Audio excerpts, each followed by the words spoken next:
Chapter 1, S-Rank Taunt. I stepped on stage clutching my parents' belongings. Zhanghai No. 1 Middle School, Campus Square. The June sun blazed down like fire, making skin burn.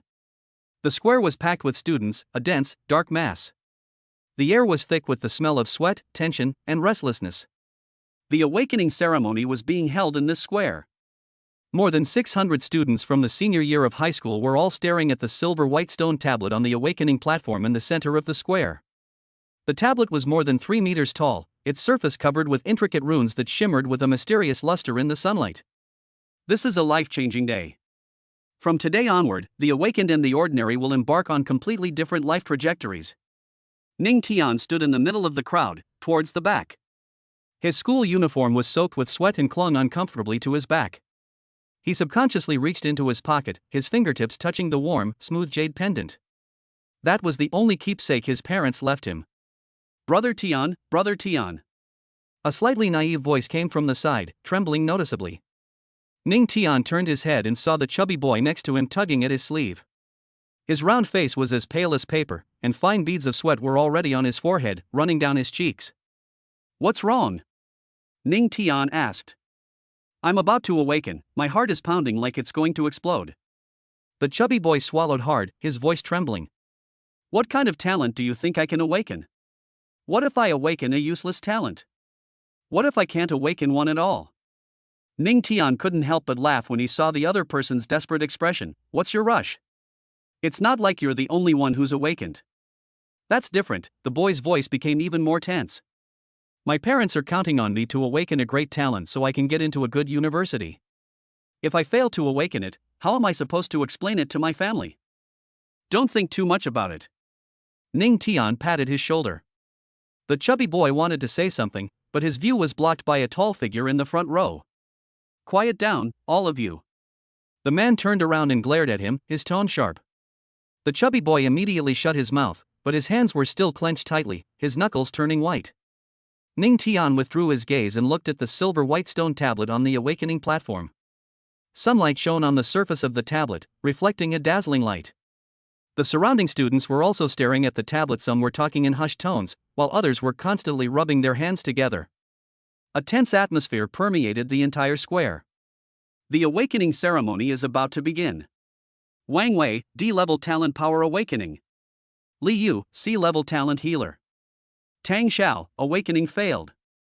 One name after another was called out, and one student after another stepped onto the awakening platform. Most people failed to awaken, a small number awakened. Ordinary professions such as C-level, D-level, and E-level, and the occasional B-level would cause a small commotion. The principal sighed helplessly as he looked at the students who had already awakened. Is it the same as in previous years? Next, Xinzhong. The moment the name was announced on the awakening platform, a murmur broke out among the crowd. Xinzhong? You mean that Xinzhong? Nonsense, how many people in our school have that name? I heard his family is rich. His father is a director of Tianqi Group.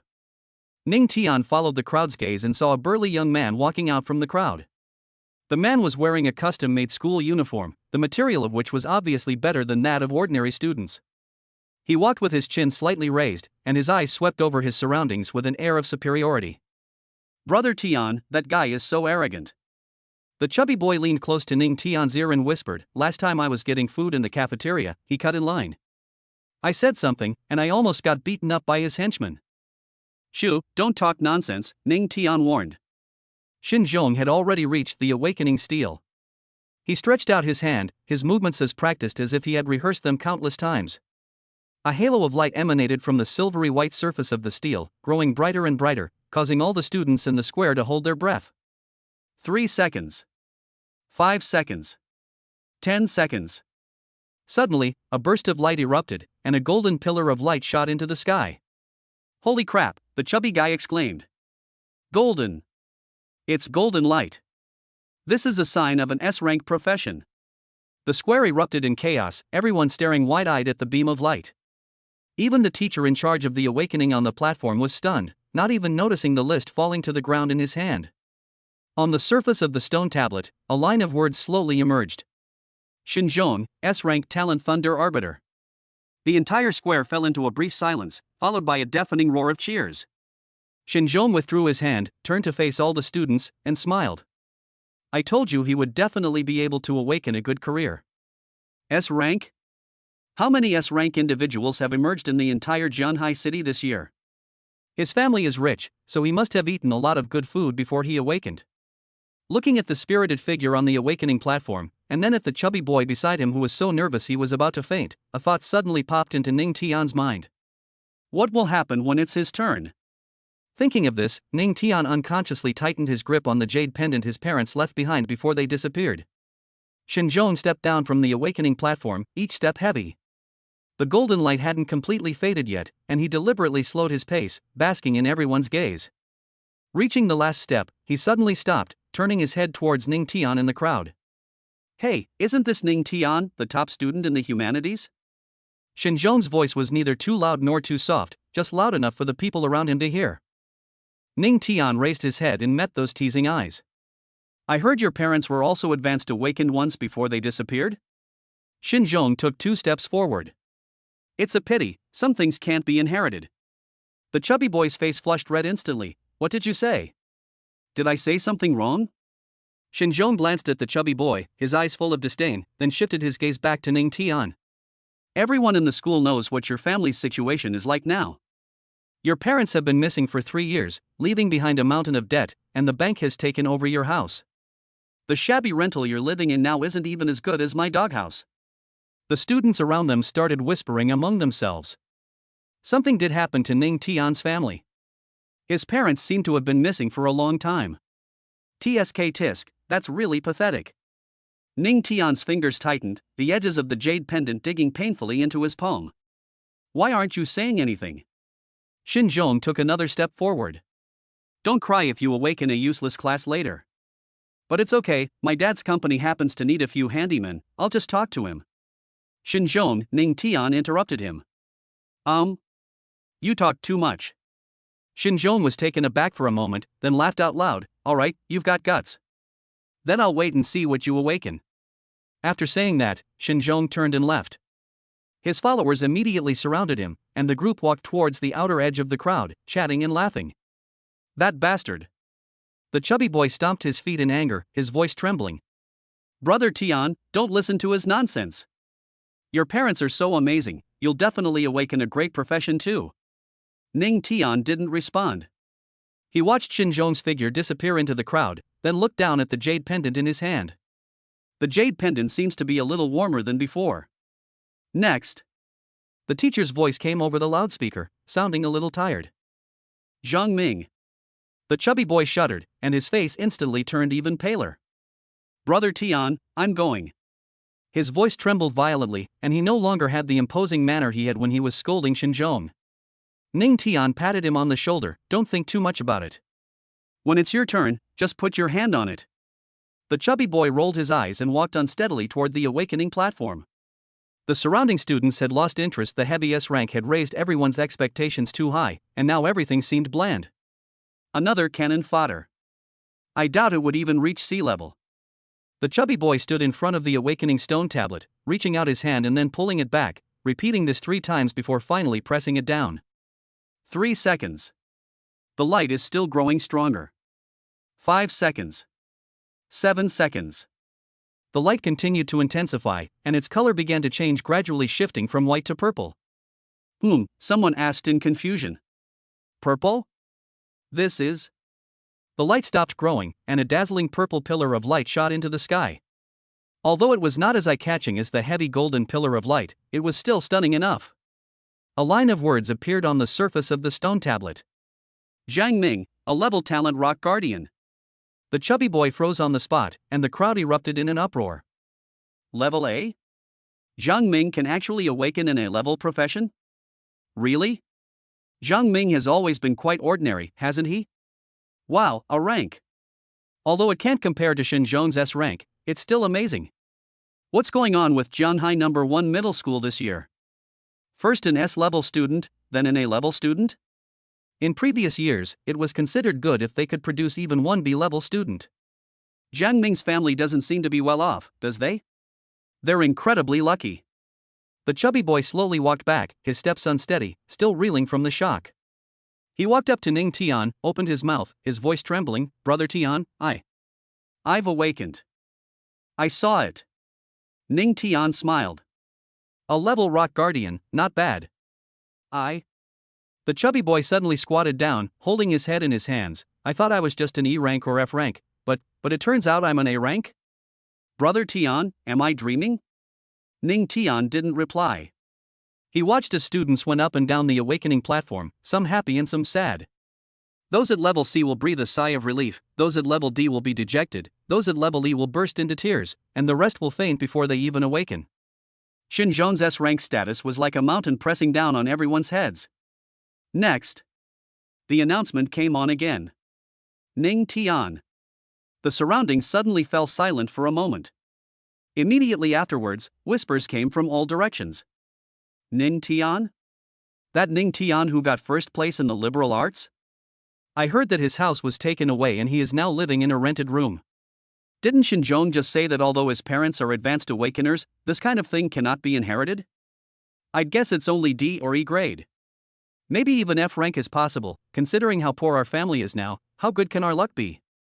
The chubby boy stamped his feet anxiously from behind, shouting, "Go, Brother Tian." Ning Tian let out a long sigh of relief, his hand unconsciously gripping the jade pendant even tighter. My turn. Ning Tian's fingers tightened slightly. After awakening, the first thing he did was to investigate the truth behind his parents' disappearance. It's been 3 years. With parents as powerful as him, one in S rank and the other in A rank, how could they simply disappear without a trace? Moreover, before his disappearance, his father had secretly told him something: if anything happens to us, you must protect the jade pendant. The official conclusion was that he disappeared accidentally, but he never believed it. He strode toward the awakening platform. Every step was steady. The jade pendant felt as hot as a ball of fire in my palm, almost as if it were about to melt. Chapter 2 SSS Rank Awakening. A 7-colored beam of light shocked the entire audience. Ning Tian stood in front of the awakening platform. The moment my palm touched it, a cool sensation spread from my fingertips throughout my body. 3 seconds. The light shone, but it was as faint as a candle about to go out. 5 seconds. The light remained faint, showing no sign of increasing. Ning Tian stood in front of the awakening stone tablet, his face expressionless. The stone tablet beneath my palm was icy cold, and its light was pitifully dim. He knew very well what this meant. Class F. It might not even be an F class. Is that all? The words my parents left behind when they disappeared 3 years ago are like a thorn in my heart. If anything happens to us, we must protect the jade pendant. But now, if we can't even awaken, how can we find out the truth? The whispers around them grew louder and louder. I knew it. With the family in such dire straits, what good career could they possibly come up with? So what if you're first in the humanities? Awakening depends on luck, not grades. How pitiful, Zhang Ming just got an A grade, and he. In the crowd, chubby Li Ning was sweating profusely and stamping his feet anxiously, shouting, "Brother Tian, keep going. It's not over yet. There's still a chance." Ning Tian closed his eyes and took a deep breath. The jade pendant in his palm suddenly became extremely hot, the heat shooting up his bloodstream as if it were setting his entire arm on fire. No. It's not hot. It is vibrating. Violent tremors. Ning Tian glanced down and his pupils suddenly contracted. On the surface of the jade pendant, cracks are spreading. Golden light flowed through the cracks. The next second. Snap. The jade pendant broke. The fragments did not fall, but instead transformed into countless points of light, which surged wildly into Ning Tian's body. Ning Tian stopped in his tracks, frozen in place. A cold, mechanical voice echoed in my mind. Host's awakened supernatural ability detected. The multiverse true vision system is activating. Startup successful. System binding in progress. Identity verification. Bloodline matching. Binding complete. Congratulations, host, you have received the system reward. I have true sight of all races, can see through the disguises of all races and perceive all illusions. Talent upgrade. Talent upgrade in progress? F rank Elemental Affinity SSS rank Elemental Master. SSS level Elemental Master, can manipulate all elements in the world, including but not limited to metal, wood, water, fire, earth, wind, lightning, light, darkness, space, time, and can create new elements, controlling the origin of all things. Ning Tian stood still, his expression unchanged, like a stone statue, but his heart was in turmoil. 10 seconds. On the awakening platform, light suddenly exploded. It's not ordinary white light, nor is it a single color. Gold, red, blue, green, purple, a 7-colored beam of light shot into the sky. What's going on? This light, what level is it? Holy crap, my eyes are going blind. My goodness, that beam of light must be over 10 meters high. Over 10 meters? Are you blind? This is practically piercing the sky. The crowd erupted in uproar. Everyone stared wide-eyed, unable to believe what they were seeing. Those who were just laughing at Ning Tian were now completely dumbfounded, their mouths agape, as if they could fit an egg in them. This is impossible. Shin Zhong's face turned ashen as he stared intently at the awakening platform. His S-rank awakening just now produced a beam of light only 3 meters high, pure gold. The pillar of light in front of Kuningtian broke through the clouds gathered above the square, and the colorful stream of light swirled in the air, visible throughout the entire Jianghai city. It's over 100 miles away. On the desolate hillside, wild grass swayed in the wind. A man stood there, his posture ramrod straight, his black trenchcoat fluttering in the wind. He looked up into the distance, his gaze piercing through the towering buildings and landing on the 7-colored pillar of light that shot into the sky. The beam of light was dazzling. Even from a distance of hundreds of miles, one can still clearly see the colorful streamers surging among the clouds, as if they were about to tear the entire sky apart. The man remained silent for a long time. SSS level. His voice was very low, almost drowned out by the wind. Ning Machin, I hope you've made the right choice. The man lowered his eyes and took out an old photograph from his pocket. In the photo, a couple is holding a little boy, and a man with a blank expression is standing next to them. The man's fingers gently traced the edge of the photograph, as if afraid of tearing it. It's been 3 years. You two have been missing ever since you tried to protect that jade pendant, and your fate is unknown. Now that the jade pendant is broken, the inheritance has been obtained by Xiao Tian. The man raised his head and looked at the beam of light again. The great war between all races is imminent, and all forces are stirring. I will keep my promise to you. I will protect Xiao Tian until he grows up. But that's all. He has to walk the rest of the road by himself. The words fell. The man's figure suddenly blurred, and the next second, he had disappeared from the spot. Only the wild grass on the hillside was still swaying, as if nothing had happened. In the distance, the 7-colored pillar of light was still burning. All the awakened beings in Jianghai City raised their heads at this moment. Some were shocked, some were puzzled, and some had a glint of greed in their eyes. SSS level awakening. This has not appeared in the world for many years. The last SSS level awakening was 30 years ago. That person later became a war god who guarded a region, single-handedly blocking the alien race's attack for 30 years. Now, a new SSS class has emerged. In Jianghai City, a small place. On a senior high school student. Everyone knows what this means. Either win them over or suppress them. Ning Tian came to his senses on the awakening platform. The jade pendant in his palm had completely disappeared, leaving only a few specks of golden dust floating in the air. The system's voice was still echoing in my mind, and prompts kept refreshing. Host's current cultivation level, first level of the spirit sensing realm. Strength, 50, Agility, 50, Constitution, 50, Spirit, 120. Talent, SSS level Elemental Overlord. Skill, Eye of True Sight of all races SSS rank. Currently controllable elements, fire, water, wind, earth, thunder, light, dark. System? The jade pendant left by my parents is actually a system? And it directly upgraded his talent from F level to SSS level? And the Eye of True Sight of all races, an alien race? Countless thoughts flashed through Ning Tian's mind. The words her parents said before they disappeared resurfaced in her mind. If anything happens to us, we must protect the jade pendant. I see. They already knew. Ning Tian took a deep breath to suppress the shock in his heart. System notification. The host is currently in a dangerous situation. It is recommended to conceal your true talent level. Enable spoofing feature? Ning Tian's eyes narrowed. There are other hidden reasons for the parents' disappearance. If the SSS level talent is revealed now, it may cause unnecessary trouble. disguised as an A level. Ning Tian silently recited in his heart. Disguise successful, externally displayed as rank A elementalist. Note, the true talents of the SSS level elemental overlord and the eye of true sight of all races cannot be detected by any means. Just then, the colorful light began to slowly dissipate. Red, gold, blue, each color fading made the crowd hold their breath. Finally, the light settled on purple. Purple? Wait, purple is? Rank A. It's rank A awakening. A gasp of surprise erupted from the crowd. A-level awakenings are extremely rare, occurring only a handful a year in the entire Jianhai city. The lividity on Xinzhong's face vanished instantly, replaced by a cold smile. I thought it was something serious, but it's just a grade A. With that commotion just now, I really thought he was going to fly. I thought it was something big, but it turns out it's just grade A. With that commotion just now, I really thought he was going to fly. That's all? It's just a bluff.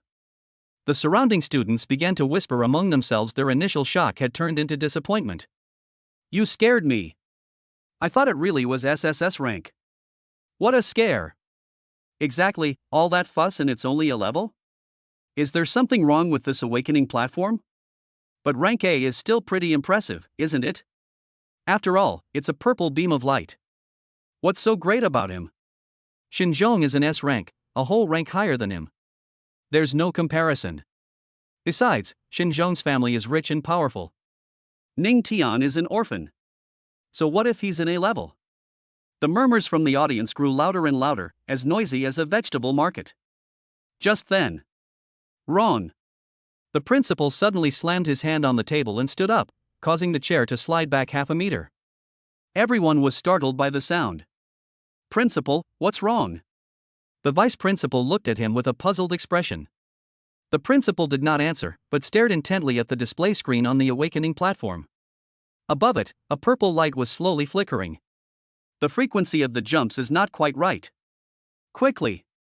The principal turned around abruptly and shouted to the staff behind him, "Go get the spare awakening stone tablet and have Ning Tian retest it." Ha! The staff member was stunned. But the test is already done. I say retesting. The principal's voice suddenly rose, loud enough to be heard throughout the entire square. This awakening steel may have fallen into disrepair over the years, and the awakening results may have been inaccurate. It must be retested. He knew that the awakening stone tablet couldn't possibly have a problem, but Ning Tian's awakening process was too bizarre, so he wanted to take a gamble, just in case. These words caused an uproar in the audience. What? The awakening stone tablet is malfunctioning? Then the test results just now were inaccurate? So what level is Ning Tian exactly? Xinzhong's cold smile froze. He suddenly straightened up and stared in the direction of the awakening platform. If the awakening stone tablet really has a problem, then what about that 7-colored pillar of light that shot into the sky just now? No, that's impossible. Absolutely impossible. On the stage, Ning Tian watched all of this with a blank expression.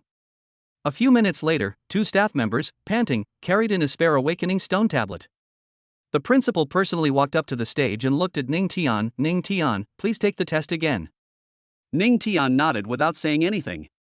He walked to the new awakening steel and placed his hand on it again. This time, there were no rainbow beams of light. Only a single, pure purple beam of light shot straight into the sky. Grade A. Elemental Messenger. The test results are in, and they are exactly the same as before. The principal stared at the data on the screen and remained silent for a long time. I must have misread it.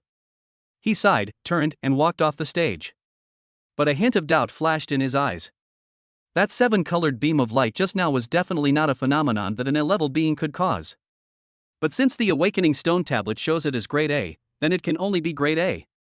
Ning Tian stepped down from the awakening platform, his gaze sweeping over the crowd. The surrounding chatter continued, some expressing disappointment, some mockery, and some envy.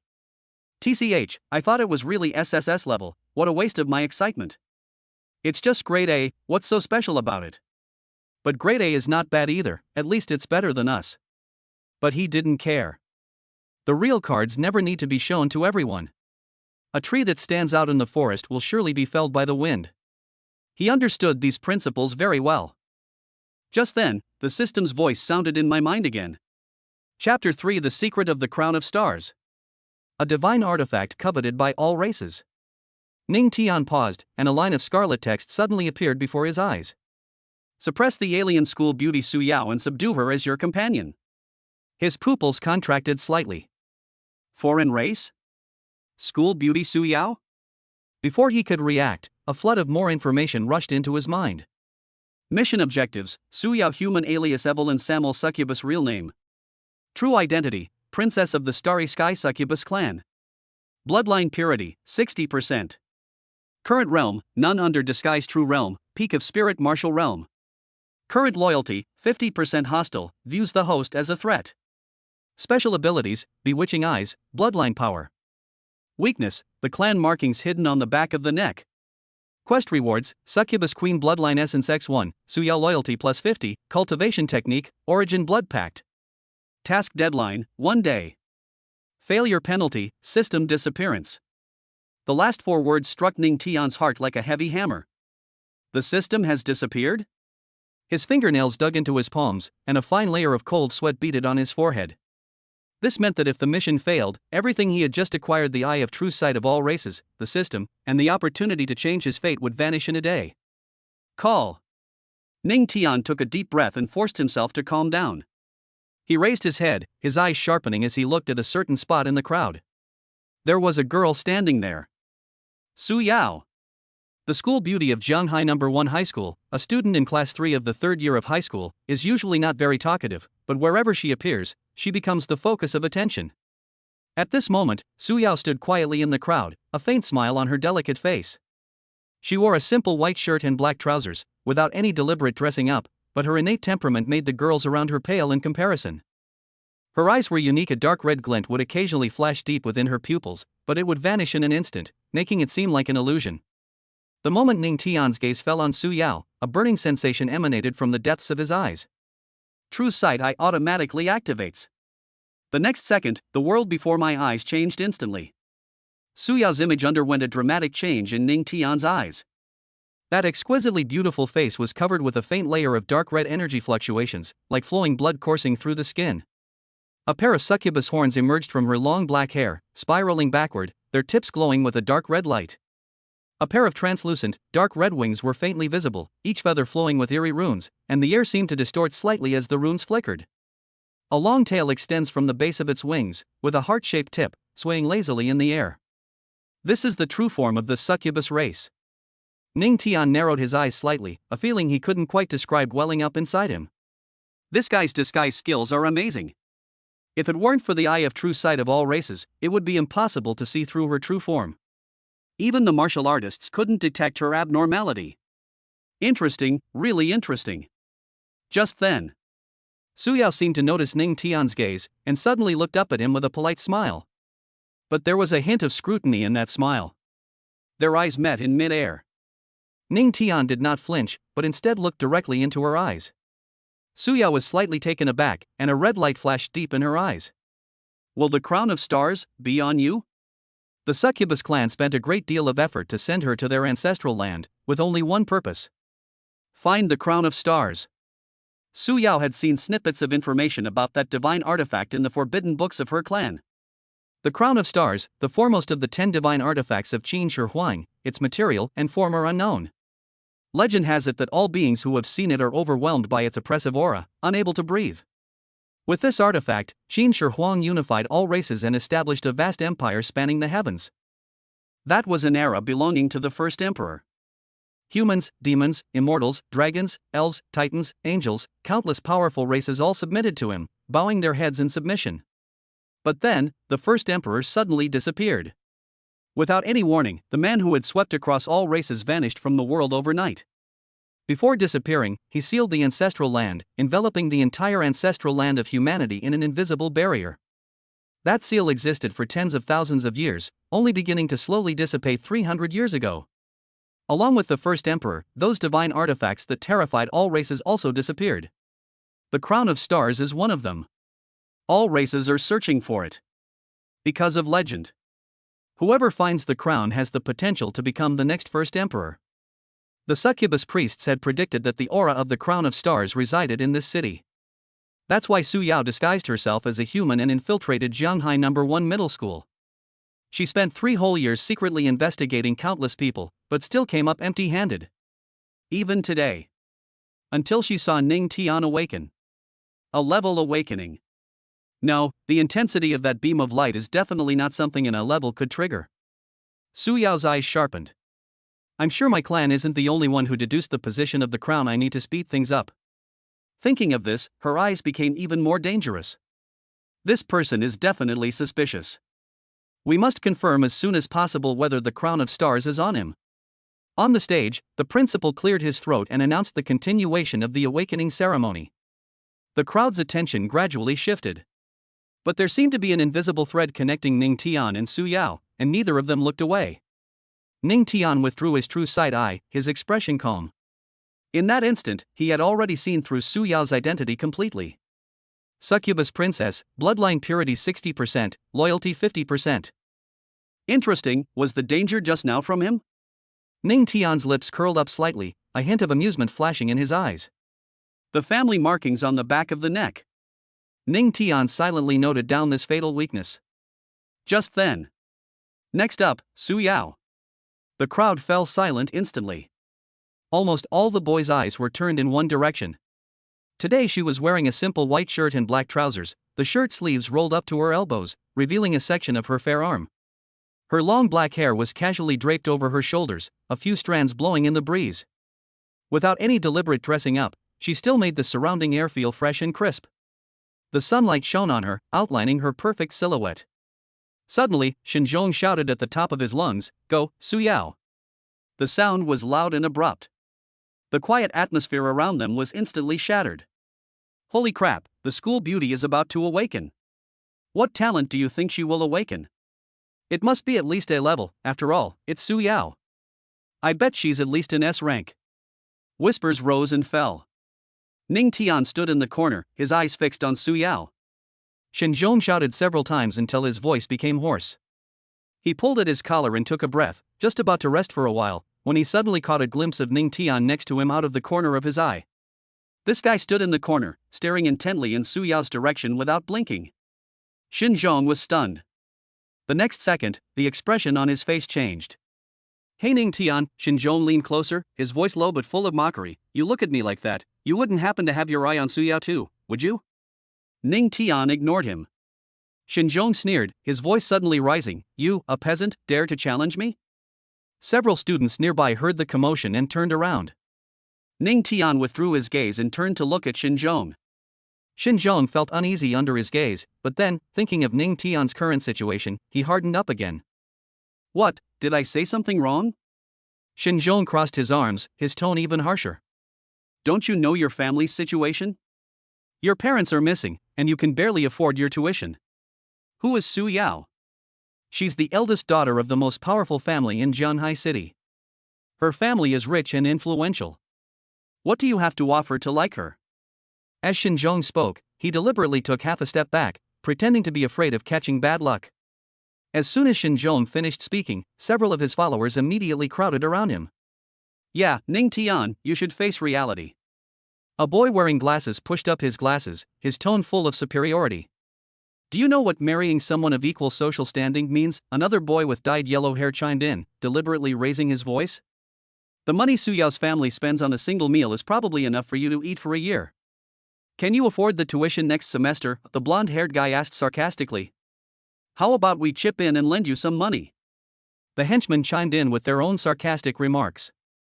Xinzhong stood at the front, arms crossed, a smug smile on his face. Just as Ning Tian was about to speak, a voice suddenly came from the side. Everyone knows that you, young Master Xin, have confessed your feelings to Su Yao several times, and have been rejected each time. Zhang Ming squeezed out of the crowd, a smile on his face that suggested he was enjoying the spectacle. The surroundings fell silent for a moment. Immediately afterwards, snickers rose and fell. Xinzhong's face flushed red instantly, and the veins on his neck bulged. Zhang Ming, you're asking for a beating, aren't you? Zhang Ming shrugged, looking innocent. Am I wrong? Last month you sent Su Yao a bouquet of roses, and she didn't even glance at them. The month before last, you confessed your feelings at the school gate, and she just took a detour. The laughter around them grew even louder. Xinzhong's face turned from red to purple, and his fists clenched tightly. "Shut up," he roared, his voice distorted. Zhang Ming shrugged, "I'm just stating a fact. You can't even get someone yourself, yet you have the nerve to laugh at others?" Xinzhong's face was extremely grim. He stared intently at Zhang Ming, then glanced at Ning Tian, and suddenly gritted his teeth and said, "Fine, Ning Tian, let's confess to Su Yao after our awakening is over and see who she chooses." An uproar erupted around them. Is young Master Shen going to confess his feelings in public again? This is going to be interesting. Would Ning Tian dare to agree? Given his current situation. Whispers arose. Ning Tian stood still, slightly raising his eyelids to look at Xinzhong. This guy got so angry with Zhang Ming that he gave himself an opportunity.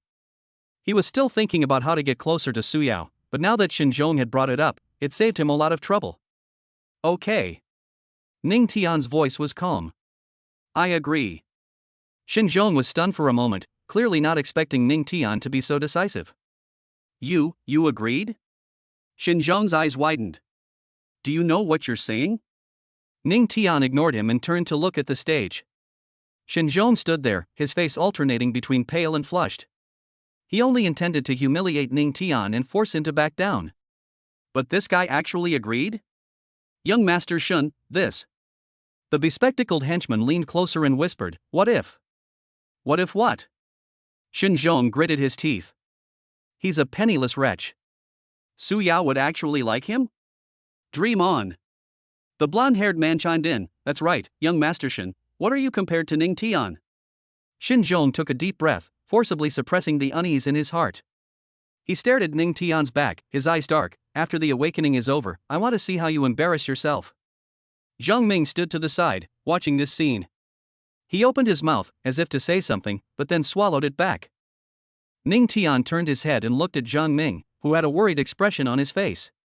His eyes were calm, and there was even a slight smile on his lips. Just wait and see what happens. All right then. Zhang Ming sighed. Anyway, if Su Yao rejects you later, I'll treat you to dinner. Then you may not have the chance to invite me. What? Ning Tian didn't explain further, turning his gaze to the stage. Chapter 4, Loss of Control Under the Pink Light and the Only One Who Remains Sober. At this moment, Su Yao had already walked to the awakening platform.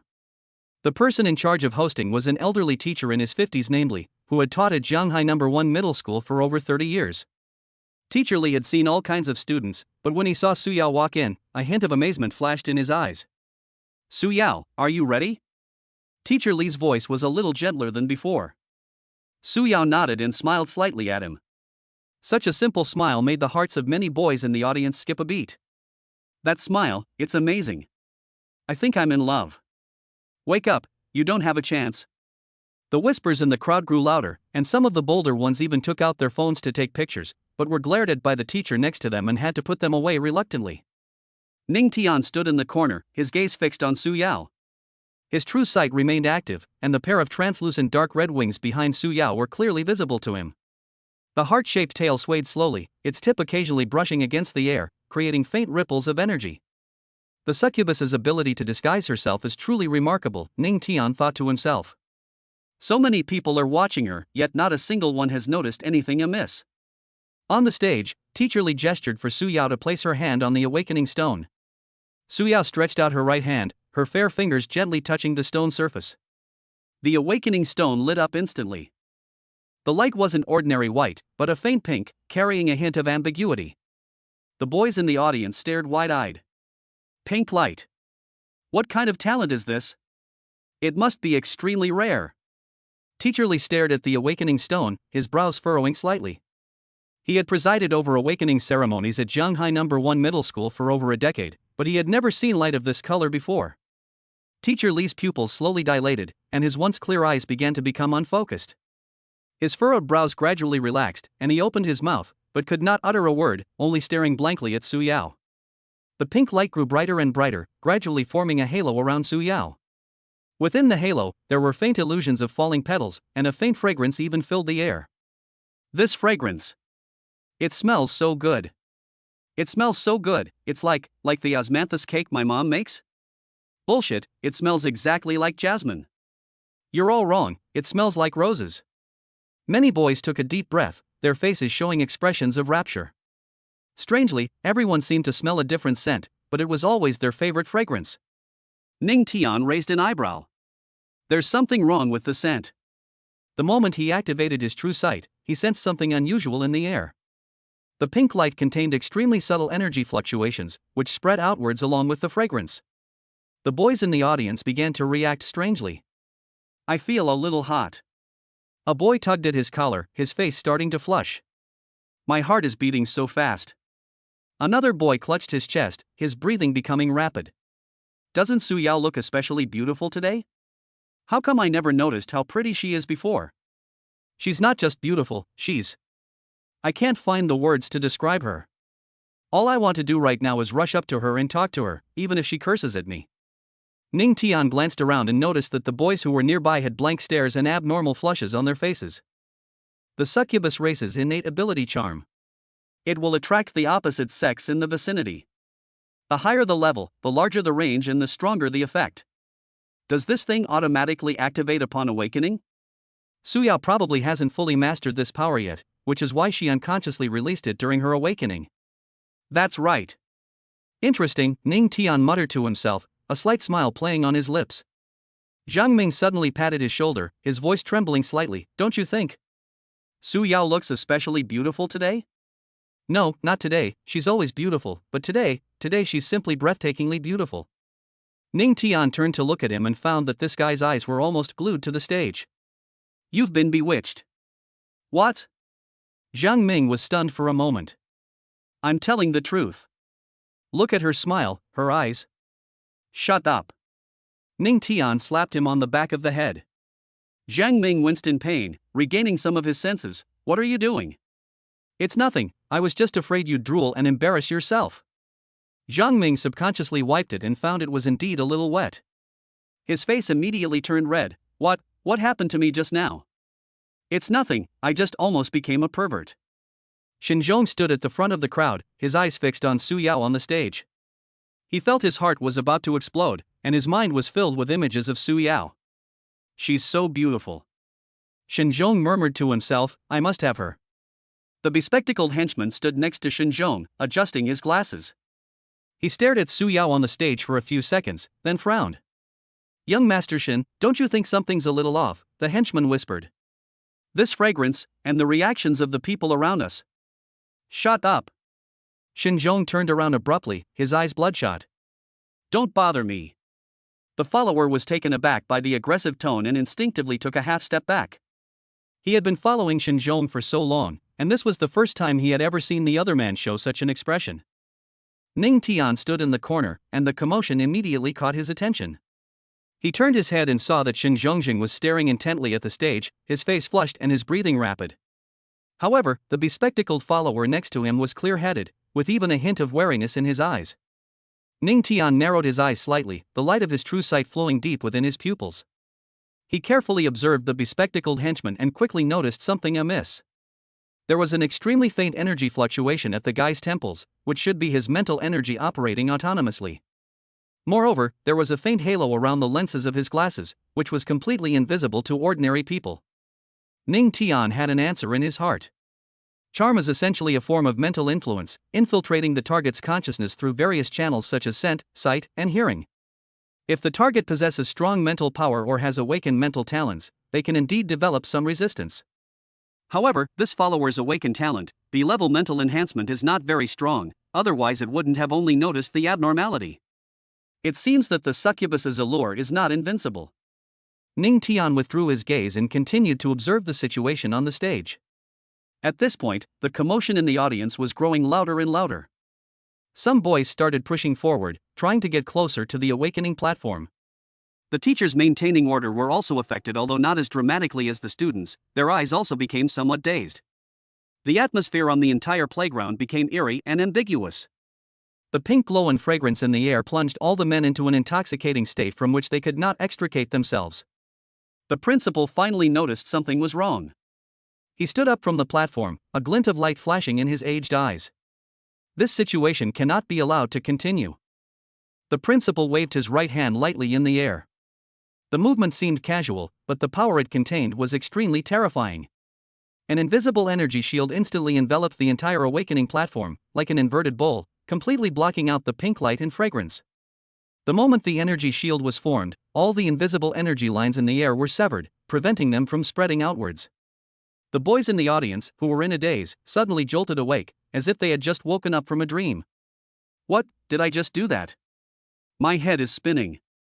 I feel like I'm drunk. Did I just say something strange? Holy crap, I actually wanted to rush up on stage and confess my feelings? Am I crazy?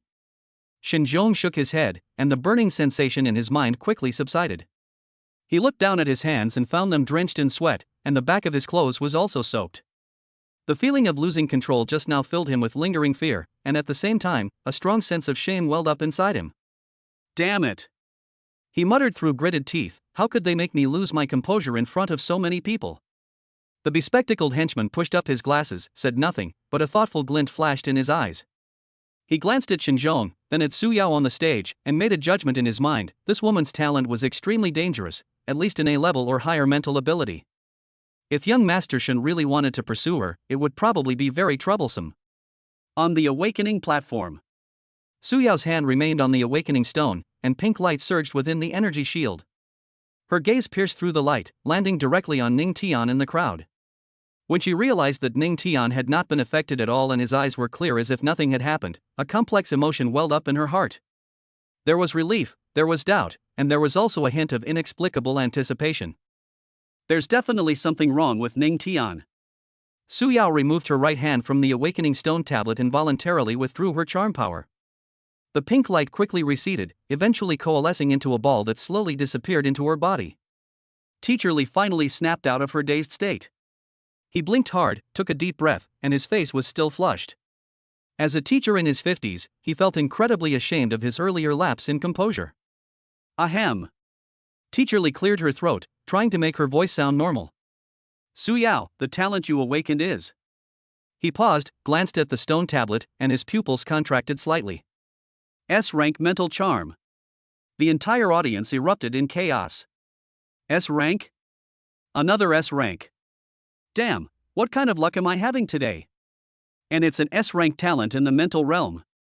An S-rank mental charm. If this were used in battle, wouldn't it be invincible? A series of gasps erupted from the crowd. Su Yao smiled and nodded to Teacher Li before turning and walking off the awakening platform. The boys in the audience quickly made way for them. Some people wanted to go up and talk to her, but when they saw Su Yao's cold eyes, they swallowed their words. Xinzhong stared intently at Su Yao's retreating figure, his fingers cracking as he clenched them. Young Master Shen, calm down, the bespectacled henchman whispered. Her talent is too dangerous. If you really want to get close to her, you need to be fully prepared. At least get some mental protective equipment first, otherwise. Prepare? Xinzhong sneered, interrupting his follower. What doesn't my Shen family have? Mental protective equipment? My father has at least a dozen A-grade or higher items in his collection room. Besides, I've awakened an S-grade talent, so my strength will only be stronger than hers, not weaker. Isn't this a piece of cake for her? The follower pushed up his glasses and said nothing more. The principal stood up, removed the energy shield, and said loudly, the awakening ceremony is over. Everyone go back and familiarize yourselves with your talents, practice the techniques provided by the school, and prepare for the martial arts exam in a month. He continued, the rules for this year's martial arts exam are different from previous years. The specific details will be announced next week. Now, everyone go back to the classroom. Your homeroom teacher will explain the basics of talent to you. Even after the awakening ceremony ended, the students on the playground had not yet dispersed. A voice called out, Su Yao. Chapter 5, in front of the entire school, he embraced an S-class genius. Xinzhong stood at the front of the crowd, his eyes fixed on Su Yao not far away. He took a deep breath and suddenly strode towards Su Yao. Su Yao. The deep voice was loud and immediately attracted the attention of everyone around. The crowd quieted down, and all eyes turned to him. Su Yao stopped and turned to look at Xinzhong. Her expression was calm, and there was no ripple in her eyes. Xinzhong stopped 3 meters in front of her, took a deep breath, and said, Su Yao, I like you. Be with me. A gasp of surprise erupted from the surrounding crowd. Young Master Shen has confessed his feelings again. How many times is this? I remember confessing my feelings just last week, right? Su Yao definitely won't refuse this time, right? Young Master Shin also has S-level talent. Whispers rippled through the crowd, with many girls' eyes gleaming with envy and jealousy. The bespectacled henchman stood at the back of the crowd, his brow furrowed. Ning Tian stood at the edge of the crowd, watching the scene with great interest. Su Yao frowned slightly, about to speak. Shin Zhong suddenly said, I know you rejected me before because I hadn't awakened my talent yet, and you didn't dare to take the gamble. But it's different now. I've awakened my S-rank talent, and so have you. We're both geniuses, one in a million. We're a match made in heaven. He spoke with conviction, his face radiating confidence. The students around him nodded in agreement, agreeing that Shin Zhong's words made sense. Indeed, two S-class beings together are a powerful combination. Surely Su Yao will agree this time? Su Yao listened quietly, a slight smile curving her lips. The smile was faint, yet it made Shin Zhong feel inexplicably uneasy. Are you done talking? Su Yao asked softly. Shin Zhong paused for a moment, then nodded, yes, I'm done. Su Yao, give me a chance, I promise. I'm sorry, Su Yao interrupted him, I'm not interested in you. The voice was calm, as if stating a fact. The surrounding noise stopped abruptly. Everyone was stunned. Shin Zhong's smile froze, and his expression turned ugly. Su Yao, what do you mean? The literal meaning, Su Yao said calmly. I have no interest in you, not before, and not now. She paused, then added, you've awakened an S-rank talent, which is indeed impressive. But that has nothing to do with whether I like you or not. Shin Zhong's face flushed red, and his fists clenched tightly. The students around looked at each other in bewilderment, and many began to whisper among themselves. He rejected it again? Isn't Su Yao being incredibly ungrateful? Young Master Shin has been so sincere, why is she still refusing? Shin Zhong suddenly turned around and pointed at Ning Tian in the crowd. I know you look down on me, but what about him? Did Ning Tian just promise to confess his feelings to you together with me? I'd like to see whether you choose me or that poor wretch. The heavy voice echoed across the playground. The entire room fell silent once again. All eyes turned to Ning Tian in the corner.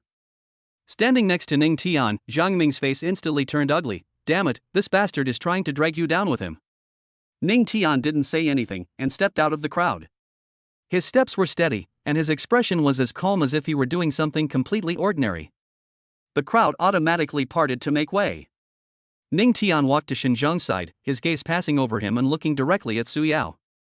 Su Yao was also looking at him. Their eyes met in mid-air. Su Yao, I do have something to say to you. Ning Tian's voice wasn't loud, but everyone on the quiet playground could hear it clearly. An even greater commotion erupted in the surrounding area in an instant. Holy crap! Ning Tian is really going to confess his feelings? This is going to be interesting. Zhang Ming stood at the back of the crowd, completely dumbfounded. What was Tiangu going to do? Was he really going to confess his feelings in public? No, Tiangu wasn't that kind of person. A smug smile flashed across Shin Zhong's face. He refused to believe that Su Yao could reject him, let alone be interested in a penniless wretch like Ning Tian. Su Yao's eyes changed slightly, and the corners of her mouth turned up. That saved me a lot of trouble. She turned around to face Ning Tian, her voice soft, okay? As soon as that word was uttered, the entire venue erupted in cheers once again. Holy crap! Su Yao actually agreed? He agreed before even confessing his feelings? Young Master Shin's face turned green, ha ha ha. Shin Zhong's face was ashen, his fists clenched so tightly they cracked. He stared intently at Ning Tian, his chest heaving violently. Ning Tian suddenly took 2 steps forward. He was very fast, and he covered the distance between him and Su Yao almost instantly. Su Yao's pupils contracted, and she subconsciously took a half step back. But Ning Tian's hand had already been extended. His right hand landed precisely on the back of Su Yao's neck, and he then brought his head close to Su Yao's ear. Don't move, Evelyn Samuel. Su Yao was shocked, and her expression changed instantly. You. Before she could finish speaking, a strange power suddenly surged into her body from Ning Tian's fingertips. That power was extremely domineering, instantly breaking through her body's defenses and surging straight into the depths of her bloodline. Suppression progress, 10%. Su Yao's pupils contracted sharply, and the dark red light deep within her eyes flickered wildly. A strange sensation she had never experienced before came from the back of her neck. The power was more domineering than she could have imagined, completely ignoring the instinctive defense of her bloodline. It was as if it had found a switch and pressed it precisely. The dark red light deep within his eyes flickered wildly, but was suppressed somewhat in the next second. Suya's expression changed drastically, and she instinctively raised her hand to push Ning Tian away. But her body suddenly became sluggish, and her arm stopped halfway up. "What are you doing to me?" Her voice trembled with suppressed emotion. Ning Tian did not answer, and the power at his fingertips continued to flow in. Suppression progress, 20%. Suyao struggled even more violently, feeling that the power gradually fading away. The power of her bloodline rebelled fiercely, and a dark red aura emanated from her body, causing the surrounding temperature to rise. "Let go." Suyao gritted her teeth, her voice filled with an unprecedented panic. The surrounding students were still in shock. What are they doing? Is Ning Tian whispering to Suyao? Why does Suyao look so pale? Have you noticed that it's getting warmer around here? Fine beads of sweat appeared on Ning Tian's forehead. He could clearly feel how fierce the resistance from the bloodline power within Suyao's body was. The suppression was too slow. Ning Tian had just awakened his talent, and his strength was only at the first level of the spirit sensing realm. His spiritual energy was being consumed rapidly. In just a few seconds, he already felt a distinct sense of emptiness. Damn it!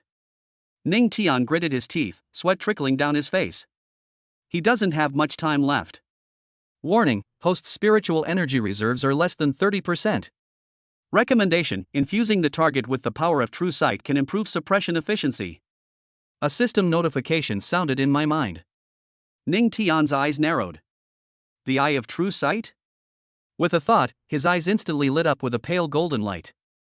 The light flowed from his fingertips, mixing with spiritual energy, and surged into Suyao's body. The effect was immediate.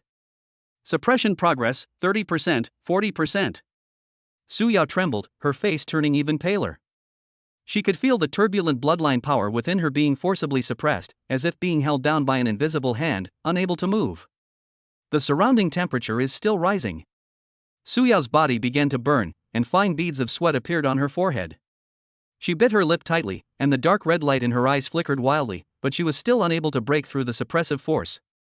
She suddenly looked up and glared at Ning Tian. "You truly are a descendant of the first emperor." The moment those words left her lips, Suyao's expression changed. She opened her mouth to continue speaking, but a sudden feeling of suffocation rose in her throat, making it impossible for her to utter a single word. "Group." The moment the word was uttered, Suyao's pupils suddenly contracted. "You are forbidden from revealing any information about the first emperor to Ning Tian, otherwise, you will be annihilated, both body and soul, and all traces will be erased." A chilling warning exploded in her mind. Suyao froze, swallowing back the rest of her words. Her face grew even paler, sweat streamed down her face, and she seemed to have all her strength drained away. Ning Tian narrowed his eyes. What did she just say? A descendant of the first emperor? He had never heard of this name before, but judging from Suyao's reaction, it was definitely not a simple identity. And that word after hers? Group? What group? Ning Tian was puzzled, but he didn't stop what he was doing. Suppression progress, 50%, 60%. The students around them finally realized something was wrong. Look, Suyao looks terrible. Ning Tian's forehead was covered in sweat. What on earth were they doing? Could it be that they're using mental power to fight back? Possibly. Have you forgotten that Suyao has an S-rank talent in the mental realm?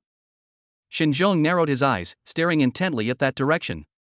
He had also noticed something was amiss, but couldn't quite put his finger on what it was. The bespectacled henchman pushed up his glasses and whispered, "Young Master Shin, something's not right. Look at Suyao, she seems to be struggling." Struggle? Xinzhong sneered, "She's an S-rank mentalist, and she's being suppressed by that good-for-nothing Ning Tian? What a joke." But there was already a hint of uncertainty in his voice. Suyao's body began to tremble. She clenched her teeth, her nails digging deep into her palms. The resistance of the bloodline power is getting weaker and weaker, and that violent power is being suppressed little by little. She could clearly feel that the restless power within her body was being forcibly pushed back into its depths, as if it were locked in a cage. This feeling made her extremely uneasy. "What exactly did you do to me?" Suyao's voice was hoarse, and an unprecedented fear welled up in her eyes. Ning Tian did not answer. Sweat poured down his forehead. His spiritual energy is almost depleted. Warning, the host's spiritual energy reserves are less than 5%. Stop the suppression immediately, otherwise it may lead to spiritual energy depletion. The system warnings became increasingly urgent. Ning Tian gritted his teeth, a ruthless glint flashing in his eyes. Hang in there a little longer. It was so close. Suppression progress, 65%, 70%. Su Yao's pupils contracted sharply, and the dark red light in her eyes completely dimmed. Her body went limp, her legs buckled, and she could no longer stand. Ning Tian reacted quickly, reaching forward with his free hand to wrap his arms around her waist. Su Yao lost all strength and fell forward, crashing into his arms. The fingertips at the back of his neck continued to exert force, and Ning Tian could clearly feel the last trace of spiritual energy in his body rapidly draining away. His vision began to blur, and the scene before him began to sway. Suppression progress, 75%, 80%. With just a little bit left, Ning Tian gritted his teeth, sweat dripping from his forehead onto Su Yao's shoulder. They really are weak. Just as Ning Tian's spiritual energy was about to run out and he was about to collapse, a strange force suddenly surged in. Ning Tian was startled. The power was gentle yet continuous, flowing through his meridians and instantly replenishing most of his depleted spiritual energy reserves, completely erasing the feeling of emptiness. Who is it? Ning Tian's eyes suddenly narrowed. But Ning Tian couldn't care less about that now. The suppression was about to succeed. Su Yao's body trembled violently in his arms, and sweat soaked her hair. She could feel that the violent bloodline power within her was about to be completely suppressed. No. She tried to struggle, but all her strength had been drained, and she didn't even have the strength to lift her hand. Suppression progress, 90%, 100%. Suppression successful. The system notification sounded in Ning Tian's mind. Almost at the same time, the strange power that had been injected into his body suddenly disappeared, as if it had never existed. Ning Tian relaxed completely, and stopped what he was doing. He released his hand from the back of her neck and looked down at the person in his arms. The surrounding students were in an uproar. Chapter 6. Xinzhong is enraged. The arena will decide life and death. From an outsider's perspective, this is a standard hugging gesture. Everyone stared wide-eyed at the scene before them. Ning Tian put his arm around Su Yao's waist, and Su Yao leaned against him. Their posture was excessively intimate. Holy crap, what's going on? Ning Tian really hugged Su Yao? What just happened? I feel like I missed out on a fortune. Zhang Ming stood there, completely dumbfounded. He rubbed his eyes, wondering if he was hallucinating. Brother Tian, has it worked? Xinzhong's face was beyond ashen. It had turned a deep liver color, veins bulged on his forehead, and his fists were clenched so tightly they cracked. Ning Tian! He roared, his voice filled with barely suppressed rage. Ning Tian ignored him and looked down at the person in his arms. Su Yao's face was pale, and fine beads of sweat clung to her forehead, making her look as if she had just been pulled from the water. Her eyes were somewhat unfocused, but the dark red light deep within her pupils had completely vanished, replaced by an indescribable complex emotion. System notification, suppression successful. Su Yao's current loyalty level, 0% neutral. Quest rewards have been issued. Succubus Queen Bloodline Essence X1, Cultivation Technique, Primal Blood Pact. New feature unlocked, Family Panel. A series of notification sounds rang in my mind. Ning Tian's eyes flickered slightly, and with a thought, a semi-transparent panel immediately appeared before him. Family members, Su Yao Evelyn Samuel. Race, Starry Succubus Princess Bloodline. Realm, Peak of Spirit Martial Realm. Loyalty, 0%. Status, weak, shocked, fearful, resentful. Special abilities, Bewitching Eyes sealed, Bloodline power suppressed. Note, the target cannot actively generate hostility towards the host. Ning Tian slowly released his grip, and Su Yao's body lost its support, falling backward. He reacted quickly, grabbing her wrist and pulling her back. Su Yao's legs were weak and she couldn't stand up. Ning Tian could only reach out and support her shoulders so that she could lean on him. Can you stand up? Ning Tian asked in a low voice. Su Yao didn't answer. Her breathing was still rapid, her chest heaving violently. Sweat streamed down her face, soaking her collar. Ning Tian frowned, feeling that her body was still trembling slightly. He let go of her hand, took a half step back, and wanted her to steady herself. As a result, Su Yao's legs went weak and she fell directly to the ground. Ning Tian sighed, reached out again, and this time supported her waist. What a hassle, he muttered. Su Yao raised her head, her eyes filled with indescribable complex emotions, shock, fear, resentment, and a hint of bewilderment. She opened her mouth as if to say something, but no sound came out of her throat. The surrounding chatter grew louder and louder. Holy crap, this is so exciting! What is Ning Tian trying to do? In front of the whole school. Why isn't Su Yao resisting? Doesn't she hate it when people touch her? Look at Su Yao's expression, she seems very weak. Zhang Ming stood in the crowd, his eyes wide with disbelief. He blinked hard to make sure he wasn't seeing things. Brother Tian, has he really won over Su Yao? Xin Zhong's face was as black as the bottom of a pot. He stared intently at Ning Tian, his fists clenched so tightly they cracked. Ning Tian, you're asking for death, he roared, and was about to rush forward. Ning Tian raised his eyelids and glanced at him. With just one glance, Xin Zhong's heavy steps came to an abrupt halt. That look was so cold, it sent chills down your spine. Ning Tian withdrew his gaze and looked down at Su Yao. Can you walk? Su Yao bit her lip and remained silent. If you can't leave, stay here. Ning Tian let go of her hand. Su Yao swayed and instinctively grabbed his sleeve. Ning Tian stopped what he was doing and looked at her hand gripping his sleeve. The hand was very white, but her fingertips were trembling slightly. He was silent for 2 seconds, but finally reached out to support her. Let's go. Xin Zhong realized what was happening, and his expression turned even uglier. Was he actually frightened by Ning Tian's single glance? If this gets out, where will the eldest son of the Shen family put his face? Ning Tian, you stop right there. His voice boomed across the playground, attracting even more onlookers. What happened? Look! Look! Ning Tian is holding Su Yao. What? Really? I want to see it. More gasps and whispers erupted from the crowd. Ning Tian supported Su Yao without even lifting his eyelids. Get out of the way. His voice was calm, yet it carried an undeniable sense of pressure. Xin Zhong was not about to give up. He stared intently at Ning Tian. What did you do to Su Yao? None of your business. Those 4 words left Xin Zhong speechless, his face turning ashen. The crowd around them grew larger and larger, and the playground was completely blocked. Look! Look!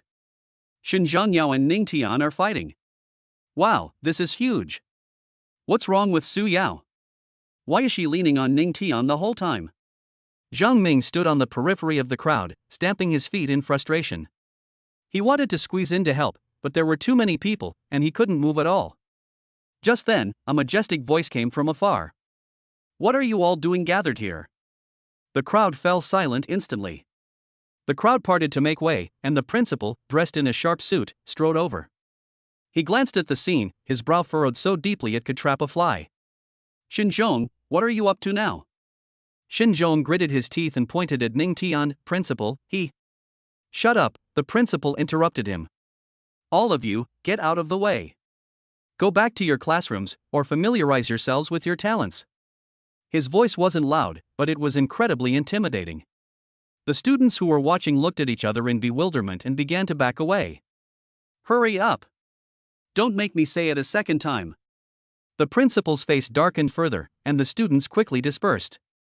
Xin Zhong wanted to say something, but the principal blared at him and said, You go back too. But. No buts.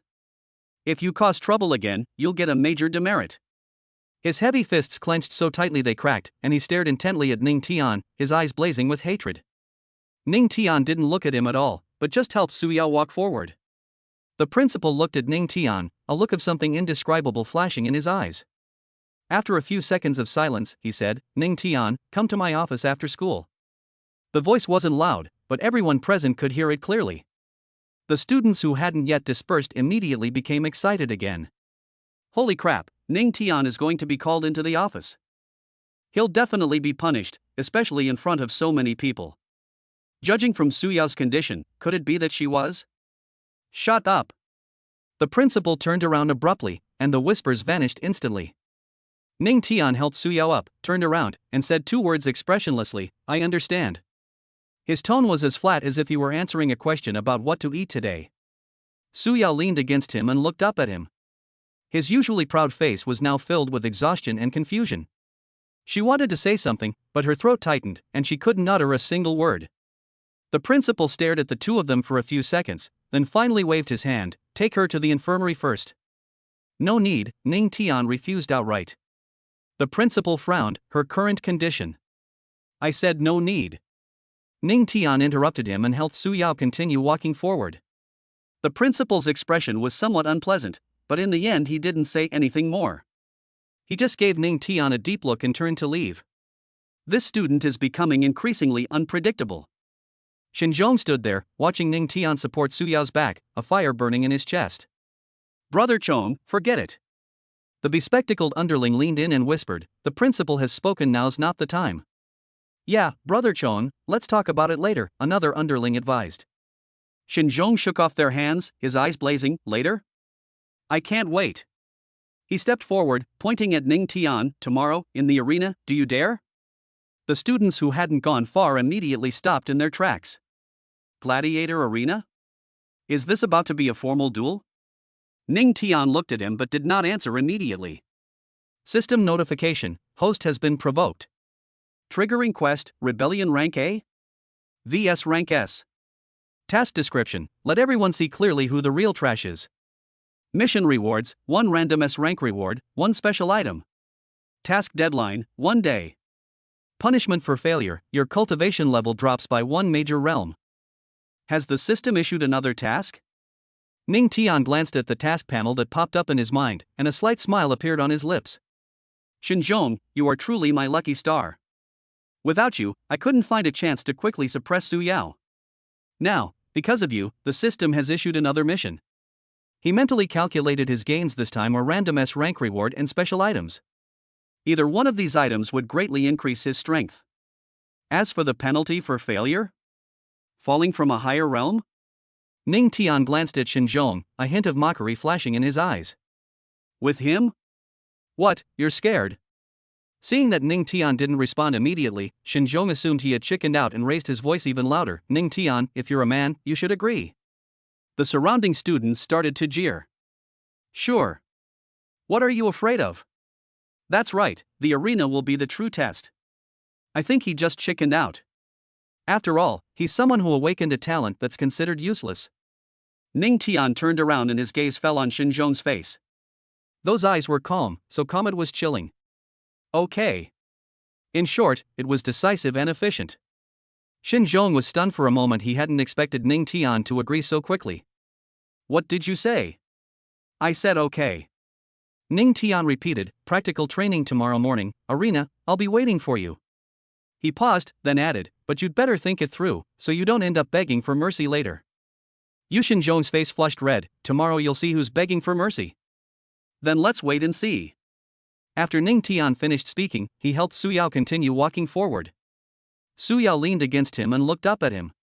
Her voice was soft. You really want to go? Otherwise what? Ning Tian said indifferently, why not take advantage of a free gift? Su Yao bit her lip and didn't say anything more.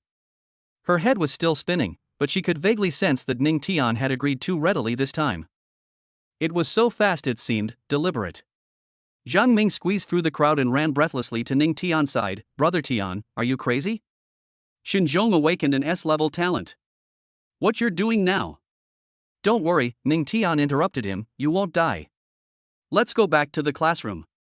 Zhang Ming opened his mouth, but in the end he didn't try to persuade them anymore, and just followed behind Ning Tian and Su Yao. He understood Ning Tian's personality. Once this man made up his mind, not even 8 oxen could pull him back. Seeing that Ning Tian was no longer paying attention to him, Xinzhong felt the fire in his chest burn even more fiercely. He stood there, staring at Ning Tian's back, his fists clenched so tightly they cracked. Brother Chong, let's go. The bespectacled younger brother tugged at his sleeve. Xinzhong shook off his hand, took a deep breath, and suddenly laughed. The laughter was cold. Ning Tian, tomorrow you'll know what regret really means. He muttered to himself, then turned and strode away. Let's go. Several underlings quickly followed. In the distance, the principal stood at the entrance of the teaching building, looking at Ning Tian's back with a complicated expression. Chapter 7, The Homeroom Teacher Arrives, New Rules Debut. Arena Duels. What gives this student such confidence? Or was he really just young and hot-blooded, and got provoked? The principal shook his head, turned and walked into the office building. He had a vague feeling that tomorrow's arena would probably produce an unexpected result. Ning Tian helped Su Yao walk towards her classroom.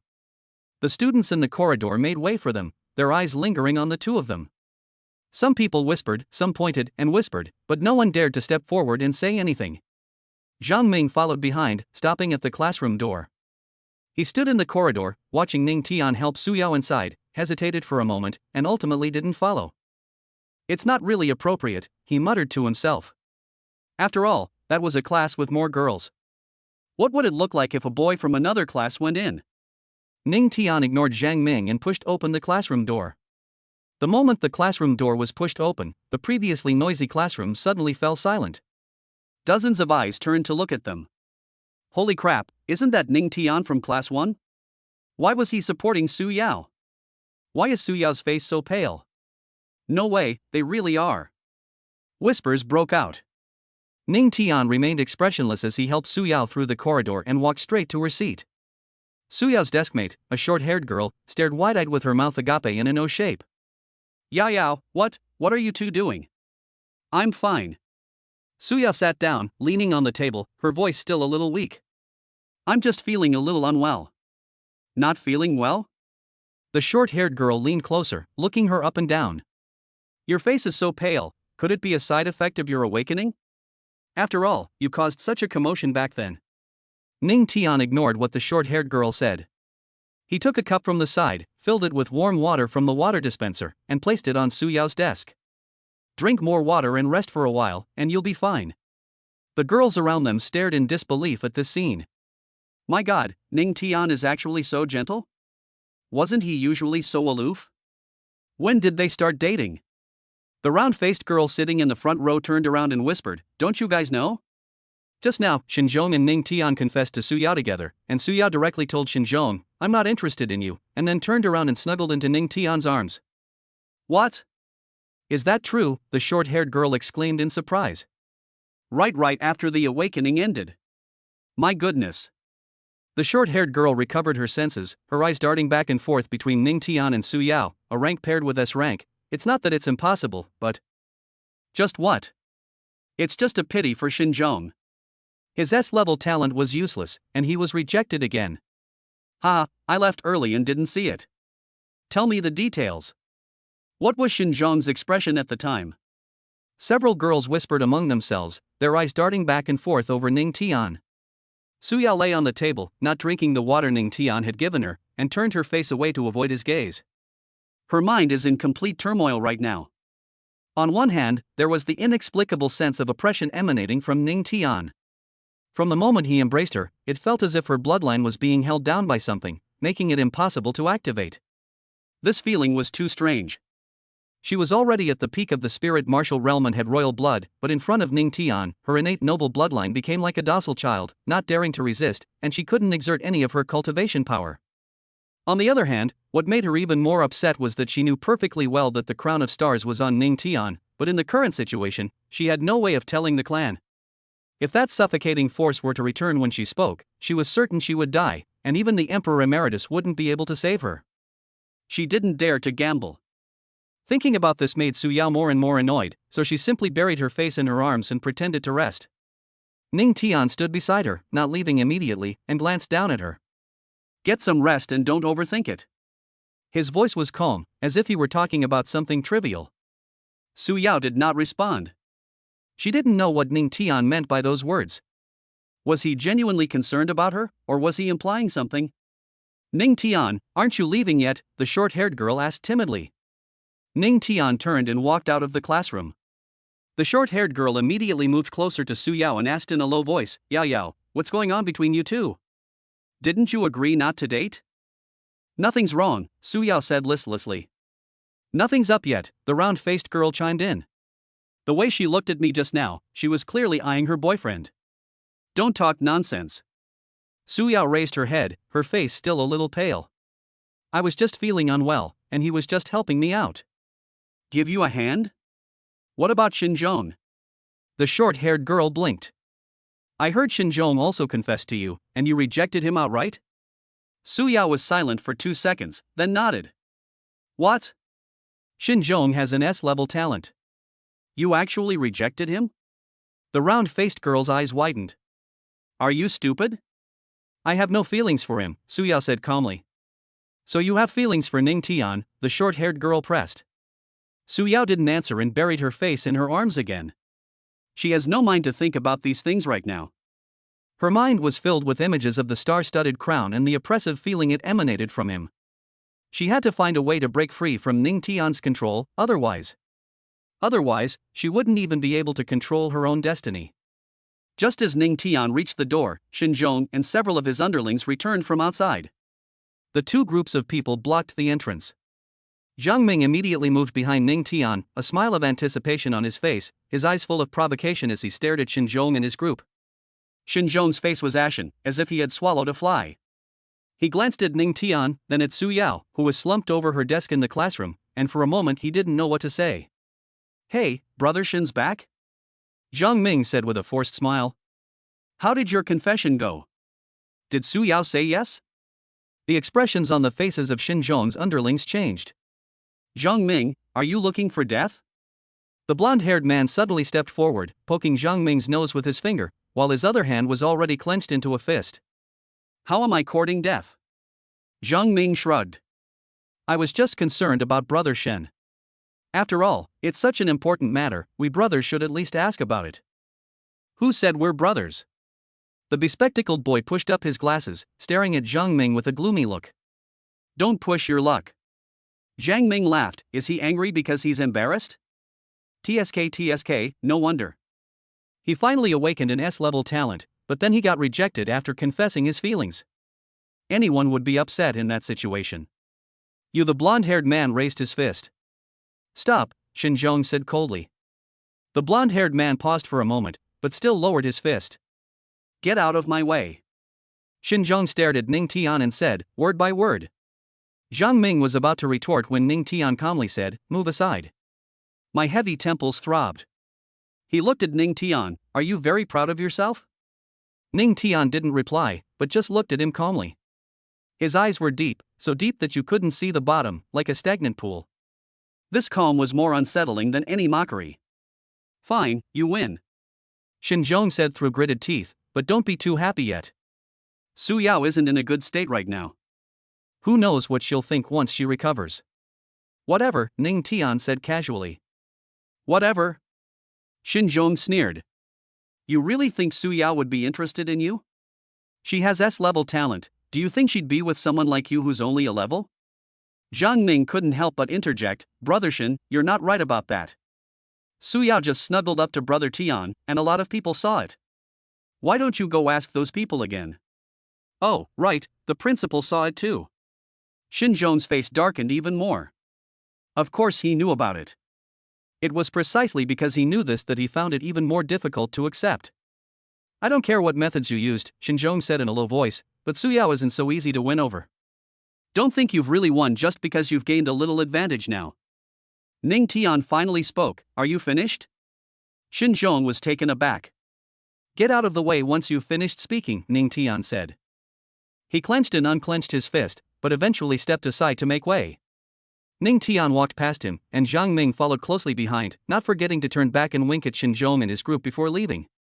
After Ning Tian had walked away, a boy with a buzz cut dared to speak up, Brother Shin, are you just going to swallow this insult like this?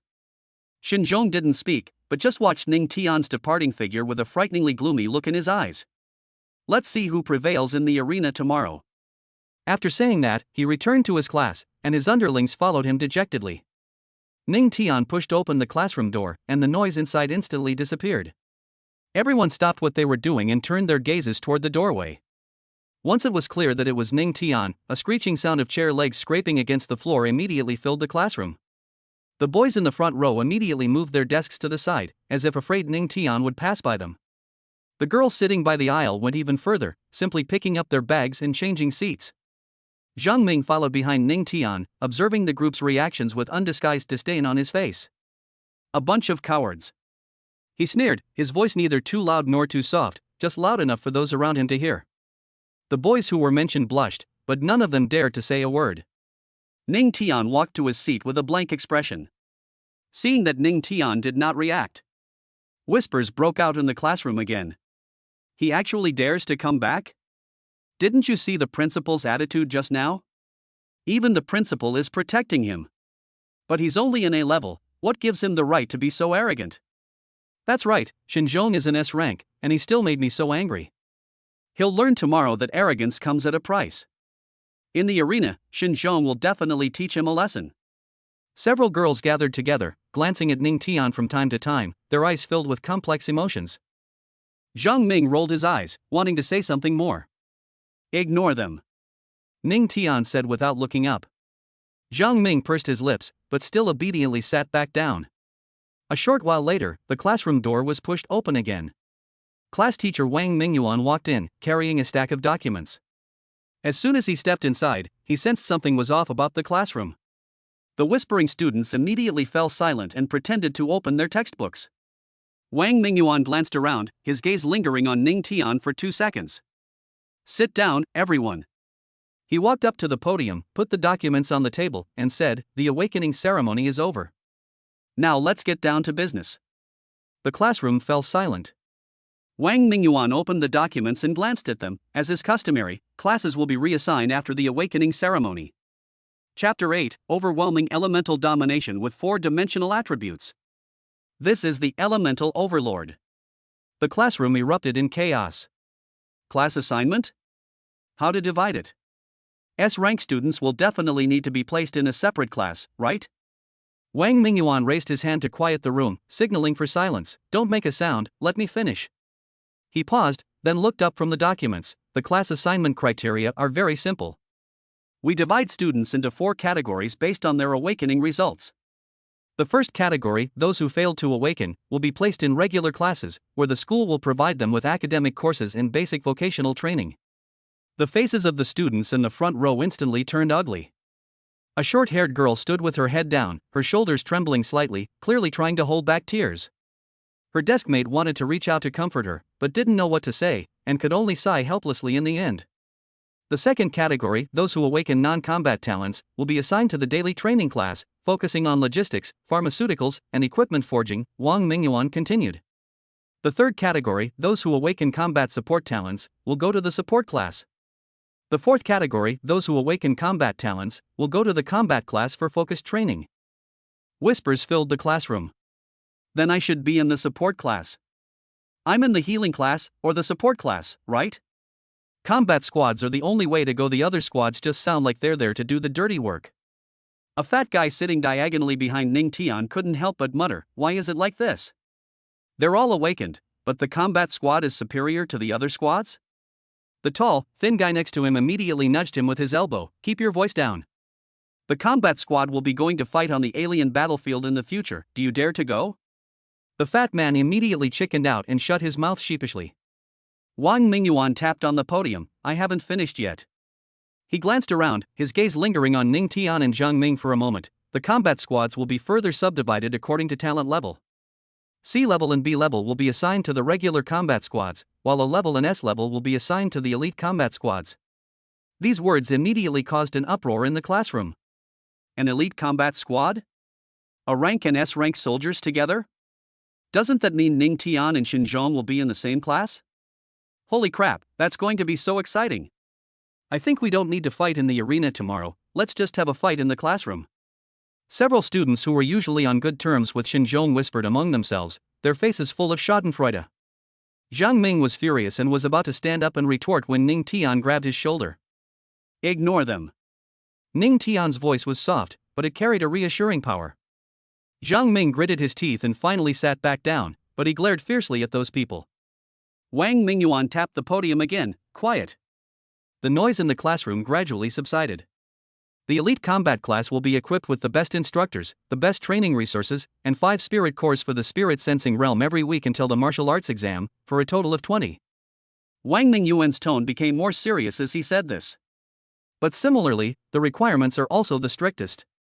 There will be elimination assessments every week, and those who rank last will be kicked back to the regular combat class. 20 spirit cores? One of these costs at least 50,000 yuan outside. These resources are outrageous. We're assessed every week? That's too much pressure. Kicking out those ranked last? That's too cruel. Wang Mingyuan sneered, cruel? Do you think the world of awakened ones is a game? The monsters on the alien battlefield won't show mercy just because you have low talent. It's an honor for you to be in the elite class. Being eliminated only means you're not qualified. The classroom fell completely silent. Wang Mingyuan didn't say anything more and began reading the list. Those whose names are heard should report to the regular class tomorrow. Zhou Xiao, Zhang Min, Lu Tao. The students whose names were called stood up one after another, each with a different expression. Some people breathed a sigh of relief, feeling that at least they could stay in school and didn't have to go home to inherit their parents' small business. Some people had their faces filled with resentment, and their eyes were red.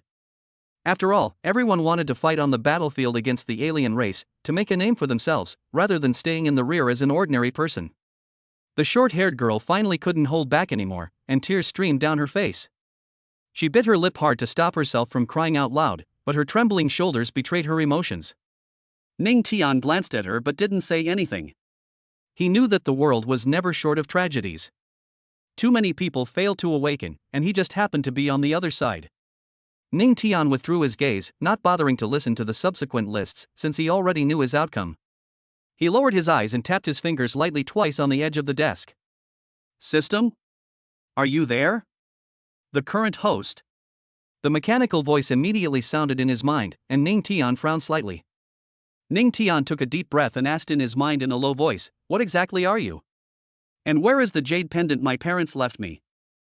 This system was originally the jade pendant. Ning Tian's fingers suddenly tightened, the fingertips making a faint sound as they rubbed against the table. What? The jade pendant is merely a vessel. I am a consciousness created by some being. The system's voice remained mechanical and cold, devoid of any emotional fluctuation. As for who that being is, given the host's current level of strength, there is no way of knowing at this time. Ning Tian's breath hitched slightly. The parents' belongings were actually a carrier of a system? What is the relationship between the person who created this system and their parents? Countless thoughts flashed through Ning Tian's mind, but he ultimately suppressed them. He took a deep breath and sneered inwardly, "What do you mean by no right to know? You even swallowed my parents' belongings, and now you're keeping me in suspense?" The host has misunderstood.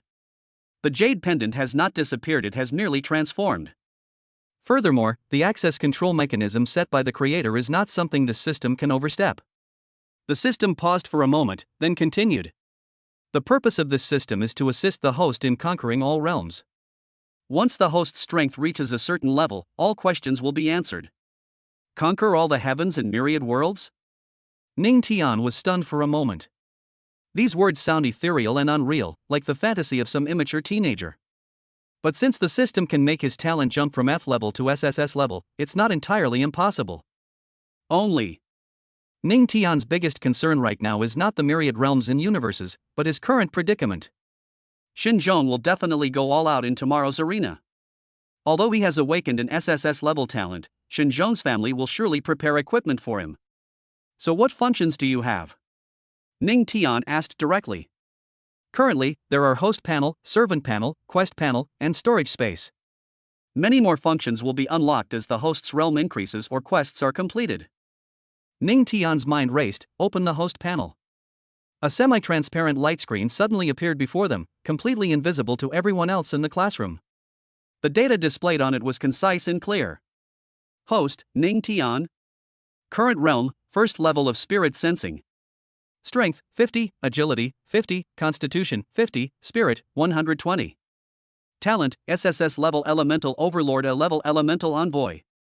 Skill, Eye of True Sight of all races, SSS rank. Cultivation technique, Origin Blood Pact. Currently controllable elements, fire, water, wind, earth, thunder, light, dark. More elements to be developed. Backpack, Succubus Queen's Bloodline Essence X1. Ning Tian glanced at the data and raised an eyebrow slightly. An ordinary student at the first level of the spirit sensing realm typically has 4 attributes between 10 and 20, but his strength, agility, and physique all reach 50, and his mental strength is as high as 120. This data is probably even stronger than that of an ordinary third-level spirit sensing realm cultivator. Is this the bonus from an SSS level talent? Ning Tian took a deep breath, suppressing the shock in his heart. Why is the spirit attribute so much higher than the other attributes? Manipulating elements relies on mental power. The system's answer was concise and direct. Ning Tian was stunned for a moment, then realized what was happening.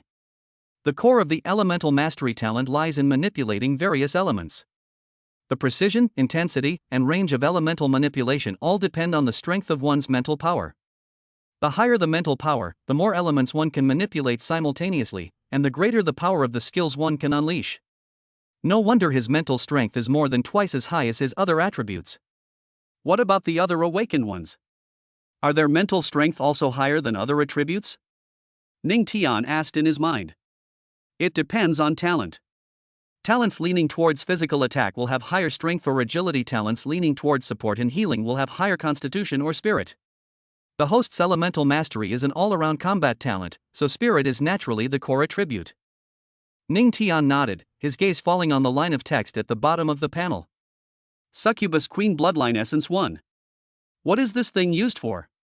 Can be used to enhance the strength of your allies, or as a bargaining chip. Ning Tian's heart skipped a beat. Family members? You mean? Please explore the familiar panel yourself. The system fell silent after it finished speaking. Ning Tian pursed his lips and didn't ask any more questions. Open the relatives panel. Family members: Suyao Evelyn Samuel. Race: Starry Succubus Princess Bloodline. Realm level: Peak of Spirit Martial Realm suppressed. Loyalty: 0%. Special abilities: Bewitching Eyes sealed, Bloodline power suppressed. Ning Tian stared at the 0% loyalty rating, his lips twitching. This succubus queen probably wanted to devour him alive right now. A 0% loyalty rating was already a mercy from the system. He took a deep breath and forcibly suppressed these chaotic thoughts. Now is not the time to think about these things. Open the task bar. Mission: Reversal Rank A versus Rank S. Task description: let everyone see clearly who the real trash is. Mission rewards: 1 random S rank reward, 1 special item. Task deadline: 1 day. Punishment for failure: your cultivation level drops by 1 major realm. Fighting an S rank character with an A rank was something he wouldn't have dared to dream of before. But now, with his SSS rank talent, it's not entirely impossible. The punishment for failure is too harsh. If one's cultivation level drops by a major realm, they will simply become an ordinary person. How much storage space is there? Ning Tian asked himself. 1 cubic meter. Is that all? Leveling up is possible as the host's strength increases or they complete missions. Ning Tian's eyelids twitched. What's the difference between a backpack and storage space? The backpack can only store items issued by the system. Storage space has no restrictions except that it cannot store living creatures. The system's explanation was clear. Just as Ning Tian was about to ask more questions, Wang Mingyuan on the podium suddenly called his name. Ning Tian, Zhang Ming, Wang Mingyuan read their names. You two report to the elite combat squad tomorrow. After saying that, Wang Mingyuan packed his things and left the classroom. Everyone else had already left without me noticing. Zhang Ming leaned closer and whispered, Brother Tian, do you think we'll really be in the same class as Xinzhong and his gang tomorrow? Ning Tian didn't answer, but simply stood up, picked up his school bag, and walked out. Let's go. Zhang Ming was stunned for a moment, then quickly followed. Stepping out of the classroom, the corridor was deserted, with only a few sounds of laughter and conversation coming from afar. Ning Tian walked slowly, still processing the information the system had just revealed. All the heavens and myriad worlds. Relatives. Task. It all seemed like a meticulously planned scheme. And he happened to be standing at the very center of this situation. Ning Tian looked up at the afterglow of the setting sun streaming in at the end of the corridor. It was time to go find the principal. Chapter 9: The Principal's Warning, The Mysterious Wooden Box. Ning Tian and Zhang Ming walked to the door of Class 3, where only Suyao was left inside. She sat by the window, the last rays of the setting sun bathing her in its glow, her profile as soft as a meticulously sculpted work of art. She was slumped over the table, clearly still recovering. Zhang Ming subconsciously slowed his pace and whispered, Brother Tian, Goddess Su hasn't left yet. Ning Tian glanced at him and said, You go back first. I need to talk to her about something, and I also need to go to the principal's office later. All right, I'll be going now. Zhang Ming waved his hand knowingly, and before leaving, he added in a low voice, Good luck, Brother Tian. Ning Tian raised his hand and patted him on the head. Zhang Ming chuckled, then turned and slipped away. The classroom fell silent. Ning Tian stood at the door, watching Su Yao's back, the string of information on the system panel flashing through his mind. He took a deep breath and walked into the classroom. The footsteps were particularly clear in the empty classroom. Su Yao turned her head and looked at him. Her eyes were calm, so calm that no emotion could be seen. Is there anything else? Her voice was soft and somewhat distant. Ning Tian walked to her desk and didn't beat around the bush. You must have many questions about the contract. Su Yao looked up at him. So you're going to explain? Wait for me at the school gate in a bit. I'll go to the principal's office first, and I'll explain everything to you then, Ning Tian said directly. Anyway, you can't hurt me right now. Su Yao tapped her fingers twice on the table, her eyes fixed on Ning Tian. Good. She turned her head to look out the window, no longer looking at him. The setting sun cast shadows on her face, half light and half shadow. Her chin slightly raised a defiant gesture. The classroom was so quiet that the occasional voices from the playground outside could be heard. Ning Tian looked at her tense profile and could sense that she was suppressing her anger. That's right, anyone would be furious if they were inexplicably made a familiar by someone and told, you can't hurt me now anyway. He didn't say much, and turned to walk out. As he reached the door, he paused for a moment. Don't even think about running away. The contract connects our lives, you can feel it. Su Yao gripped the corner of the table tightly, her fingertips turning white. New. Her voice was very low, and you couldn't tell what emotion she was expressing, but she couldn't hide her frustration. Ning Tian didn't say anything more and walked out of the classroom. Phew, time to go see the principal. The light in the corridor grew dimmer, and Ning Tian's footsteps echoed in the empty stairwell. He glanced at his watch. It was almost 6 o'clock. The principal's office was on the 3rd floor of the administration building. They shouldn't be off work yet at this hour. As he turned the corner, he heard the laughter and chatter of several students ahead. Ning Tian recognized them as a few students from the next class, gathered at the stairwell, seemingly talking about something. Seeing him approach, their voices suddenly lowered, their eyes swept over him, and then they hurried downstairs. Ning Tian didn't pay attention. Today's incident caused quite a stir. It's probably spread throughout the entire grade. The administration building was much quieter than the teaching building. Most of the offices along the corridor had their lights off, with only a few still lit. Ning Tian walked to the 3rd floor, where the principal's office door was ajar, with warm yellow light shining from inside. He stood at the door, took a deep breath, and raised his hand to knock. Come in, came the principal's calm voice from inside. Ning Tian pushed open the door. The office wasn't large, but it was very tidy. The bookshelves against the wall were filled with various books and documents, and behind the desk sat a middle-aged man with gray hair, looking down at some file.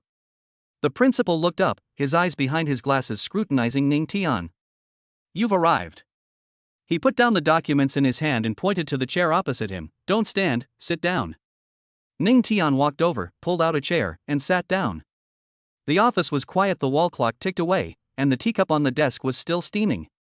The principal leaned back in his chair, crossed his hands on the table, and remained silent for a few seconds before speaking. I saw everything that happened this afternoon. Ning Tian didn't respond, waiting for him to continue. The school has already learned about Su Yao's situation. The principal paused. The Spirit Management Bureau also called and said that you handled it quite well. Ning Tian breathed a sigh of relief, but didn't show it on his face. However, the principal changed the subject. A school is not a battlefield. While your approach today was effective, have you considered the potential consequences?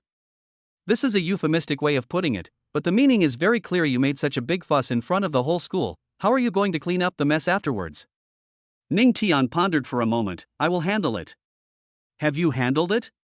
The principal stared at him, tapping his fingers lightly on the table twice. Su Yao's current identity is very sensitive. The Spirit Management Bureau is still investigating her. Ning Tian's heart tightened. Do you really think you're the only one who saw through her disguise? The principal pushed up his glasses, the lenses reflecting the light, making it impossible to see his eyes. The air in the office suddenly froze. Ning Tian's fingers tightened on the armrest of the chair, his mind racing. The principal's words contained too much information. The Spirit Management Bureau was investigating, the school knew Su Yao had problems, and it was even possible that her identity as an alien had already been exposed. So the school already knew? Ning Tian asked directly. The principal did not answer immediately, but took out a document from the drawer and pushed it in front of Ning Tian. The Spirit Management Bureau sent her information 3 days ago. Ning Tian looked down. The file folder was stamped with the red seal of the Department of Spirituality and Health, and the corners were worn, indicating that it had been read many times. Open it and take a look. The principal's voice was calm. Ning Tian reached for the file folder and pulled out the documents inside. The first page contained Su Yao's photo, but in the information section below, the race field clearly stated pending confirmation. Pending confirmation? Ning Tian looked up. The Bureau of Spirits suspects she is of a different race, but there is no conclusive evidence. The principal leaned back in his chair. Your actions this afternoon actually helped them confirm this, making Su Yao reveal her alien aura. Ning Tian frowned. This was a bit beyond his expectations. He thought he was the first to discover Su Yao's identity, but it turned out the Bureau of Spirits had been watching her for a long time? Then why don't you just arrest her? Arrest her? The principal shook his head. Do you know the size of the Su family in Zhanghai City? Taking action without solid evidence will cause turmoil within the Su family. After all, in their eyes, Su Yao is still the same Su Yao. Ning Tian fell silent. He turned to the second page of the document, which recorded Su Yao's movements over the past month. Every route, from home to school, and from school to the library, was clearly marked. The Bureau of Spiritual Affairs sent people to monitor her for a month, but they didn't find any unusual behavior, the principal continued. She behaved just like an ordinary student, avoiding contact with suspicious people, not doing anything out of line, and even controlling her spiritual energy fluctuations very well. Until today, you have driven her to the brink of despair. Ning Tian's fingers stopped on the document. The principal spoke casually, but the meaning was clear. His actions today were tantamount to testing the waters for the Bureau of Spirituality. So I was used? Ning Tian raised his head, his tone somewhat cold. It's not a matter of using it. The principal waved his hand. The Spirit Management Bureau is also very interested in your abilities. Being able to forcibly suppress alien bloodlines is not something an ordinary person can do. Ning Tian's heart skipped a beat, and his eyes sharpened. That doesn't sound quite right. What's the meaning? The principal stood up, walked to the window, and turned his back to Ning Tian. The sky outside the window had darkened, and the streetlights lit up one by one, illuminating the campus. Ning Tian, don't worry. The principal's voice came from ahead. The country will only protect you, not harm you. Ning Tian didn't speak, but tapped his fingers twice on the armrest of the chair. That sounds like a comforting statement, but what about the second half? But for some people, the principal turned around, his eyes behind his glasses fixed on Ning Tian. It's not like that at all. The air in the office seemed to freeze even more. Ning Tian leaned back in his chair, his mind racing. The principal's words were ambiguous, but the meaning was clear. His abilities were being watched, and not just by the Bureau of Spirits. So what does the Bureau of Spirits want me to do? Ning Tian asked directly. You don't need to do anything for now. The principal walked back to his desk and sat down again. They just want to confirm your capabilities and your attitude towards other races. Ning Tian sneered, attitude? Wasn't my performance this afternoon clear enough?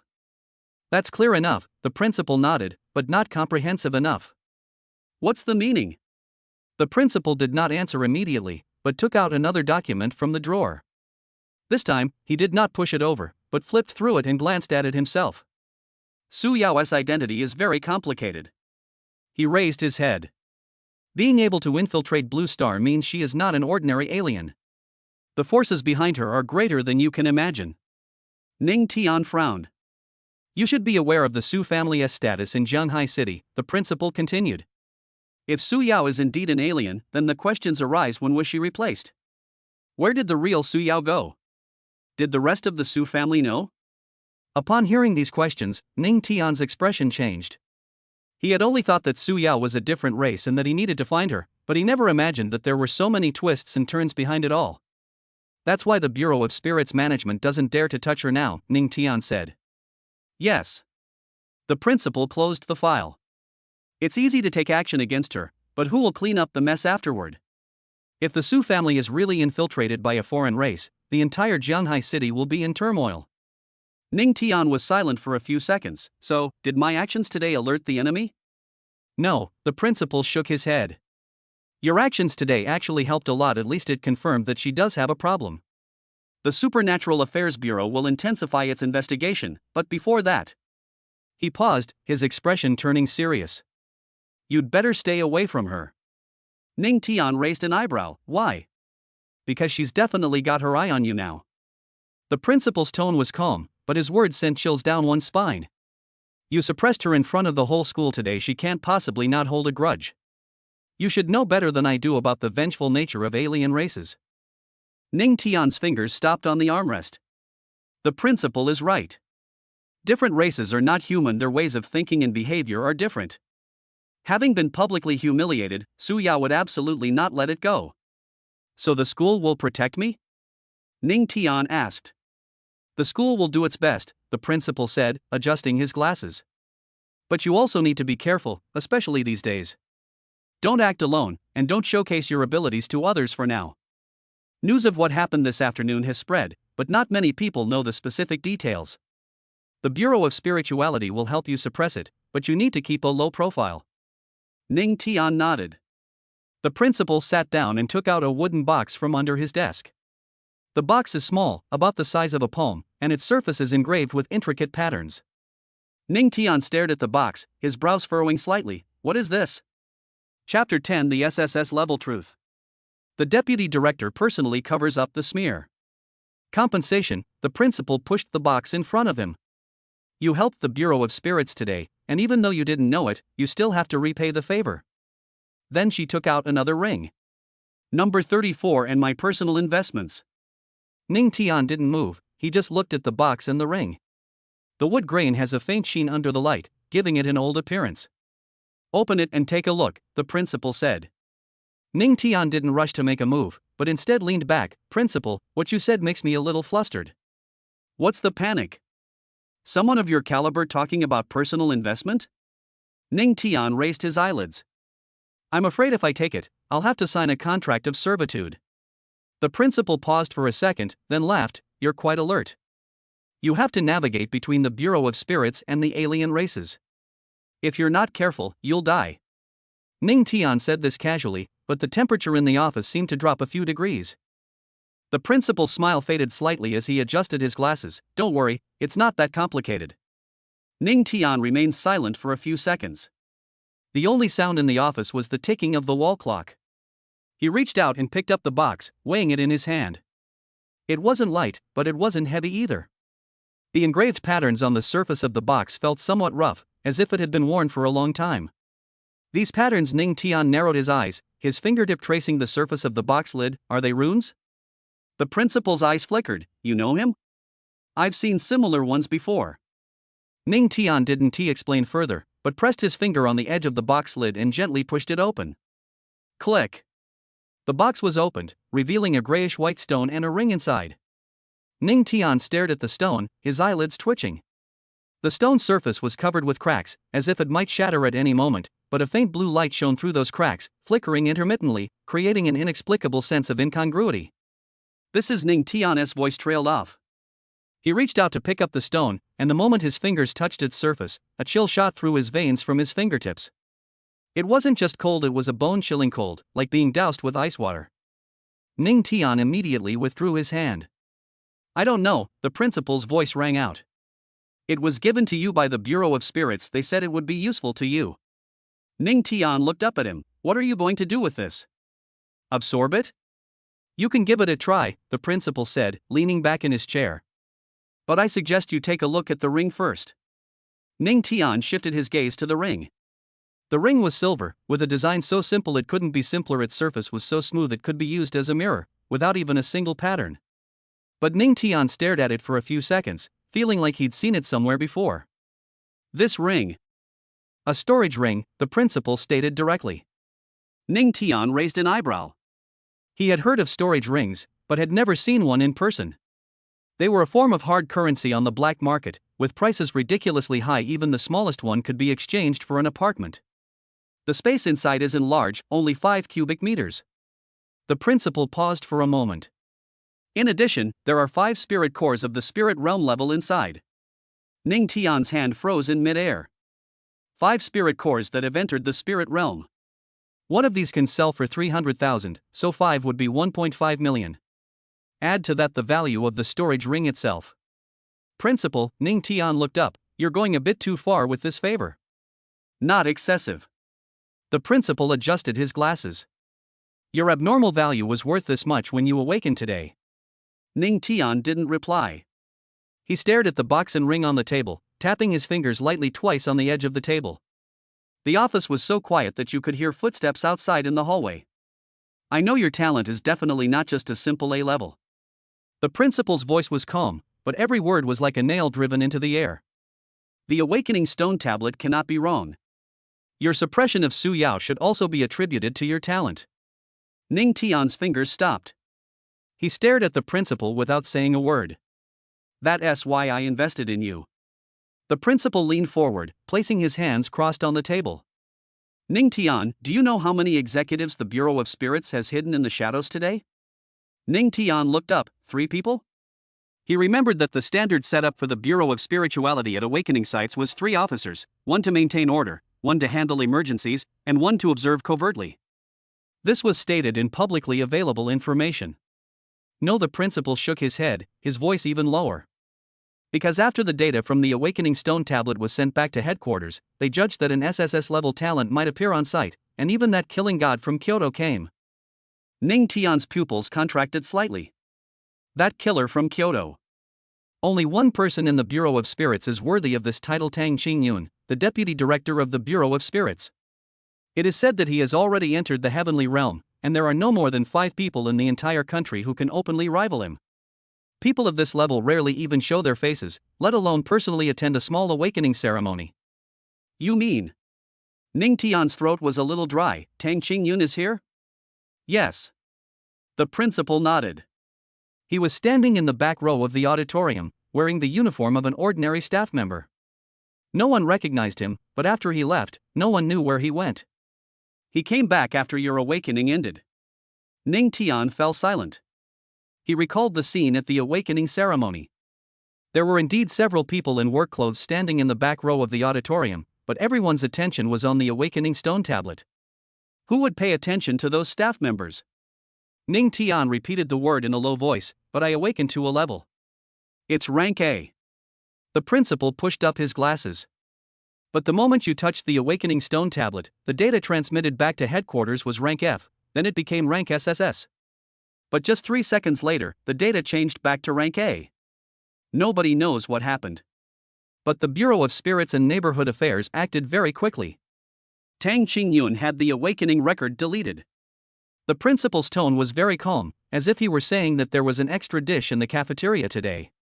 To the outside world, it will only show that you have an A-level talent. Ning Tian's fingers stopped on the edge of the table. He looked up and stared at the principal. Why? I'll protect you. The principal gave the answer directly. You should know what an SSS-level talent means. Ning Tian knew this, of course.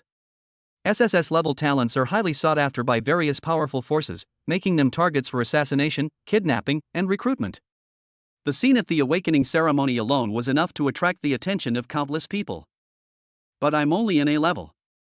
Ning Tian's voice was calm. It's grade A. The principal nodded. But I know, and Tang Qingyun knows that the awakening Steel 1T make a mistake. The air in the office felt frozen. Ning Tian looked down at the box on the table.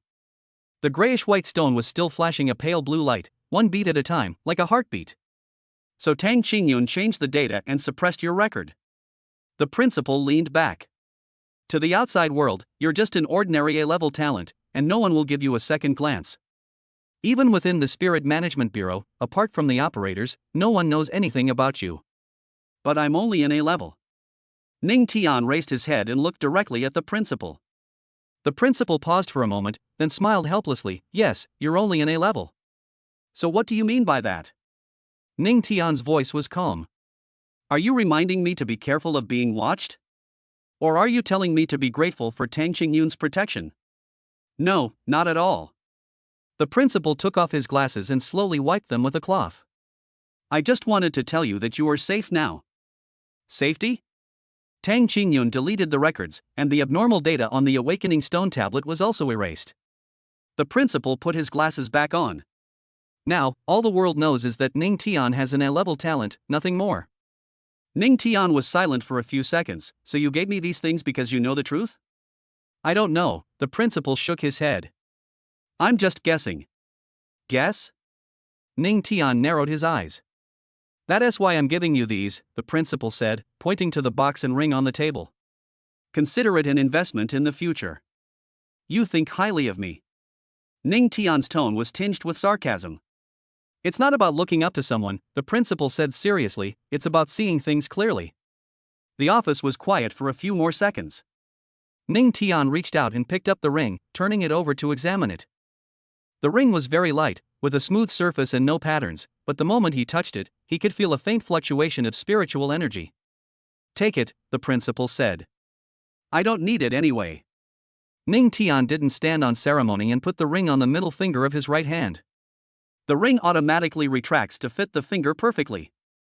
A blood oath will suffice, the principal reminded him. Ning Tian nodded, picked up a pen from the table, and made a small cut on his fingertip, letting the blood drip onto the ring. The next second, a pale blue halo appeared on the surface of the ring, then quickly disappeared. Ning Tian closed his eyes and probed his consciousness into the ring. The space, 5 cubic meters, wasn't large, but it wasn't small either. Inside, 5 spirit cores, each about the size of a fist, were neatly arranged. Ning Tian withdrew his consciousness and reached out to put the wooden box and the grayish-white stone into his ring. The movements were natural, without the slightest hesitation. The principal watched his actions and a satisfied smile appeared on his face. This kid isn't pretentious, he takes what he needs without hesitation. Is there anything else you want to ask? The principal leaned back in his chair. That's all. Ning Tian stood up. Thanks. No need for thanks, the principal waved his hand.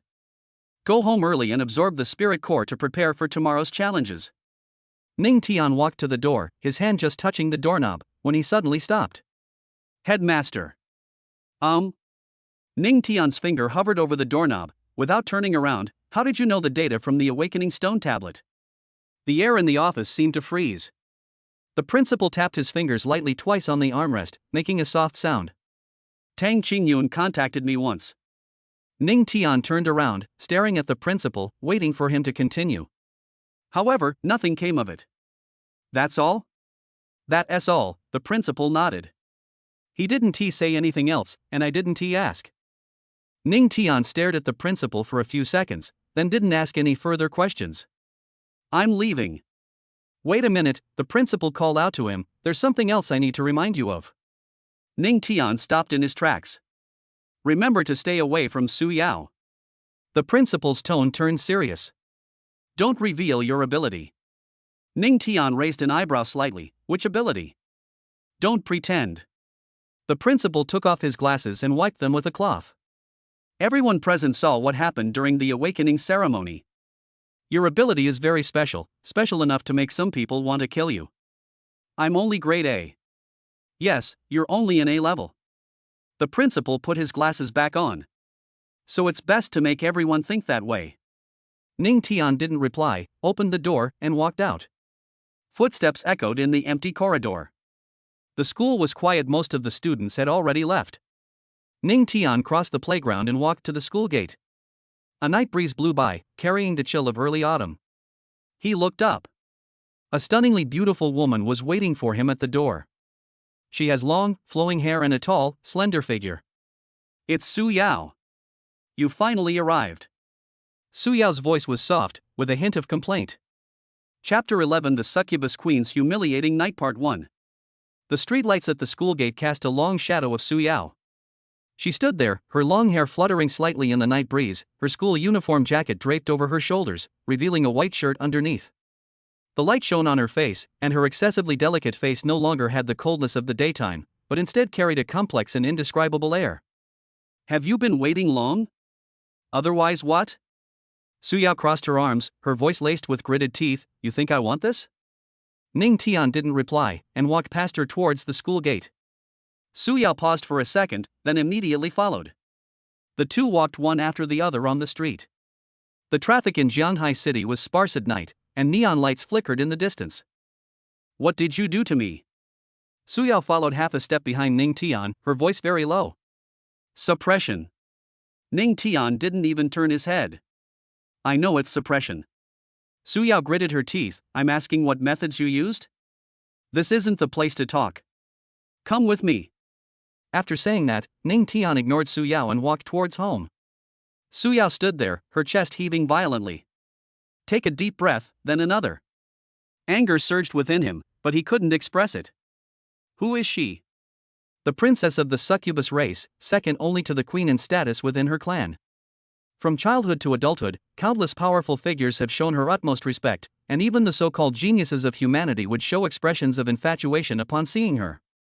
And now, suppressed by a human boy, they had no chance to resist. Stop. Su Yao gritted her teeth and chased after her.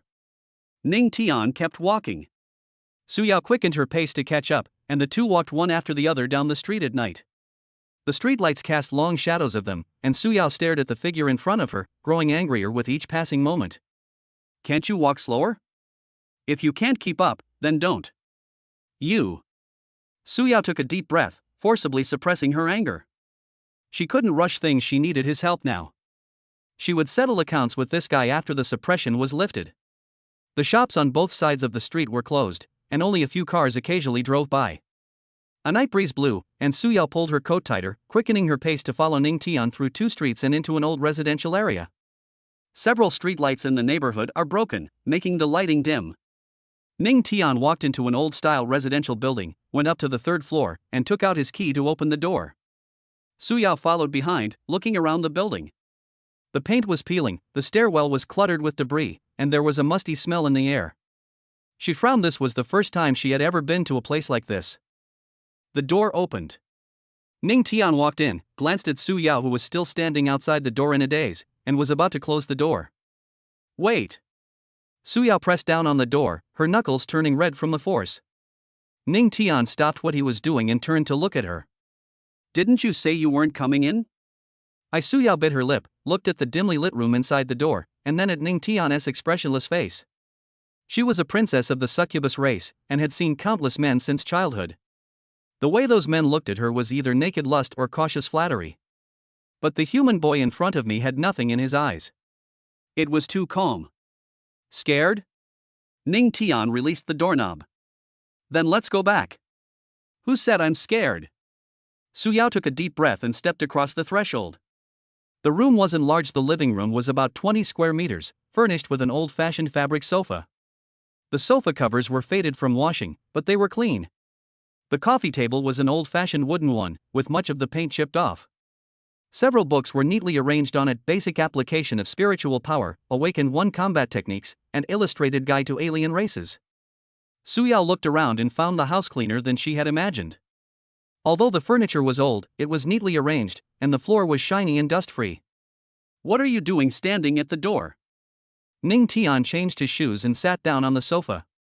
Su Yao then realized what was happening, closed the door, took off her shoes, and followed him inside. She sat down at the other end of the sofa, with a person's distance between them. The living room was quiet, with only the ticking of the wall clock. Su Yao secretly glanced at Ning Tian, who was leaning back on the sofa with his eyes closed and his breathing steady. You're just bringing me home like this? Su Yao broke the silence. Aren't you afraid I might do something to you? Ning Tian opened his eyes and looked at her. Can you do it? Su Yao's face flushed red instantly. It's impossible. Her internal power was completely suppressed, and she couldn't even use her most basic charm abilities. She was now just an ordinary person, even weaker than an ordinary person. Moreover, the human boy wasn't buying her act at all. What exactly do you want? Su Yao gritted her teeth, giving up on the temptation, and went straight to the point. Just state your conditions. Okay. Ning Tian nodded. I actually have a question I wanted to ask you. Su Yao was taken aback, a hint of wariness flashing in her eyes. She sat up straight, placed her hands on her knees, and adopted a defensive posture. Ask away. She leaned back on the sofa, her tone indifferent. Anyway, my life is in your hands. Ask whatever you want. But I can choose not to answer. Then the suppression will continue to intensify until he becomes a completely ordinary person. Even his succubus instincts will disappear. Ning Tian said casually, as if he were talking about a trivial matter. Su Yao clenched her fists. Hateful. This human boy had her completely under his thumb. Ning Tian picked up a book from the coffee table, flipped through it casually, his gaze fixed on the pages, seemingly not in a hurry to ask a question. This silence is more agonizing than asking a direct question. Su Yao stared at him, her heart pounding faster and faster. She didn't know what this human boy would ask, but she had a feeling that the questions that followed wouldn't be simple. After a long silence, Ning Tian finally spoke. What is your purpose in infiltrating Earth? His voice was calm, but the question was like a sharp knife, piercing directly at Su Yao's vitals. The room was silent for a few seconds. Su Yao opened her mouth, about to answer, when a suffocating force suddenly surged into her mind. It was the same force that had appeared when she tried to reveal the first emperor's information, cold, domineering, and brooking no resistance. Her fingers tightened on her knee. This human boy is no ordinary person. If she lies, will he take action against her? After hesitating for a moment, Su Yao spoke up. My clan has asked me to find something. What is that? Ning Tian turned a page of his book without looking up. I don't know exactly what it is. Su Yao frowned. I only know that it might be in Jianhai City and is very important to our succubus clan. How important? So important that the queen herself gave the order. Su Yao stared at Ning Tian's profile. How important do you think it is that she sent me, a princess, here? Ning Tian finally raised his head and looked at her. Su Yao felt a little uncomfortable under that gaze and subconsciously straightened her back. Did you find it? Ning Tian closed the book. No. Su Yao shook her head. I've been on Blue Star for almost 3 years and haven't even found a clue. 3 years? Ning Tian's eyes flickered slightly. How did you get in? This is the second question, Su Yao sneered. Didn't you say you were only asking one? Did I say I would only ask one question? You. Su Yao gritted her teeth and took a deep breath. Forget it, there's no point in arguing with this guy. Through spatial rifts, she said. There are rifts between Blue Star and the starry sky. As long as you find the right spot, you can get across. However, there are limitations on the strength that can get through. Those who are too strong will be suppressed by the will of Blue Star. I was able to enter Blue Star only after most of my power was sealed by my clan, since it is easy to be discovered if you sneak in from the battlefield. Ning Tian nodded and didn't ask any further questions. He stood up and walked towards the kitchen. Are you hungry? Su Yao was stunned. He was just interrogating her. Why is he suddenly asking this?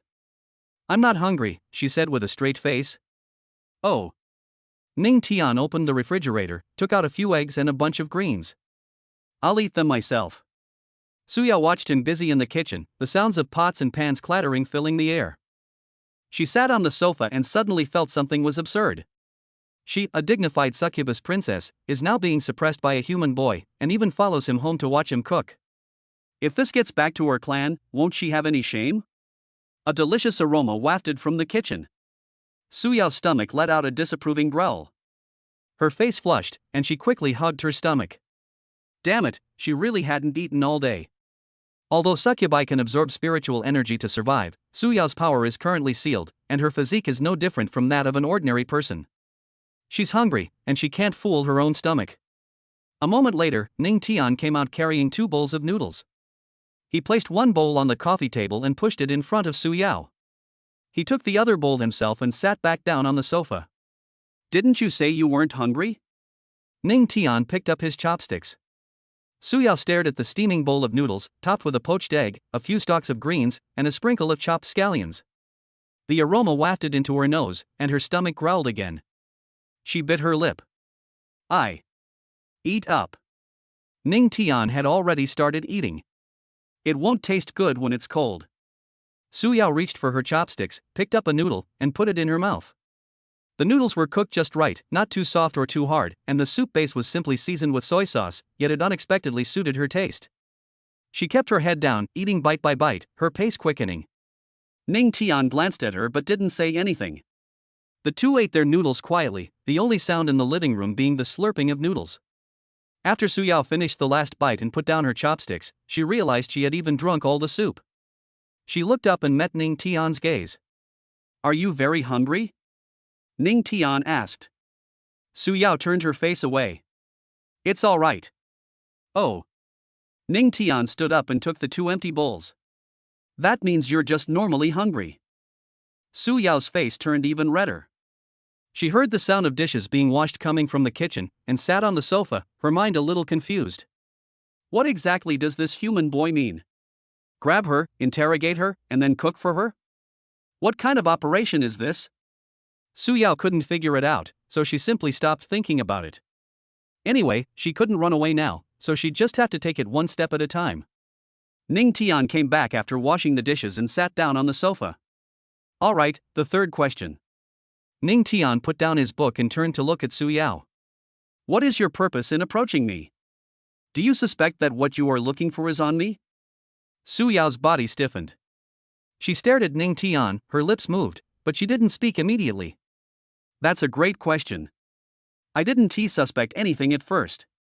Su Yao lowered her eyelids, her fingers tapping lightly on her knee. Zhanghai City is so big, I haven't even found a clue, why should I suspect you?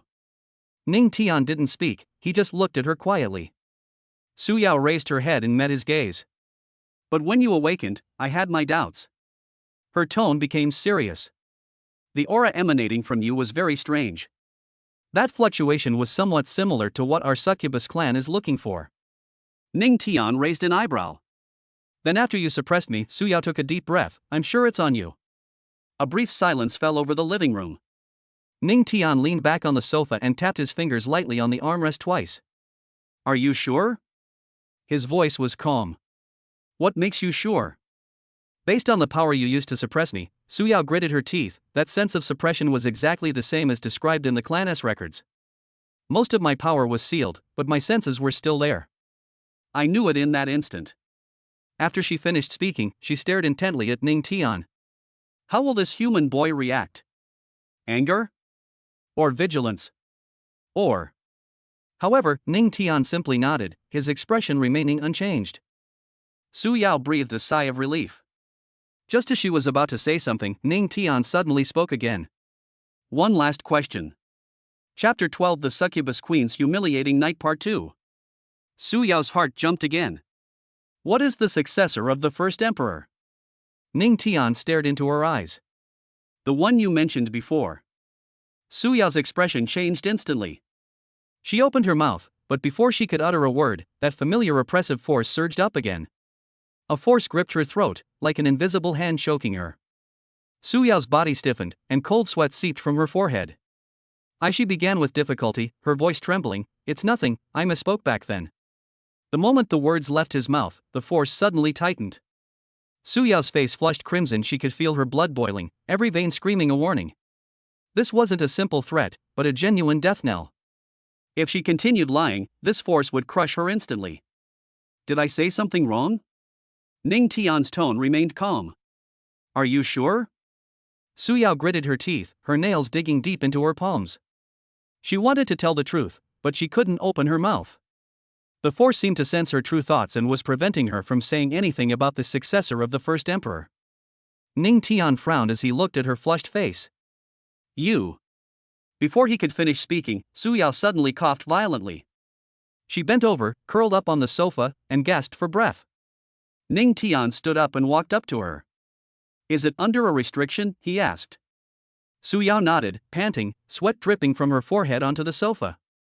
Ning Tian remained silent for a few seconds. All right, let's skip this question for now. He turned and walked back to his seat. Looks like you can't say everything. The oppressive force slowly receded. Su Yao gasped for breath, her chest heaving. She looked up at Ning Tian with a complicated expression. This human boy was far more perceptive than she had imagined. Ning Tian sat back down on the sofa and tapped the table twice with his hand. All right, I have no more questions. Su Yao was stunned for a moment, and before she could react, Ning Tian continued. As for what you're looking for, it's not on me. Ning Tian leaned back on the sofa, his tone indifferent. When I awakened, didn't the principal say that the problem arose because the stone tablet had been neglected for years?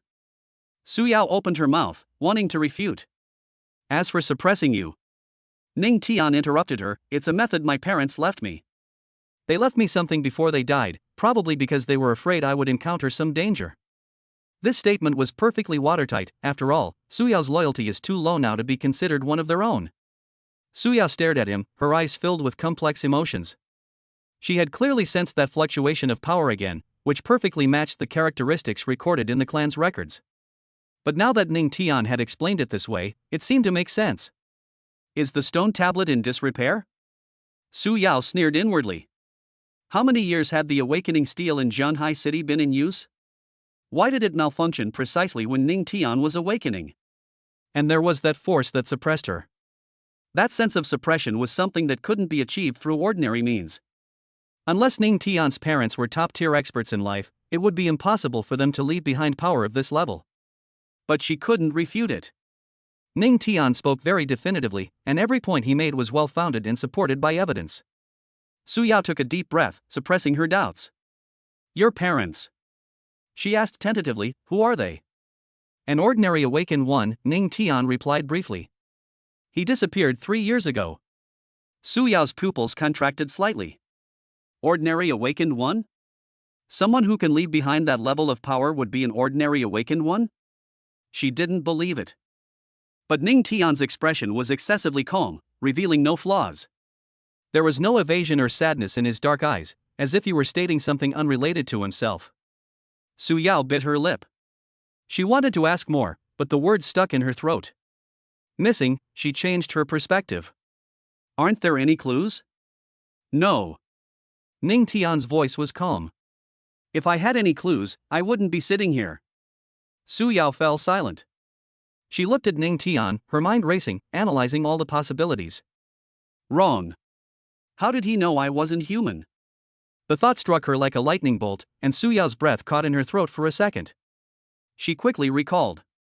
Ning Tian hadn't asked about her race at all, nor had he shown any surprise. He had simply asked naturally, successor of the first emperor, and what she was looking for, as if he already knew she wasn't an ordinary human. Su Yao's breathing gradually calmed down, and the corners of her mouth unconsciously curled up into a smile.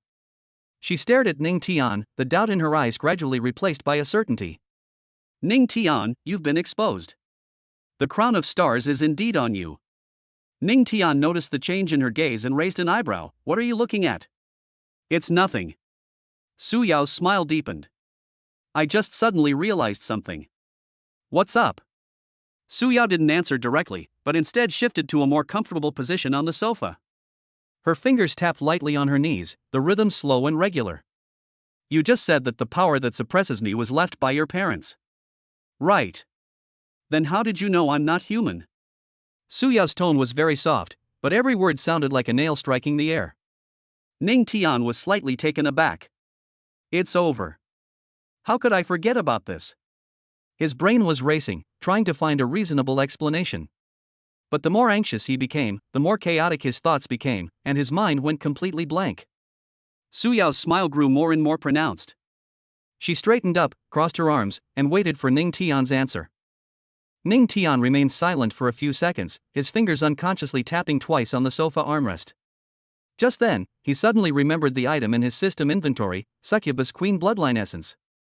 Oh, right. Ning Tian immediately took it out of the system inventory. A dark red crystal appeared in his hand, with a faint blood red light flowing inside. Because it was hot at the time. Ning Tian raised his hand and showed the crystal to Su Yao. Su Yao's smile froze. Ning Tian breathed a sigh of relief. Luckily, he had it, otherwise, he would have been doomed. But just as he was about to continue making things up, a thought suddenly flashed through his mind. Broken. I called her by her succubus real name. Ning Tian's expression froze instantly, and his brain completely shut down. Su Yao didn't notice his unusual behavior. Her attention was entirely focused on the crystal. So that's how you found out my identity? Su Yao's tone was somewhat uncertain. She looked at the crystal in Ning Tian's hand and recalled her earlier deduction. If that was the case, then the crown of stars might indeed not be on him. Su Yao looked like a deflated balloon, her shoulders drooping slightly. Did I guess wrong again? She leaned back on the sofa listlessly, her eyes unfocused. Just then, the bloodline that had been suppressed within her body suddenly began to stir. The oppressive force did not disappear, but his bloodline was trembling wildly, as if it had sensed something extremely important. Su Yao suddenly raised her head, her eyes fixed on the crystal in Ning Tian's hand. What is this? Her voice changed. Ning Tian's heart skipped a beat when he saw her suddenly become agitated. A common succubus bloodline crystal. He said, forcing a smile, it was left to me by my parents. No. Su Yao stood up and walked to Ning Tian. This thing. The blood vessels in my body trembled even more violently. The feeling was like a pilgrim meeting a god. This is the crystallization of the ancestral bloodline. Su Yao's voice suddenly rose, and she almost pressed herself against Ning Tian, her eyes fixed on the dark red crystal. They had completely forgotten what had just happened. Su Yao's bloodline was trembling wildly, as if every cell in her body was cheering with joy. This was no ordinary succubus bloodline, it was the most primordial power of her race, the ancestral bloodline. Ning Tian's fingers tightened instantly. He felt a chill run down his spine when he looked into Su Yao's eyes, which seemed to be spitting fire. What are you talking about? Ning Tian remained expressionless, flipping his wrist to retrieve the crystal. It's something my parents left me. You've mistaken it for something else. Su Yao suddenly looked up, a hint of urgency flashing in her purple eyes. There's no way I could be wrong. Her voice trembled. My bloodline won't lie to me. That is the crystallization of the ancestral bloodline. Ning Tian remained silent. System, you're amazing. I thought it was just a normal succubus queen's bloodline crystal, but it turns out to be the ancestral queen's bloodline crystal. Yes, host, the system has many more mysterious items waiting for you to acquire. Ning Tian ignored the system, his attention was entirely on Su Yao.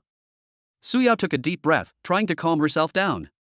The ancestral bloodline crystals only exist in the lineage of the succubus royal family. She stared into Ning Tian's eyes and said, word by word, each one represents the entire bloodline power of a royal family. How could your parents possibly possess such a thing? Ning Tian's brain was working at lightning speed. Oh no, oh no, oh no. This time, the truth has really come out. He looked at Su Yao's scrutinizing eyes and his lips moved slightly. They probably found it in the ruins back then. Found it? Su Yao's expression was a little strange. Do you think I'd believe that? Take it or leave it. Ning Tian simply gave up. Anyway, the thing is in my hands, and you can't take it away. Su Yao was stunned for a moment.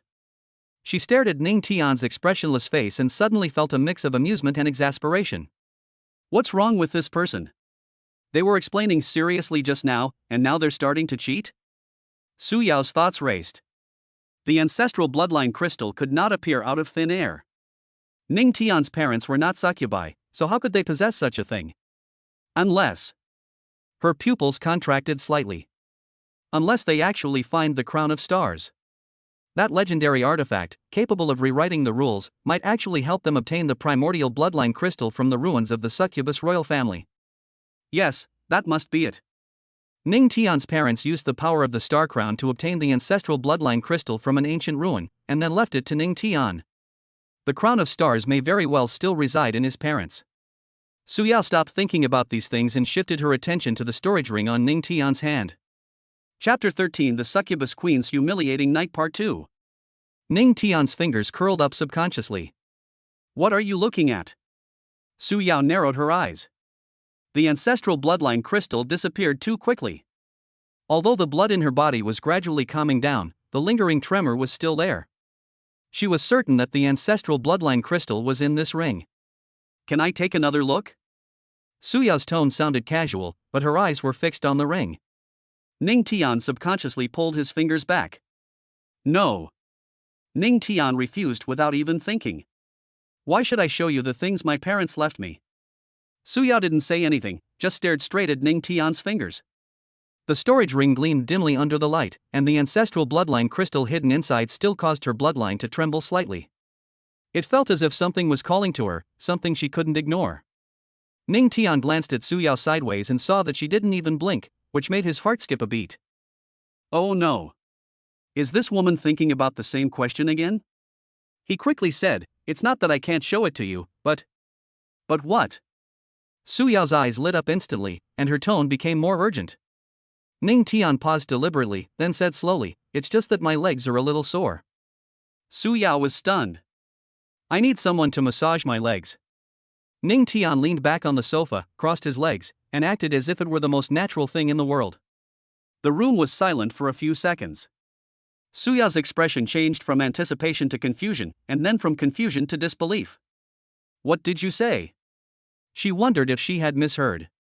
I said, Ning Tian patted his leg, you massage my legs, and I'll show you. Suyao's expression changed several times. She, a princess of the succubus race and a pure-blooded royal descendant, is now being asked by a human to massage her legs? Are you crazy? Suyao gritted her teeth. I'm not crazy. Ning Tian shrugged. Didn't you want to see? I'm giving you the chance. Suyao took a deep breath. The ancestral bloodline crystal was right before her eyes, and the bloodline within her was still trembling. The desire was almost overwhelming her reason.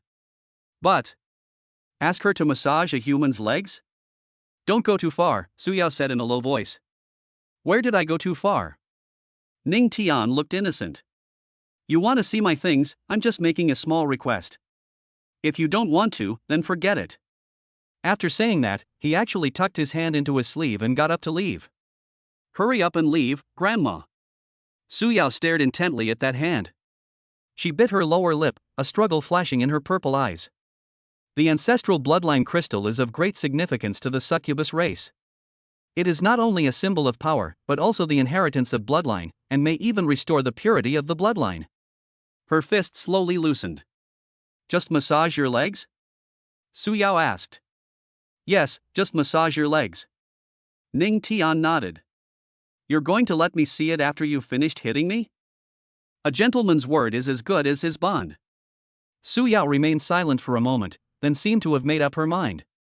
Fine, she said through gritted teeth, I'll do it. Tian felt a sudden pang of panic when he saw Suyao's gritted teeth. Is this woman really going to massage his legs? His original intention was to discourage Suyao and make her leave as soon as possible.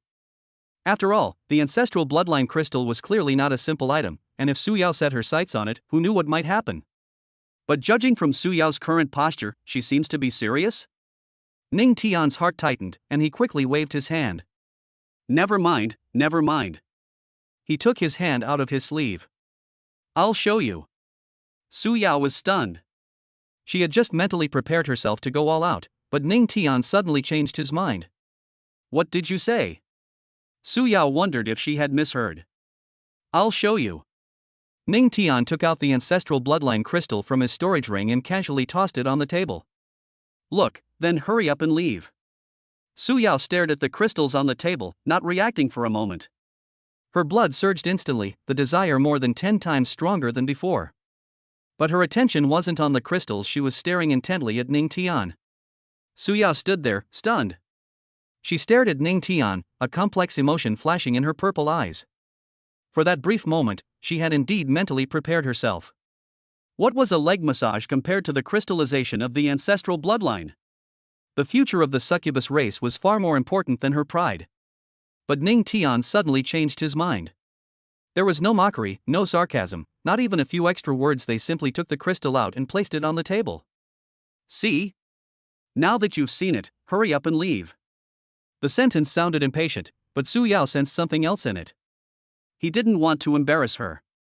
If Ning Tian knew what she was thinking, he would definitely say, Grandma, please stop making a scene for yourself. Unfortunately, Ning Tian didn't know. Suyao's fingers curled slightly, a slight stinging sensation coming from her fingertips. She looked down at the ancestral bloodline crystal on the table. The dark red crystal was emitting a faint light, and the bloodline within her was surging wildly, urging her to claim it for herself immediately. But she didn't move. Thank you, Suyao said softly. Suyao's loyalty plus 30%. Ning Tian was taken aback for a moment, then waved his hand. No need to thank me, hurry up and take a look, then leave. How much loyalty will I gain if I give her the crystal? After all, it would have to be given to her sooner or later. Ning Tian looked at Suyao with great interest. Suyao didn't notice Ning Tian watching her because she was already attracted by the crystal, and she reached out and picked it up. The moment she touched it, a warm current surged into her body, and a joyful tremor emanated from the depths of her blood. She closed her eyes, carefully sensing the power contained within the crystal. Pure, powerful, ancient. This is indeed a crystallization of the ancestral bloodline, and of extremely high quality. Suyao opened her eyes, looked at the crystal in her hand, and then looked at Ning Tian. She opened her mouth, but no words came out. The crystal was still in her hand, the warm current still flowing through her body, and the urge of her bloodline almost overwhelmed her reason. She wanted to speak, but the words stuck in her throat. Ning Tian noticed the change in her expression and raised an eyebrow. Could this woman actually want this? He carefully observed Su Yao's expression and noticed a hint of hesitation in her eyes. Her lips were slightly pursed, and her fingers were tightly clenching the crystal. She clearly had something to say but couldn't bring herself to say it. Interesting. Ning Tian suddenly became interested. He leaned back on the sofa, crossed his arms, looked at Su Yao, and a smile appeared on his lips. What? Is there something else? Ning Tian asked deliberately. And nothing. Su Yao turned her head away. Give me back that thing. Ning Tian stretched out his hand. Su Yao's fingers tightened, and she subconsciously pulled the crystal closer to her chest. She quickly realized her mistake, a hint of embarrassment flashing across her face, and hurriedly put the crystal back on the table. Finished watching? Ning Tian asked. Su Yao nodded. Then why aren't you leaving? Su Yao bit her lower lip, her purple eyes fixed on the crystal on the table, then looked at Ning Tian. You? She began, her voice lower than usual. What do you plan to do with this? What's it to you? Ning Tian retorted. Su Yao took a deep breath. I want it. After saying those 3 words, a faint blush rose to her face. The succubus queen never bowed to anyone, nor did she ever ask for anything. But now, for the sake of the ancestral bloodline crystal, she uttered these words. Ning Tian did not answer immediately. He just stared at Su Yao, the smile in his eyes growing wider and wider. You want it? Ning Tian drawled. Then you'll have to trade something for it. What is it? Su Yao asked immediately. Let me think about it. Ning Tian stroked his chin, deliberately pretending to be thinking. Su Yao's heart jumped. Her blood was still boiling, and the desire made it almost impossible for her to remain calm. She would agree to any condition Ning Tian asked for. How about we massage your legs instead? Ning Tian suddenly said. After one massage, this thing is yours. Su Yao did not reply. Fearing that Ning Tian might change his mind again, she knelt down on the ground, lifted Ning Tian's legs onto her knees, and began to pound them earnestly. Ning Tian was completely stunned. He had only intended to tease the proud succubus queen, never expecting her to actually do it. After all, Su Yao's conflicted expression just now clearly indicated she was going through a fierce internal struggle. As a result, the other party didn't even hesitate and knelt down without hesitation. Ning Tian opened his mouth, but didn't he know what to say? Su Yao ignored him and focused on massaging her legs. Her technique was quite professional, with just the right amount of force and a steady rhythm. Her slender, fair hands moved across Ning Tian's legs, one stroke after another, with utmost care. Ning Tian looked down at Su Yao, who was kneeling in front of him. She was looking down, her long hair falling over her shoulders, revealing a section of her fair neck. Her expression was calm, showing no resentment or humiliation, as if she were doing something perfectly ordinary. All right. Ning Tian felt a little uncomfortable and tried to pull his leg back. Don't move. Su Yao raised her head, her purple eyes fixed on him. You said you'd give me the crystal after one hammering. I did say that, but you don't have to actually. So you've changed your mind? Su Yao's voice turned cold. No. Ning Tian waved his hand. You can continue. Su Yao lowered her head again and continued massaging her legs. The room was so quiet that only the faint sound of pounding could be heard. Ning Tian leaned back on the sofa, looking at Su Yao with a complicated expression. This woman was willing to abandon even her dignity for the sake of the ancestral bloodline crystal. The succubus race's situation was worse than he had imagined. That's great. Come to my house every day and give me a massage from now on, Ning Tian joked. Su Yao stopped what she was doing and looked up. Good. Ning Tian was taken aback. He doubted he had heard correctly. What did you say? I said okay. Su Yao's tone was calm, her purple eyes looking straight at him. As long as you are willing to give me the ancestral bloodline crystal, I can come and massage your legs every day. Ning Tian opened his mouth, but for a moment he didn't know what to say. He was just joking, wanting to see Su Yao get angry. But instead of getting angry, this woman agreed so readily. All right, here you go. Ning Tian pushed the crystal on the table in front of her. Su Yao's eyes lit up, but she didn't immediately reach for it. Instead, she stared at Ning Tian and asked, "Are you sure?" "Nonsense, when have I ever lied to you?" Su Yao then reached out and picked up the crystal, clutching it tightly in her hand. She stood up, straightened her clothes, and resumed her usual aloof demeanor. "Thank you," she said, then turned to leave. "Wait a minute," Ning Tian called out to her. Su Yao turned around, her eyes wary. "Doesn't your leg hurt?" Ning Tian pointed to the ground, kneeling on such a hard surface. Su Yao paused for a moment, then turned her head away. "It doesn't hurt. I never expected that this jerk would care about me." Su Yao's loyalty plus 50%. Ning Tian's secret passage plan is complete, and Su Yao's loyalty is already 80%. Let's give it our all and try to win her over in one fell swoop. Oh, there's one more thing. Su Yao turned around. Is there anything else? Chapter 14 Identity Exposed. The disgruntled succubus. Do you know that your identity has been exposed? Ning Tian asked. Her purple eyes stared at Ning Tian. What did you say? Your identity has been exposed. Ning Tian leaned back on the sofa, his tone calm. Your identity as an alien race is already known to some. Su Yao's expression changed instantly. She strode back, bent down, and stared at Ning Tian. Who? When did this happen? It's been a month, Ning Tian said, lifting his eyelids to look at her. The Spirit Management Bureau is secretly investigating you, and they've already gathered some evidence. Su Yao's breathing became rapid. She gripped the crystal tightly in her hand, her fingertips turning slightly white. Why are you telling me all this? Su Yao stared at Ning Tian.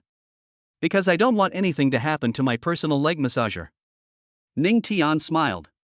Su Yao's lips twitched. Even at a time like this guy is still in the mood to joke. Do you have a solution? She asked. I do have a solution, Ning Tian stretched, but you have to follow my instructions. Su Yao bit her lip. She has no choice now. Since Ning Tian knew this information, it meant he had his own intelligence channels. Moreover, judging from his attitude, he probably already had a plan to deal with it. Okay, I'll listen to you, Su Yao said. Ning Tian's expression turned serious, and he leaned forward slightly. First, do you have any companions? Su Yao shook her head. No. Are you sure? Ning Tian stared into her eyes. Confirmed. Su Yao's tone was calm. The clan has already consumed a lot of resources to send me to Blue Star. Opening a spatial rift requires the energy accumulated by the entire clan for half a year. Ning Tian nodded. This explanation is reasonable. The cost for any alien race to infiltrate Earth is extremely high.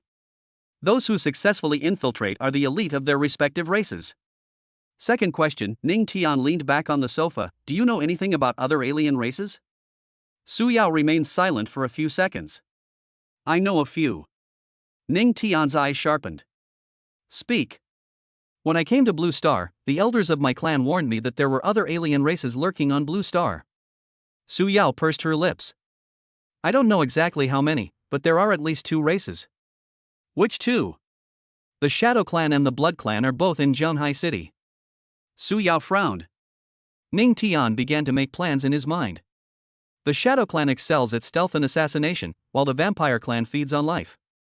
Do you know their exact location? I don't know. Su Yao shook her head. It's the rule that different races don't contact each other. If we're exposed, we can't implicate others. Ning Tian tapped on the armrest of the sofa. It seems that Su Yao has limited information. But that's enough.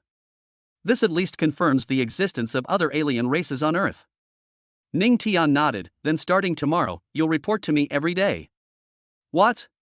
Didn't you promise to come and massage my legs every day? Ning Tian said seriously. Perfect, with you here, those people won't dare to do anything rash to you. Principal, you didn't listen to a word I said. Su Yao was stunned. She suddenly realized that what this guy had just said might have been to get her to come over every day. Why doesn't the Bureau of Spirituality Management dare to act rashly against me here? Or do you just want me to massage your legs? Ning Tian raised his hand and scratched his hair. Actually, it's my fault that you were the one who exposed your identity. Su Yao stared at him, her purple eyes narrowing slightly. What did you say?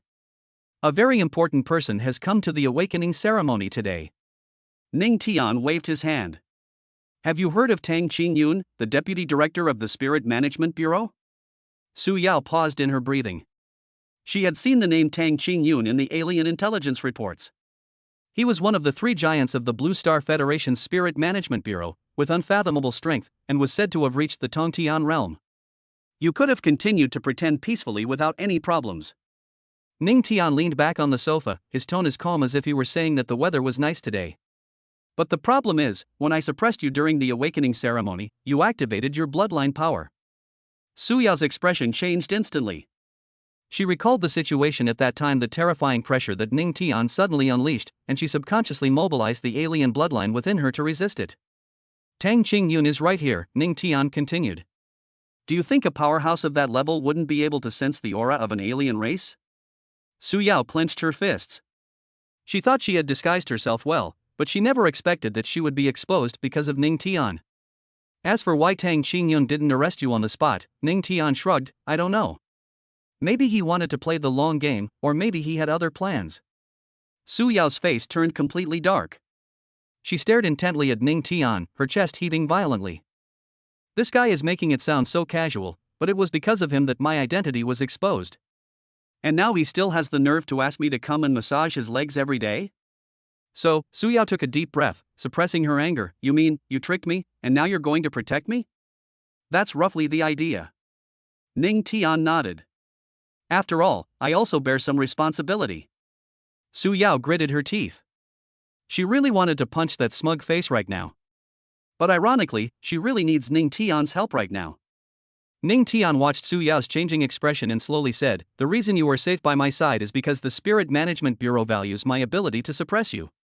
Su Yao was taken aback.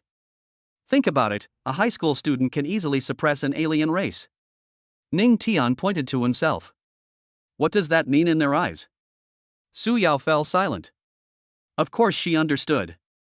For the Bureau of Spirits, Ning Tian is a natural nemesis of alien races.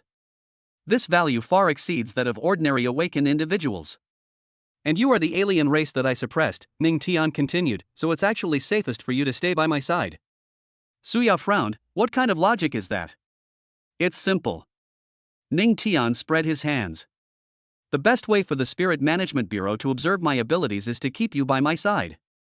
After all, there is no better test subject than you, a living alien. Su Yao's breathing stopped for a moment. She suddenly realized that Ning Tian was right. If the Bureau of Supernatural Affairs really wants to study Ning Tian's abilities, then she, this suppressed alien race, is the best reference point. As long as she stays by Ning Tian's side, the Bureau of Supernatural Affairs won't easily touch her. So you mean, Su Yao stared at Ning Tian, that I've become your guinea pig? That's a very harsh way to put it, Ning Tian waved his hand. It should be described as mutually beneficial. You get protection, and I get a free messer. Su Yao's temple throbbed. This guy really dares to say that. What if the Bureau of Supernatural Affairs doesn't do what you want? Su Yao said coldly. What if they just arrest me and study me?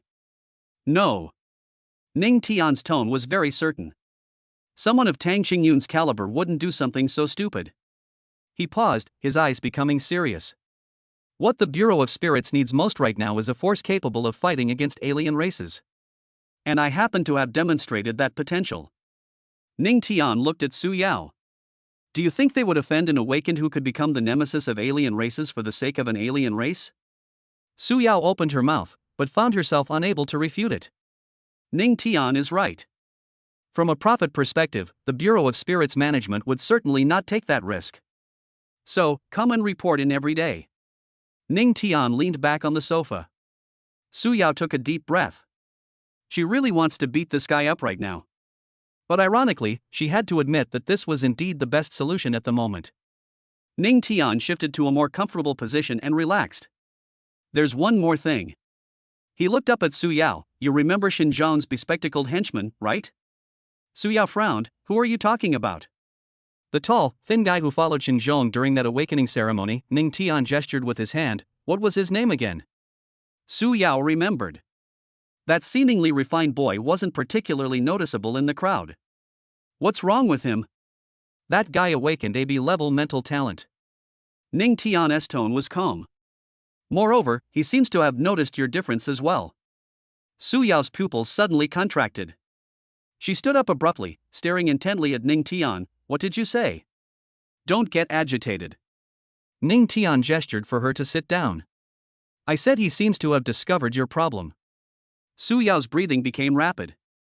A grade B mental talent means that person's perception abilities far surpass those of ordinary people. If he truly sensed something. How did you know?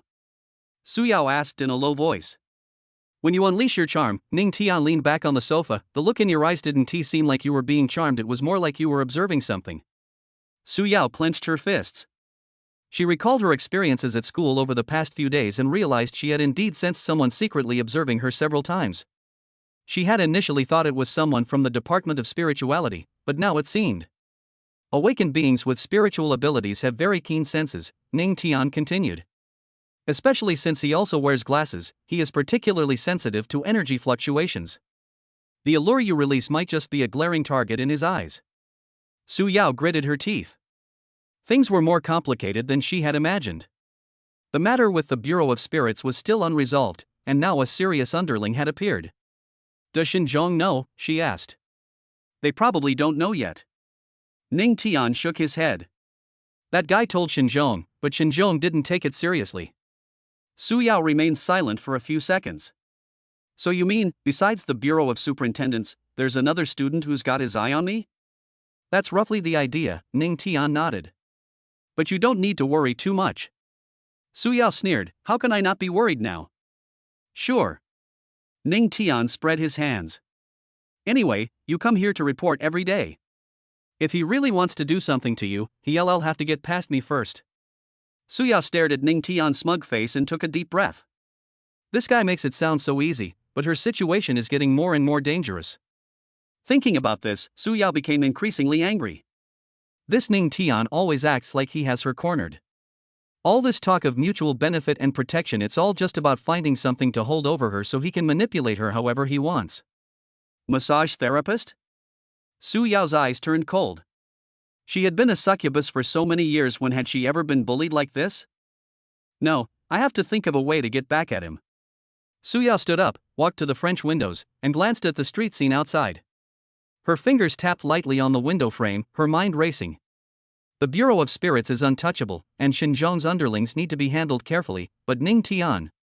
She turned her head and looked at Ning Tian, who was lying lazily on the sofa, a glint of shrewdness flashing in her eyes. Yes.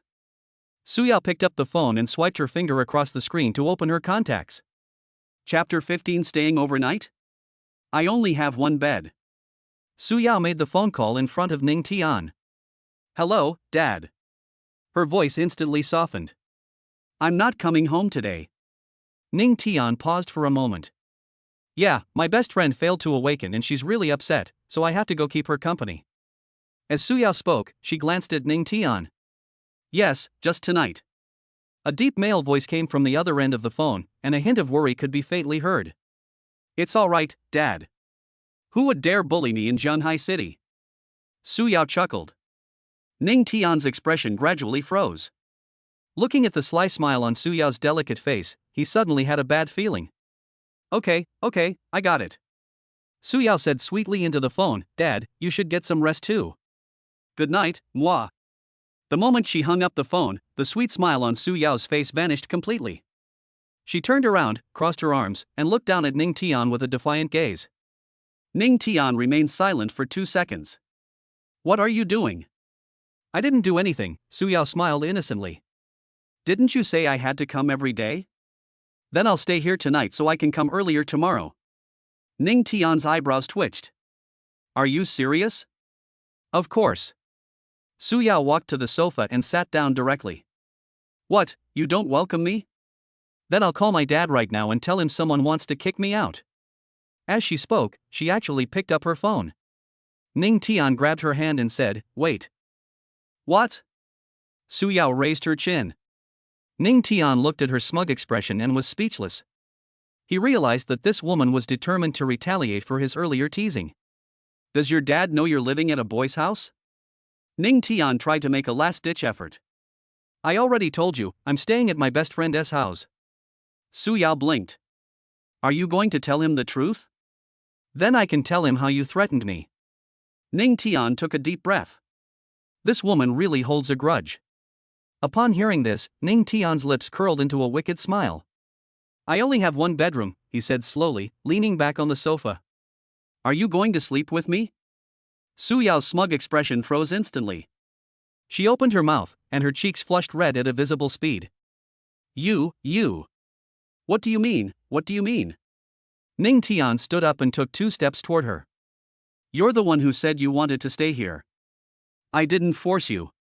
Su Yao subconsciously took a step back, her fingers gripping her phone tightly. Her mind raced, trying to come up with a retort, but it went completely blank. Damn it, how could I forget about that? I can sleep on the sofa.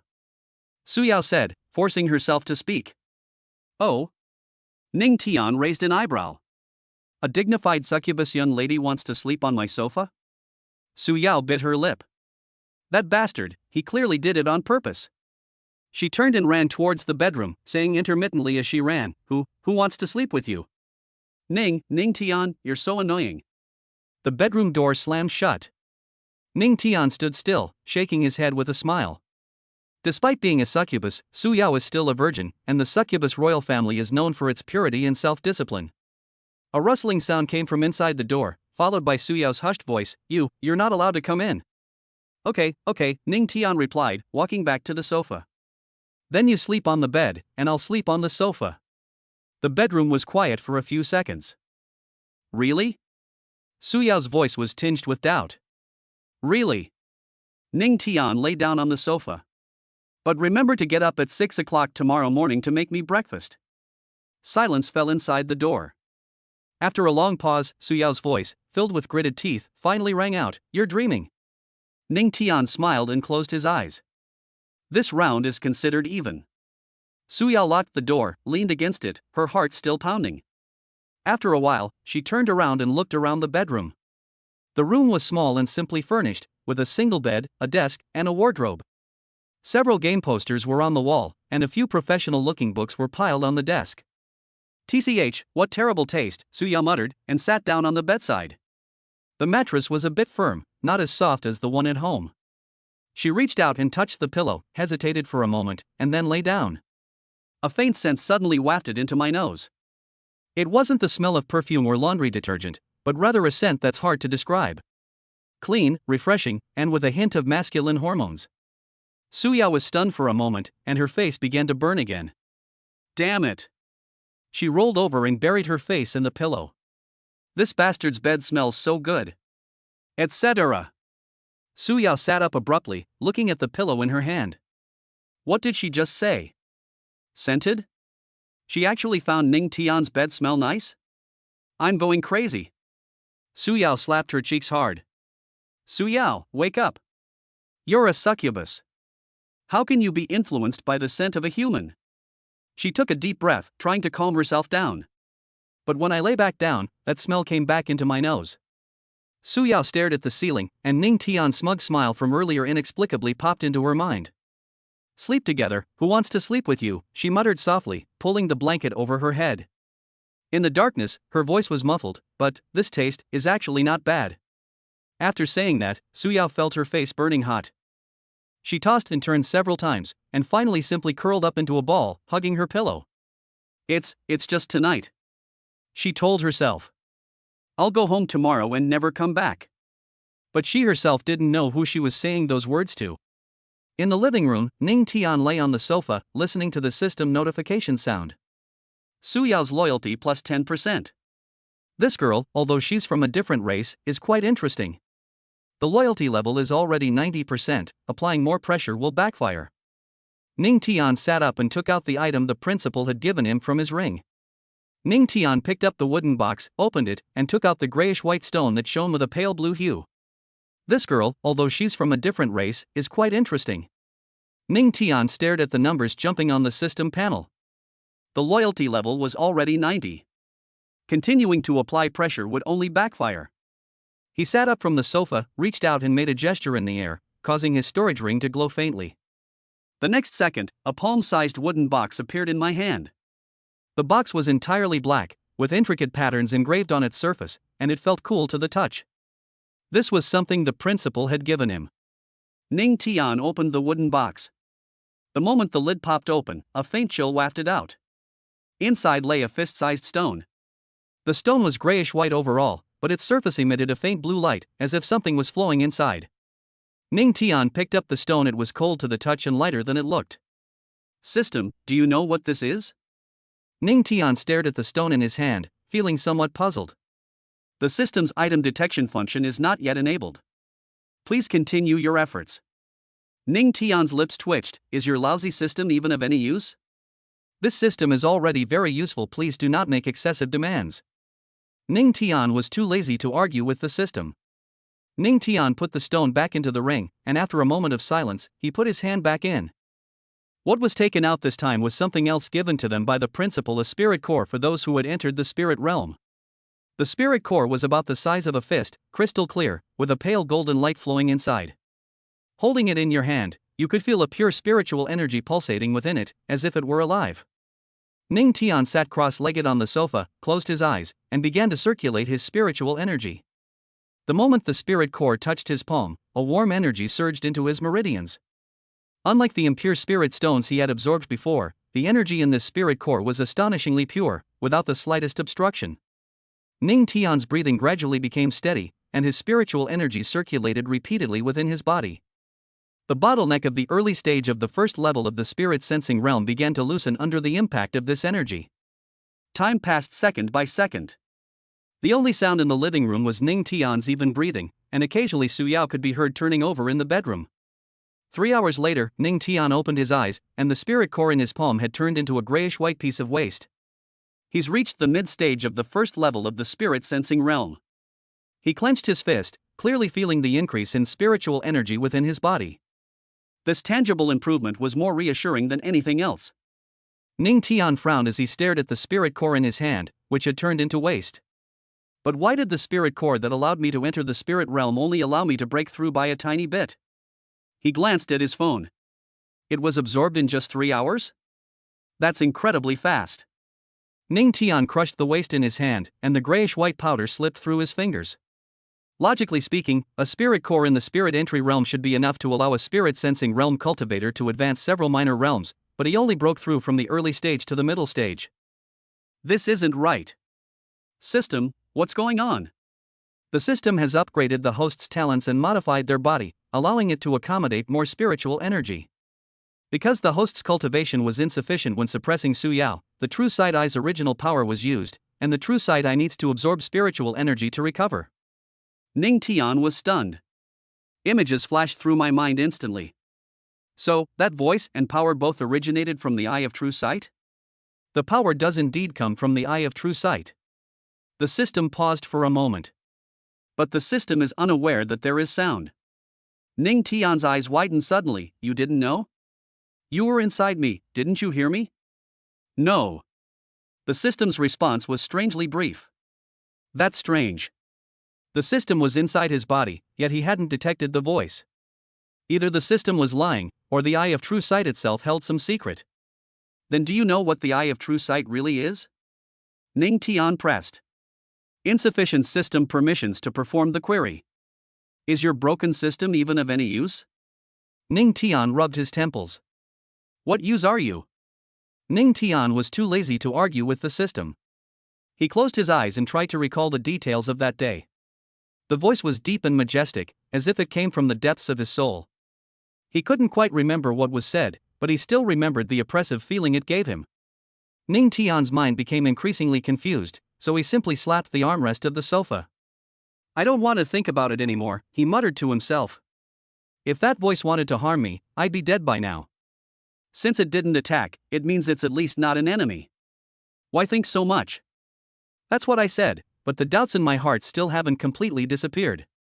Ning Tian shook his head, forcibly suppressing those chaotic thoughts.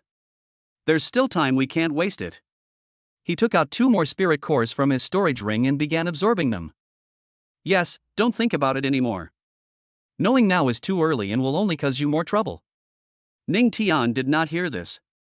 Chapter 16 Loyalty 95%. School beauty is tough on the outside but soft on the inside. Are you worried about me? At 6 o'clock in the morning, the living room was deathly silent. Ning Tian sat cross-legged on the sofa, the light of the third spirit core in his palm had dimmed to the extreme. Fine beads of sweat appeared on his forehead, but his breathing remained strangely steady. The spiritual energy within his body surged wildly through his meridians, repeatedly assaulting the barrier of the peak of the first level of the spirit sensing realm. Click! Ning Tian suddenly opened his eyes. The spiritual core in his palm lost its last luster at that moment, turning completely into dust and slipping through his fingers without a sound. The spiritual energy within the body calmed down in the meridians, no longer the violent surge it had before, but becoming more condensed. Early stage of the second level of the spirit sensing realm. Ning Tian spoke in a low voice, raising his right hand and clenching his fist.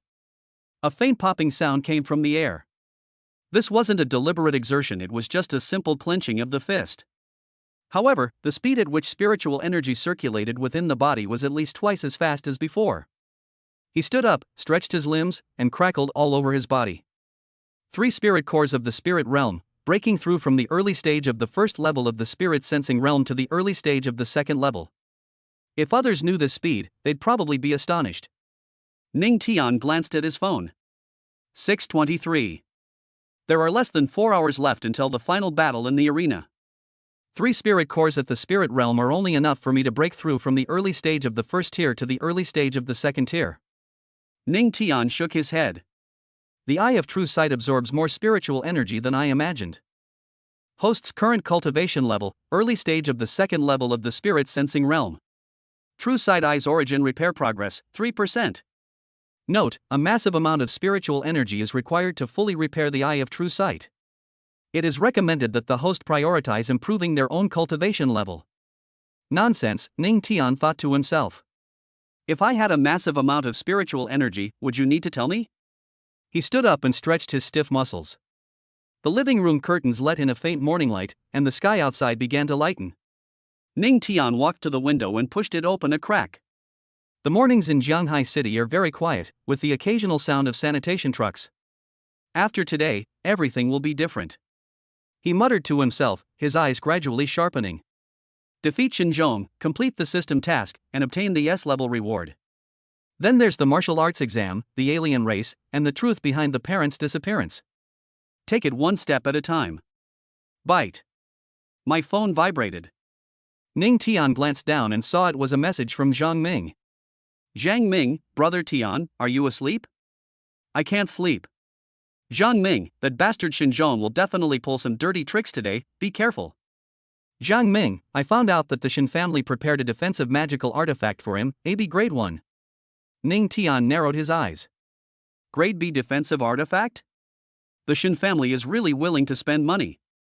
Ning Tian understood. Zhang Ming, that's it? Brother Tian, aren't you worried?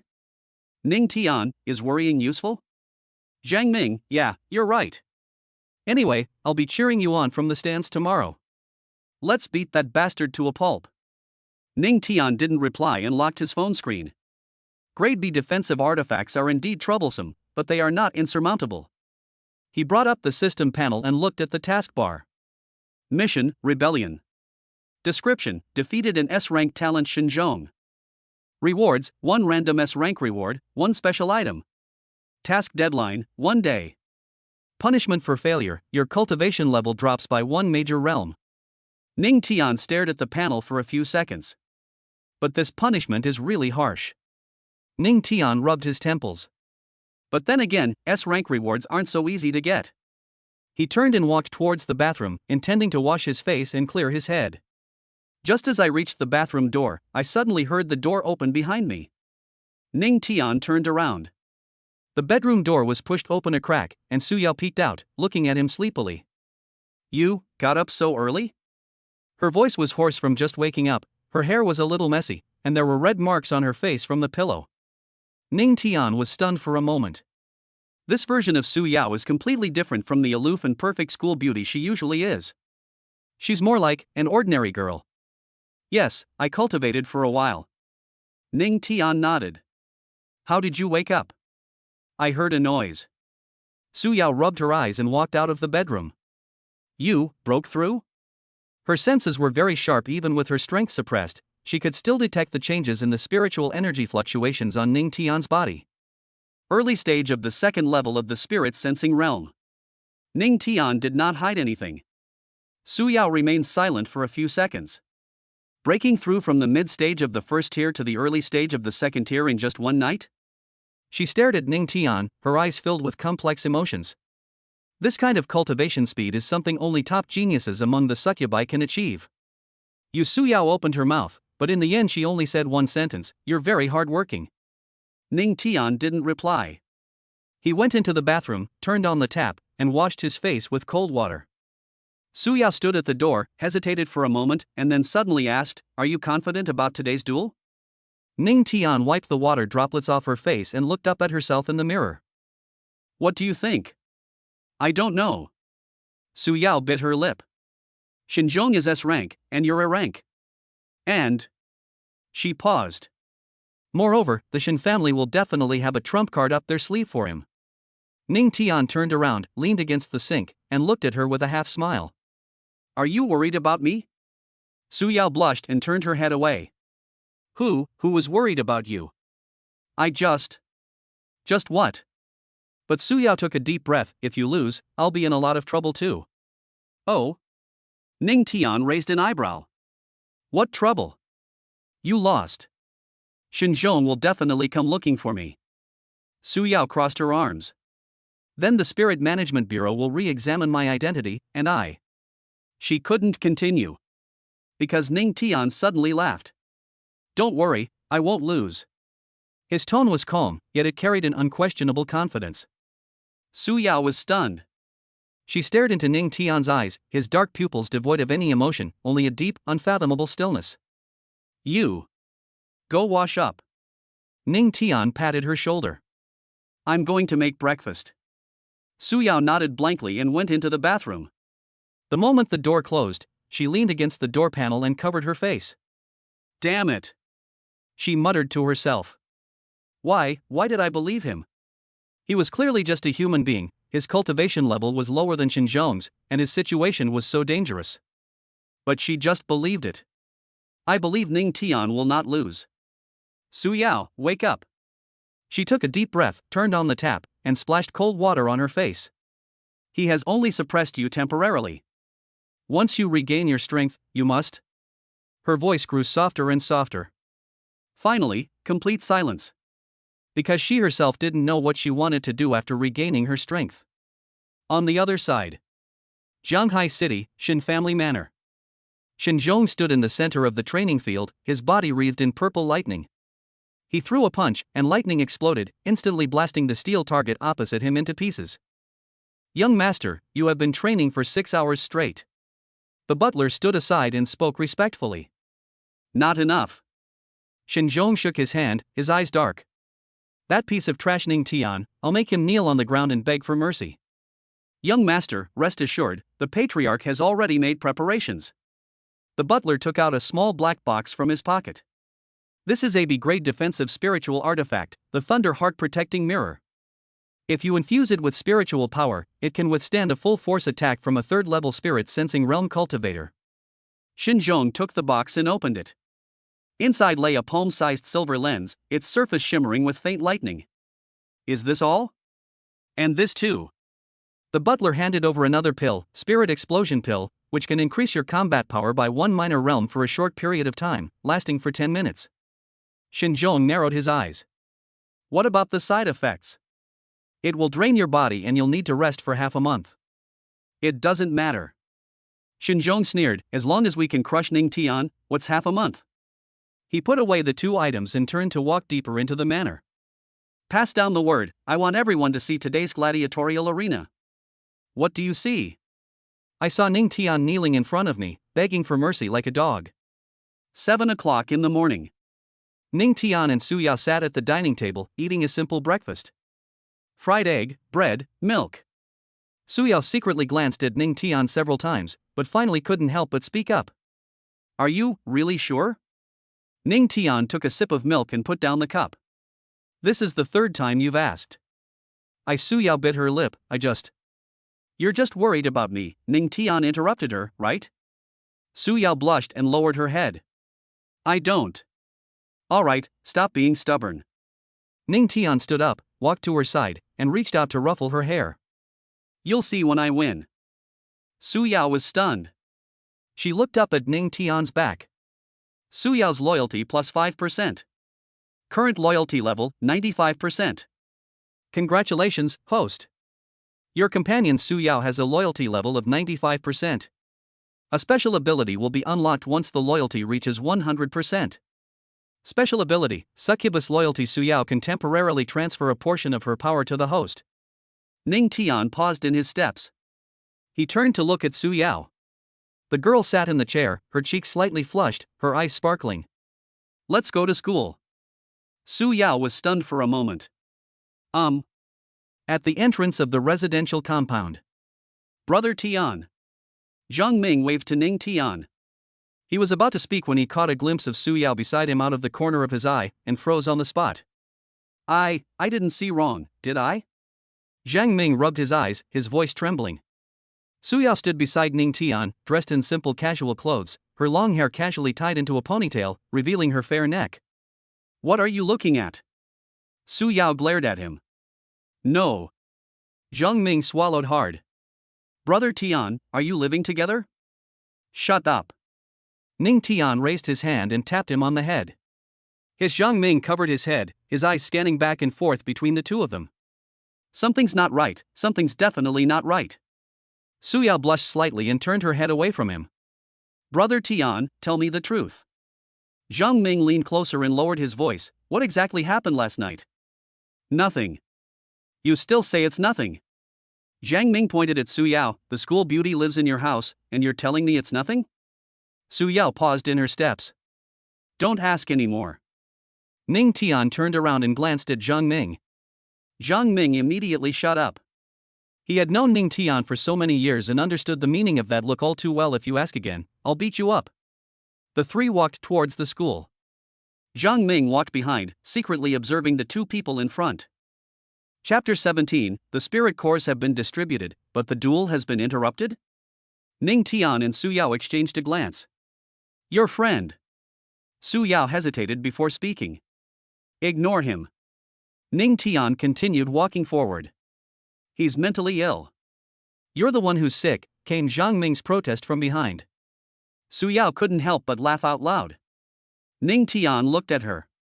The girl's smile was completely different from her usual cold demeanor. What are you laughing at? It's nothing, Su Yao said, her smile fading. I just think, your friend is quite interesting. Interesting? Ning Tian raised an eyebrow. He's just a chatterbox. But you still remain friends with him. Ning Tian paused for a moment.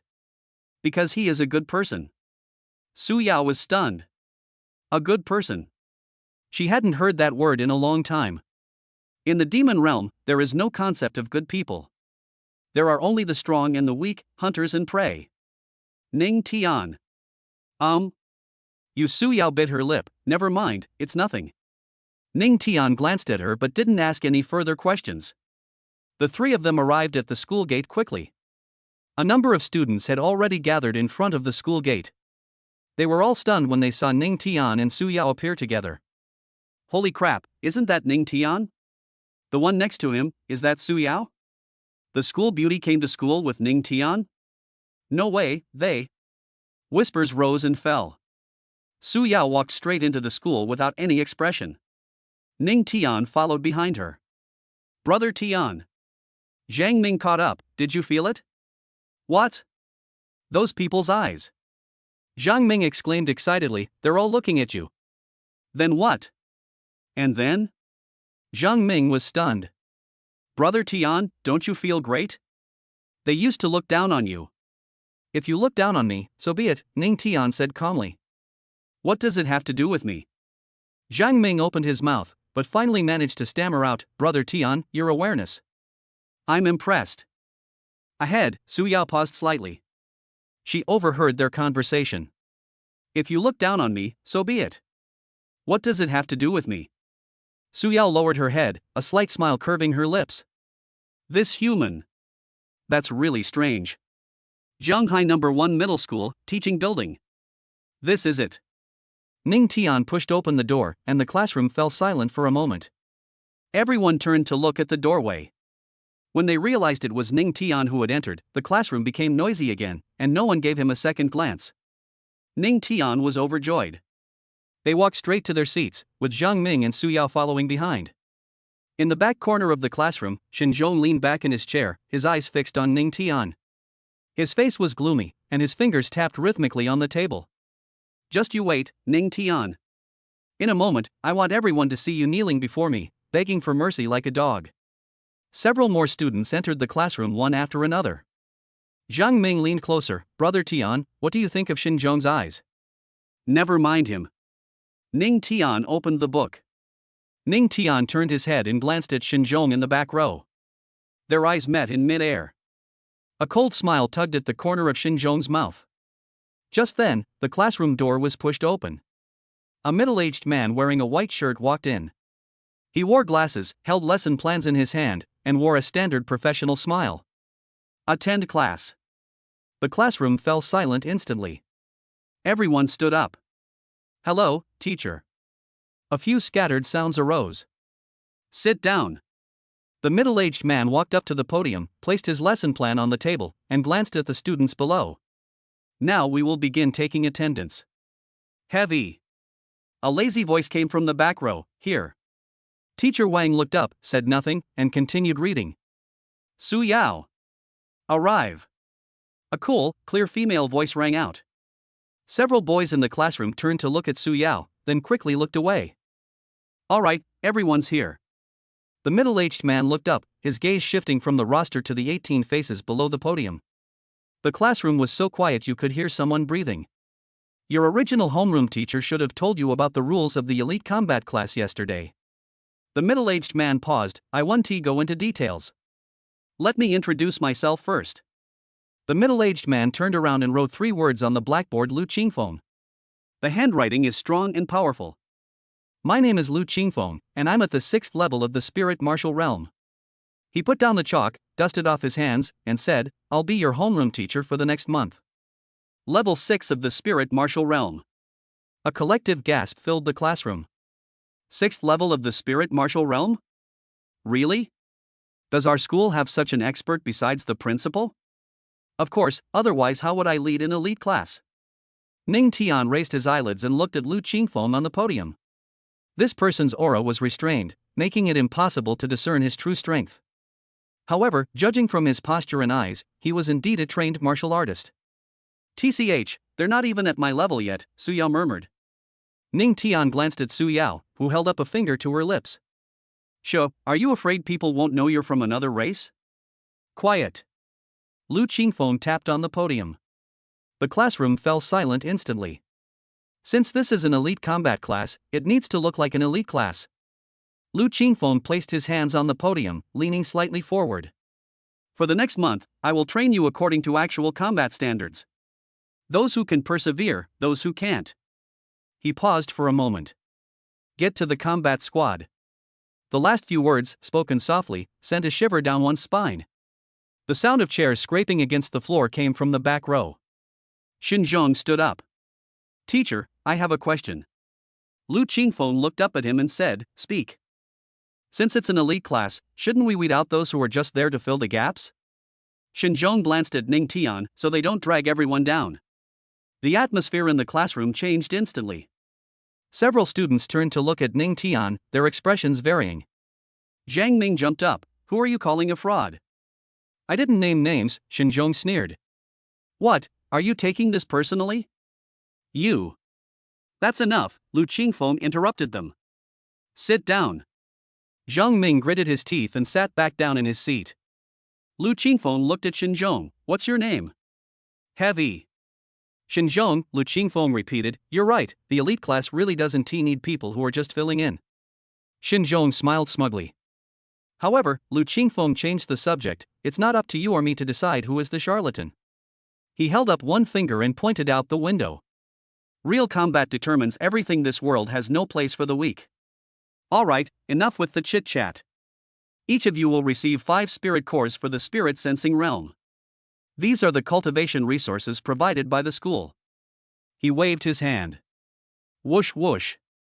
The sound of something cutting through the air rang out. 5 spirit cores appeared out of thin air on each student's desk. Ning Tian looked down at the table. 5 crystal clear spirit cores lay there quietly, their internal energy fluctuations clearly perceptible. The classroom erupted in chaos. Holy crap, it really is a spirit core? This thing is worth at least 50,000 yuan on the market. Are the benefits in the elite class really that good? Holy crap! Brother Tian, we're rich. Zhang Ming cursed and reached out to grab it. Lu Qingfeng raised his hand, and the classroom fell silent again. These 5 spirit cores are your cultivation resources for this week. Lu Qingfeng scanned the entire room. But whether you can get next week's depends on your own abilities. Alright, all the rewards have been distributed. Lu Qingfeng withdrew his hand, his gaze sweeping across the faces of each student. The excitement in the classroom hadn't subsided yet, and several students were carefully putting the spirit cores into their pockets. Next, practical lesson. Lu Qingfeng turned and walked towards the door, saying without looking back, "Everyone, put away your spirit cores and come with me." Zhang Ming was the quickest, stuffing the 5 spirit cores into his pocket and patting Ning Tian on the shoulder. "Brother Tian, let's go." Practical training? It's starting so soon? I thought there would be at least a few theory lessons. The elite class is indeed different. A rustling sound came from the classroom, and the students stood up one after another. Xinzhong stood up, glanced at Ning Tian, snorted coldly, and followed him out first. Suyao slowly put away the spirit core, tilted her head and looked at Ning Tian. "Be careful later." "I know." Ning Tian got up and walked outside. The 18 people walked out one after another. Lu Qingfeng walked at the front, his pace neither fast nor slow, but not a single student dared to fall behind. After walking through the corridor of the teaching building and turning 2 corners, a set of stairs leading downwards comes into view. At the end of the steps was a heavy metal door. Lu Qingfeng raised his hand and pressed it against the door, a flash of spiritual energy passing by. Snap! The metal door slowly opened. A wave of heat hit me. Zhang Ming peeked inside and gasped, "Holy crap!" Behind the door was a huge underground space. The circular arena was at least 50 meters in diameter. The ground was paved with bluestone slabs, covered with knife marks and chart traces of varying depths. Around it were tiered seating areas for more than 30 people. Lu Qingfeng walked to the edge of the arena and turned around. "Welcome to the arena." His voice echoed in the empty underground space. "For the next month, this will be your main battlefield." They are students from the combat platoon. Lu Qingfeng raised his hand and pointed to the audience. "I will give you a practical lesson every week." The 30-odd students in the audience all stood up at once. "Come here," Lu Qingfeng waved to the audience, "stand behind them." The students filed down from the stands. More than 30 people jumped into the arena one after another, their footsteps echoing in the underground space. They walked behind the elite students and stood in 3 rows. "Alright, let's begin." Lu Qingfeng hadn't finished speaking. "Teacher Lu." Xinzhong suddenly stepped forward, his voice echoing clearly in the arena. "I want to duel with Ning Tian." The air froze instantly. All eyes turned to Xinzhong, then to Ning Tian. Zhang Ming's eyes widened. "Holy crap, they've already started? Interesting." Someone in the audience laughed. "Infighting broke out in the first class of the elite program? What happened?" "I don't know, do these two have a grudge? I heard it's because of Su Yao." Yes, Xinzhong confessed his feelings to Su Yao but was rejected, while Ning Tian successfully confessed. Enraged, Xinzhong challenged her to a duel. "Ah, this is going to be good." Lu Qingfeng raised an eyebrow and looked at Xinzhong. "Reason?" "He does indeed deserve to be in the elite class." Xinzhong raised his chin. "I'm going to prove that." "Oh?" Lu Qingfeng turned to look at Ning Tian. "What do you say?" Ning Tian stood still, his expression calm. "Can." 2 words, crisp and efficient. Lu Qingfeng raised his hand and pressed down, and the arena fell silent again. "Interesting." A hint of amusement flashed in his eyes. "The first lesson was originally supposed to be about you fighting against ferocious beasts." "Fine, let us see how your own people are doing first." "Very well, Xinzhong, get ready. Everyone else, retreat to the audience seats and give them space. I hereby announce the decision." At this moment, a voice interrupted Lu Qingfeng. Chapter 18. The entire audience was shocked. Ning Tian was actually also at the early stage of the second tier. Suyao leaned against a nearby stone pillar, her beautiful eyes filled with amusement as she watched the scene with great interest. Teacher Lu, is there a wager? Lu Qingfeng glanced at her, a hint of surprise flashing in his eyes. What do you want to bet? The winner gets double the spirit cores this week, the loser hands them over. Suyao parted her red lips slightly, tilted her head, and smiled. Isn't that exciting enough? Good idea. Lu Qingfeng nodded, a smile playing on his lips. It's settled then. Xinzhong smiled smugly, secretly pleased. I have no objection. He thought to himself with smug satisfaction. As expected, Suyao is still on my side. There must have been something else going on yesterday. She's helping me establish my authority. Ning Tian looked at Suyao, a knowing glint in his eyes, and smiled. This girl. He turned to look at Xinzhong, his tone flat. Okay. Seeing the way Ning Tian was looking at Suyao, Xinzhong instantly became furious, his face turning red. Ning Tian, you're asking for death. Great. Lu Qingfeng stepped back to the sidelines, raised his hand, and spiritual energy surged, creating a pale golden protective shield around the arena. Everyone else, move to the stands and give them some space.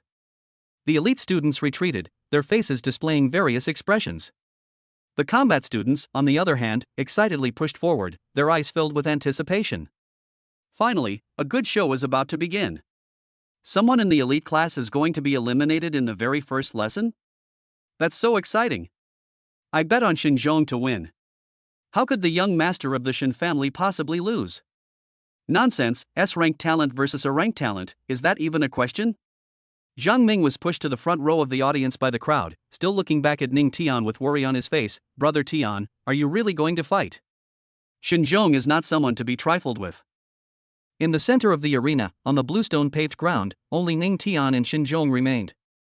Xinzhong cracked his knuckles, purple lightning crackling around him, and a scorching atmosphere filled the air. Don't blame me for not reminding you, you agreed to this yourself, it's too late to regret it now. Ning Tian didn't speak, he just stood there with his hands hanging naturally at his sides, his gaze calm as still water, as if what was in front of him was not a life or death battle about to begin, but an insignificant farce. Lu Qingfeng leaned against the railing at the edge of the arena, his voice carrying clearly throughout the entire arena. The rules are simple, fight until the opponent surrenders or is unable to fight. He paused, his gaze sweeping over the two opponents. Of course, if I think it's time to stop, you have to stop. Understand? Understood. Shen nodded, his eyes blazing with fighting spirit. Ning Tian remained silent, only nodding slightly. Then Lu Qingfeng raised his right hand and swung it down sharply. Begin. Xinzhong, dressed in a black combat suit, his body crackling with purple lightning, strode towards the center of the arena. His imposing presence was immense with each step he took. Scorched marks were left on the bluestone slabs beneath his feet, accompanied by a hissing sound in the air. An S-class genius is something else. That aura is too strong. How could Ning Tian, an A-level player, possibly win? They're not even in the same league. I heard that young Master Shen brought his family's magical artifact with him. Ning Tian is doomed this time. TSK, one student is eliminated on the first day of the elite class. That's pretty tragic. There was a lot of discussion in the audience, with most people not optimistic about Ning Tian. Xinzhong stood in the center of the arena, looking around with a cold smile on his lips, purple lightning dancing in his eyes. Ning Tian, I'll show you the difference between S-rank and A-rank. His voice was arrogant. It's a chasm of talent, one you can never cross. Xinzhong raised his right hand, and purple lightning danced wildly in his palm, emitting a piercing crackling sound. Early stage of the second level of the spirit sensing realm. His voice wasn't loud, but it carried clearly throughout the entire area, tinged with undisguised arrogance. What do you have to fight me with? The audience erupted in cheers. Early stage of the second tier? Xinzhong has broken through? Holy crap, didn't he just awaken yesterday? He's already at tier 2? They must have used family resources. The Shen family is incredibly wealthy, they've piled on resources like that. Ning Tian is finished. The difference in their cultivation levels is too great. There's no way he can fight him. Zhang Ming's expression changed, cold sweat broke out on his forehead, and he turned to look at Suyao. Suyao, Brother Tian is only at the first level of the spirit sensing realm. Shut up. Suyao's eyes were icy, her voice devoid of any warmth. Just watch. Zhang Ming was overwhelmed by her imposing presence. His throat tightened, and he stammered, shutting his mouth. But his hands remained clenched tightly, his knuckles turning white. The center of the arena. Ning Tian remained standing in the same spot, without even raising his hand or adopting a fighting stance. Are you done talking? 2 words, spoken calmly as if asking what to eat today, with even a hint of languor in the tone. Shin Zhong's face darkened, and veins bulged on his forehead.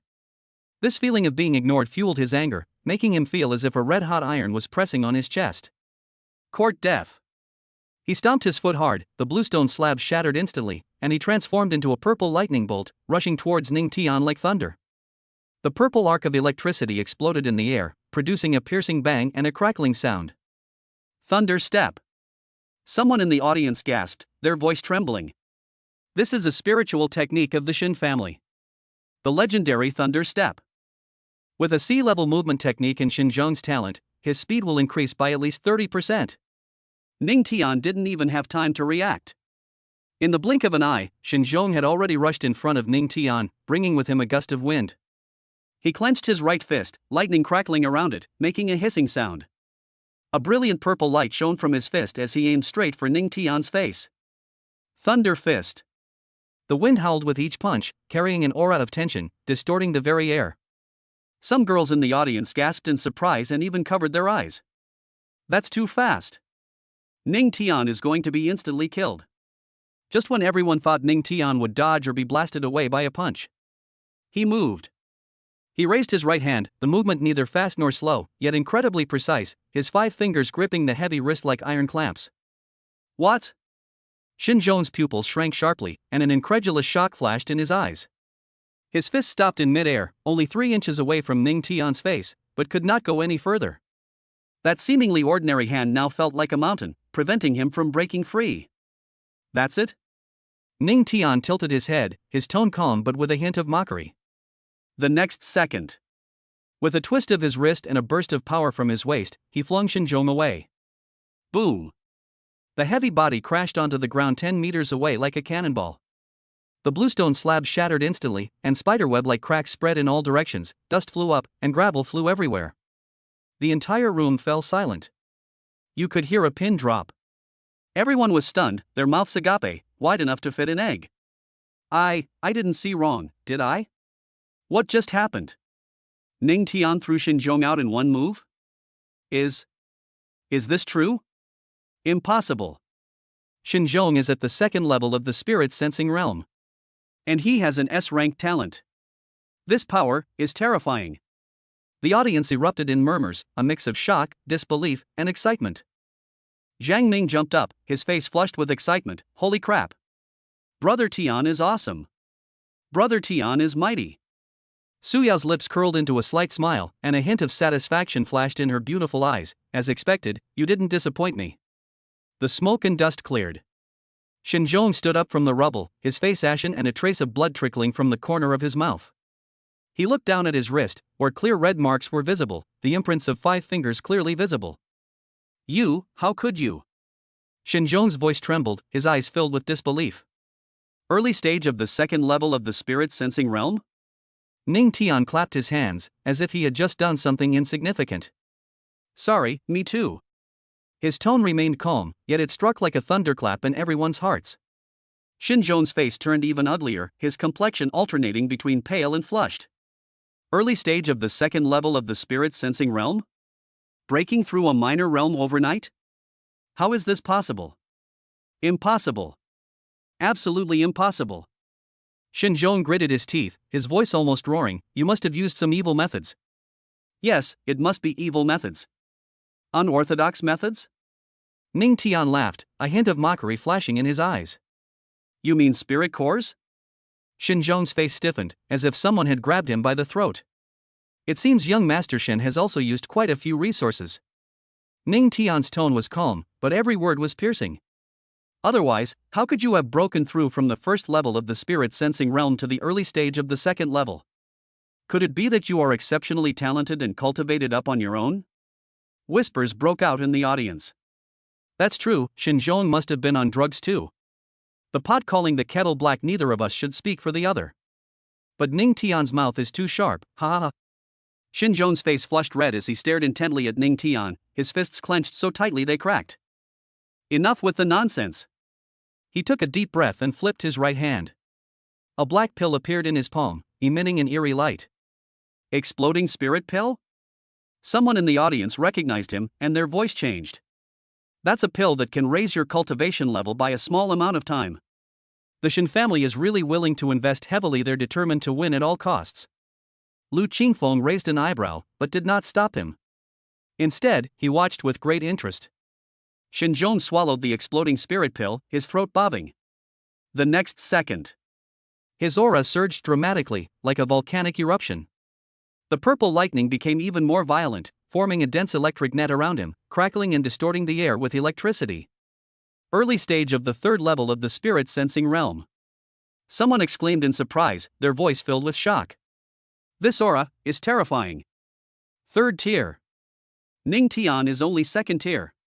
This is really dangerous. Shinjon cracked his neck, making a crackling sound, and a ferocious smile appeared on his face. Ning Tian, can you still catch this now? A mad glint flashed in his eyes. I'll show you what absolute power is. He stomped his foot suddenly, and his whole body transformed into an even more dazzling purple lightning bolt. The speed is more than twice as fast as before. Thunderous combo. Dozens of fist shadows bombarded Ning Tian from all directions, each punch carrying the power of thunder, causing the air to explode with a boom boom boom sound. The students in the audience backed away, their faces filled with terror. This power, it's terrifying. Ning Tian is in danger. A full-force attack from a third-level spirit-sensing realm cultivator is something a second-level spirit-sensing realm cultivator simply cannot withstand. Zhang Ming clenched his fists nervously, his nails digging into his flesh. Brother Tian. Just as all the fist shadows were about to hit Ning Tian, and everyone thought he would be severely injured. His eyes lit up. A flash of golden light streaked across the sky, like two small suns. The Eye of True Sight, activated. Chapter 19 Crushing Blow. A fist that even a grade B spiritual weapon couldn't stop. All of Shinjon's movements appeared incredibly slow to him, like a video being slowed down 10 times. The trajectory of each punch was clearly visible. Every flaw is obvious at a glance. Ning Tian's heart stirred, and the golden light in his eyes intensified. This feeling was as if the entire world was moving in sync with his rhythm. Every exertion of Shinjon's strength, every tremor of his muscles, could not escape his perception. So this is the true power of the Eye of True Sight, he thought to himself. With a swift movement. Turn to the side, lower your head, turn around, lean back.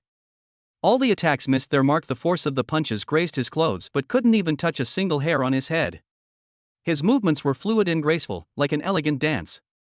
Every dodge was perfectly timed, neither wasting energy nor giving his opponent any chance. Someone in the audience couldn't help but exclaim, What kind of movement technique is that? It's so smooth. Every step is like knowing the attack trajectory in advance. Is this really something a second-tier martial artist can do? At the edge of the ring, several students exchanged glances, their eyes filled with shock. One of them whispered, his reaction speed is probably even slower than mine. It's not just his reaction speed, look at his footwork. Every step he takes is perfectly placed, which requires extremely precise judgment in combat. A monster, a real monster. What? Extreme shock flashed in Shinjon's eyes, and his pupils contracted sharply. His combo, a frenzied barrage of dozens of punches, each punch delivered with full force, each punch aimed at vital points. He didn't even land a single punch? How is this possible? He's now a third-level spirit-sensing realm martial artist. His strength, speed, and reaction time far surpass those of a second-level practitioner. Even if his opponent possessed a special movement technique, it would be impossible for him to dodge so easily. It's my turn. Ning Tian's voice rang in his ears, calm yet tinged with coldness. Shinjon was startled and instinctively wanted to back away. But it was too late. Ning Tian punched him in the abdomen, the force of which was like a raging river, bursting forth instantly. Click! A crisp sound rang out. A pale golden light shield appeared on Shinjon's abdomen, crackling with lightning and flashing with electricity. Intricate runes appeared on the surface of the shield, each rune radiating powerful defensive energy. Grade B defensive artifact, Thunder Heart Mirror. This was a treasure his father had bought at an auction for 1.2 million. It was capable of withstanding a full-force attack from a third-tier martial artist. Ha ha ha. Shinjong laughed wildly, his eyes flashing with smugness and relief at surviving a disaster. It's useless. I have a great defensive magic weapon, you can't break through my defenses at all. Now it can withstand a 4th tier attack. I bought it for 1.2 million. Ha ha ha. His voice echoed throughout the training ground, laced with a strong sense of boastfulness. No matter how strong you are, you're only at the 2nd level of the spirit sensing realm. Faced with such an absolute difference in equipment, your strength is insignificant. Some people in the audience whispered among themselves, a great defensive artifact can withstand a full force attack from a weapon 1 grade higher than itself. Ning Tian is in trouble now. Yes, that's a treasure that can block attacks from a 4th level spirit sensing realm cultivator. A 2nd level martial artist simply can't break it. Shinjong's advantage was bought with money. But some people disagreed, didn't you see? The light from the breastplate dimmed noticeably after that punch. So what if it's dark? The defensive power of a grade B spiritual weapon is no joke. Before he could finish speaking, Ning Tian threw another punch, faster and more powerful. He used even more power in this punch. The fist passed through the air, even leaving a faint white trail in the air. Bang! The golden light shield trembled violently, and the lightning on it dimmed somewhat. The runes on the entire surface of the shield flickered, as if it had been subjected to a tremendous impact. Shinjong's smile froze, and a hint of panic flashed in his eyes. How is this possible? He felt the feedback from the protective mirror. The force of that punch had actually caused this great spiritual artifact to vibrate slightly. Something's not right. How can he be so strong? Lightning Element Collection 0.01. Ning Tian withdrew his fist, cracked his wrist, and his knuckles made a soft popping sound. He could feel the recoil from his fist.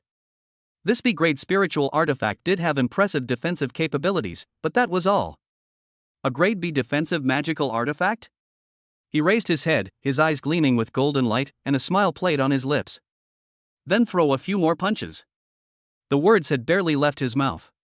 He sprang up like a tiger descending a mountain or a dragon emerging from the sea. Fists rained down on Shinjong, one after another, without stopping.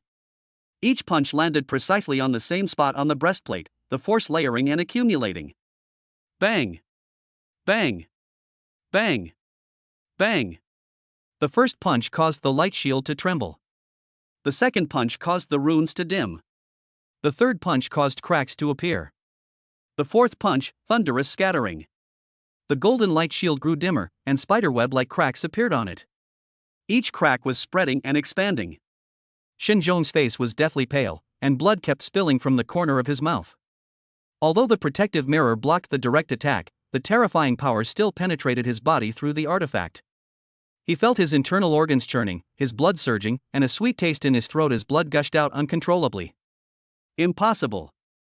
This is a grade B spiritual artifact. A grade B spiritual artifact that can withstand 4th tier attacks. How could you have cracked it? His voice was filled with fear, resentment, and deep confusion. The audience was completely silent. Everyone stared wide-eyed and gaped. This power. Is he really only at the 2nd level of the spirit sensing realm? Even a grade B defensive artifact was almost shattered? My god, how much power is that? Even a 3rd level spirit sensing realm martial artist might not be able to do that, right? Lu Qingfeng stood by the arena, a glint of shrewdness flashing in his eyes. He stretched out his hand and gently clenched his fist, as if he were calculating something. This power is at least equivalent to the peak of the 3rd level of the spirit sensing realm, and may even be approaching the threshold of the 4th level of the spirit sensing realm. He muttered to himself, an A-level talent, yet he can unleash such power? No, he's hiding something. Suyao stood in the front row of the audience, her hands unconsciously clenching. Her heart was racing, and her eyes were fixed on the figure on the stage. Just how many secrets does this person still hold? Snap. Lightning Element Collection 0.02. A crisp cracking sound rang out, like the pronouncement of death, or the sound of some kind of shackles being broken. The golden light shield finally gave way and cracked. The fragments, like golden snowflakes, drifted through the air, refracting dazzling light in the sunlight. Each fragment still retained a faint trace of lightning power, flickering with electric sparks in the air.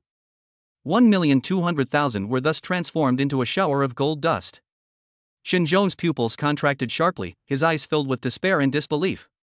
As he looked at the scattered fragments, he seemed to see his own dignity and pride shattering along with them. No! He let out a roar, his voice filled with resentment. Ning Tian's fist stopped 3 inches in front of Xinzhong. No one was left behind. The wind from the punch blew through his heavy hair, causing his bangs to flutter across his forehead. Xinzhong's pupils contracted sharply, cold sweat rolled down his forehead, and he froze on the spot, not daring to breathe. He could feel that terrifying power right in front of him. If he moved even an inch closer, his head would explode like a watermelon. Why didn't you fight? His voice trembled, his eyes filled with fear and a hint of relief at surviving. It's broken. Ning Tian withdrew his fist, his tone indifferent, as if he had only done something insignificant. If you keep hitting me, you'll die. He spoke calmly, but everyone could hear the seriousness in his voice. This is not a threat, it is a statement of fact. The audience erupted in cheers. Holy crap! Is this what they call overwhelming strength? Even a grade B defensive artifact was shattered, how can we fight back now? Xinzhong is finished, completely finished. Too strong. Too strong. Just what kind of monster is Ning Tian? A level talent can be this strong? Don't try to fool me, I'm not that well educated. This power. I'm afraid even a 4th level martial artist might not possess it, right? Xinzhong's face was deathly pale, the blood at the corner of his mouth was still there, and his body was trembling uncontrollably. Not only was my body shaking, but my soul was trembling. That fear of absolute power was deeply ingrained in his bones. He looked down at his chest, where the Thunder Heart Mirror, worth 1.2 million, had been reduced to fragments scattered on the ground, with only a broken frame still hanging on his chest. No, impossible, this is a B-grade spiritual artifact, he muttered to himself, his eyes unfocused. Dad spent 1.2 million. Xinzhong. Ning Tian's voice rang out, not loud, but clearly reaching everyone's ears, carrying an undeniable authority. You lost. 3 words, like a judgment. Xinzhong's body trembled, and he suddenly looked up, a madness flashing in his eyes. I haven't lost. I haven't lost yet. He can't lose, he absolutely can't lose. Losing to a mere level trash? Where would he put his heavy face? Where would he put the Shin family's face? Xinzhong formed hand seals, his fingers flying across the paper. Spiritual energy surged wildly from his body, condensing into a massive purple palm print in front of him. The palm print was as tall as a person, crackling with lightning and radiating a destructive aura. Thunder palm! He roared, his voice hoarse, and his palm struck down with a thud. The air was compressed so much that it made a popping sound, and the entire arena shook. This is his strongest martial skill, a full-force strike from the 3rd level of the spirit sensing realm. Ning Tian did not dodge. He raised his right hand, fingers spread, palm facing upward. His movements were unhurried, as if he were simply catching a falling leaf. Has he gone mad? That was the thunder palm. A full-force strike from a 3rd level spirit sensing realm cultivator. Get out of the way. Someone in the audience couldn't help but gasp. Boom! The palm print slammed into his palm, and purple lightning erupted instantly, shooting out in all directions. The shockwave exploded outwards, creating gusts of wind. The entire arena was trembling, and the stone slabs on the ground were shaken into cracks. Smoke and dust filled the air, obscuring everyone's view. Everyone held their breath, staring wide-eyed at the center of the arena. The smoke and dust cleared. Ning Tian stood still, without moving an inch. He caught the blow firmly in his palm, with purple lightning crackling in his hand, but it quickly dissipated. Lightning Element Collection 0.01. Not a single footprint was left under his feet. This is impossible. Xinzhong's pupils dilated, his voice changed, and he was completely stunned. That was his strongest attacking spiritual skill, a full-force strike from the 3rd level of the spirit sensing realm, using up all his spiritual power. He caught it with one hand? And the other party didn't even move? That's it? Ning Tian released his grip, moved his wrist, and found that there wasn't even a red mark on his palm. 2 words, eerily calm. But it was more jarring than any mockery. Chapter 20 The bet fulfilled, a spirit core worth 250,000 is obtained. Xinzhong's face flushed red, blood rushed to his brain, and his spiritual power surged once again. He didn't believe it. He absolutely refused to believe that a 2nd-stage spirit sensing realm cultivator could be this strong. It must be an illusion, I must be seeing things. Watch me. He hadn't finished speaking. Ning Tian made a move. He flashed and instantly appeared in front of Xinzhong. It was so fast that it left no afterimage, so fast that no one could react in time. Too slow. He threw a punch. A simple punch, without any fancy moves or special techniques. But even such a punch contains terrifying power. Xinzhong's pupils contracted sharply as he tried to raise his hand to block. But the body can't keep up with the reaction. The instructions from the brain haven't even reached the limbs before the fist arrives. Bang! The fist slammed into his lower abdomen. Without the protection of the breastplate, the punch landed squarely on his body. Xinzhong's face turned deathly pale, his eyes widened instantly, and a trickle of blood spilled from the corner of his mouth. No! Ning Tian did not stop. The second punch. The third punch. The fourth punch. Every punch landed precisely on the same spot, and every punch was faster and heavier than the last. The power is layered and accumulated continuously. Bang bang bang bang. Xinzhong's body was like a broken sack, being beaten backward continuously, his feet leaving 2 long tracks on the ground. He wanted to resist, but he simply couldn't. He wanted to run away, but his body wouldn't obey him. He could only passively endure it, bearing the horrific attack. The audience erupted in cheers. Holy crap! What kind of monster is that? A grade B defensive magical artifact. A treasure that could withstand attacks from a 4th-level spirit-sensing realm cultivator. And it was just shattered like that? Is he really only at the 2nd level of the spirit-sensing realm? I seriously suspect he's hiding his true strength. This power, this speed, even a peak 3rd-level spirit-sensing realm cultivator couldn't achieve this, right? That's too strong. That's too strong. Xinzhong is finished, completely finished. Standing in the front row of the audience, Zhang Ming was thrilled and couldn't help but shout, "Brother Tian is awesome! Brother Tian is so powerful!" People around turned their heads to look, but soon some of them joined in the shouting. Ning Tian! Ning Tian! Ning Tian! The wave of cheers grew louder and louder. Xinzhong was sent flying backward, spitting out blood, and his body crashed heavily onto the edge of the arena. He struggled to get up, but even with his hands on the ground, he couldn't stand up. His eyes were filled with terror, and his body trembled uncontrollably. No, that's impossible. He couldn't accept it, he couldn't accept this reality. He himself was a dignified 3rd-level spirit-sensing realm martial artist with S-level talent, the eldest young master of the Shin family. How could he be beaten like this by a 2nd-stage spirit-sensing realm A-level talent? If word gets out, how will he stay in the academy? How will he maintain his standing in the martial arts community? Xinzhong scrambled to his feet and stumbled over, his steps unsteady, but his fists clenched tightly. I refuse to accept this. I refuse to accept this. He roared, his eyes filled with madness. Enough, Xinzhong. Lu Qingfeng's voice rang out, carrying an undeniable air of authority. You have already lost. A powerful pressure emanated from him, instantly enveloping the entire arena. Xinzhong's body stiffened, as if he were being pressed down by an invisible mountain, unable to move forward even half a step. Lu Qingfeng is a martial artist at the spirit martial realm, and his pressure is something Xinzhong cannot resist. If you keep fighting, you will die, Lu Qingfeng said calmly. And you will die a horrible death. Xinzhong's body trembled, and he finally stopped. He wasn't afraid of dying, but rather afraid of dying in a meaningless way.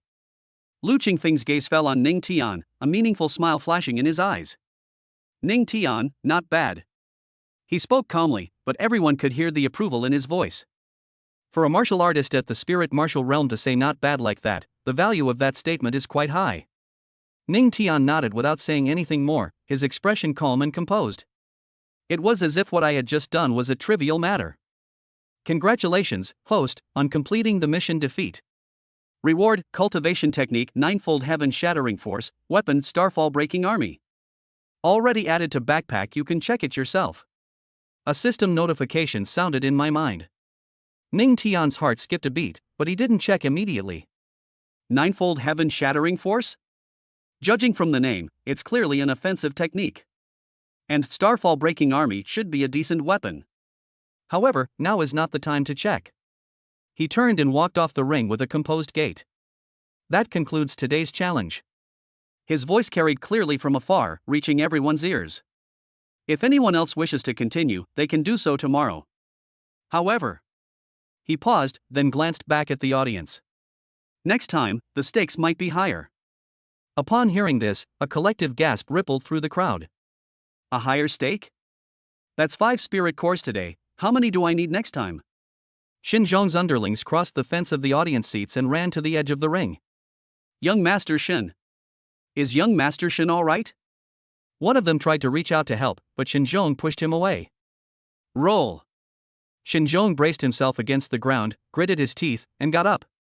His chest was in excruciating pain, and his mouth was full of the taste of blood. Every breath felt like a knife cutting into my lungs. The younger brother stood frozen in place, too afraid to move or speak. Do I look alright? Xinzhong spat out a mouthful of blood, his voice terribly hoarse. Get out of here, all of you. Don't get in my way. The henchmen exchanged glances and ultimately stepped aside. They knew that at this time, anyone who got close to Xinzhong would be doomed. Whispers rippled through the audience. Xinzhong has really lost face this time. Even a grade B magical artifact has been shattered. How much compensation do we have to pay? 1,200,000. Losing money is a small matter, we can't get our face back. An S-level talent getting utterly crushed by an A-level talent, that news is going to be a real headache for him. I reckon the whole school will know by tomorrow. It will spread not only throughout the school, but throughout the entire martial arts community. Xinzhong listened to the surrounding discussions, his face turning pale and then red, his fists clenched so tightly they cracked. He looked up at Ning Tian, his eyes filled with hatred, resentment, and deep humiliation. Ning Tian had already stepped off the stage and didn't even glance at him again. The feeling of being completely ignored is worse than being beaten, and more humiliating than losing a game. Young Master Xin, let's go back first. The blonde-haired man spoke cautiously, his voice trembling. Go back? Xinzhong sneered, his laughter full of self-mockery. Go back and let the whole school laugh at me? Go back and let my dad know that I broke the breastplate he bought for 1.2 million? He wiped the blood from the corner of his mouth, his eyes filled with a terrifyingly sinister glint. This matter is not over. The younger brother opened his mouth as if to say something, but ultimately kept it closed. He knew Xinzhong's character, having suffered such a crushing defeat, he would never give up easily. I'm afraid the real trouble is just beginning. Below the arena, Lu Qingfeng stood still, his gaze sweeping over Xinzhong, then landing on Ning Tian, and finally lingering for a moment. Interesting. He muttered to himself, a slight smile playing on his lips. A rank talent, yet possessing combat power surpassing S rank. Ning Tian, what exactly are you hiding? He was looking forward to it, eager to see what would happen next. Xinzhong struggled to his feet, his legs still weak, but he forced himself to walk toward the edge of the ring. Every step was difficult, every step felt like walking on a knife's edge. The students in the audience quickly made way, and no one dared to step forward to help. Losing to a second-stage spirit-sensing realm cultivator at the third stage is a disgrace that brings misfortune to anyone who suffers it. Moreover, Xinzhong's current expression clearly shows he's on the verge of exploding in rage. Going over now would just be asking for a beating, wouldn't it? Zhang Ming jumped down from the audience seats, walked a few steps to Xinzhong, and had a mocking smile on his face. Young Master Xin, where's the spirit core? He held out his palm and waved it in front of Xinzhong's eyes. Our dignified young Master Xin wouldn't try to renege on his debt, would he? Xinzhong's hands clenched into fists, his nails digging into his palms, and blood dripped from between his fingers. He glanced around, everyone was looking at him. Some were gloating, some were watching the spectacle, and a few who usually didn't get along with him had their eyes full of mockery and pleasure. For you. Xinzhong took out 5 spirit cores from his storage ring and slammed them into Zhang Ming's hand. The spirit cores glowed with a pale blue light, each about the size of a pigeon egg, containing pure spiritual energy that refracted a dreamlike brilliance under the sunlight. Each spirit core is worth 50,000. 5 coins, that's 250,000. Zhang Ming took the spirit core, weighed it in his hand, and smiled even more broadly, his eyes narrowing into slits. Young Master Xin is indeed generous. As expected of the eldest son of the Xin family, he's so lavish. He turned and walked towards Ning Tian, scurrying over excitedly, Brother Tian, I got the stuff. Xinzhong walked to the audience seats and glanced back at the scattered golden fragments. In the sunlight, the fragments still shimmered with a faint light. That was a breastplate that his father bought at an auction for 1.2 million. Now, not even a trace remains. Ning Tian. He gritted his teeth as he uttered the name, each word seemingly squeezed out from between his teeth, a madness and resentment flashing in his eyes. "I'll remember you. I solemnly swear, I will make you pay." Ning Tian accepted the spirit cores handed to him by Zhang Ming. The 5 spirit cores glowed in his palm, and the pure spiritual energy contained within them made everyone around him envious. He could sense that the spiritual energy within these spirit cores was extremely pure. If used for cultivation, the effect would be excellent. Ning Tian took it and casually handed one to Su Yao. "Take it." Su Yao was taken aback for a moment, then said, "I don't want it. A single spirit core is worth 50,000 on the market. That's no small sum. Consider this the reward for proposing the bet." Ning Tian said casually, as if he were giving away an ordinary candy instead of a spirit core worth 50,000. "Without your idea, we wouldn't have gotten these 5 spirit cores." Su Yao hesitated for a moment, looking at Ning Tian's calm eyes, and finally accepted the spirit core. She knew Ning Tian's personality once he spoke. It wasn't just polite talk. Moreover, she did indeed propose a bet. "Thank you," she said softly, putting the spirit core into her storage ring. A ripple of emotion stirred within me. This person always manages to do unexpected things. Beside him, Zhang Ming stared longingly at the remaining 4 spirit cores, his eyes resembling those of a large dog abandoned by its owner, the kind that looked particularly aggrieved. "Brother Tian." He swallowed hard, his voice becoming pitiful. "I want one too." His tone was so pitiful, and combined with his face, it was almost impossible not to laugh. A burst of laughter erupted from the audience. Chapter 21 Attribute Counters. Lu Qingfeng's Lesson in Life and Death. Zhang Ming really dares to ask that. Xinzhong lost 5 coins, and you just run errands to get something, and you still want to share? Hilarious. His skin is thicker than a city wall. However, to be fair, Zhang Ming's flattery was quite effective. Yeah, they chose sides early on, and now they're reaping the benefits. Choosing the right person to follow is more important than anything else. The audience was filled with murmurs of admiration. Some were envious, some were jealous, and many more regretted that they should have chosen sides sooner if they had known Ning Tian was so formidable. Ning Tian looked at Zhang Ming's pitiful appearance, his eyes like those of a large dog abandoned by its owner, and he even leaned his head closer, staring longingly at the spirit core in Zhang Ming's hand. "Here you go." He chuckled and tossed another spirit core over. A pale blue light traced an arc in the air. Holy crap! Zhang Ming's eyes lit up instantly. He held the spirit core, looking at it from left to right, up to down, as if he wanted to kiss it on his face. Brother Tian is so generous. Brother Tian is so mighty. Brother Tian is overflowing with domineering aura. Zhang Ming showered him with compliments. "Brother Tian is like my second parents. No, even my own father isn't as good as you. Get lost." Ning Tian glared at him irritably. Zhang Ming chuckled, happily pocketing the spirit core. He felt energized, walking with a spring in his step, as if he wanted to announce to the world that he had struck it rich. The students around them were green with envy and were filled with regret. I should have gone to help too. It's so important to follow the right person. Zhang Ming's luck is just too good. Su Yao played with the spirit core in her hand, looking at Ning Tian through the pale blue light. This person always manages to do unexpected things. He could easily consume 5 spirit cores, worth 250,000, enough for an average family to live on for a year. Yet they readily share with others, as casually as handing out candy. Despite his immense strength shattering the protective mirror with a single punch and easily defeating Xinzhong, he has always maintained a low profile and never actively flaunts his abilities. What kind of person is he? A ripple of emotion stirred in Su Yao's heart. Her gaze lingered on Ning Tian's face for a moment before she looked away and put the spirit core into her storage ring. On the other side of the arena, Xinzhong watched this scene, his whole body trembling. That's his spiritual core. It was the spirit core that his father obtained in exchange for the heart-protecting mirror he bought at a high price. Now, Ning Tian casually distributed them to others, giving one to Su Yao and one to Zhang Ming. Ning Tian. He gritted his teeth, forcing out the words, his eyes filled with a hatred that almost materialized. "You just wait. I solemnly swear, I will make you pay 10-fold, 100-fold. His fists were clenched so tightly that his nails dug into his palms, and blood dripped from between his fingers onto the ground.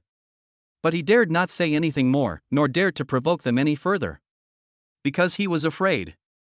They were afraid of Ning Tian's punch. They feared that kind of overwhelming gap in strength. Just then. Boom!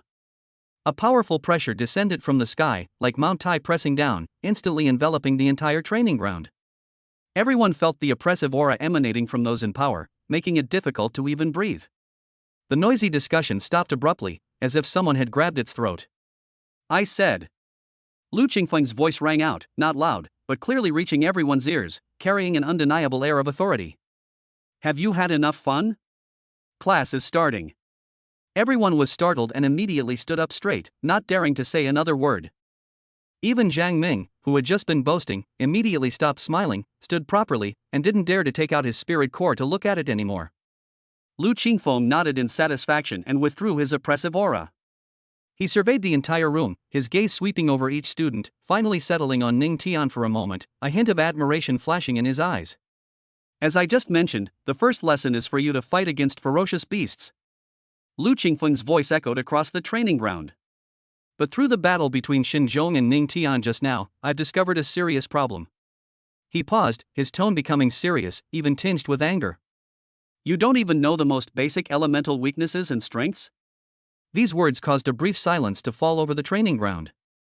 The students looked at each other, some with blank expressions, some thoughtful, and some muttering to themselves. Elemental counters? What is this? I've never heard of it before. The teacher didn't cover this before, did they?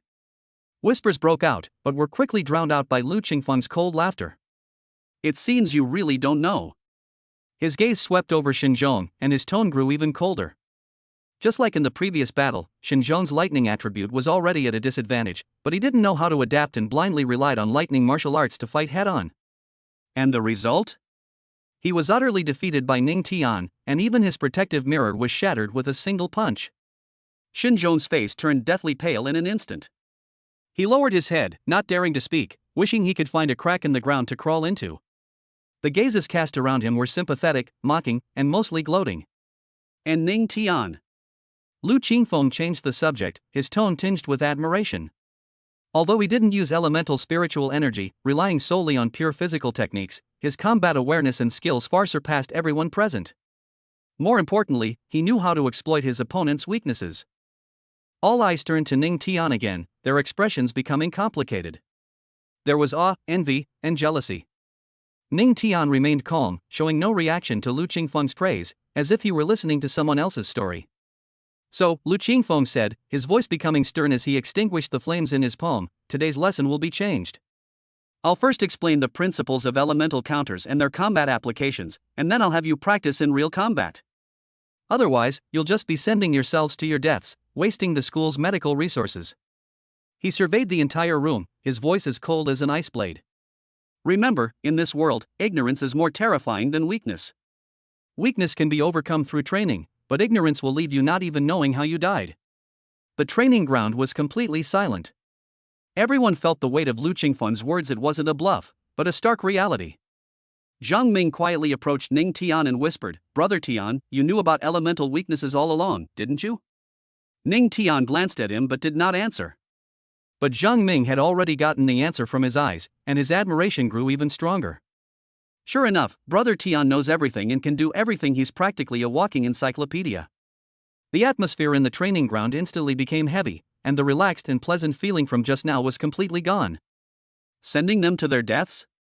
Is it that serious? Damn, I thought it was just about fighting ferocious beasts for fun. The students whispered among themselves, their relaxed expressions vanishing, replaced by tension and unease. Lu Qingfeng raised his hand and waved it, causing spiritual energy to surge.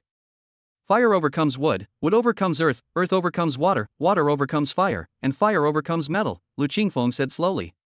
These are the most basic relationships of mutual restraint among the 5 elements. If you don't even understand this, you'll only be throwing your lives away when you encounter ferocious beasts, let alone be able to deal with other races in the future. Suddenly, the ground in the center of the arena cracked open, and a huge stone slab rose from the ground, 3 meters high and 5 meters wide. 5 colors of light emerged on the surface of the stone slab: crimson, cyan, yellowish-brown, azure, and golden. The 5 colors intertwined to form a complex pattern, exuding a mysterious aura. Metal, wood, water, fire, and earth, these are the most basic 5 elements. Lu Qingfeng walked to the stone slab and pointed at the pattern. Everyone's awakened talent carries an attribute tendency. And between these attributes, there are natural relationships of restraint. He reached out and touched the crimson light, and flames instantly ignited on the stone slab. Fire attribute spiritual energy has extremely high temperature, strong attack power, and astonishing explosive force. However, it is naturally suppressed when encountering water attribute spiritual energy. As soon as he finished speaking, he conjured a stream of water with his other hand and splashed it towards the flames. Sizzle, sizzle. The moment the two collided, the flames emitted a piercing sound, released a large amount of white steam, and quickly went out. See that? Lu Qingfeng withdrew his hands. Under the same level and with the same amount of spiritual energy, water overcomes fire, weakening the flames by at least 30%. If the water attribute spiritual energy is stronger, the flames might even be extinguished directly. The students stared wide-eyed. This visual demonstration was more convincing than any theory. What if fire element meets wood element? Someone couldn't help but ask, their voice filled with curiosity. Good question. Lu Qingfeng's lips curled into a smile. Fire overcomes wood. The power of fire will be increased by 30%. Wood's defense is as fragile as paper in the face of fire. He demonstrated again, conjuring flames in his palm and forming vines from wood attribute spiritual energy in his other hand. The moment the flame touched the vine, it was as if the vine had encountered its natural enemy. It was instantly ignited and burned to ashes. Xinzhong's face turned even paler, and cold sweat beaded on his forehead. He finally understood why he had lost so badly. Ning Tian's elementalist talent allows him to switch attributes at will, and his lightning attribute is completely ineffective against his opponent. What's even more terrifying is that Ning Tian didn't even use any elemental attributes. He just used physical techniques to completely overwhelm him. The difference. Besides the basic 5 elements mutual restraint, there are also advanced attributes, Lu Qingfeng continued, his tone becoming more serious, such as wind, thunder, ice, and so on. These attributes are rarer and more powerful. He looked at Xinzhong, his gaze sharp. Your lightning attribute is a high-level attribute. Lightning is super effective against water and metal attributes, having a natural suppressive effect on these two attributes. However, its effect on earth is halved because earth can insulate. He paused, his tone growing colder.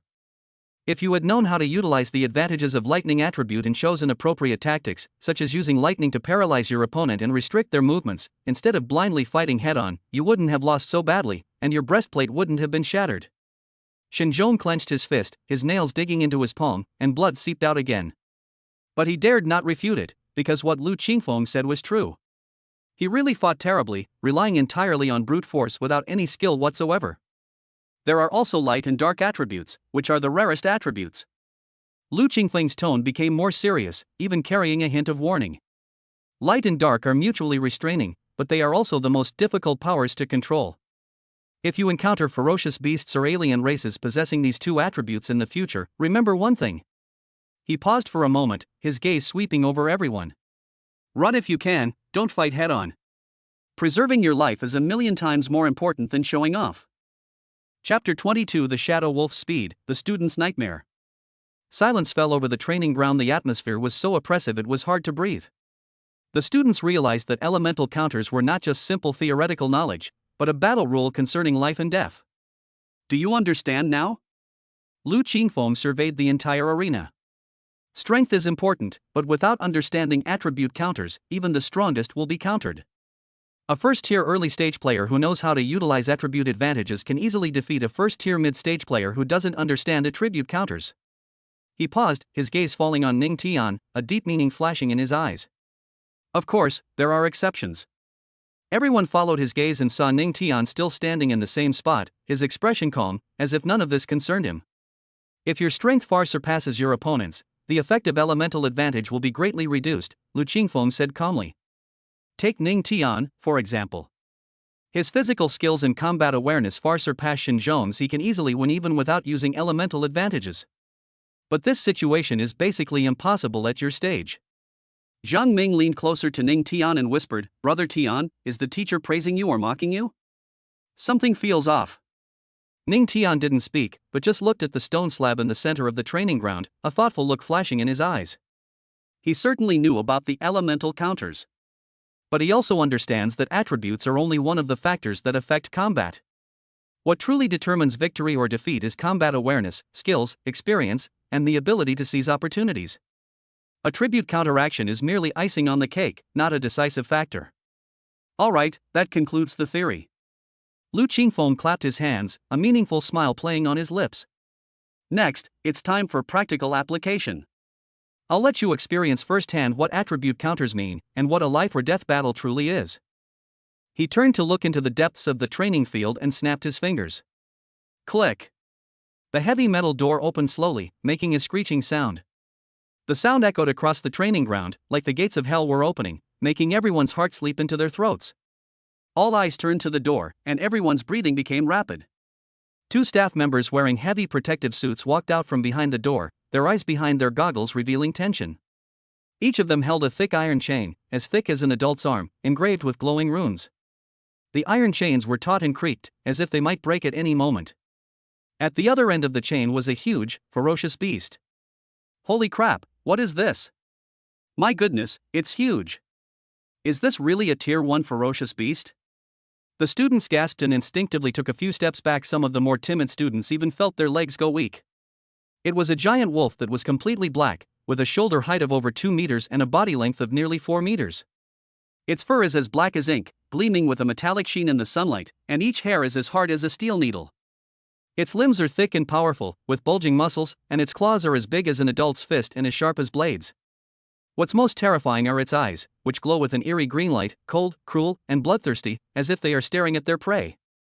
Fangs peeked out from the corners of his mouth, each one as long as a dagger, gleaming with a chilling light. With each breath, white mist could be seen exhaling from the nostrils, carrying a fishy stench. A mid-tier Tier 1 ferocious beast, the Shadow Wolf. Lu Qingfeng spoke calmly, his tone as composed as if introducing a pet dog. Dark attribute, skilled in speed and ambush. Its claws can tear steel, and its fangs can crush bone. In the wild, this beast has a 30% kill rate, meaning that 1 in 3 people who encounter it will die. The Shadow Wolf let out a low growl, its voice deep and threatening. The sharp claws left deep scratches on the ground, cracking the stone slabs. The staff struggled to pull the iron chain, their foreheads beaded with sweat, and their goggles fogged up. The beast was so powerful that even with runes engraved on the chains to suppress spiritual energy, they were losing control of it. Teacher, is this what we're supposed to deal with? A student's voice trembled, and his face turned pale. Scared? Lu Qingfeng glanced at him, a hint of mockery flashing in his eyes. The student swallowed hard, wanting to say he wasn't afraid, but then swallowed the words back. Because his legs were shaking, he couldn't say anything forceful. Don't worry, this Shadow Wolf's strength is limited by the rune chains, it can only perform at the early stage of the first tier, Lu Qingfeng said, his tone softening slightly. Besides, you're a group of 5, not fighting one-on-one. 5 people against 1, surely you can't even beat this? Hearing this, the students breathed a sigh of relief, their tense nerves relaxed a bit, and they began searching for their teammates. Early stage of Tier 1, 5 people, they should be able to fight, right? But then, Lu Qingfeng added, his tone as cold as ice. Of course, if the coordination isn't good, it's normal for 1 or 2 to die. Although this Shadow Wolf's strength is restricted, its killing instinct remains. It will instinctively attack the weakest one swipe of its claw will either kill or severely injure it. The training ground fell silent instantly, and the nerves that had just relaxed tensed up again. Dad? This can't be a joke, right? This is a school, not a battlefield. Teacher, this is a school, surely no one could really die? Zhang Ming asked in a low voice, his voice trembling. The school has a medical team on standby. As long as they don't die on the spot and their hearts are still beating, they can be saved. Lu Qingfeng spoke calmly, as if he were talking about a trivial matter. But if you don't want to lie in a medical pod, covered in tubes, and experience the feeling of being near death, then take every battle seriously. He paused, his gaze sweeping over everyone, his eyes as cold as knives. Remember, ferocious beasts won't show mercy just because you're a student. The more blood you bleed and the more suffering you endure now, the fewer times you'll die in the future. I'd rather you be injured here than have me collecting your corpses in the wild later. The Shadow Wolf growled again, its green eyes fixed on the students in the training field. It made gurgling sounds in its throat, as if it were savoring the taste of its prey. Shinzhong clenched his fists, his palms were sweaty, and the back of his clothes was soaked with cold sweat. He had already lost enough to Ning Tian. If he were to embarrass himself in front of a ferocious beast, he would be too ashamed to face anyone. But looking at that Shadow Wolf, his heart pounded. That thing, is it really something they can handle? First group, get ready. Lu Qingfeng raised his hand to signal, his gaze sweeping across the crowd before finally settling on the 5 students closest to the arena. It's just the 5 of you. Come up here. The 5 students turned pale instantly, but they forced themselves to step forward. Everyone's face was filled with tension, their legs were weak, and one person was even trembling. Remember, coordinate well and utilize elemental advantages. Lu Qingfeng said calmly, the shadow wolf is of the dark attribute, and the light attribute is its weakness. The 5 people looked at each other, and no one spoke. Clearly, none of them possessed the light attribute. Then use fire and lightning attributes. These 2 attributes are somewhat effective against dark attributes. Lu Qingfeng continued, those with earth attributes will be responsible for defense, and the rest will look for opportunities to attack. Understand? I understand. I understand. The 5 answered, their voices trembling. The staff untied the chains and quickly retreated to a safe area, their movements as swift as if they were fleeing for their lives. The moment the shadow wolf gained its freedom, it stomped its limbs on the ground, shattering the stone slabs beneath its feet. His entire body transformed into a black shadow, moving at an astonishing speed, leaving afterimages intertwined in the air. The target is the nearest student. Watch out! Someone shouted, but it was too late. Before the student could react, the shadow wolf had already rushed in front of him, less than a meter away. Its fangs gleamed coldly, and a foul stench wafted over. Its green eyes were inches away. Get out of here! The teammate next to him reacted quickly, striking out with his palm and using water to form a shield to block in front. Boom! The shadow wolf's claws slammed onto the water shield, their claws wreathed in black, dark attribute spiritual energy. The shield was torn apart instantly, as fragile as paper. The student had no time to react and was thrown back 7 or 8 meters by the enormous impact before crashing heavily to the ground. Put! He spat out a mouthful of blood, his chest caved in, and at least 3 of his ribs were broken. Water is weak against dark. Lu Qingfeng stood on the sidelines, his tone as indifferent as if he were making experimental notes. Water reduces the damage of shadow wolves by 50%, while dark has a natural corrosive effect on water sources. Your teamwork is terrible, you don't even understand basic positioning. The remaining 4 people turned ashen-faced and quickly dispersed, no longer daring to gather together. The medical team rushed over and carried the seriously injured student away. The shadow wolf did not give chase, but remained where it was, its green eyes scanning everyone. It's choosing its next target, just like a cat toying with a mouse. Don't panic, it's only at the early stage of Tier 1. The captain forced himself to remain calm, his voice trembling. Those with earth attributes, step forward to hold it off. The rest of you, find an opportunity to attack. Follow my command. No sooner had the words left his mouth than the shadow wolf moved again. This time, instead of charging in a straight line, it moved quickly around the group. The black figure left afterimages on the training field, moving so fast that it was dazzling and impossible to see its true form. Where? Left? No, right. Behind you. Watch out behind you. The students panicked and couldn't pinpoint the shadow wolf's location, so they could only wildly swing their weapons. Upon seeing this, Lu Qingfeng frowned and waved his hand. An invisible pressure descended, instantly suppressing the shadow wolf. The shadow wolf let out a reluctant growl and was forced to stop, lying on the ground unable to move. Useless. Lu Qingfeng said coldly, next group. Chapter 23 The Secret of the Crown of Stars, Starfall Breaker appears in the world. Ning Tian didn't watch another group of students go up to their deaths. Instead, he turned and walked to the shadowy edge of the arena. This level of practical training is meaningless to him. System, bring up the inventory. As soon as he finished speaking, a semi-transparent interface unfolded in his field of vision. The backpack interface features a 3x3 grid layout, with only 2 grids currently lit up. Backpack has been retrieved.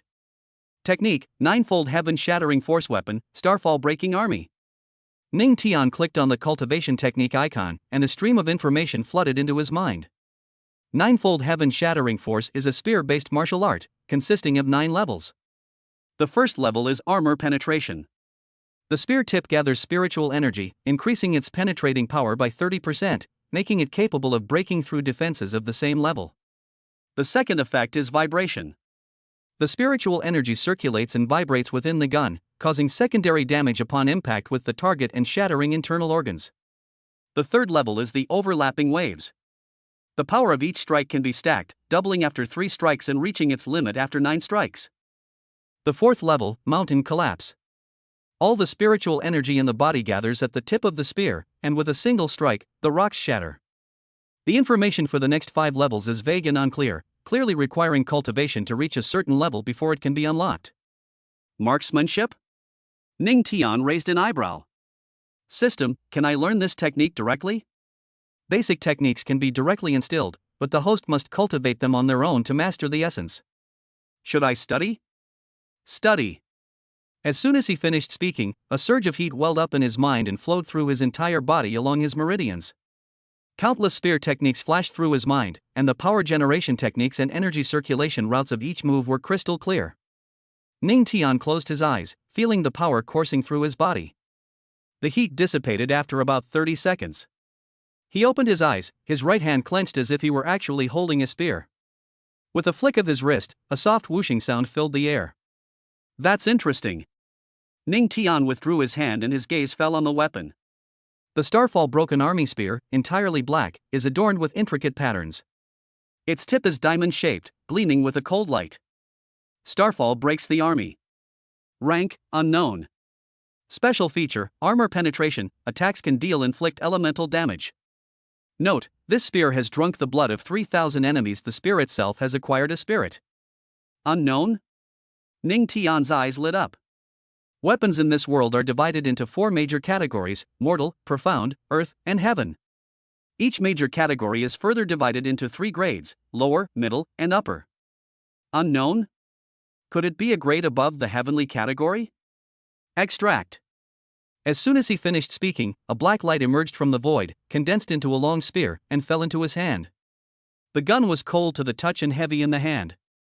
The tip gleamed with a faint light, and stars seemed to shimmer within its patterns. Ning Tian gripped the gun, feeling the weapon vibrate slightly in his hand, as if it were responding to him. Good. With a casual flick of his wrist, the tip of the spear sliced through the air, leaving a faint trail of starlight. On the training field, Lu Qingfeng's voice rang out again, "Third group, come on." Su Yao stood at the back of the crowd, her eyes following Ning Tian's figure. She saw him walk to the shadows at the edge of the arena, stop, and raise his right hand, tapping the air a few times. The movement was strange, as if it were manipulating something unseen. Su Yao frowned slightly, about to go over and ask, when her pupils suddenly contracted. A beam of black light emerged from the void, condensing into a long spear that fell into Ning Tian's hand. The gun body was as black as ink, the tip gleamed with a faint light, and stars seemed to flow within the patterns.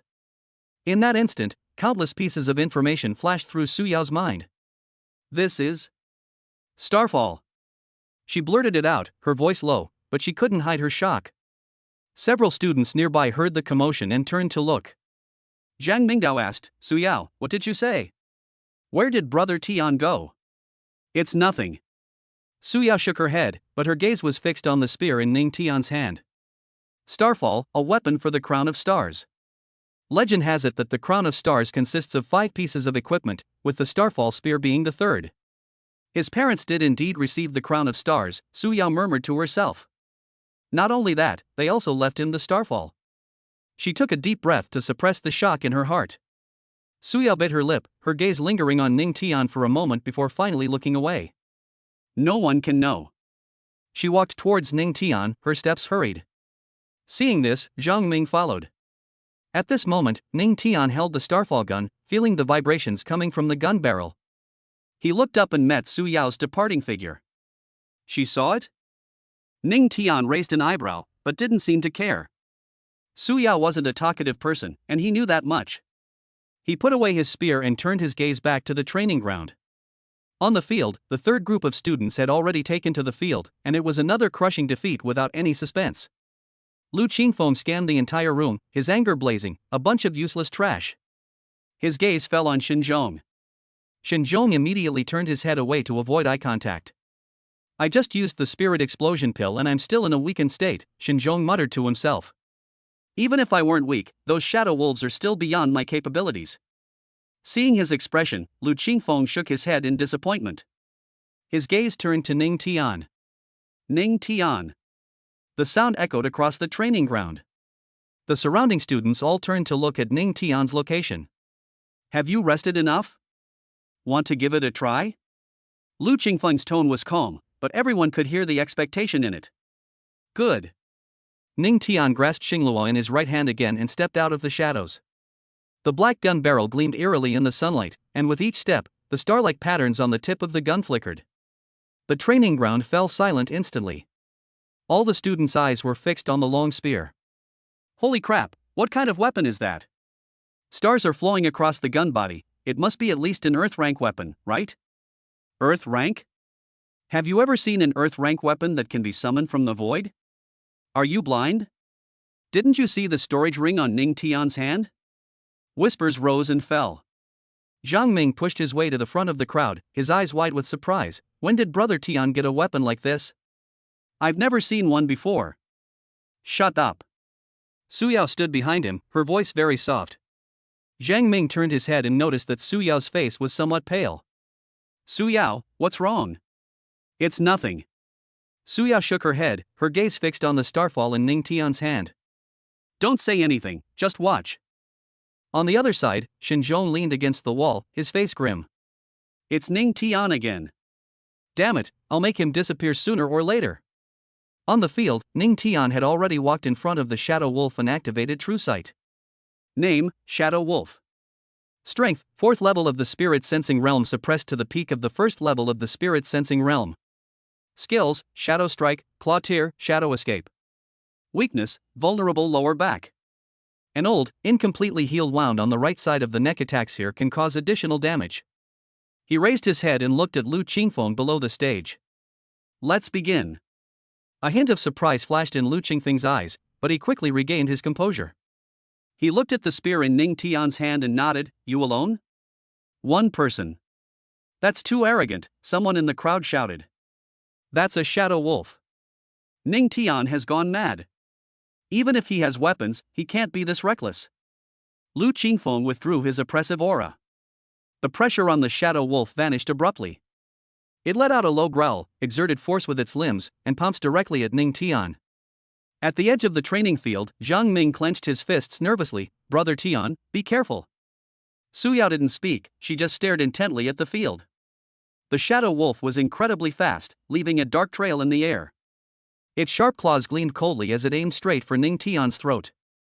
Golden light flashed in Ning Tian's eyes as he activated his True Sight eye at full power. The Shadow Wolf's movements became crystal clear to him. He could see every muscle contraction, every breath, and even the twitching of its fur. He slipped and shifted half a step to the side. The Shadow Wolf's claws grazed the hem of his clothes, creating a gust of wind. You dodged it? That reaction speed! Exclamations arose from the crowd. The Shadow Wolf turned around immediately after landing and pounced again. This time it was smarter. Instead of attacking in a straight line, it swayed from side to side, trying to confuse Ning Tian's judgment. Ning Tian gripped Xinglua tightly, the tip of the spear drooping slightly. The Shadow Wolf suddenly accelerated, its figure blurring as it attacked from the left. Its Shadow Strike, a student recognized the move. Ning Tian didn't move his feet, but only slightly turned his head. The Shadow Wolf's claws missed again, this time not even touching the hem of his clothes. How is that possible? Shen Zhong's eyes widened. Shadow Strike is so fast, how did he dodge it? Lu Qingfeng stood below the stage, a hint of admiration flashing in his eyes. It's not that he dodged quickly, it's that he predicted accurately, he said in a low voice. This kid's observation skills are not simple. The Shadow Wolf pounced 3 times, all of which missed. It stopped, letting out a low growl, a hint of fear flashing in its eyes. Ning Tian flexed his wrist, and Xinglua twirled the gun in his hand. It's my turn. He had barely finished speaking when he dashed off. Ning Tian exerted force with his feet, and Starfall pierced straight at the Shadow Wolf's lower back. The Shadow Wolf trembled the moment the spear tip struck. But that's all. The Shadow Wolf turned around, its eyes gleaming even more fiercely, and let out an angry growl. Its limbs tensed, and in the next second it pounced on Ning Tian, its speed more than twice as fast as before. Holy crap, have we stirred up a hornet's nest? Zhang Ming exclaimed from below the stage. Su Yao pursed her lips, her fingers unconsciously clenching the hem of her clothes. Ning Tian stepped aside, his brows furrowing slightly. That attack was quite powerful. It should have hindered the Shadow Wolf's movements. But in reality, aside from becoming more agitated, the beast suffered no real harm. Brute force alone is not enough, Lu Qingfeng's voice came from below the stage. Remember elemental counters. Ning Tian paused in his steps. By the way, the Shadow Wolf is a dark attribute monster, and it is most afraid of light elements. Light elements surged within him, and the starfall spear began to glow with a faint golden aura. Sensing the threat, the shadow wolf flashed, attempting to use shadow escape. It's too late. Taking advantage of the shadow wolf's unhealed old wound, Ning Tian used his true sight to lock onto the scar hidden under the fur on the right side of its neck. Armor piercing. With a low shout, light elements surged wildly into Starfall. The star patterns on the spear suddenly lit up, with golden light intertwining with starlight, making the entire spear so dazzling in the sunlight that it was impossible to open one's eyes. Ning Tian exerted force with both arms, and Starfall transformed into a golden stream of light, piercing straight for the shadow wolf's neck. Awah! The shadow wolf let out a piercing scream. Golden light burst forth from the wound, instantly scorching the black fur of the shadow wolf. It struggled to escape, its limbs digging deep claw marks into the ground. The training ground fell into dead silence. Everyone stared wide-eyed at this scene. Xinzhou's face was ashen, and his fists clenched so tightly they cracked. Is this the effect of light element suppressing dark attribute? A student murmured. Not only that, didn't you see where he attacked? He already had a wound there.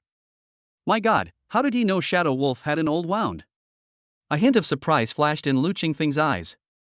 This kid's observational skills are even more terrifying than he imagined, and he has also mastered the element of light.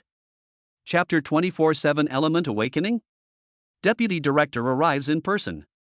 The Shadow Wolf howled twice, its massive body crashing to the ground, completely still. Ning Tian sheathed his gun, crouched down, and dug out the Shadow Wolf's spirit core. The spirit core was entirely black, yet a faint, dark light flowed within it. It was of good quality. You won already? One shot to kill Shadow Wolf? The training ground erupted in chaos. Xinzhou's face turned ashen, as if he had swallowed a fly. He turned and left. His followers exchanged glances and quickly followed after him. Jiang Ming jumped up and down excitedly. Brother Tian is awesome.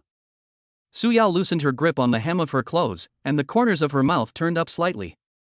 Ning Tian stepped down from the arena, and Lu Qingfeng came to greet him. Come with me. Lu Qingfeng lowered his voice and led Ning Tian to a corner of the training ground. The surrounding students were still discussing the fight that had just taken place, and no one was paying attention to what was happening here. Lu Qingfeng glanced around to make sure no one was eavesdropping before asking, "How many elements have you mastered?"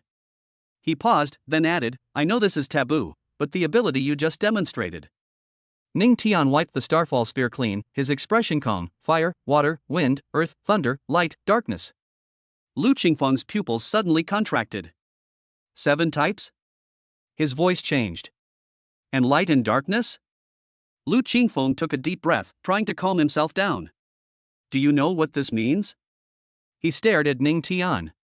A normal elementalist will only obtain 5 elements when awakening, with a very small probability of awakening rare attributes, let alone light and darkness.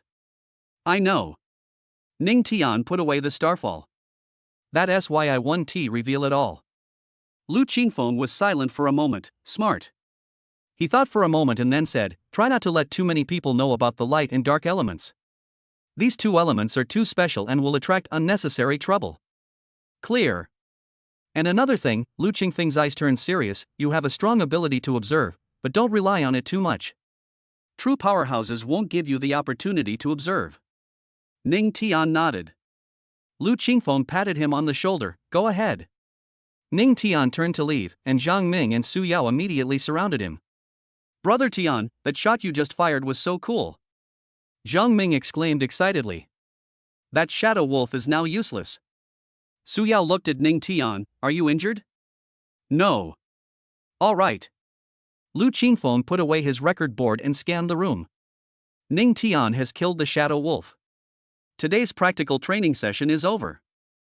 Still reeling from the shock of that shot, many students on the training field were whispering and discussing among themselves.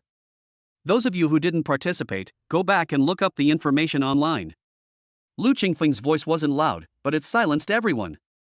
You must master the basics, such as how to distinguish the attributes of ferocious beasts and alien races, and the elemental restraint chain. I will be checking your knowledge during the next practical class. He paused, his gaze sweeping over the students who breathed a sigh of relief. Don't think you can hide forever just because you've dodged it once. On a real battlefield, no one will give you time to prepare.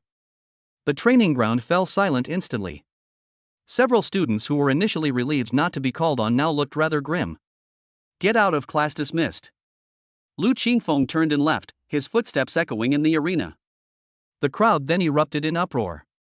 My God, today I've truly witnessed what a real genius is. One shot and he's dead. That's more than most of the students taking the martial arts exam, right? Did you notice? He's using the element of light. The element of light. Xinzhong's face turned green, ha ha ha. Zhang Ming pushed through the crowd and rushed to Ning Tian. Brother Tian, you're amazing. I was stunned by that shot. Su Yao followed behind, a complex emotion flashing in her eyes. She looked at the starfall in Ning Tian's hand, then at his calm expression, and ultimately said nothing. Let's go. Ning Tian put away the starfall and walked out of the arena. The murmurs behind him gradually faded away, but he knew that the impact of today's battle had only just begun. Zhang Ming, you should go home first. Su Yao and I have something to discuss. Ning Tian glanced at Zhang Ming beside him. Zhang Ming's eyes darted around, and he immediately put on an I understand expression, raising an eyebrow. What's going on? You have to hide it from me? He deliberately dragged out his words, his gaze sweeping back and forth between Ning Tian and Su Yao, his smug look making you want to punch him. Su Yao's ears instantly turned red, and she glared fiercely at Ning Tian. This guy doesn't even watch his words, letting Zhang Ming, that gossipmonger, misunderstand. What are you thinking about? Ning Tian raised his hand to knock Zhang Ming on the head. Get out of here. Zhang Ming was prepared. He darted 2 meters away in a flash, not forgetting to turn back and make a face. Ha, I'm leaving now, you two can chat. He ran and laughed, his voice echoing throughout the area. Several students who hadn't left yet cast curious glances at him, making Su Yao blush even more. She wished she could disappear into the ground. Could you say it differently next time? Su Yao asked, her head down, her voice tinged with annoyance. How do we change it? Ning Tian shrugged. Tell him I'm going to take you to the principal and explain your situation. Su Yao paused, her blush deepening. She bit her lip, turned her head away from Ning Tian, and said, I'm ignoring you. After saying that, he quickly walked forward. Ning Tian stood there, looking at the somewhat annoyed figure's back, and couldn't help but laugh. Wait for me.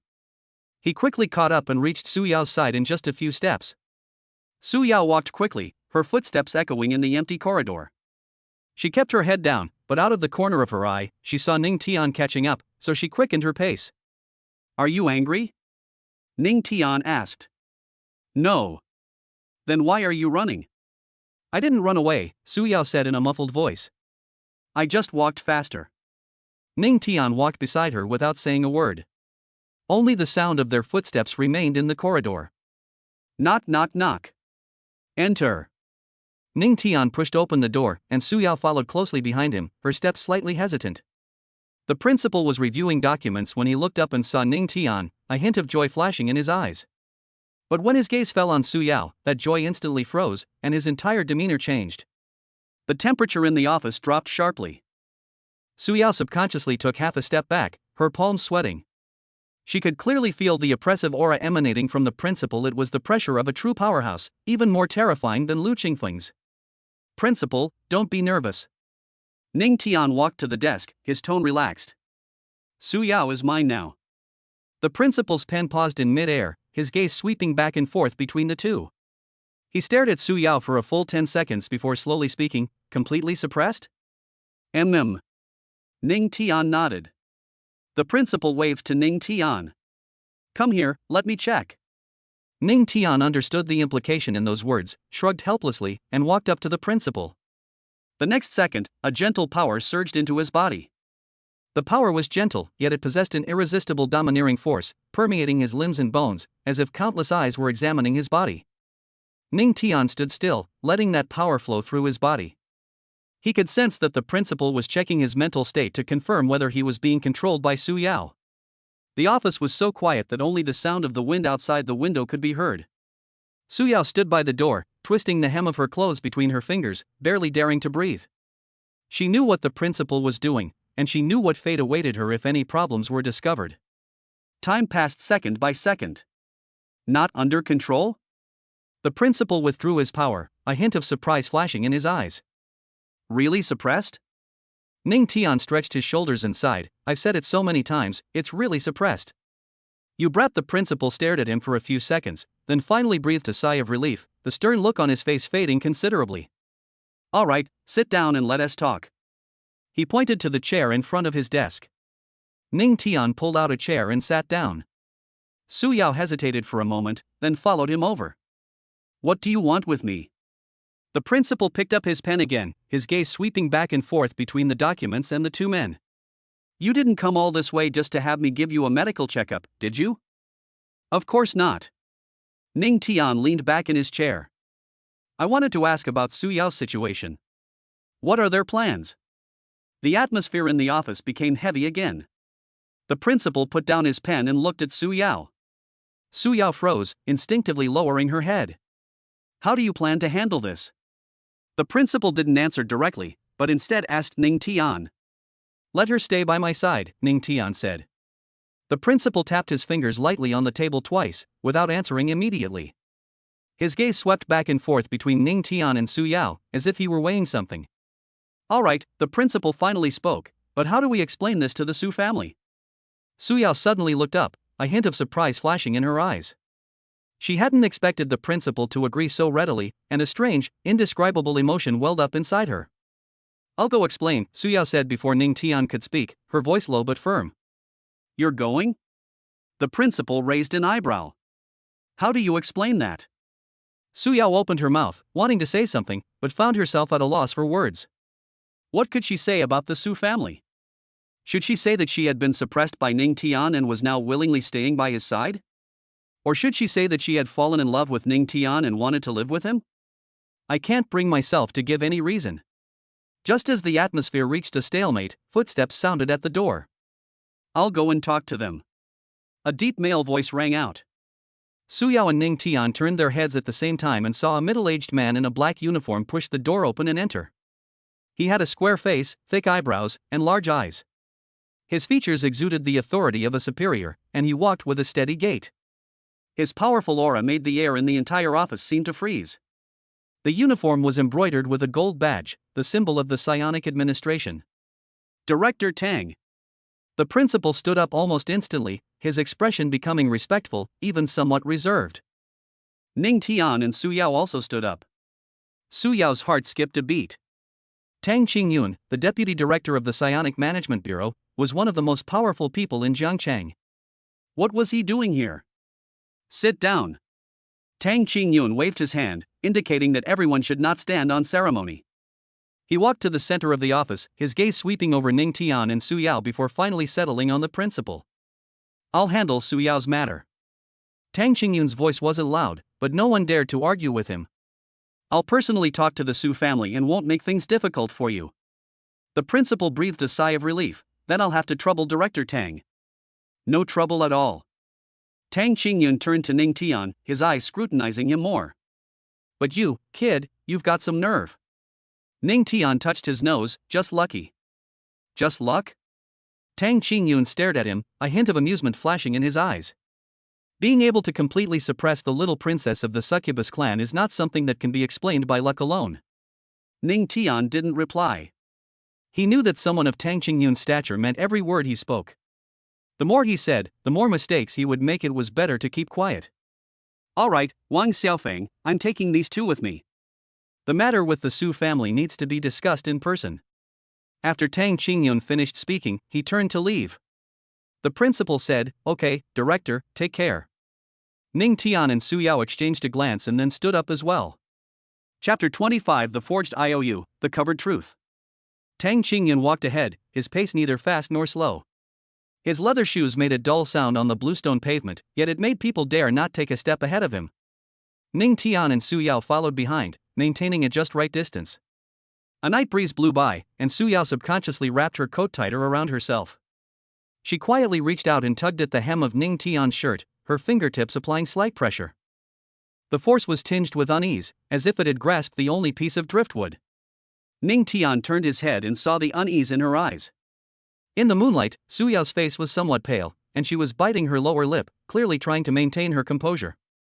"What are you afraid of?" he asked in a lower voice, his tone gentler than usual. Su Yao didn't speak, but tightened her grip on Ning Tian's clothes, her nails almost digging into the fabric. Ning Tian sighed and, unusually, offered a word of comfort. "Don't worry, I've got everything covered." As soon as he finished speaking, Tang Qingyun suddenly stopped. Ning Tian and Su Yao also stopped, and the distance between them suddenly closed, with Su Yao almost bumping into Ning Tian's back. "You too," Tang Qingyun said without turning around, his voice exceptionally clear in the night. "Are you planning to keep whispering behind my back?" Su Yao blushed and quickly released Ning Tian's sleeve, taking a half step back. She could feel her ears burning. Ning Tian remained unfazed, even raising an eyebrow. "The director has excellent hearing. Stop flattering me." Tang Qingyun turned around, his gaze sweeping over the two faces before finally settling on Su Yao, lingering for a few seconds. "Su Yao, do you even know what this means?" Su Yao opened her mouth, but her throat felt blocked, and she couldn't make a sound. The air froze for a few seconds. "The original Su Yao was possessed by you, and the Su family doesn't even know it yet," Tang Qingyun continued, his tone not harsh, but every word was like a hammer. "If this gets out, where will the Su family put their face? Which of those old guys in the Su family isn't a big shot in the Spirit Management Bureau? If this causes a scene, the whole of Jianghai City will be shaken." Su Yao lowered her head, her fingers gripping the hem of her clothes tightly. She could imagine how the Su family would react if they knew the truth. The old folks would go crazy. She tried to say something, but found herself unable to utter a word. "So this time, I have to personally cover for you," Tang Qingyun's tone softened, even with a hint of helplessness. "Otherwise, those old guys from the Su family will turn the whole Jianghai City upside down. At that time, not only you, but even Ning Tian will be implicated." Ning Tian raised an eyebrow, looking thoughtfully at Tang Qingyun. "Is the director going to help us?" "Yes and no." Tang Qingyun turned around, took another step forward, and his voice carried far. "I just don't want to see Jianghai City descend into chaos." After saying that, he quickened his pace. Ning Tian and Su Yao exchanged a glance, both seeing the same thought in each other's eyes. This director Tang spoke in a grand and righteous manner, but he was clearly protecting them. He didn't accuse Evelyn Samuel of possessing Su Yao, nor did he inquire about Ning Tian's ability to suppress Su Yao. He even skipped the most basic investigation procedures and directly offered to cover it up for them. But why? Ning Tian frowned, his mind racing. He and Tang Qingyun had never met before, so there was no reason for the latter to help him for no reason. Su Yao's side was a possibility. After all, it was necessary to prevent the Su family from rioting, and the Su family was considered a prominent family in Jianghai City. But would someone of Tang Qingyun's stature need to personally intervene? Wouldn't it be enough to send a subordinate to handle it? Unless Tang Qingyun has a deeper connection to this matter. As he was thinking, he suddenly realized that the street scene around him was becoming more and more familiar. The crooked locust tree by the roadside still bears the crooked words he carved as a child. Ning Tian was here. At the corner, the red paint on the signboard of the steamed bun shop has faded considerably, but the words "Old Lou's Steamed Buns" are still legible. The proprietress always likes to give him 2 extra meat buns, smiling and saying, "Little Tian is still growing." Ning Tian paused slightly. He walked this road for more than a decade. I could walk back with my eyes closed. But now, he dares not go any further. This is... Su Yao also sensed something was wrong and asked in a low voice. Ning Tian didn't answer, but just stared at the 2-story villa in front of him, his throat tightening as if he were being choked by an invisible hand. It's been 3 years. He has never returned here since his parents disappeared. It wasn't that he didn't want to go back, but on the 3rd day after his parents disappeared, a huge debt suddenly appeared. Several menacing creditors came to his door with IOUs and sealed the house without saying a word. They spoke very rudely, saying things like, "It's only right to pay back debts, and your parents ran away, so you have to pay them back," each sentence more offensive than the last. He was just starting high school then and didn't even have the ability to resist. They could only watch helplessly as the home left by their parents was sealed off and then forcibly used by the bank to pay off debts. He remembered it was raining that day. He stood at the door, soaked to the bone, watching people carry his belongings out of the house one by one. His mother's favorite blue and white porcelain vase, his father's tea set from his collection, and photos from his childhood. They were all packed into cardboard boxes, labeled, and shipped away. The debts your parents owed. Tang Qingyun stopped at the villa entrance, turned around, the moonlight shining on his face, making his expression unclear, were fake. Ning Tian suddenly looked up, his pupils shrinking sharply. What? The IOU is forged, the seal is fake, and even the creditor is an actor. Tang Qingyun took out a bunch of keys from his pocket, dangled them in the moonlight, and the metal reflected a cold light. This house should have been yours from the beginning. That farce 3 years ago was orchestrated by someone from start to finish. Ning Tian's mind went blank, as if something had exploded. Fake? Those creditors, those IOUs, those debts that have kept him up at night for the past 3 years. Is it all fake? Then why? Ning Tian's voice was hoarse, his fists clenched tightly, his nails digging into his palms. Why did you do this? Because someone is looking for something. Tang Qingyun's voice was calm, as if stating a trivial fact. Your parents had something that this person wanted. But your parents hid it before they disappeared, so this is the only way he can force you out of this house and then send people in to search. Ning Tian noticed the key Tang Qingyun had taken out, and his pupils contracted again. A small metal tag hung on the keychain, its edges worn smooth and rounded, with 2 words engraved on it: Xiao Tian. That was my father's handwriting. On his 10th birthday, his father specially commissioned someone to carve a sign that read, "A real man should have a key to his own home." That was his key. Ning Tian's hands trembled as he took the key. The metal plate felt slightly cool in his palm, like his father's hand. He took a deep breath, walked to the door, and inserted the key into the lock. Click. The door opened. But Ning Tian didn't go in immediately. Instead, he stood at the door, staring at the dark entrance hall, his fingers gripping the doorknob tightly. Suyao looked at his profile, seeing this expression on his face for the first time: not calm, not wary, but a complex emotion that was hard to define. It was like anticipation, yet also like fear. Ning Tian, she wanted to say something, but didn't know what to say. Ning Tian took a deep breath, as if he had made up his mind, and stepped inside. The entryway light automatically turned on, filling the entire space with a warm yellow glow. But the layout of the house felt unfamiliar to Ning Tian. Instead of father's black leather shoes, a brand new slipper rack sat in the entryway, neatly arranged with several pairs of unopened slippers. The sofa in the living room had been replaced with a dark gray fabric one, which felt very nice to the touch and was clearly new. Instead of the landscape paintings mother liked, several modern decorative paintings hung on the wall, with simple lines and cool colors. Even the coffee table has been changed.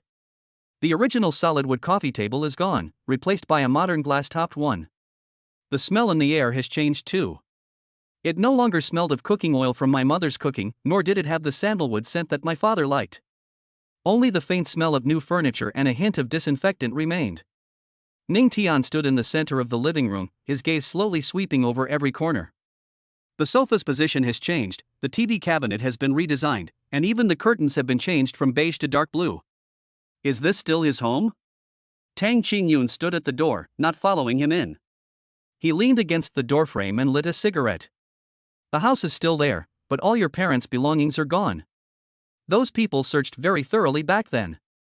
They took everything they could carry, and smashed everything they couldn't. After I took over the house, I had it renovated, and all the furniture was new. Why? Ning Tian turned around, his eyes slightly red. Why did they search so thoroughly? What are they looking for? You should ask your parents about this. It's a pity they're no longer here. Tang Qingyun flicked his cigarette ash. Gone? Ning Tian's voice suddenly rose. They're missing, not dead. Missing for 3 years, his fate unknown. Tang Qingyun looked at him. What's the difference between him and dead? Ning Tian's fists clenched so tightly they cracked. Suyao quickly went over and grabbed his arm. Calm down. I'm very calm.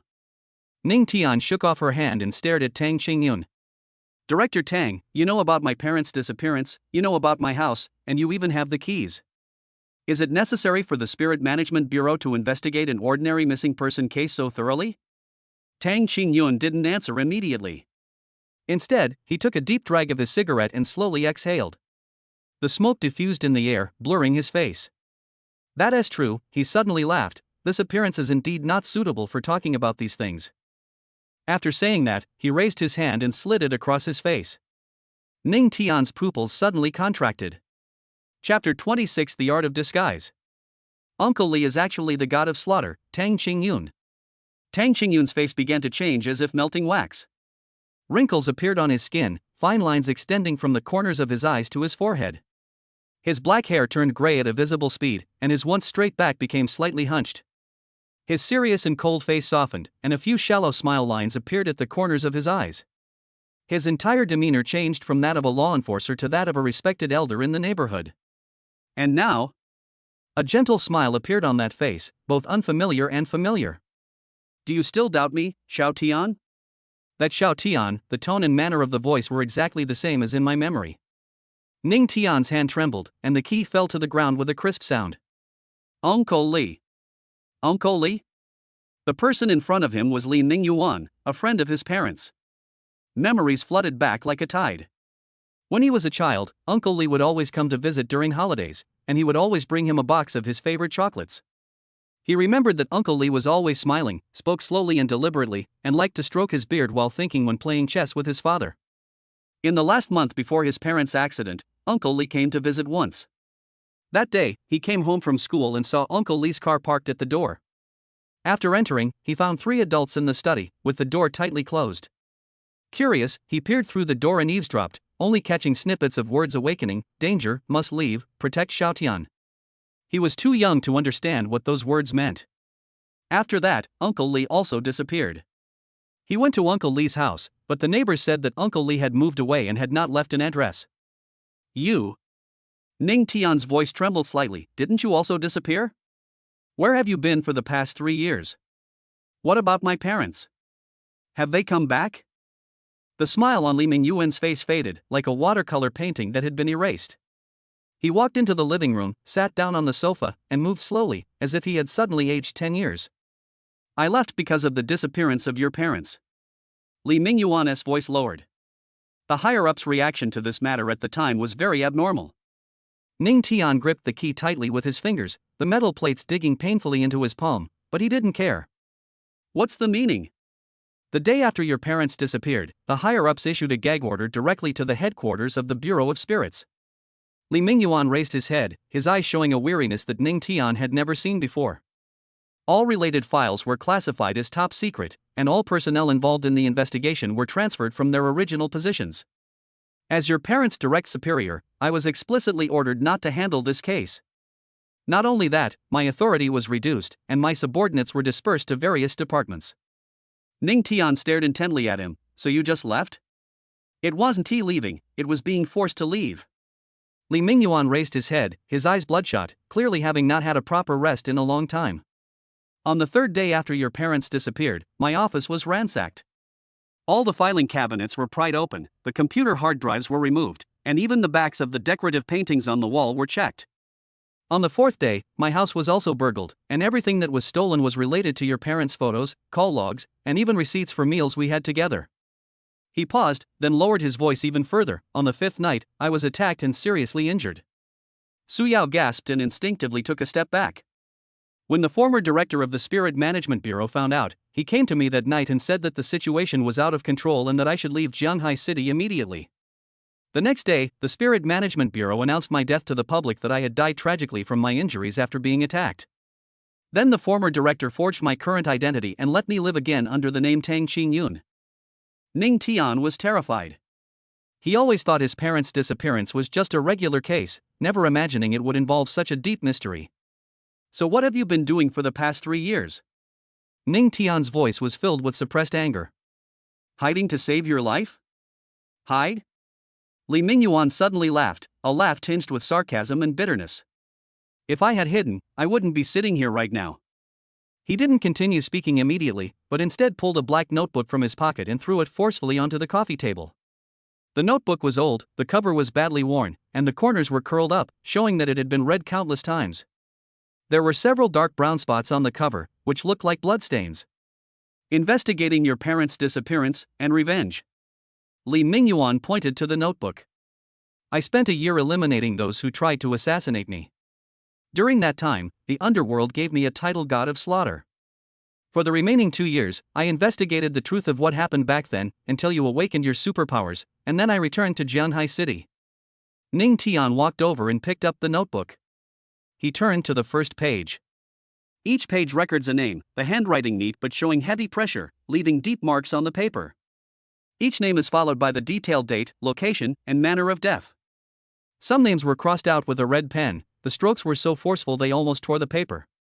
Some names are still there, with on the run or under protection marked in black pen next to them. These people. Ning Tian's voice was a little hoarse. The first 5 people were the ones who attacked me, and the dozen or so people after them were the ones who were involved in the case of your parents' disappearance. Li Mingyuan's voice was very calm, as if he were talking about something that had nothing to do with him. Those who were crossed out are already dead. Those who weren't crossed out are either hiding or have powerful figures protecting them, so I can't touch them for the time being. Ning Tian's breathing became rapid, and his hands trembled as he turned the pages. He turned to the last page and saw a name that hadn't been crossed out. Next to the name was a question mark, and below it was written a line of small print: high-ranking official, identity unknown, extremely powerful, suspected mastermind. Who? Ning Tian looked up. Who is this person? I'm not sure yet. Li Mingyuan shook his head, a hint of reluctance flashing in his eyes. But I know that this person holds a high position of power and can mobilize a lot of resources. Your family's debt is fake, and the forced mortgage of the house was also arranged by him. His purpose was to find what your parents were hiding. For the past 3 years, I have been investigating his identity, but every time I get close to the truth, the clues go cold, and the people involved either die or go insane. Li Mingyuan suddenly looked at Ning Tian, his gaze sharp. Did your parents leave you anything before they disappeared? Ning Tian's heart skipped a beat. No, he said, his voice calm. Li Mingyuan stared into his eyes without blinking, as if trying to see through his soul. The air was quiet for a few seconds, with only the rustling of leaves and the wind outside the window. Okay, Li Mingyuan finally looked away and stood up. I understand. His tone made it impossible to tell whether he believed or doubted. Whether it's true or not, you have to be careful.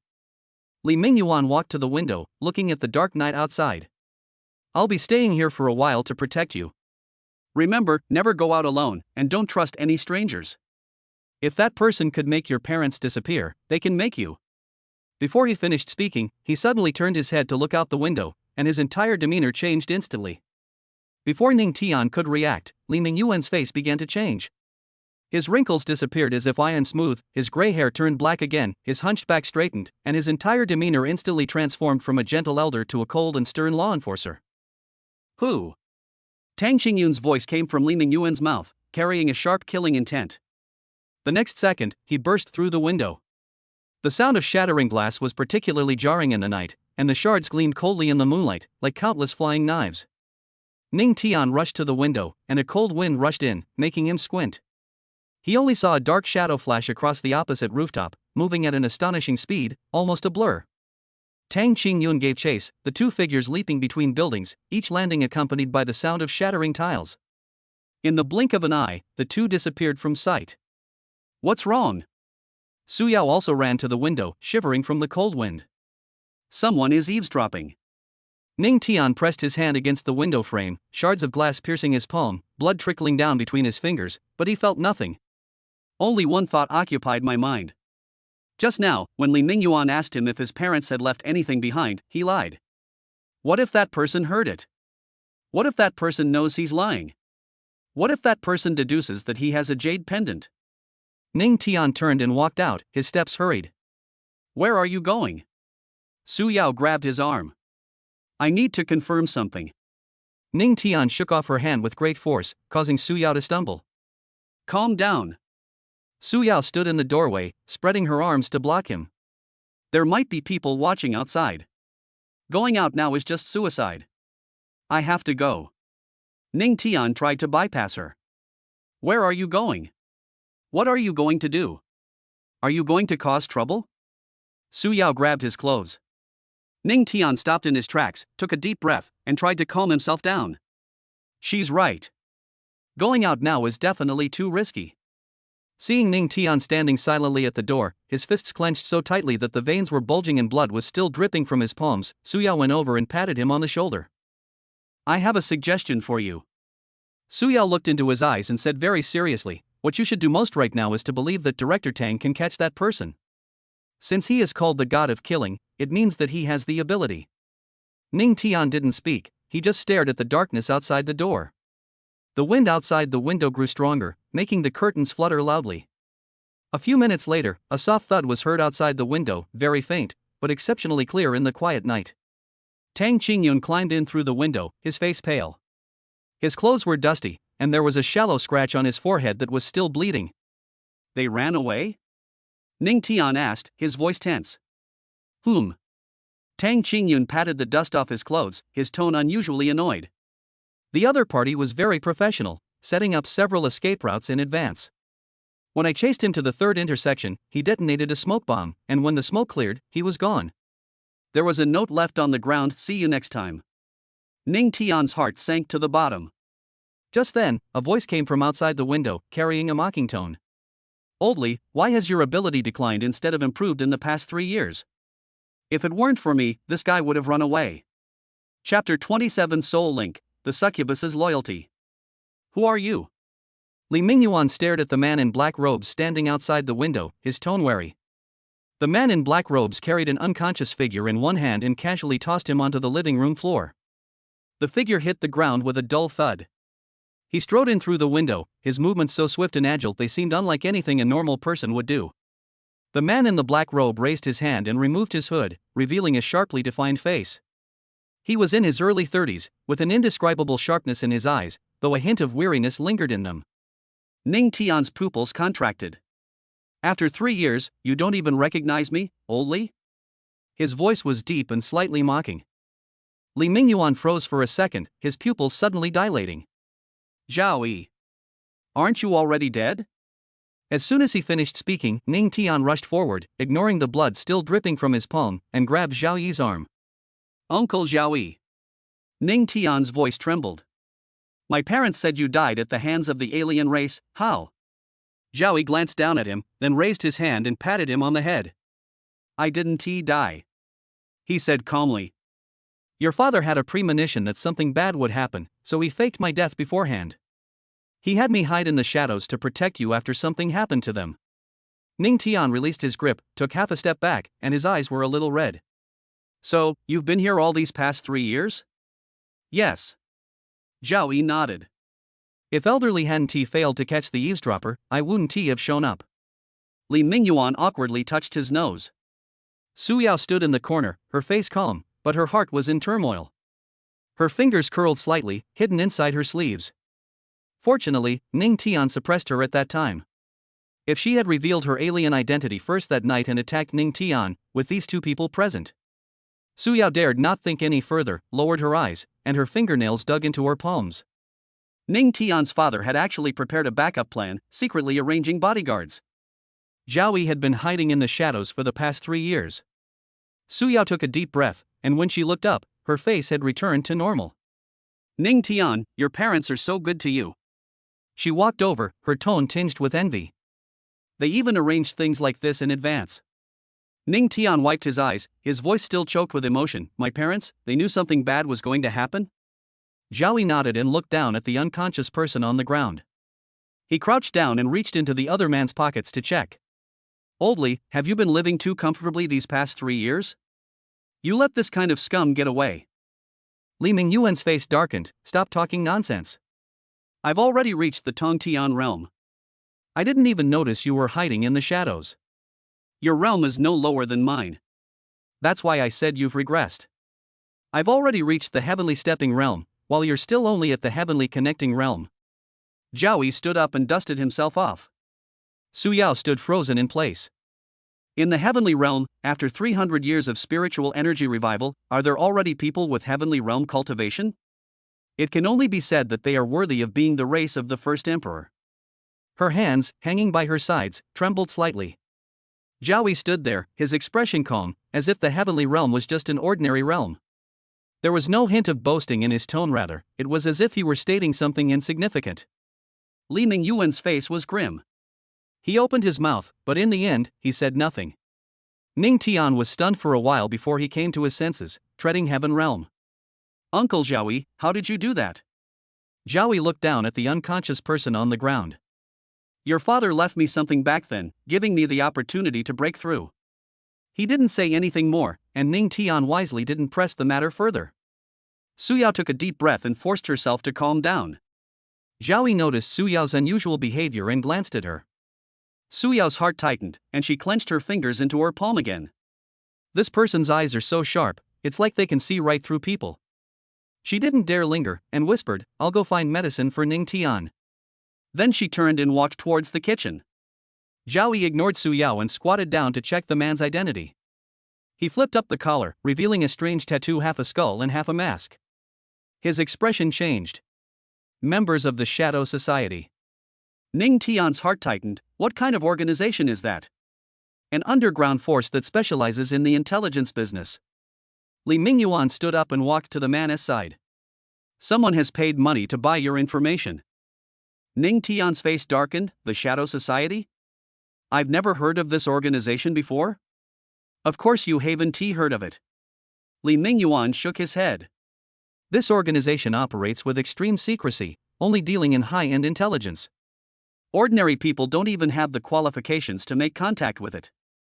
Zhao reached out and placed his hand on the man's forehead, a faint fluctuation of spiritual energy emanating from his fingertips. After a few seconds, he withdrew his hand. The memory has been erased, and we can't find out who the employer is. Li Mingyuan clicked his tongue. It's the Shadow Society's rule to erase part of the memory before accepting a job, to prevent leaks if caught. Ning Tian clenched his fist. Is it possible to find out who placed the order? It's difficult. Zhao stood up. The Shadow Society's transactions are all conducted through single-line communication, and they only accept spirit cores and high-level materials, leaving no trace. Li Mingyuan walked a few steps inside the room, but anyone who can afford to hire someone from the Shadow Society must be someone of extraordinary status. The Shadow Society's prices are outrageously high. Their starting price for a single piece of intelligence is 1,000 spirit cores for the spirit exorcising realm, and they don't even accept spirit cores for those in the spirit sensing realm or the spirit entering realm. Ning Tian gasped. What does it mean to have thousands of spirit cores from the spirit exorcising realm? So the other party is not only rich, but also very concerned about your situation. Zhao looked at Ning Tian. There aren't many people who can produce so many spirit cores, so we can narrow down the possibilities. Ning Tian quickly went through the people he had recently come into contact with in his mind. Li Mingyuan suddenly spoke up. Could it be that person? Zhao paused for 2 seconds. Possibly. Your parents were targeted by him back then. Ning Tian remained silent for a moment. Just then Su Yao came out of the kitchen with a medicine box. She walked very lightly, her head down, her fingers gripping the handle of the medicine box tightly. Zhao Yi's gaze fell on Su Yao, lingered for a few seconds, and then turned to Ning Tian, his voice low. Is she alright? After all, she's from another race. Su Yao noticed Zhao Yi's gaze and her body trembled slightly. She almost dropped the medicine box in her hand. Her fingertips slipped on the handle. That feeling of being watched by a ferocious beast returned, even stronger than before. She could feel Zhao Yi's gaze sweeping over her, like a knife, cutting through her skin to see what was hidden beneath.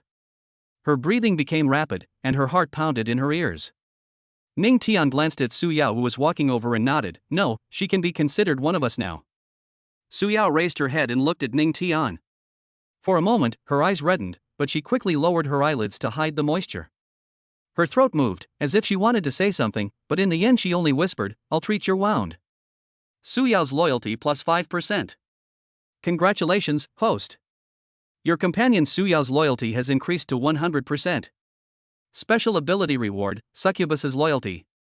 Ning Tian felt a mix of emotions.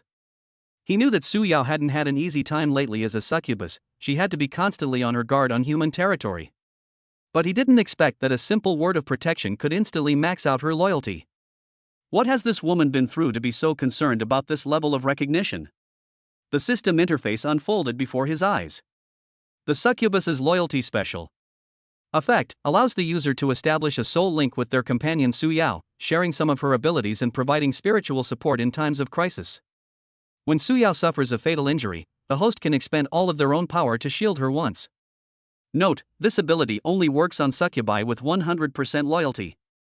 Ning Tian raised his eyebrows slightly as he looked at the description of the ability. Shared perception? Spiritual support? And it can even shield her from a fatal blow? This ability is a bit outrageous. But on second thought, succubi are a race known for their soul abilities, so it makes sense that they have this special connection. She placed the medicine box on the table, opened the lid, and her fingers trembled slightly as she searched for the medicine bottles inside. Ning Tian noticed her unusual behavior, but didn't say anything. He just reached out his hand. Su Yao picked up iodine and gauze, and began to clean the abrasions on Ning Tian's hands. She moved very gently, afraid of hurting him. Zhao withdrew his gaze, his tone returning to its usual calm. That's good. Li Mingyuan walked to the window, glanced at the night outside, and turned back. All right, we have to trust Xiaotian. He paused, tapping his fingers twice on the window frame. Since the Shadow Society can't find out anything, let's deal with the immediate problem first. If we drag this out any longer with the Su family, they might come knocking on our door. Zhao stood still for a few seconds.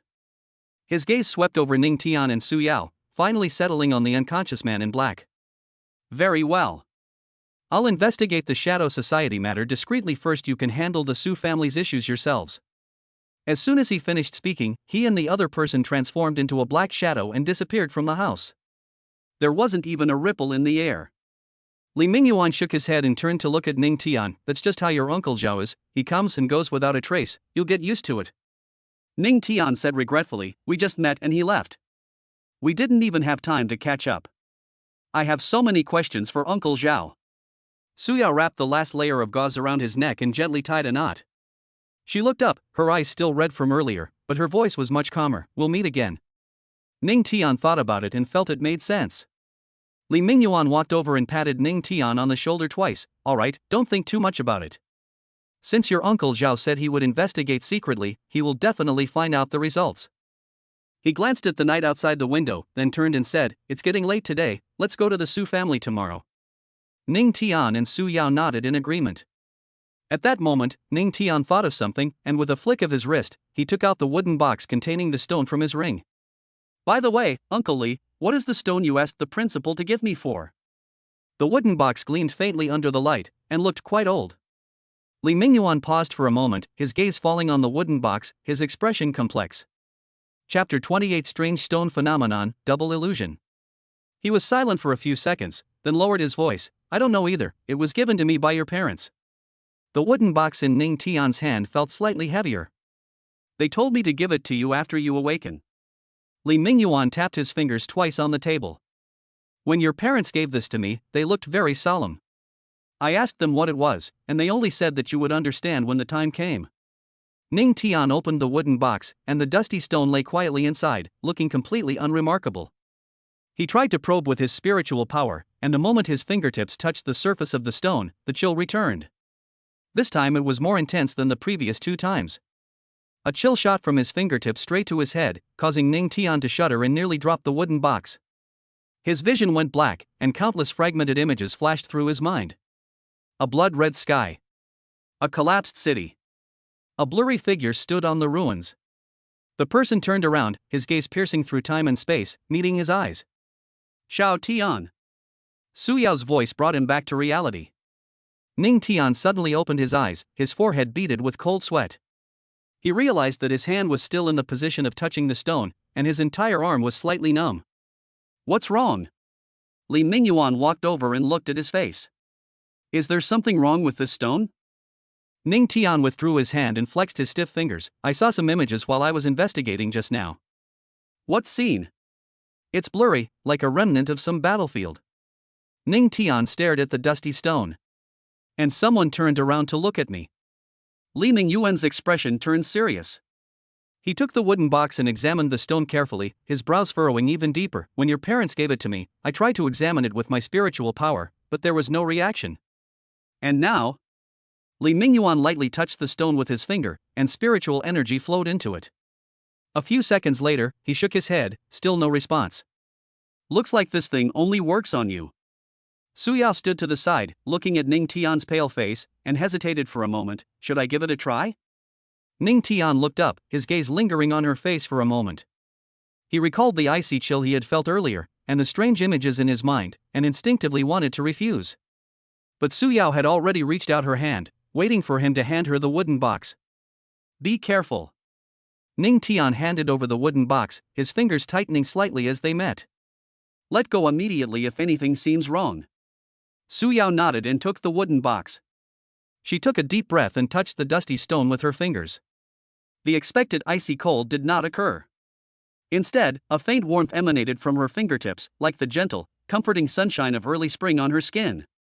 Su Yao paused, about to speak, when suddenly everything went dark. Countless fragmented images flooded my mind. The scene this time was completely different from Ning Tian's description. There was no blood-red sky, no collapsed city. She saw only a silent void, where 2 blurry figures stood. One of them slowly turned and walked into the depths of space. There appeared a massive vortex, its dark edges shimmering with an eerie light.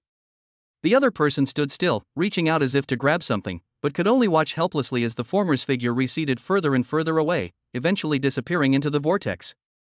That feeling of powerlessness was clearly conveyed. Su Yao trembled and almost dropped the stone in her hand. Su Yao. Ning Tian reacted quickly, supporting her shoulders. How are you? Su Yao opened her eyes slightly red. She took a few deep breaths to calm herself, her voice a little hoarse. I saw the scene too. Li Mingyuan walked over, his expression grave. What scene? Two people. Su Yao raised her head, her gaze falling on the rock. One of them walked into the spatial vortex, and the other could only watch him leave. Ning Tian tightened his grip on her shoulder. Did you get a good look at those two people? Su Yao shook her head. It's too blurry, you can only see the outline. She paused, then added, but the feeling is very real, like I was standing next to that person and watching him disappear with my own eyes. Li Mingyuan fell silent. He looked at Ning Tian, then at Su Yao, his expression becoming complicated. The two of you saw different scenes, but you both resonated with this stone. What does this mean? Ning Tian asked. This means that this thing was indeed left by your parents, Li Mingyuan sighed, and it is very likely related to their experiences back then. The room fell silent. Ning Tian stared at the stone, the scene from just moments ago replaying in his mind, the blood-red sky, the collapsing city, and that figure turning back. What did all of this mean? Su Yao put the stone back into the wooden box, looked up at Ning Tian and said, your parents must have had a reason for leaving this behind. I know. Ning Tian took the wooden box and put it into his ring. Perhaps it's not the right time yet. Li Mingyuan nodded. Let's deal with the immediate matter first. The secret of this stone will eventually be revealed. Ning Tian nodded and put the wooden box back into his ring. The moment his finger touched the ring, a thought flashed through his mind. Could this thing be related to the system? Uncle Li said he didn't see any reaction when he examined the stone. But Su Yao clearly saw the image just now. Although it was different from what she saw, at least there was a reaction. What does this tell us? This shows that the stone does not only react to itself. What are you thinking about? Su Yao's voice interrupted his thoughts. Ning Tian looked up. It's nothing, I just think this stone is a bit strange. It's more than strange. Li Mingyuan walked to the window and looked at the darkening sky outside. In all my years, this is the first time I've encountered something like this. There are no spiritual energy fluctuations, yet it can make people see those images. Ning Tian fell silent. The things left by my parents were indeed not so simple. Su Yao stood to the side, looking at Ning Tian's profile, and hesitated before speaking. Do you think it might be because of our bloodline? Although I also saw the scene, I didn't feel it as strongly as you do. Bloodline? Ning Tian frowned. Yes, Su Yao nodded. You are your parents' son, connected by blood. Since this stone was left by them, it's normal for it to react to you. As for me. She paused, a hint of awkwardness flashing across her face. Maybe I just benefited from a little bit of luck. Ning Tian looked at her and suddenly remembered the moment when their fingers touched when they handed over the wooden box. Perhaps, that really is the reason? But he always felt that something was wrong. Ning Tian suddenly had a flash of inspiration. Bloodline? A thought flashed through his mind. Su Yao was of a different race, and her bloodline was special. By the way, do you still have the bloodline crystal I gave you? Ning Tian stared at Su Yao. Su Yao was stunned for a moment, subconsciously withdrew her hand, and her eyes instantly became vigilant. What do you want to do? You promised to give me this, you can't go back on your word. Ning Tian almost burst out laughing. Didn't you just mention bloodline? While Uncle Li is here, absorb the crystal and then see if that stone has any other reaction. Su Yao blinked, then her eyes lit up after she realized what she meant. That's right. Ning Tian, how are you so smart? Before she could finish speaking, she pounced on Ning Tian and hugged him tightly. Ning Tian froze, and before he could react, Li Mingyuan's deliberately amplified cough came from beside him. Su Yao blushed, quickly let go of his hand, took 2 steps back and stood still, pretending that nothing had happened. Li Mingyuan withdrew his gaze, his expression calm. This idea is worth trying. However, absorbing bloodline crystals takes time, and the fluctuations in spiritual energy will be significant during the process. He raised his hand and waved it, and a layer of pale golden light rose from all around, enveloping the entire room. The barrier is set up, and no one outside can sense anything inside. Li Mingyuan looked at Su Yao. You can absorb it without worry. I'll take action immediately if there are any problems. Su Yao nodded and took out the bloodline crystal from the ring. The crystals are deep red, with faint red lines flowing inside, emanating a subtle sense of pressure. Suyao took a deep breath, sat cross-legged, held the crystal in her hands, closed her eyes, and began to circulate her spiritual energy. The patterns on the crystal surface lit up, slowly melting and transforming into streaks of red light that seeped into her body. Suyao's body trembled slightly, and fine beads of sweat appeared on her forehead. Ning Tian stood to the side, his gaze fixed on Suyao. Her breathing became rapid, her hands tightly gripping the melting crystal, her knuckles turning white. Ning Tianxia consciously took a step forward. "Don't move." Li Mingyuan reached out to stop him. Bloodline fusion is painful enough as it is. Interrupting it now will only cause more problems. Ning Tian stopped in his tracks, his brows furrowing even more deeply. Time passed second by second. Only Suyao's suppressed breathing and the faint hum of her bloodline crystal melting filled the room. Her face alternated between pale and flushed, and the fluctuations of her spiritual energy grew increasingly intense. Seeing her pained expression, Ning Tian felt a pang of guilt. If he had known it would be this difficult, he should have asked about the absorption process beforehand. "Don't worry, she can handle it." Li Mingyuan saw Ning Tian's worry. "This girl's willpower is stronger than you think." As soon as she finished speaking, a strong surge of spiritual energy erupted from Suyao's body. Red light surged from her body, hovered in the air for a moment, and then disappeared back into her body. As the red light entered her body, Suyao's body began to change. The first thing to change was her hair. Her originally jet black hair began to turn blood red from the ends. This red wasn't a bright, glaring one, but rather a deep, restrained red, exuding an indescribable wildness. Ning Tian could see clearly that two thin horns had grown on either side of Suyao's forehead. They were semi-transparent and glowed with a faint red light. This is Ning Tian turned to look at Li Mingyuan. A sign of the awakening of alien bloodlines. A hint of surprise flashed in Li Mingyuan's eyes. The purity of this bloodline crystal is much higher than I thought. It can actually trigger this level of mutation. Where did you get it? Chapter 29 Succubus Awakening. Su Yao obtains bloodline inheritance. Ning Tian was silent for a moment. This was left to me by my father. He didn't want to lie to Li Mingyuan, but Su Yao's story wasn't consistent with his own, and it would be troublesome if he were exposed. Li Mingyuan stared at Ning Tian for a few seconds, then finally nodded. "Your father did leave you quite a few good things." He paused, however. "The purity of this bloodline crystal is rare even among alien races." "What exactly did your father go through back then?" Before she could finish speaking, the red light emanating from Su Yao suddenly subsided. Li Mingyuan immediately turned around and watched her changes warily. A system notification suddenly sounded in Ning Tian's mind. "Congratulations, host. Su Yao's bloodline has successfully reverted to its ancestral form. Detection indicates that the bloodline purity of a member has reached the progenitor level. Rewards: Succubus Blood Whip, Succubus Demon Eye. Automatically added to system inventory." Ning Tian's heart skipped a beat, but before he could check the reward details, Su Yao opened her eyes. Her pupils turned an eerie blood red, with flames seemingly dancing deep within them, making her look both dangerous and alluring. Su Yao paused for a moment, then slowly raised her hand and looked at her palm.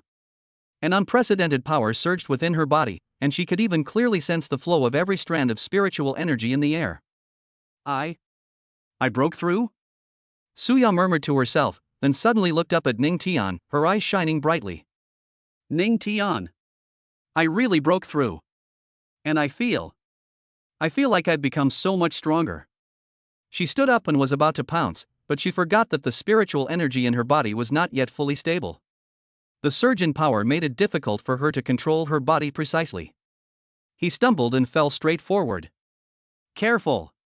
Ning Tian reacted quickly, stepping forward to firmly support her shoulder. Su Yao leaned against him, able to hear the steady beating of his heart.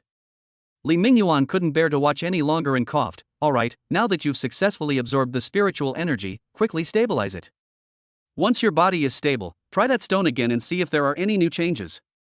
Su Yao then realized what was happening, and an unnatural blush flashed across her face. She stepped back from Ning Tian's embrace, lowering her head and not daring to look at Li Mingyuan. Ning Tian remained calm, releasing his grip and taking a step back. "Uncle Li," her conditioned Ning Tian pointed to the small horn on Su Yao's head. "Her bloodline has awakened, revealing her true form as a succubus." Li Mingyuan walked to Su Yao's side and carefully examined her changes. Upon hearing this, Su Yao raised her hand and touched her forehead, and sure enough, she encountered two smooth, hard points. She panicked and quickly transformed back to her original form. Ning Tian blinked. It's back to normal? Yes. Su Yao touched her smooth forehead, making sure the horns were really gone, before letting out a sigh of relief. If anyone else had seen her like that, it might have caused some trouble. It looked better just now, Ning Tian said casually. Su Yao's face flushed red, and her heart inexplicably raced. She quickly lowered her head, sat cross-legged, and began circulating her spiritual energy to stabilize herself, no longer daring to look in Ning Tian's direction. Li Mingyuan glanced at Ning Tian, a meaningful smile flashing in his eyes, but he didn't speak. He walked back to the table, picked up his teacup, took a sip, and thoughtfully looked back and forth between the two young men. The room fell silent. Ning Tian wasn't idle either. He took the opportunity to summon the system in his mind. Open the family member panel. A transparent curtain of light unfolded before his eyes, visible only to him. Family members: Su Yao, Evelyn, Samuel. Race: Starry Succubus progenitor bloodline. Realm: first stage of Spirit Sea realm. Loyalty: 100% soulbound. Special abilities: bewitching eyes can perceive the target's desires, bloodline power can stimulate the succubus race's innate power, soul resonance connects with the host's mind. Ning Tian's heart skipped a beat. Had he really regressed to his ancestral form? He glanced at the loyalty section again. 100%, which wasn't surprising. Open your backpack. Succubus blood whip, succubus demon eye. The two items lay quietly in the system inventory, emitting a faint red glow. Ning Tian first opened the description of the blood whip. Succubus blood whip rank, unknown, a natal weapon forged from the bloodline power of the progenitor of the Starry Succubus. Its shape, length, and hardness can be freely altered. Attacks inflict a powerful charm effect, and it can absorb the target's spiritual energy to nourish the user. Once bound, it can be stored and nurtured within the user's body. Its power increases with the user's cultivation level. Usage requirements: Succubus bloodline. He then looked at the second item. Succubus eye rank, unknown, a special item imbued with the alluring power of the progenitor of succubi. Wearing it increases alluring ability by 30% and grants the ability to perceive the target's mental state, desires, and soul strength. Long-term wear strengthens mental power. Usage requirements: Succubus bloodline. Ning Tian silently closed the panel. These two items were clearly prepared for Su Yao, but now was not the time to take them out. Li Mingyuan was still beside him. If he asked about their origins, he would have to make up an excuse.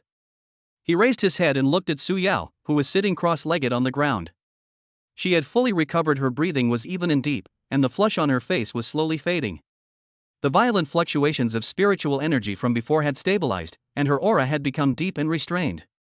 It seemed she would be fully recovered soon. After breaking through to the Spirit Sea realm, her entire demeanor changed. The naivete she once possessed diminished considerably, replaced by an indescribable allure and danger. Li Mingyuan put down his teacup, glanced back and forth between Ning Tian and Su Yao a few times, and suddenly said, "You're lucky, kid." Ning Tian was taken aback. What does Uncle Li mean? To have a succubus who has been suppressed so loyal to you, that is something not everyone can do. Li Mingyuan's tone was calm, but the meaning behind his words made Ning Tian's heart tighten. What did Uncle Li see? Ning Tian's heart skipped a beat, but he remained outwardly calm. I was surprised too. He paused, feigning thoughtfulness, and said, "Perhaps it's because I gave her the bloodline crystal? After all, that should be considered an immense favor to the succubus race, right?" "That's it?" Li Mingyuan scoffed, a glint of all-knowing shrewdness flashing in his eyes. "You think I'd believe that? Bloodline crystals are precious, but not enough to make a succubus so devoted. I observed her clearly just now, the way she looked at you." He shook his head and didn't continue. Ning Tian fell silent. He knew he couldn't fool an old hand like Li Mingyuan. Succubi are free by nature, and even if someone saved their life, they wouldn't act so obediently. Besides, anyone could tell something was off about Su Yao's subconsciously affectionate behavior just now. Uncle Li wants to hear the truth?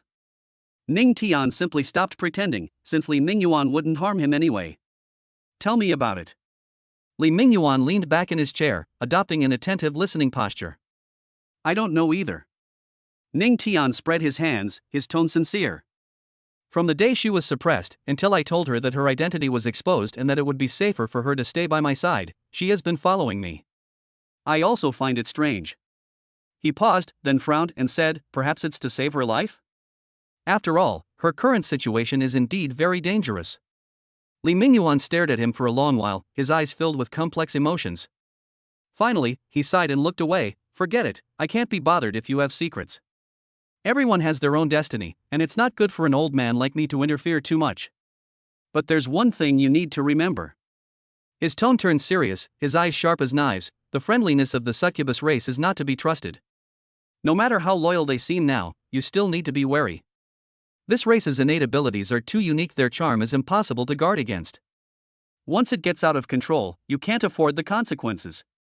I understand. Ning Tian nodded solemnly. I will be careful. Good that you understand. Li Mingyuan picked up his teacup again, his tone softening. Once she recovers, let her try that stone again. I'd like to see what changes will occur after her bloodline awakens to this level. Ning Tian responded, his gaze falling on Su Yao again. She was still recovering her spiritual energy, fine beads of sweat glistening on her forehead under the lamplight. The fluctuations of her spiritual energy were becoming increasingly stable, and her aura was gradually strengthening, showing faint signs of breaking through to the second stage of the Spirit Sea realm. After breaking through to the Spirit Sea realm, her strength was already considerable. Coupled with the special abilities of the succubus race, dealing with ordinary cultivators shouldn't be a problem. And if she were to add the 2 pieces of equipment awarded by the system, I need to find an opportunity to give her those 2 items. With a suitable weapon, her combat power will at least double. Time passed second by second. About 15 minutes later, Su Yao opened her eyes and exhaled a long breath. Her complexion was much rosier, her eyes had regained their clarity, and her aura had become more solid. I'm all recovered. She stood up, stretched her slightly stiff body, and looked at Ning Tian with a determined gaze. Give me the stone, and I'll try again. Ning Tian took out the wooden box from his pocket and handed it to her, specifically instructing her, be careful. If anything seems wrong, let go immediately. Su Yao took the wooden box, took a deep breath, and slowly opened the lid. The moment her fingertips touched the stone, her brows furrowed sharply, and her face turned deathly pale. This time, the feeling was completely different. It wasn't the warm touch of before, instead, it was a burning, searing heat, like holding a red-hot iron. The scorching sensation penetrated the skin, seeped into the blood vessels, and surged towards the heart. Su Yao subconsciously tried to let go, but her fingers were stuck as if glued on, and she couldn't pull them back at all. What's wrong? Ning Tian noticed her unusual behavior and immediately stood up, a hint of worry flashing in his eyes. It's hot. Su Yao gritted her teeth, beads of cold sweat forming on her forehead, her voice trembling, but I can't get it off, my fingers are stuck. Ning Tian's eyes narrowed, and he was about to forcefully pry her fingers open when Li Mingyuan stopped him. Wait. Li Mingyuan stared intently at Su Yao's hand, a look of shock flashing in his eyes. The stone is glowing, and this color. The faint blue light that had been faintly visible in the cracks of the stone had now completely turned into an eerie blood red. Su Yao's face was ashen, her lips had lost all color, and her body began to tremble violently. Damn it! Ning Tian frowned, a ruthless glint in his eyes. There's something wrong with this stone. He raised his hand to use his spiritual power to shake the stone away, but Li Mingyuan suddenly grabbed his wrist. Ning Tian, wait a little longer. Ning Tian glared at him, her voice filled with anger. If we wait any longer, something will happen to her. No. Li Mingyuan's voice was firm, his eyes gleaming with excitement. Look into her eyes. Ning Tian was taken aback, his gaze falling on Su Yao's face. Her eyes gleamed with a blood-red light as dark as stone, and something surged violently deep within her pupils, as if a living being was about to burst forth. Even more bizarrely, the pair of small horns on her forehead, which had just been hidden, suddenly reappeared on their own, radiating a dazzling red light. Su Yao gritted her teeth and persevered. The next second, even clearer images flooded into my mind like a tide. This time it's more than 10 times clearer than the last time. Chapter 30. The truth begins to emerge. The fateful entanglement between Ning Tian and Su Yao. The man's back remained upright as he walked step by step into the depths of the whirlpool. Su Yao tried hard to see his face clearly, and finally her vision cleared. That face looked very similar to Ning Tian's. No, it should be said that they are almost identical, except that there is a bit more vicissitude and fatigue in their eyes and brows. Su Yao was startled. Before she could think about it, the scene suddenly shifted to that woman. The woman slowly turned her head. Su Yao's breath caught in her throat. That face was exactly the same as her true form after she concealed her succubus features. No, that's not right. It should be said that she looks exactly like that woman.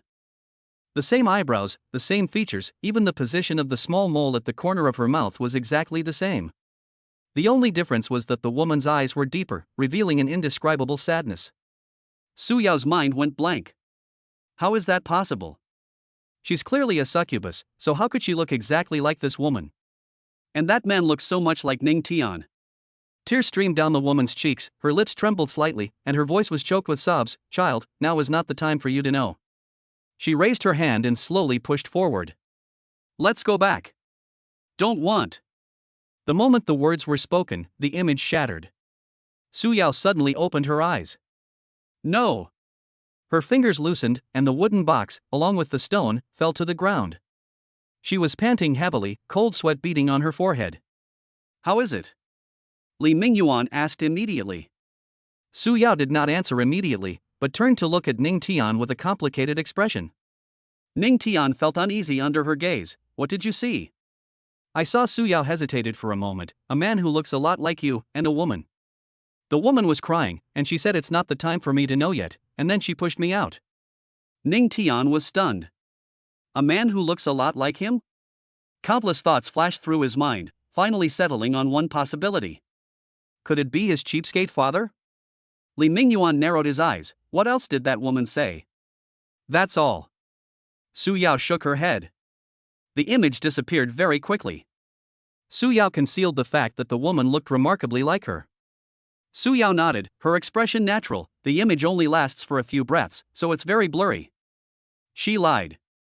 But she had to lie. The man who resembled Ning Tian was already shocking enough, but if it were revealed that the woman looked exactly like him, what would those two people think? Would they suspect that there was some kind of ambiguous relationship between her and Ning Tian? More importantly, she herself needs time to process this. Why would someone say, it's not the time for you to know yet? Su Yao's mind was in complete chaos. Is that really all?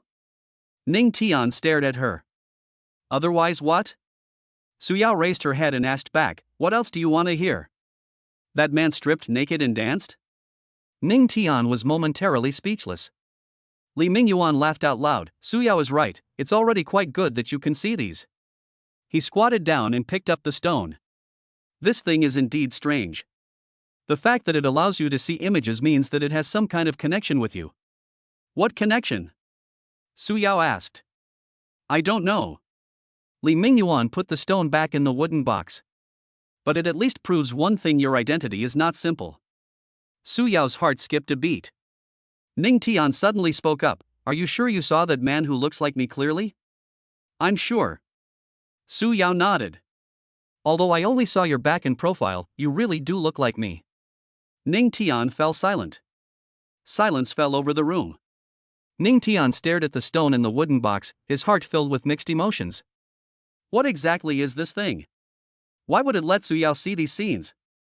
And what did that woman mean by what she said? It's not the time to know now, so when is the time to know? Li Mingyuan picked up his teacup, took a sip, and broke the silence. It seems the secret of this stone is more complicated than I thought. He paused, then looked at Ning Tian. You better be careful, kid. This thing is probably involved in something complicated. Ning Tian nodded, closed the wooden box again, and placed it in the system's storage space, since that was the safest place. He had already made up his mind this stone could not be touched for the time being. At least until we figure out where it comes from. Li Mingyuan put down his teacup, stood up, and patted his sleeves. All right, that's enough for today. Go to bed early, we still have to go to the Su family's place tomorrow. Without waiting for their response, he walked straight up to the second floor. His footsteps echoed a few times on the stairs before disappearing around the corner. Su Yao stood up, and with a flash of light, she returned to her original appearance. She raised her hand to rub her temples, the scene from just now still lingering in her mind. I'm going up too. She turned and walked towards the stairs, but stopped after a couple of steps, glanced back at Ning Tian, and said, You should get some rest too. Ning Tian leaned back in his chair and tapped his fingers lightly on the table twice. Su Yao's footsteps gradually faded into the distance. Ning Tian was left alone in the room. He stared at the teacup on the table. The tea inside had gone cold, with a few tea leaves floating on the surface. Moonlight streamed in through the window, casting dappled shadows on the floor. Ning Tian closed his eyes, his mind filled with the words Su Yao had just said. A man who looks a lot like him. A woman crying. And then there's the line, now is not the time for you to know. He took a deep breath and opened his eyes. Forget it, if he couldn't figure it out, he wouldn't think about it anymore. Anyway, the stone was already put away, and there shouldn't be any more problems for the time being. Ning Tian sat in the chair and suddenly remembered a very real problem. This house was built according to the blueprints given to him by his cheap old man, and the entire building only had 2 bedrooms. His face darkened. Li Mingyuan took 1 room, and Su Yao took 1 room. Where does he sleep? I can't possibly sleep in the living room again, can I? Ning Tian rubbed his temples, a few thoughts flashing through his mind. Share a room with Li Mingyuan? That old man snores when he sleeps. I heard him snoring once before. It was so loud it rattled the windows. That leaves only. Ning Tian looked up towards the stairs. Su Yao's loyalty is already 100%, so maybe it's feasible. Ning Tian stood up, patted off non-existent dust from his sleeves, and his footsteps echoed on the stairs. The second-floor corridor was very quiet. Li Mingyuan's door was closed, and the sound of turning pages could be heard from inside. Ning Tian walked to Su Yao's door and was about to knock when he heard voices coming from inside. Okay, Dad, I'll definitely come home tomorrow. Su Yao's voice came through the door, tinged with a hint of helplessness. Ning Tian stood at the door, raising his hand halfway and then lowering it. He hesitated for a moment, and waited until it was quiet inside before raising his hand to knock on the door. Knock knock. Footsteps could be heard coming from inside the room. The door opened a crack, and Su Yao peeked out, her eyes filled with doubt. Is there anything else? Ning Tian cleared his throat and glanced to the side. About the room. A room? Su Yao was taken aback. This house only has 2 bedrooms, Ning Tian said bluntly. Li Mingyuan has 1, and you have the other. Su Yao blinked, her mind racing for a moment before she realized what was happening. Her face flushed instantly, and her voice stammered. You mean? I'm fine with sleeping in the living room, Ning Tian added. I just wanted to ask if you mind. Su Yao bit her lip, the blush spreading all the way to her ears. She lowered her head, her fingers gripping the doorframe, and after a long pause, she managed to stammer, then come in. The sound was so soft it was like a mosquito's buzz. Ning Tian raised an eyebrow, pushed open the door, and went inside. The room was tidy, the bed was made, and several books were on the table. The curtains were drawn, leaving only a crack, through which moonlight filtered in, casting a long, thin shadow on the floor. Su Yao closed the door, leaning against it, the blush on her face still lingering. She glanced up at Ning Tian, then quickly looked away. I'll sleep on the bed, you can sleep on the floor. Ning Tian walked to the window, pulled back the curtains and glanced outside. Because the sofa in my rented room is really hard, I didn't sleep and cultivate it all night yesterday. Too much has happened today, and I want to get some rest. This bed is big enough I can just put a pillow in the middle. I won't let you do anything to me. Su Yao's face turned even redder. She opened her mouth, as if to say something, but swallowed it back. In the end, she just nodded, her voice so low it was almost inaudible. Ning Tian turned around, looked at her like this, and smiled slightly. Your face is so red, are you thinking about something strange? No. Su Yao immediately denied, raising her voice several octaves. Ning Tian chuckled, stopped teasing her, and sat down on the edge of the bed. The room fell silent, save for the occasional chirping of insects outside the window. Su Yao stood by the door, twisting the hem of her clothes with her fingers.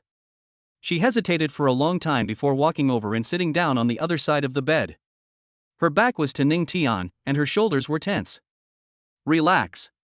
Ning Tian leaned against the headboard and closed his eyes. I'm not going to eat you. Su Yao didn't speak, but simply gave a soft hum. She lay down, pulled the blanket over herself, and curled up into a ball. Her heartbeat was clearly audible in her ears. She took a deep breath, trying to calm herself. Ning Tian also lay down, his arms behind his head, staring blankly at the ceiling. So much happened today, that rock, the scene Su Yao saw, and that man who looked so much like him. Li Mingyuan sat on the edge of the bed, his fingers stroking the yellowed ancient book in his hand, a meaningful smile on his lips. He naturally knew what was happening next door. When Li Mingyuan scanned the area with his divine sense, the boy was still discussing with Su Yao where to sleep. Li Mingyuan almost burst out laughing. Young man. He shook his head, withdrew his divine sense, and raised his hand to set up a barrier around the house to prevent others from entering. He then set up another barrier in the adjacent room. This barrier wasn't for defense, it was purely for soundproofing. Li Mingyuan didn't want to hear any strange noises in the middle of the night that would disturb his cultivation. Although, given Ning Tian's personality, he would probably just go to sleep quietly. But what if? Thinking of this, Li Mingyuan chuckled again. He placed the ancient book on the bedside table, lay down, and crossed his arms over his chest. The room fell silent, with only the occasional sound of the wind coming from outside the window. Chapter 31. How should I repay this? How about I repay you with my body? Do you think it could be my parents? Ning Tian stared at the ceiling, his voice calm but somewhat unnatural. Su Yao's body jolted violently. She turned her head to look at Ning Tian's profile. Moonlight streamed through the gap in the curtains, casting a shadow on his face. She opened her mouth, but something seemed to be stuck in her throat, and she couldn't speak for a long time. The image of the woman who looked exactly like her resurfaced in her mind. Su Yao's nails dug deep into her palms, almost drawing blood. Maybe. Su Yao finally managed to utter only this one sentence, her voice so low it was almost inaudible. She bit her lip, her fingers gripping the corner of the blanket tightly. Should she tell him? This secret felt like a stone pressing on her heart, making it hard for her to breathe. Ning Tian was still staring at the ceiling, his eyes unblinking. He didn't notice Su Yao's unusual expression beside him and continued, "That should be it. It's a pity I don't have photos of my parents, otherwise I could be sure."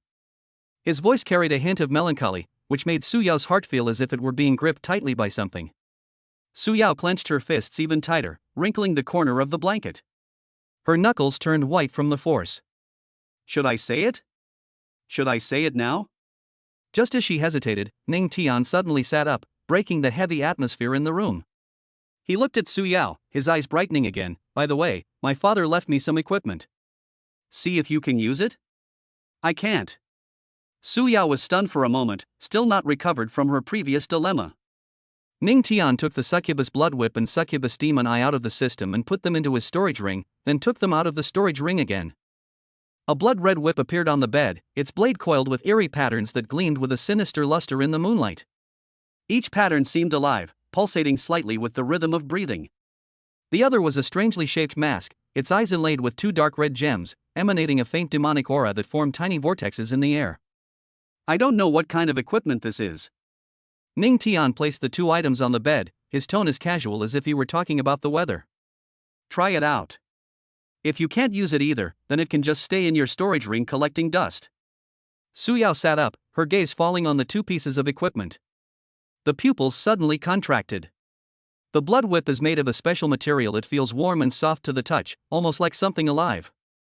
The mask exudes an alluring aura, making one want to try it on. But none of that is the main point. The key point is that she recognizes both items. This is... Su Yao's voice caught in her throat, and she froze on the spot. She stared intently at the two pieces of equipment on the bed, her fingers trembling slightly. Succubus blood whip, succubus demon eye. These are sacred artifacts of their succubus race. When their progenitor disappeared along with the first emperor, these two weapons vanished without a trace. The clan elders searched for them for thousands of years without success, and some even suspected they had been destroyed by time. I never expected it to appear here, in Ning Tian's hands. Su Yao felt her heart was about to leap out of her chest. A strong resonance came from deep within her blood, an indescribable call, like a long-lost relative calling to her. Seeing Su Yao standing there in a daze, Ning Tian deliberately sighed, "What's wrong? Can't you use it either?"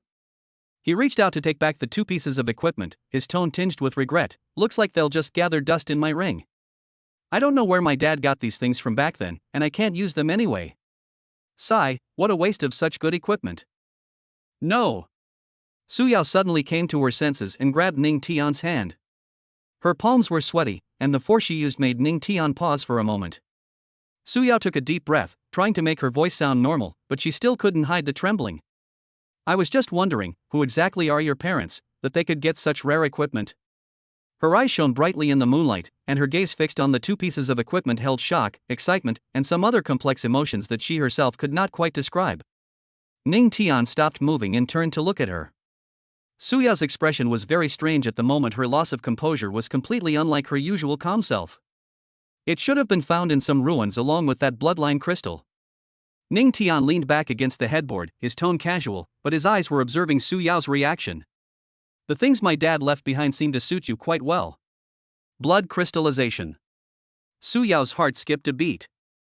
The succubus bloodline power contained within that crystal was so pure that it shocked even her. Within the entire succubus race, aside from the progenitors, it was impossible for anyone else to possess such a pure bloodline. And now, it is a sacred object. All the clues point in the same direction. Ning Tian's parents found the successor of the first emperor. No, it might not be as simple as just finding it. Ning Tian interrupted her thoughts, then you should try it. I'm quite curious about what effects these devices have. Su Yao took a deep breath and reached out to pick up the blood whip. The instant her fingers touched the whip. Boom! A surge of immense power instantly flowed into his body. The blood whip trembled violently in her hand, the eerie patterns suddenly lighting up. The crimson light, as if finding its home, spread wildly along her arm. Wherever the light touched, she could feel the succubus bloodline within her boiling, cheering, and leaping with joy. His Su Yao gasped. The feeling was so intense, like some dormant power within her body being completely awakened. Her eyes glowed with a faint red light, her long hair moved without wind, and her entire demeanor instantly became eerie and dangerous. Ning Tian's eyes widened in disbelief. Holy crap, this is so cool? He subconsciously moved back a little. The temperature in the room was rising rapidly, and a sweet fragrance filled the air. Su Yao didn't speak. She closed her eyes and sensed the information transmitted by the blood whip. Countless images flashed through his mind, fragments of memories of the progenitor using the blood whip. So that's how it is, Su Yao murmured to herself. She opened her eyes and picked up the mask again. The moment the mask touched her cheek, the dark red gemstone suddenly lit up, bursting with dazzling light. The entire mask seemed to come alive, automatically adhering to her face and perfectly fitting every inch of her skin. The temperature in the room soared again, and Ning Tian felt like he was about to melt. Su Yao turned her head while wearing a mask, her eyes looking at Ning Tian through the mask. At that moment, Ning Tian felt as if his very soul had been seen through. Those eyes held a strange allure, but even more so, an indescribable pressure.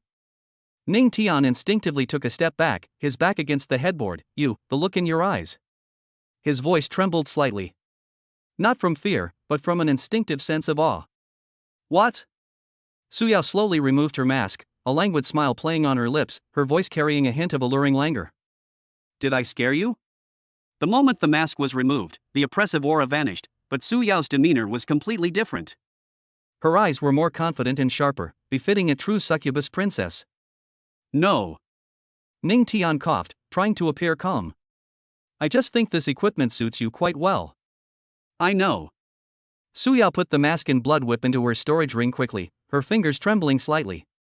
She lay back down on the bed, this time deliberately turning her back to Ning Tian, pulling the blanket up to her chin, and curling herself up into a ball. The room was so quiet that they could hear each other breathing, but her heart was pounding like a drum. Why are you so good to me? His voice was muffled, with a slight nasal tone. Su Yao closed her eyes, her ears burning. She had never asked such a question before, and didn't know how she had even asked it. The shock from those two sacred objects was too great. The feeling of being recognized by her bloodline left her completely dizzy. What made her even more uneasy was that all of these things were given to her by Ning Tian. Ning Tian was stunned. He stared at Su Yao's back, noticing her shoulders tense slightly, and even her breathing becoming cautious. The question had come so suddenly that he didn't know how to answer it for a moment. The room was silent for several seconds. Because you are my little maid. Ning Tian finally spoke, his tone relaxed and somewhat matter-of-fact. Su Yao's body stiffened. She bit her lip, a strange, indescribable emotion welling up inside her. Disappointment? Resentment? Or something else entirely? She couldn't tell herself. That's it? Her voice was even more muffled. Otherwise what? Ning Tian scratched his head. You're my person. If I'm not good to you, who else should I be good to? Su Yao suddenly turned over and glared at him. Ning Tian was startled by her sudden movement and instinctively leaned back. What's wrong? Can't you put it another way? Su Yao's face was flushed red, but her eyes were frighteningly bright. What little maid? Can't you just say that? She stopped mid-sentence. Can't what? She didn't know what answer she wanted to hear. Ning Tian looked at her flushed face and suddenly laughed. All right, let's put it another way. He cleared his throat and said seriously, because you are my partner, someone I trust. Is that all right? Su Yao was stunned. She stared into Ning Tian's eyes, which held no hint of mockery, only sincerity. Liar, she muttered to herself, turning back around, but the corners of her mouth involuntarily curled up. The hand under the blanket was tightly clutching the storage ring, which contained everything Ning Tian had given him. The room fell silent. Seeing this, Ning Tian shook his head and said, I'm going to sleep. He thought to himself, are you kidding me? Your loyalty level is maxed out. After a while, Ning Tian's breathing gradually became steady, and he must have fallen asleep. But Su Yao tossed and turned, unable to fall asleep. She turned to the side, her gaze falling on Ning Tian's profile. Moonlight streamed in through the window, casting a soft glow on his face and softening his features. That power is gone, so why can't I bring myself to hate you? Ning Tian had indeed suppressed her before, but now she could clearly feel that the power had long since disappeared. How should I repay you? How about I offer myself to you? Her voice grew softer and softer, and the last few words were almost inaudible. The air in the room froze instantly. Ning Tian's breath hitched, and he suddenly opened his eyes, freezing in place. What did he just hear? Chapter 32 Su Yao's death, heading to the Su family. Offering yourself in return? Su Yao regretted saying those words as soon as they left her mouth. She bit her lip hard, her face burning hot, wishing she could disappear into the ground. She didn't know why she had blurted it out. Perhaps the shock of the night had been too much, and she'd acted impulsively. Cough, cough. Ning Tian coughed violently, almost rolling off the bed. He turned his head and saw Su Yao pulling the blanket over her head, curling up into a ball. The blanket was trembling slightly, whether from nervousness or something else, he couldn't tell. What did you just say? Ning Tian's voice changed. I didn't say anything. Su Yao's voice was muffled by the blanket, filled with anger and embarrassment. You misheard me. I clearly heard it. I said you misheard me. Su Yao suddenly threw off the covers and sat up, her face as red as a boiled shrimp, her eyes wide open. Try saying it again. Ning Tian looked at her flustered appearance and suddenly laughed. Okay, I misheard you. He raised his hands in surrender. Whatever Miss Su says goes. Su Yao gritted her teeth and glared at him fiercely. But when she saw the smile in Ning Tian's eyes, her momentum immediately deflated. You're not allowed to laugh. Okay, I won't laugh. Ning Tian tried hard to suppress his laughter, but the corners of his mouth still couldn't help but turn up.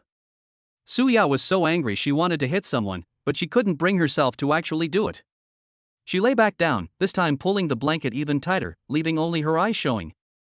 Ning Tian. I really didn't say anything just now. I know. If you dare to spread rumors. No, I wouldn't dare. Ning Tian shook his head with a smile. I'll keep Miss Su's secret to myself. Su Yao snorted and closed her eyes. The room fell silent again. But this quiet was different from before. There was something indescribable in the air. Ning Tian lay there, the words from earlier replaying in his mind. He touched his nose, his heart inexplicably skipping a few beats. The sound of Su Yao's soft breathing came from the other side of the blanket. He knew she wasn't asleep.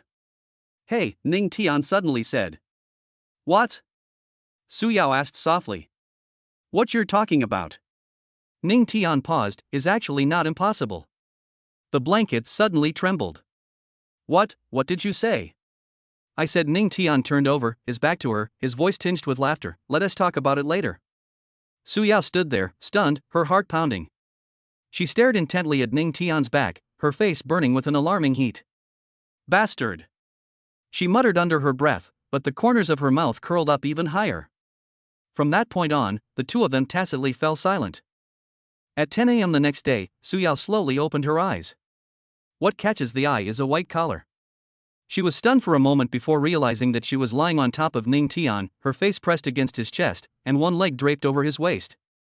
Even worse, there was a noticeable water stain on Ning Tian's shirt. Su Yao's mind went blank for a second. She was lying down perfectly fine last night, so how did she end up rolling onto Ning Tian in her sleep? And she was even drooling? Are you awake? Ning Tian's voice came from above. Su Yao stiffly raised her head, only to meet Ning Tian's smiling eyes. He woke up. And it looks like he's been awake for a while now. Suyao's face instantly turned bright red, even her ears burned. She hurriedly scrambled off Ning Tian, her movements so rapid she almost fell off the bed. When did you wake up? Suyao sat on the edge of the bed, her voice trembling slightly. I woke up at dawn. Ning Tian sat up and looked down at the water stains on his chest. But you were sleeping soundly, so I didn't wake you. Suyao wished she could disappear into a crack in the ground.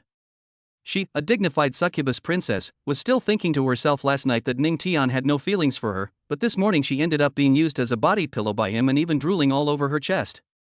This is incredibly embarrassing. I didn't mean to. Suyao lowered her head, her voice growing softer and softer. I don't know how. It's nothing. Ning Tian stood up and stretched.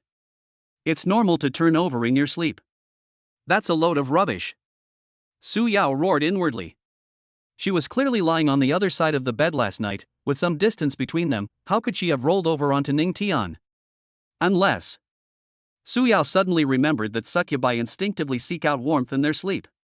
This instinct is even stronger now that her bloodline has just awakened. So after she fell asleep, she instinctively snuggled against Ning Tian. Suyao's face turned even redder.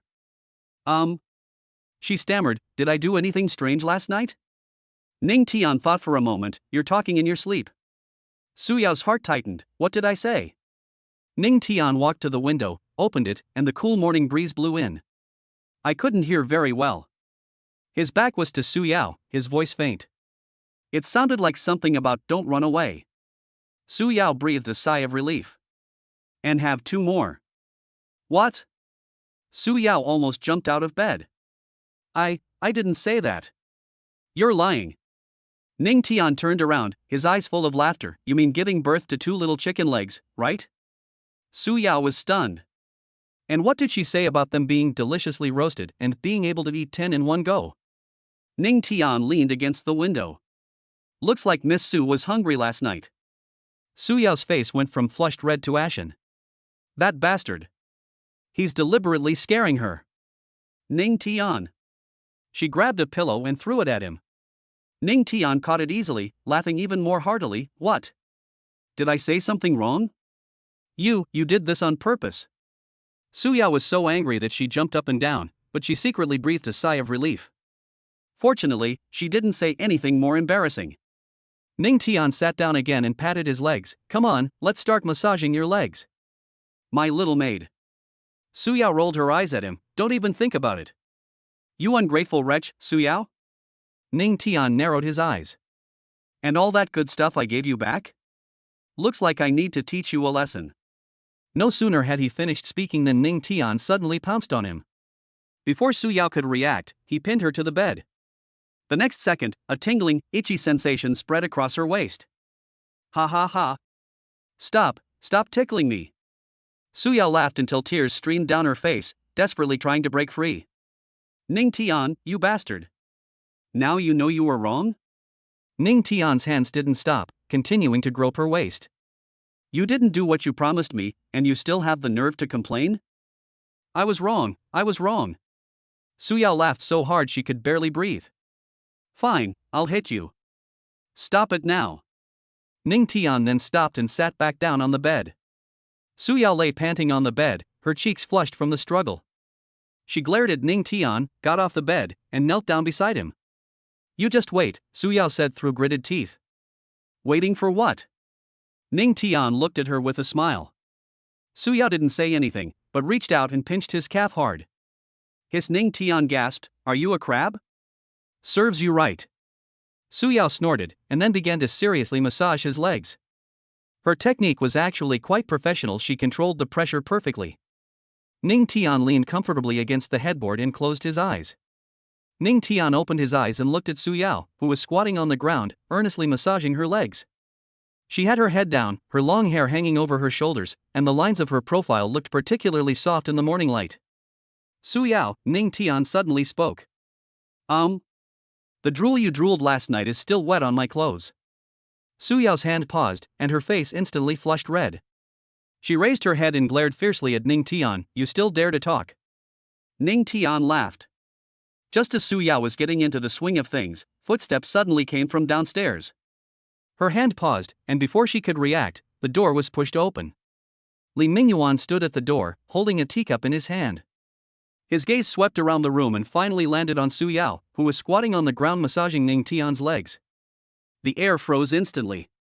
Su Yao froze on the spot, still in the position of massaging her legs. Her expression changed from embarrassment to embarrassment and anger in less than 3 seconds.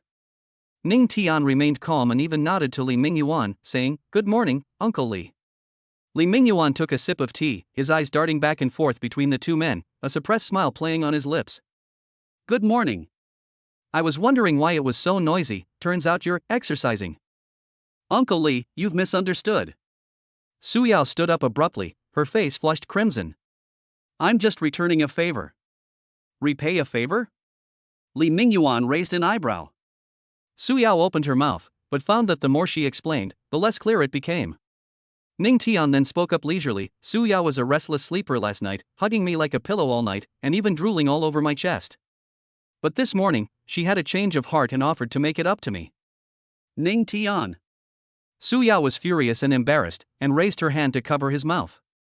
Ning Tian nimbly dodged, laughing even more heartily. Li Mingyuan finally couldn't help but laugh out loud. All right, you young people really know how to have fun." He waved his hand, turned around and walked out. "Breakfast is downstairs, remember to go eat after you wash up. It's getting late, we need to hurry to the Su family's house." After saying that, he closed the door, and his footsteps gradually faded away. Only 2 people remained in the room. Su Yao stared intently at Ning Tian, gritting her teeth. "You did this on purpose, didn't you?" "I'm telling the truth," Ning Tian said innocently. "Tell the truth, my foot." Su Yao stomped her foot angrily. "Can't you give me a little face?" Ning Tian stood up, walked over to her, and reached out to pat her head. "All right, don't be angry. Uncle Li is no stranger to us, what's there to be shy about?" Su Yao slapped his hand away, turned around and walked out. "I'm not talking to you anymore." "Hey, the leg massage isn't finished yet," Ning Tian called out from behind. "I'm not doing it anymore." Su Yao went downstairs to wash up without looking back. "Go do it yourself." Ning Tian smiled and shook his head, then followed him out. Downstairs, Li Mingyuan was already sitting at the dining table. Seeing the 2 of them come down, he smiled and said, "You're here? Come on, sit down. We'll set off after we finish eating." Su Yao sat down with a straight face, not glancing at Ning Tian once. Ning Tian didn't seem to care and continued eating his breakfast. Li Mingyuan watched the interaction between the 2, a hint of amusement flashing in his eyes. It's so good to be young. A short while later, the 2 finished their meal. Li Mingyuan stood up and patted non-existent dust off his hands. "Then let's go." As soon as he finished speaking, he raised his hand and wiped his face. Ning Tian felt a blur before his eyes, and the smiling Li Mingyuan vanished instantly, replaced by a familiar face, Tang Qingyun's cold and stern face. After saying that, he walked out of the house, and Ning Tian and the other person followed. The 3 of them walked out of the villa, where a black car was already parked. "Tang Qingyun, get in the car." Ning Tian and the other person nodded and got into the car. After the 3 were seated, Tang Qingyun said, "Let's go." The car then started moving forward, heading towards the Su family's residence. Chapter 33 Father-in-law, please enlighten me. Inside the study of the Su family villa, Su Jiangluo stood before the floor-to-ceiling window, gazing at the garden outside. The morning light shone on him, but it couldn't dispel the solemnity between his brows. "Girls really are hard to keep at home once they grow up," he sighed softly. The sound of a teacup being gently set down came from behind. Su Yao's mother, Lin Wan, sat on the sofa, picked up her teacup, and took a sip. "The way you're talking makes it sound like Yao Yao did something utterly rebellious." "I didn't say that." Su Jiangluo turned around and sat down opposite her. "I just didn't expect it." Lin Wan laughed. "There's no point in arguing about young people's affairs. Besides, didn't you already have someone keeping an eye on him? You know that kid's background better than anyone else." "I know." Su Jiangluo walked behind the mahogany desk, pulled out a chair and sat down, tapping his fingers lightly on the table. "All I know is that my daughter has stopped coming home for a man and has even learned to lie." He picked up a newly printed document from the table, his tone revealing neither joy nor anger. "Her best friend's family? Which of her best friends is surnamed Ning, named Ning Tian, and is a grown man whom Tang Qingyun takes seriously?" Lin Wan paused for a moment while holding the teacup, then regained her elegance and chuckled. You, as a father, even want to know your daughter's little thoughts. Aren't you afraid that Yao Yao will find out and make a fuss? The Su family is, after all, the largest family in Shanghai City. How could Su Jiangwo not investigate when Su Yao said she was staying at her best friend's house? Su Jiangwo was silent for a moment, then took out a file from the drawer and pushed it in front of Lin Wan. Ning Tian, 19 years old, talent level A, his parents disappeared 3 years ago. He paused, although he is not quite there yet, as long as Yao Yao likes him, that is fine. Lin Wan flipped through the file and glanced at it. A level talent is already top tier among ordinary people, what more do you want? Does it have to be S level to be worthy of our daughter? That's not how it works, Su Jiangwo rubbed his temples. The daughter of the most powerful family in Shanghai City has suitors who could line up all the way to the city center. Those scions of wealthy families, weren't they all born with a silver spoon in their mouths? Yet Yao Yao has taken a fancy to one. A child from an ordinary family? Jiangwo, if Yao Yao hears you say that, she'll turn on you. Su Jiangwo sighed. It's not that I look down on his background. I'm just worried about whether this child can protect Yao Yao. So that's why you sent someone to protect her secretly? Lin Wan raised an eyebrow. I thought you were really comfortable letting your daughter make her own way in the world. How can that be the same? Su Jiangwo said helplessly.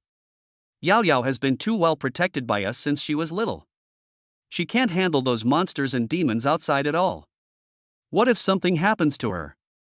Before he could finish speaking, there was a sudden knock on the study door. Come in. The butler pushed open the door and entered respectfully, saying, Master, Madam, Mr. Tang has arrived with Miss and Mr. Ning. Li Mingyuan contacted Su Yao's father last night, saying he would bring Su Yao and Ning Tian home today to discuss something. Lin Wan stood up and straightened her clothes. They're here? What are you waiting for? Go greet them. Su Jiangwo didn't move, but just looked out the window. Let them wait in the living room first. I want to see what this kid who has captured Yao Yao's heart is capable of. Lin Wan shook her head helplessly. You're just stubborn. She walked to the door, glanced back at her husband, and said, Don't put on airs. After all, Yao Yao brought her back. If you scare her away, our daughter will be furious with you. Su Jiangwo didn't say anything, but simply picked up his teacup and gently blew on the steam. Outside the window, a black sedan slowly drove into the Su family's gate. Tang Qingyun and the other two got out of the car. Ning Tian looked up at the building in front of him and gasped. This wasn't a villa, it was a castle. The 3-story European-style building occupied at least 1,000 square meters, and the fountain sculpture at the entrance alone was much more expensive than his dilapidated rented apartment. Don't be nervous. Su Yao noticed his unease and quietly tugged at his sleeve. I'm not nervous. Ning Tian took a deep breath. It's just that this is the first time I've seen such a big house. Tang Qingyun, who was walking ahead, turned around and smiled when he heard this. You'll get used to it. Once you're stronger, you can have as many houses like this as you want. The butler at the door was a middle-aged man in his 50s, dressed in a crisp butler's uniform, with a standard professional smile on his face. Mr. Tang, Madam and Master are already waiting for you in the living room. Please follow me. Thank you for your trouble. Tang Qingyun nodded. The butler led the way, with Ning Tian following behind, his steps a little stiff. Su Yao whispered, My dad just looks serious, but he's not that scary. My mom is easy to talk to. She paused, but she likes to ask all sorts of questions. Ning Tian's lips twitched. Isn't this even more terrifying? Passing through the entryway, the living room suddenly opens up. A crystal chandelier hangs down, the floor is paved with imported marble, and several oil paintings that are incomprehensible but certainly expensive hang on the walls. Lin Wan was already sitting on the leather sofa, holding a teacup in her hand. When she saw them come in, she smiled gently and said, Mr. Tang has arrived. Her gaze fell on Ning Tian, and she looked him up and down a few times. Ning Tian felt a chill run down his spine from being stared at, and instinctively straightened up. This is Ning Tian? Lin Wan put down her teacup. Yao Yao, aren't you going to introduce him to me? Su Yao stepped forward and took Ning Tian's hand. Mom, this is Ning Tian. Ning Tian, this is my mom. Hello, Auntie, Ning Tian said, forcing himself to speak. Lin Wan smiled, Don't be shy, sit down. Yao Yao has been spoiled by us since she was little, and she has a bit of a willful temper. You'll have to be more tolerant of her in the future. Ning Tian was momentarily at a loss for words. Tang Qingyun stepped in to smooth things over. Mrs. Lin, where is President Su? He's in the study. Lin Wan stood up. I'll go call him. She turned and went upstairs, her footsteps fading into the distance. The living room quieted down, and Ning Tian sat on the sofa, feeling the skin beneath his buttocks burning hot. Su Yao leaned closer and whispered, "See? My mom is very easy to talk to." "Where's your dad?" Ning Tian asked. "My dad." Su Yao thought for a moment, should be alright? The way he used the word should made Ning Tian even more uncertain. Footsteps came from the stairs. Ning Tianxia sat up straight and rubbed his palm on his pants. Su Jiangwo appeared at the top of the stairs. He was tall and wore a dark gray casual suit with his hair neatly combed. His face was expressionless as his gaze swept across the living room before finally settling on Ning Tian.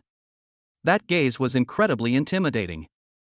Ning Tian felt as if he had been scanned by an X-ray machine, from the outside in, and even what was hidden in the crevices of his bones could be seen clearly. "Dad." Su Yao stood up.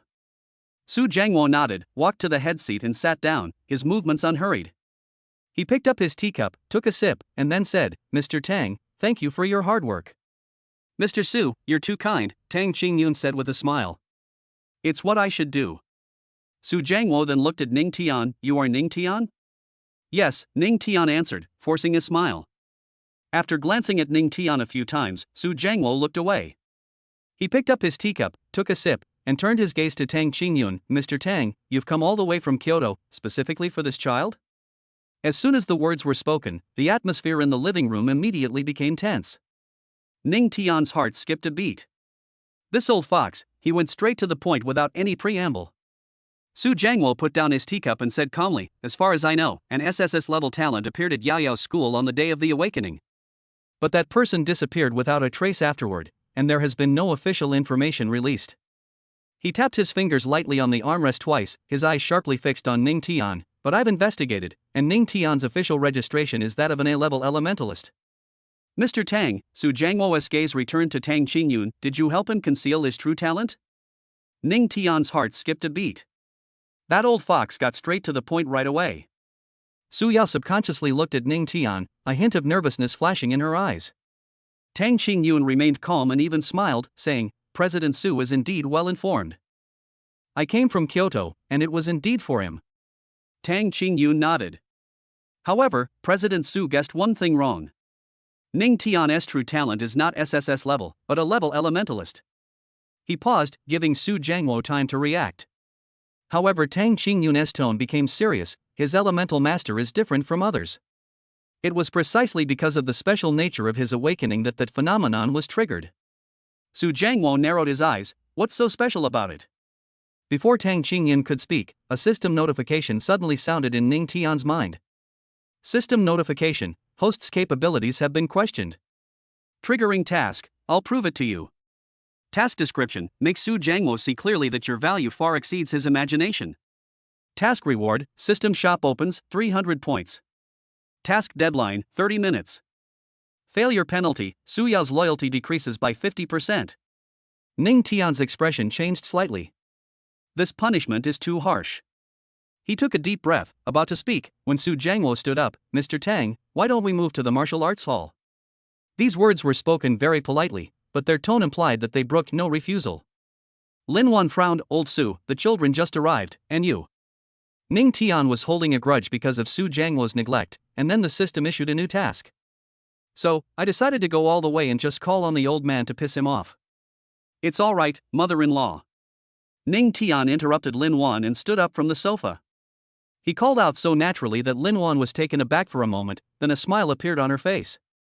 "Since my father-in-law wants to see it, then let us take a look." Ning Tian looked at Su Jiangwo, his tone calm. Su Jiangwo's face turned black. "Good lad, you've got guts." Su Yao's face was burning hot, and she lowered her head, not daring to look at anyone. Tang Qingyun stood there, his mind a complete mess. His original plan was simple: to take Su Yao as his apprentice. This way, he could legitimately keep her by his side to observe her, and also give the Spirit Management Bureau an explanation. After all, Su Yao's identity was an uncertain factor. But what about now? Ning Tian's address of father-in-law and mother-in-law completely disrupted the entire situation. Tang Qingyun rubbed his temples. If he brought up taking on a disciple now, wouldn't that be like rubbing salt into Su Jiangwo's wounds? His daughter was almost kidnapped, and he wanted to take on a disciple? Wasn't that just asking for trouble? Mr. Tang? Su Jiangwo looked at him, waiting for a response. Tang Qingyun nodded reluctantly. Okay, let's go to the martial arts hall. He glanced at Ning Tian, who was standing ramrod straight, seemingly completely oblivious to his own limitations. Lin Wan stood up. Then I'll go prepare some snacks. You can eat them after you've finished watching. Mom, I'll stay with you. Su Yao quickly made an excuse to slip away. No, Su Jiangwo said. You're coming too. Su Yao froze. Ning Tian didn't care. He had already accepted the system task and couldn't escape it now. The group walked towards the martial arts hall. Chapter 34. The 7 elements shocked the entire audience. The secret discussion in the study. On the way, Tang Qingyun lagged half a step behind and whispered to Ning Tian, "Kid, you've got guts." Ning Tian smiled and said, "Old Tang, I'm just going along with you." Cooperate? Tang Qingyun almost laughed in anger. You're pushing me into a fire pit. Pushing you into a fire pit? That wasn't your original plan? Ning Tian lowered his voice. Tang Qingyun was taken aback, and after a moment of silence, he said, "My initial plan was to take Su Yao as my disciple." Ning Tian paused slightly. Taking on apprentices? His mind raced, and he instantly understood Tang Qingyun's intention. The old man was using a feint, ostensibly taking on a disciple, but actually keeping Su Yao under his control. After all, Su Yao's current identity is too sensitive. The Bureau of Spirituality Management will definitely not sit idly by. Rather than letting others interfere, they'd rather have their own people keep an eye on things. But now, Ning Tian's 2 calls of father-in-law and mother-in-law completely ruined his plan to take on a disciple. Tang Qingyun sighed. At this point, we can only take it one step at a time. If all else fails.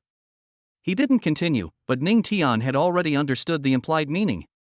Ultimately, Su Yao is no longer the simple Su Yao she once was. She is now a member of another race. If she were to cause trouble in the Su family, the entire Donghai city would suffer.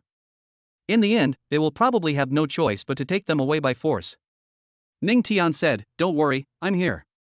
Tang Qingyun turned to look at him, her eyes filled with distrust. "It's precisely because of you that I'm worried." Ning Tian's face darkened. What does this old man mean? He offered his help out of kindness, but was still disliked?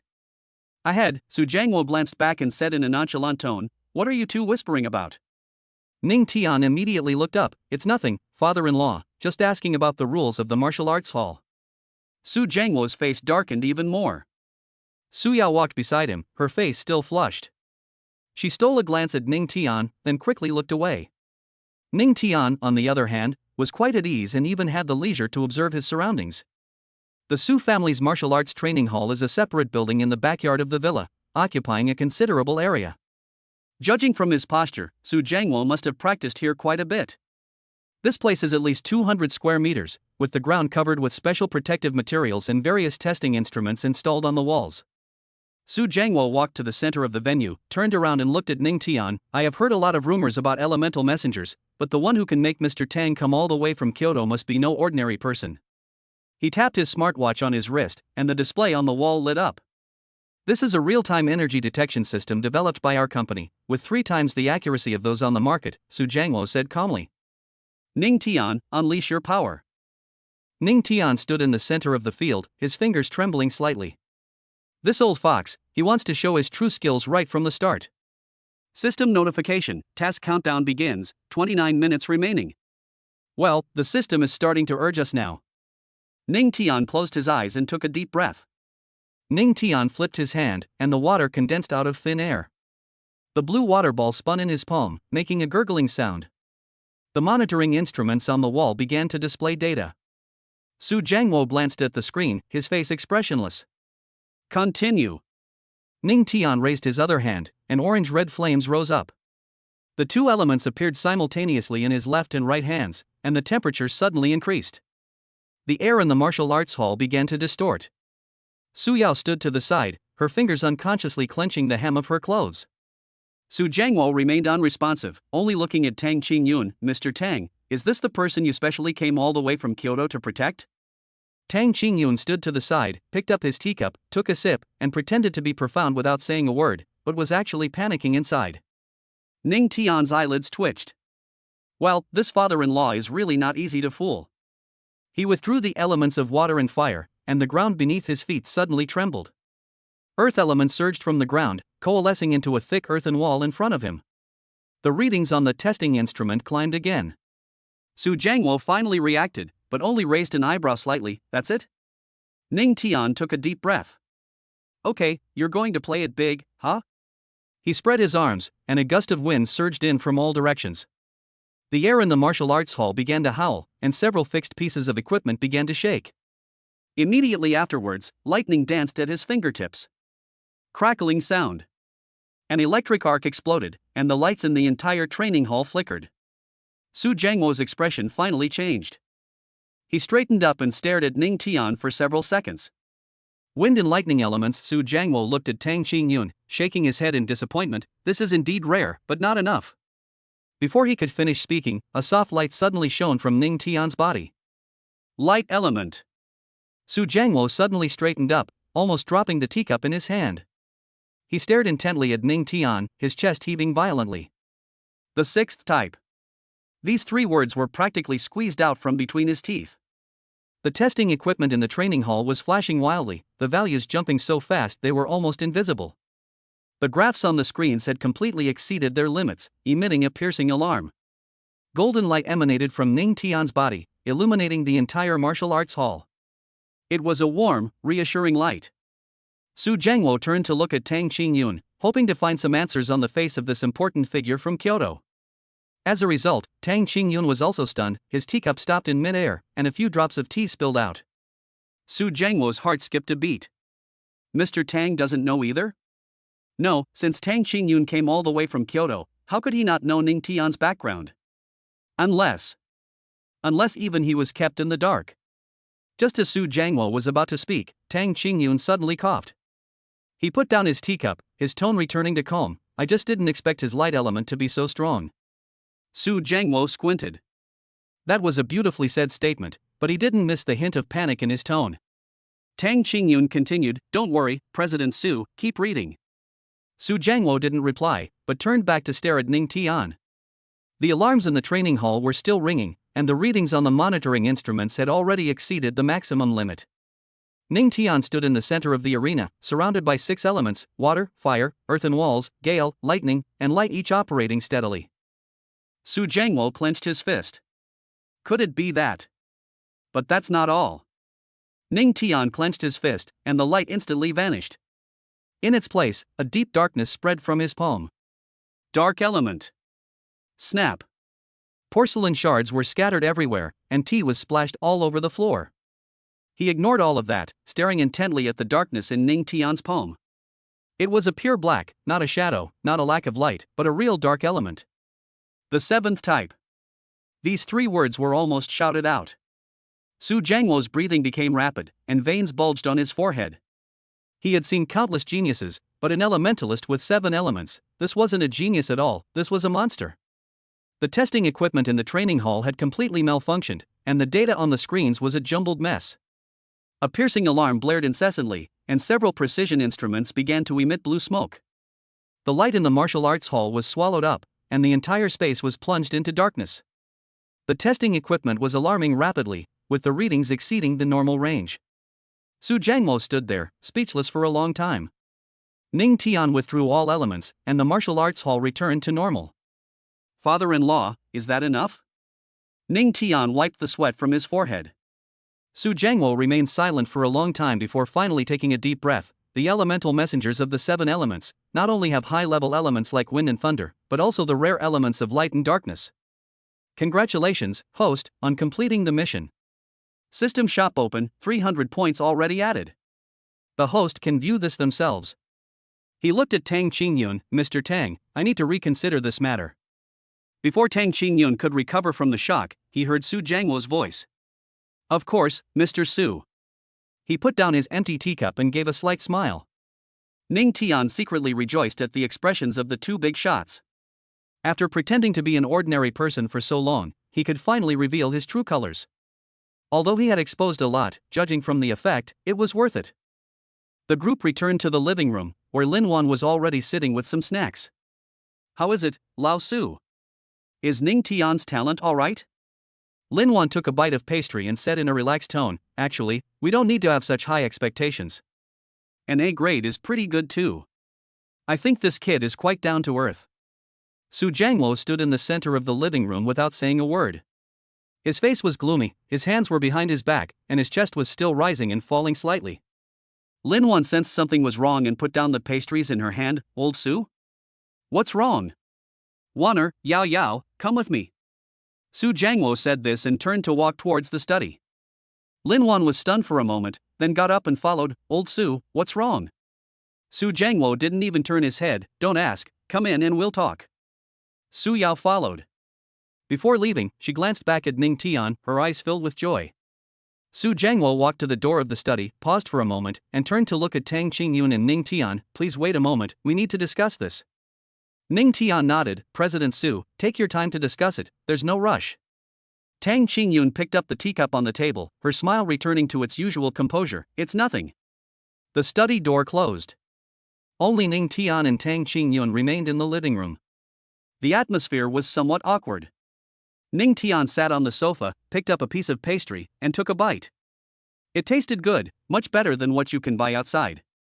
Tang Qingyun put down his teacup, his gaze falling on Ning Tian.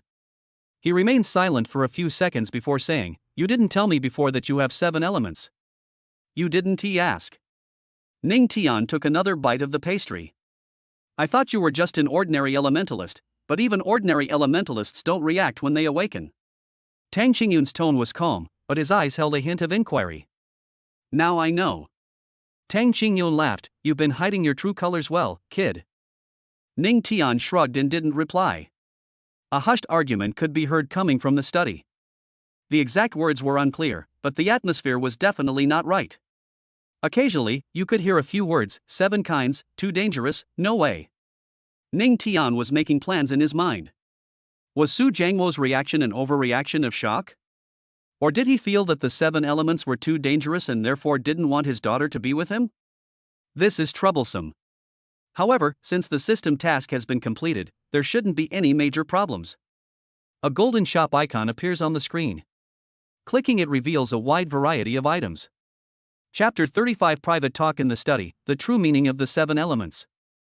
Elemental Amplification Potion Beginner, 50 points. Basic Swordsmanship Mastery, 80 points. Advanced Elemental Control Skills, 150 points. Mysterious Treasure Chest Random Item, 100 points. Physical Enhancement Potion, 120 points. Ning Tian flipped through the list casually but didn't see anything he particularly needed. Let's save them for now, they might come in handy later. Moreover, now that all 7 elements have been exposed, there should be no need to further improve strength in the short term. The key is to keep Su Jiangluo calm and prevent him from going back on his word. The argument in the study continued. Ning Tian took a sip of tea and waited quietly for the outcome. Tang Qingyun didn't say anything, but glanced at him from time to time with a complicated look in her eyes. Su Jiangluo stood by the window, his hands behind his back, looking at the night outside. Lin Wan sat on the sofa, her brows slightly furrowed. Old Su, what's wrong? Ning Tian seems fine to me, why are you reacting like this? Okay? Su Jiangluo turned around, his voice low. Do you know what his talent is? Lin Wan was taken aback. Elementalists, didn't you already know that? The messengers of the 7 elements. Su Jiangluo enunciated each word clearly: water, fire, earth, wind, thunder, light, and darkness 7. Lin Wan's hand trembled, and the teacup almost fell to the ground. 7 kinds? Her voice trembled. How is this possible? Su Yao stood to the side, pursing her lips and saying nothing. Lin Wan was in the living room just now and vaguely heard some noises. But when I actually heard Su Jiangluo say it, my heart still raced uncontrollably. 7 elements. She knew better than anyone what this meant. Su Jiangluo walked to his desk, took out a yellowed ancient book from the drawer, and turned to a page. Look at this. Lin Wan and Su Yao moved closer. The text on the ancient book is somewhat blurry, but the general content can still be discerned. Elemental Messenger ranking: 4 elements is the lowest, 5 elements is normal, 6 elements and above are calamities. Lin Wan's breath hitched when she saw the last word. Disaster? Yes, the disaster. Su Jiangwo's voice was heavy. There have been 3 recorded instances of awakened beings of the 6 elements in history. He paused, then continued. The first time was 300 years ago, when a 6-element awakener triggered an elemental riot across Europe, killing millions of people. The second time was 150 years ago, when a 6-element awakener was besieged by various countries and finally self-destructed, flattening half of the island nation. The third time was 80 years ago, when another 6-element awakener appeared. This time, the countries were smarter and joined forces to suppress him. It took a full 10 years to completely resolve the issue. Lin Wan's face turned deathly pale, then Ning Tian. Ning Tian is one of the 7 elements. Su Jiangwo closed the ancient book. He is stronger than anyone recorded in history. Silence fell in the study. Su Yao clenched her fists, her nails digging into her palms. 7 elements, which means his potential is limitless. But at the same time, it also means that he will become the target of all forces. Dad, what do you want to say? Su Yao raised her head, her voice calm. Su Jiangwo looked at his daughter with a complicated expression. Yao, do you know what it means to be a 7-element awakener? That means he'll be in danger. Su Yao didn't shy away from the question. But what does that have to do with me? Su Jiangwo took a deep breath. This is a huge deal. Your S-level talent is already attracting attention, but if you're also associated with a 7-element awakener. He didn't finish his sentence, but the meaning was clear.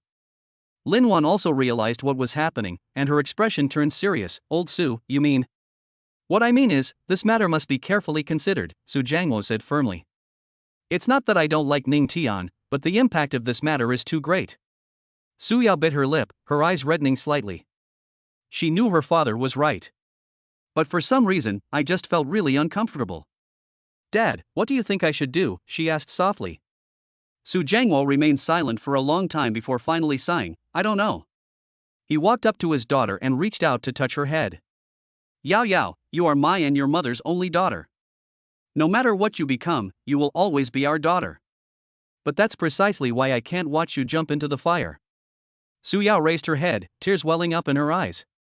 Su Jiangwo's body stiffened. Lin Wan also fell silent. That's why I'm conflicted. Su Jiangwo rubbed his temples. If Ning Tian were just an ordinary elementalist, I would agree to you two being together without hesitation. But he is a 7 elements awakener, which means his future path will be very dangerous. Su Yao wiped away her tears. Then what do you want to do? Su Jiangwo looked at his daughter, his eyes filled with struggle. Finally, he took a deep breath. I need to talk to Mr. Tang again. If Mr. Tang can guarantee Ning Tian's safety and ensure that your being together won't cause even greater trouble. He paused, then said, then I agree. Su Yao's eyes lit up. Lin Wan also breathed a sigh of relief. However, Su Jiangwo changed the subject. If even Mr. Tang cannot guarantee it, then this matter must be reconsidered. Su Yao bit her lip and nodded. She knew that this was already the biggest concession her father could make. Su Jiangwo walked to the door, put his hand on the doorknob, but did not open it immediately. Yao, do you really like him? Su Yao was stunned for a moment, and her face instantly turned red. Dad, what are you saying? Stop pretending. Su Jiangwo turned to look at his daughter. From childhood to adulthood, when have I ever seen you care this much about a man? Su Yao opened her mouth, but couldn't say a word. Lin Wan laughed from the side. Old Su, don't make things difficult for your daughter. Girls are shy, how can they say such things out loud? Su Jiangwo sighed. Alright, I'll go out and talk to Mr. Tang. He opened the door and went out. Only Lin Wan and Su Yao remained in the study. Lin Wan walked to her daughter's side, took her hand, and sat down. Yao, do you really like Ning Tian? Su Yao lowered her head and said softly, I don't know either. It's just that. I feel very safe and secure when I'm with him. He can be very annoying at times. And she paused, her face turning even redder. He doesn't seem to dislike me. Lin Wan laughed. Silly child, isn't this what you call liking someone? Besides, look, isn't Ning Tian special too? You two are a perfect match. Su Yao burst into laughter through her tears. Mom, what are you saying? I'm telling the truth, Lin Wan said earnestly. Yao, Mom just wants you to be happy. It doesn't matter who you're with, as long as you're happy. Su Yao's eyes reddened again, and she threw herself into her mother's arms. Mom! Lin Wan gently patted her daughter's back, but her eyes were looking out the window. She knew that the conversation that followed would determine her daughter's future. In the living room, Su Jiangwo walked out of the study, his face grave. Tang Qingyun put down his teacup and looked at him. President Su, have you reached an agreement? Su Jiangwo sat down on the sofa and remained silent for a few seconds. Mr. Tang, I have a question. Please speak. Can the 7-element awakeners really be controlled? Tang Qingyun raised an eyebrow. What do you mean by that, President Su? Stop pretending. Su Jiangwo looked directly at him. You came all the way from Kyoto, you couldn't have come just to protect an ordinary elemental envoy. The value of a 7-element awakener probably far exceeds my imagination, doesn't it? Tang Qingyun fell silent. Ning Tian sat to the side, listening silently. He knew that the conversation that followed would determine his and Su Yao's future. After a long silence, Tang Qingyun spoke. President Su is indeed insightful. He said in a deep voice, to be honest, the value of a 7-element awakener is truly immeasurable. But at the same time, the danger is immeasurable. Su Jiangwo clenched his fist. So what? Tang Qingyun looked at Ning Tian with a complicated expression. So, I need to confirm one thing. He turned back to look at Su Jiangwo. So I want to know your attitude. Will you make this information public, or will you become his protective umbrella? Su Jiangwo was stunned for a moment. Ning Tian's heart tightened. What's that old fox up to? Just then, the study door opened again. Su Yao came out and stood in the center of the living room. Mr. Tang, there's no need to ask my father. Her voice was calm, but her eyes were firm. I decide my own relationship with Ning Tian. Chapter 36, now called President Su? On the eve of parting. The air in the living room froze instantly. Su Yao stood there, her face devoid of its usual gentleness, replaced by a rare firmness. Su Jiangwo frowned. Yao, you. Dad, I know what you're worried about, Su Yao interrupted her father. 7-element awakeners are dangerous and will cause a lot of trouble, right? Su Jiangwo remained silent. Lin Wan stood at the door of the study, her fingers gripping the doorframe tightly. But so what? Su Yao looked at Ning Tian, her eyes filled with a resolute determination. I also have S-rank talent, does that mean I'm not in danger? These words startled Su Jiangwo. Ning Tian sat on the sofa, his teacup hovering in mid-air. He didn't expect Su Yao to suddenly step forward. Besides, Su Yao turned to look at her father. If there really is danger, is it better for me to face it alone, or for two people to face it together? Su Jiangwo opened his mouth, but couldn't say a word. Tang Qingyun put down his teacup, a hint of admiration flashing in his eyes. This girl is interesting. Lin Wan walked over and took her daughter's hand. Yao, are you really sure? I've thought it through. Su Yao nodded. Besides, Mom, didn't you say that everyone should live for themselves at least once in their life? Lin Wan was stunned. She did say those words, but I never expected her daughter to use them at a time like this. Su Jiangwo took a deep breath, looked at his daughter, and then at Ning Tian. Finally, he sighed and said, Fine, since you've put it that way, I won't stop you. Su Yao's eyes lit up. But, Su Jiangwo changed the subject. Ning Tian, come here. Ning Tian stood up and walked to Su Jiangwo. I don't care about the 7-element awakeners. Su Jiangwo stared at him, but if my daughter suffers even the slightest injustice, don't blame me for turning against her. Ning Tian nodded. Don't worry, President Su. Now you call me President Su? Su Jiangwo frowned. Call me father-in-law. Ning Tian was taken aback, then smiled. Father-in-law. Su Yao's face flushed instantly, and she lowered her head, not daring to look at anyone. Lin Wan couldn't stop smiling. Tang Qingyun picked up her teacup and slowly took a sip. Old Su has a sharp tongue but a soft heart. Tang Qingyun put down his teacup, his gaze lingering on Ning Tian and Su Yao for a moment. Don't worry, Mr. Su, I will take them both back to Kyoto and train them separately. He paused. There won't be any problems. Su Jiangwo raised an eyebrow. Specialized training? There is a dedicated training base in Kyoto, which is closed to the public, Tang Qingyun explained. If the news of the 7 elementalists were to leak, not only domestic forces but also foreign forces would be eager to make a move. Ning Tian's heart skipped a beat. He hadn't thought about that aspect yet. So the best way is to make them temporarily disappear for a while. Tang Qingyun looked at Su Jiangwo. It's not too late to make it public when we're strong enough. Su Jiangwo was silent for a few seconds before asking, how long will it take? Before the martial arts exam. Tang Qingyun looked at Su Jiangwo. Su Jiangwo rubbed his temples. What are the specific arrangements? The base is located on the outskirts of Kyoto, with complete facilities and a dedicated team of instructors, Tang Qingyun explained in detail. In addition to skills training, there is also combat techniques, tactical coordination, and even psychological counseling. Ning Tian listened to all this and felt that something was not quite right. This isn't training, it's enlisting in the army. Can't we leave the base during the training period? Su Yao asked. In principle, no. Tang Qingyun looked at her, but we can have video calls every month, and you can apply to go home in case of an emergency. Su Yao bit her lip and didn't say anything more. Lin Wan held her daughter's hand, her eyes slightly red. I have a condition, Su Jiangwo suddenly said. Tang Qingyun looked up at him. I need to know their situation regularly, you can't fool me, Su Jiangwo said firmly. Also, if Yao Yao wants to come back, you can't stop her. Tang Qingyun thought for a moment and nodded, okay. Then it's settled. Su Jiangwo stood up. When do we depart? 3 days from now, Tang Qingyun stood up as well. I will have everything arranged. Looking at all this, Ning Tian suddenly felt as if everything had been arranged perfectly. But upon closer examination, this is indeed the best option at present. After all, it's impossible to find out the origin of the system and the fact that his parents disappeared in Jianghai City, since the clues point to the highest levels of the national government. By the way, there are other trainees in the base, all of whom are geniuses selected from various places. Ning Tian's heart skipped a beat. How many people? Not many, just over a dozen. Tang Qingyun smiled. You'll find out when the time comes. Tang Qingyun looked at Su Yao. Since you've made up your mind, then you can start packing your things. After saying this, Tang Qingyun pushed open the door and left, giving Su Yao's parents no chance to back out. The living room fell silent again. Su Jiangwo stared at the door for a long time before speaking. This guy really is decisive and efficient. Dad, I'm going to pack my things. Su Yao let go of her mother's hand and turned to walk upstairs.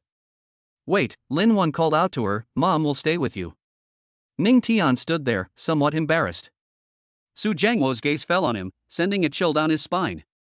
Ning Tian, Su Jiangwo said. Father-in-law, Ning Tian replied, forcing a smile. Don't be nervous, I don't eat people. Su Jiangwo walked to the sofa and sat down, patting the seat next to him. Sit down. Ning Tian obediently sat down. I've heard some things about your parents. Su Jiangwo poured him a glass of water. Finding them requires more than just strength. Ning Tian took the water glass. What does father-in-law mean? Connections. Su Jiangwo lit a cigarette. This trip to Kyoto will be useful if I get to know more people, whether they are officials or civilians. Ning Tian was stunned. He hadn't expected Su Jiangwo to say such things. And one more thing, Su Jiangwo exhaled a puff of smoke. Yao Yao has been spoiled by us since she was little and has never suffered any hardship. You should take good care of her while you're out there. I will, Ning Tian nodded. Don't just talk the talk, Su Jiangwo flicked his cigarette ash. If my daughter loses weight, I'll hold you accountable. Ning Tian smiled wryly. Father-in-law, the food at the base shouldn't be bad. That's hard to say. Su Jiangwo glanced at him. Don't think I don't know that the training intensity in those places is high. No matter how much you eat, it won't be enough to burn off the calories. The voices of Su Yao and Lin Wan talking could be heard from upstairs. Su Jiangwo looked up and sighed. This girl has grown too big for her britches. Ning Tian didn't know how to respond. All right, go and get ready too. Su Jiangwo waved his hand. Leave in 3 days, don't forget anything. Ning Tian stood up, but after taking only 2 steps, he was called back. Ning Tian. Father-in-law? Su Jiangwo stared at him, his eyes serious. Protect her well. Ning Tian took a deep breath. I promise. By the time the two left the Su family villa, it was already dark outside. Su Yao's parents stood at the door. Lin Wan clutched the scarf tightly in her hand. It was one she had specially found to give to her daughter to take to Kyoto. But before she could hand the scarf over, her daughter had already gotten into the car. Old Su. Her voice was choked with emotion. Su Jiangwo put his arm around his wife's shoulder and didn't say anything. Let's go now that we're all packed. Tang Qingyun sat in the car, looking at Ning Tian and the other person through the car window. Ning Tian opened the car door, and Su Yao got in after him. The car window rolled down, and Su Yao leaned out. "Mom, I'll call you every month." "Okay, okay." Lin Wan wiped her eyes. "Remember to eat well when you get to the base, and don't be picky about food." "Mom, how old am I?" "No matter how old she is, she's still my daughter." Lin Wan's eyes reddened as she spoke. "It's cold over there, wear more clothes."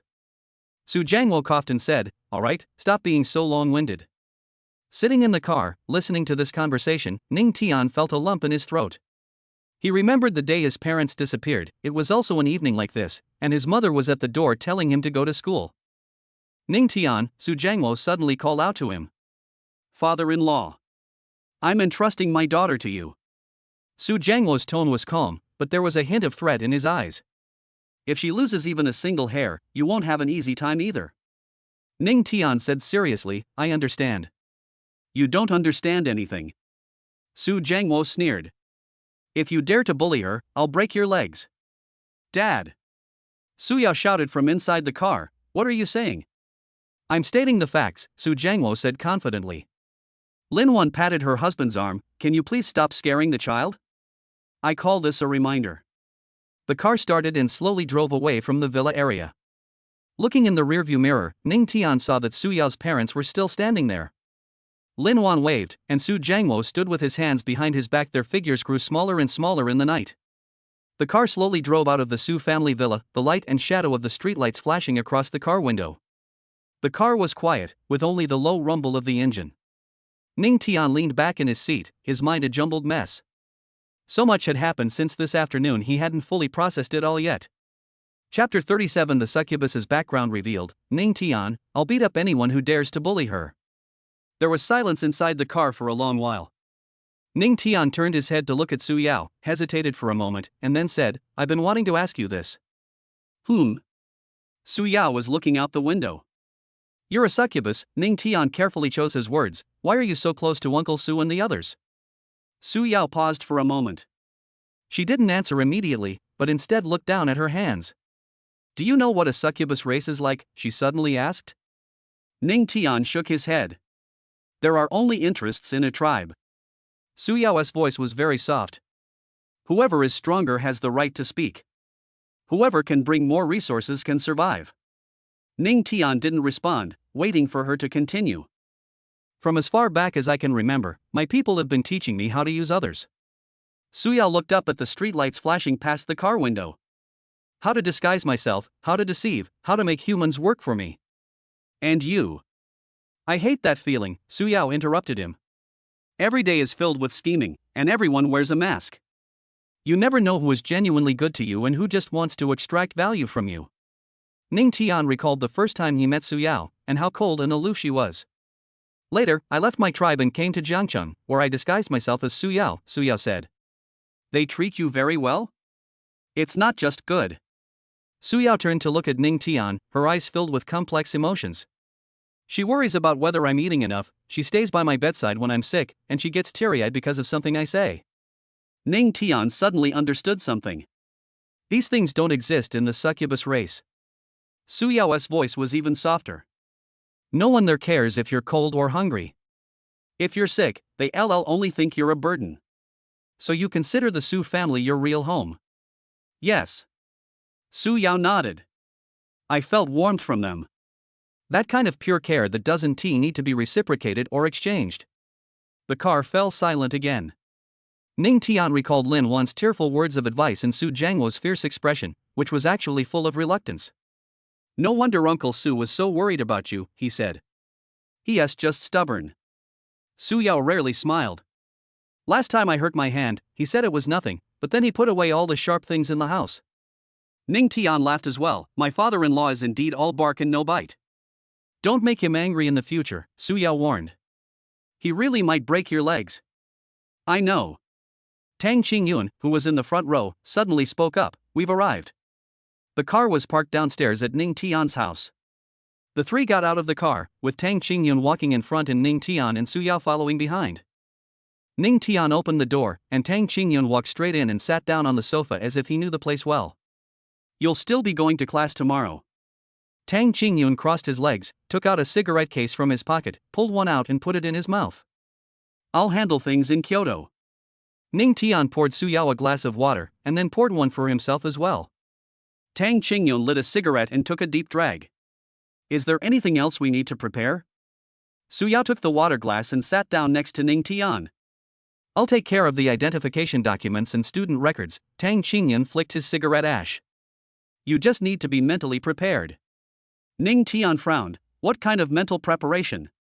Kyoto is not like Jiangchen. Tang Qingyun exhaled a puff of smoke.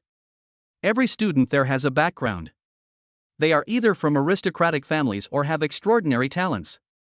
We're not bad either, are we? Ning Tian said.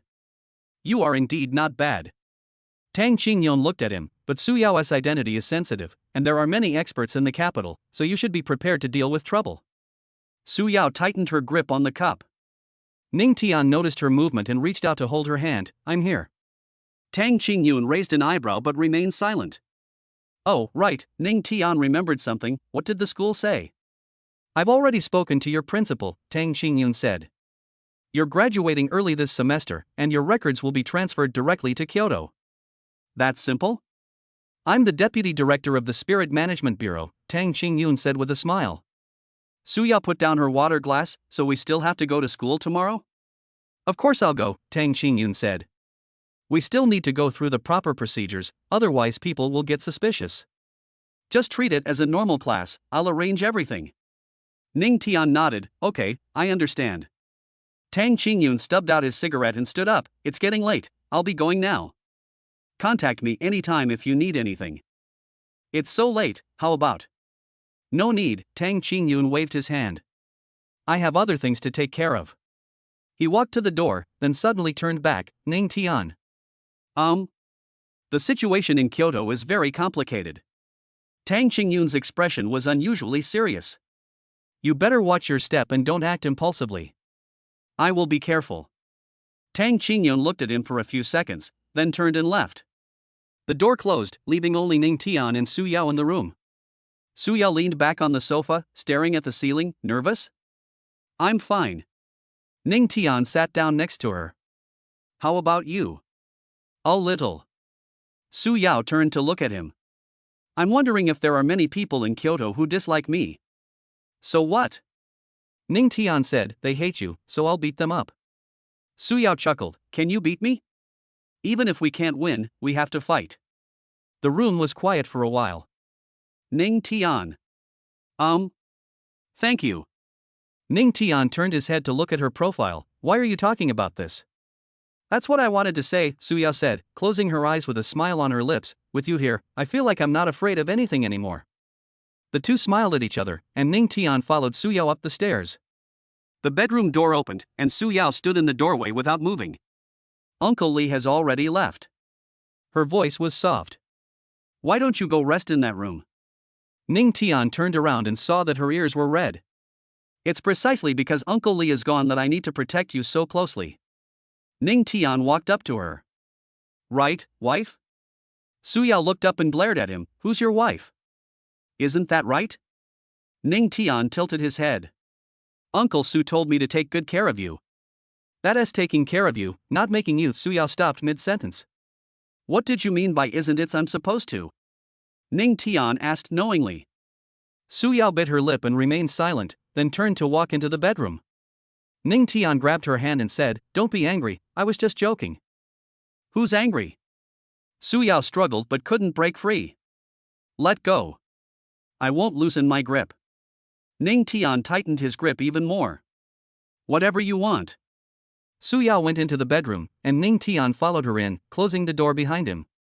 Only the small bedside lamp was on in the room, casting a dim, yellowish light. Su Yao sat on the edge of the bed with her hands on her knees, clearly nervous. I'm going to take a shower. Ning Tian picked up his change of clothes and walked towards the bathroom. The bathroom door closed, and the sound of water began to run. Su Yao breathed a sigh of relief, lay down on the bed, and stared blankly at the ceiling. What will Ning Tian do if he encounters someone who hates succubi in Kyoto? He said he would fight back, but that's Kyoto, not Jiangcheng. As I was thinking, the bathroom door opened. Ning Tian walked out, drying his hair, and saw that Su Yao was still in the same position as before. What are you thinking about? It's nothing. Su Yao sat up. Are you done washing up? Okay, go ahead. Su Yao got up and went into the bathroom. Before closing the door, she glanced back at Ning Tian. Ning Tian was drying his hair when he noticed her gaze and looked up. Their eyes met, and Su Yao quickly closed the door. Chapter 38, with young Master Shen's murderous intent rising, Ning Tian is doomed. The living room of the Shen family villa was filled with smoke. Shen Zhong slammed his phone on the coffee table, the screen shattering on the floor. Damn it! Su Yao and Ning Tian didn't come to school today. The bespectacled underling shrank back and cautiously spoke up. Young Master Shen, please stop thinking about Su Yao. I think there's definitely something wrong with her. That's right, that's right. The blonde-haired guy leaned closer and lowered his voice. Young Master Shen, I heard Su Yao is staying at Ning Tian's house now. The two of them. Before he could finish speaking, Shen Zhong suddenly turned his head, his eyes bloodshot. The two henchmen immediately shut their mouths, not daring to breathe. The air pressure in the living room was frighteningly low. Shen Zhong tapped his heavy fingers on the sofa armrest a few times, veins bulging. He remembered the look in Su Yao's eyes when she looked at Ning Tian at the classroom door that day, the way she turned and left, and how she had never looked at him directly. On what grounds? Shen Zhong had everything he wanted since childhood, except for Su Yao, who was like a thorn stuck in his heart that he couldn't pull out. Uncle Fu. The old butler, who had been standing in the corner, stepped forward and bowed. Young master. I want Ning Tian to disappear from my sight, Shen Zhong said in a somber voice. Disappear forever. Uncle Fu didn't even lift his eyelids. Yes, young master. However, Uncle Fu paused for a moment. Master instructed that the situation in Jiangcheng is complicated recently, and he told you not to act rashly. My dad said that? Shen Zhong frowned. Yes. Uncle Fu nodded.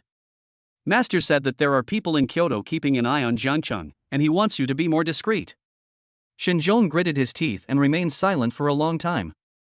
The bespectacled younger brother glanced furtively at Shen Zhong's expression and tentatively asked, what about Ning Tian? Being restrained doesn't mean doing nothing. Shen Zhong stood up and walked to the French windows. I will let him know that there are some things he can't touch.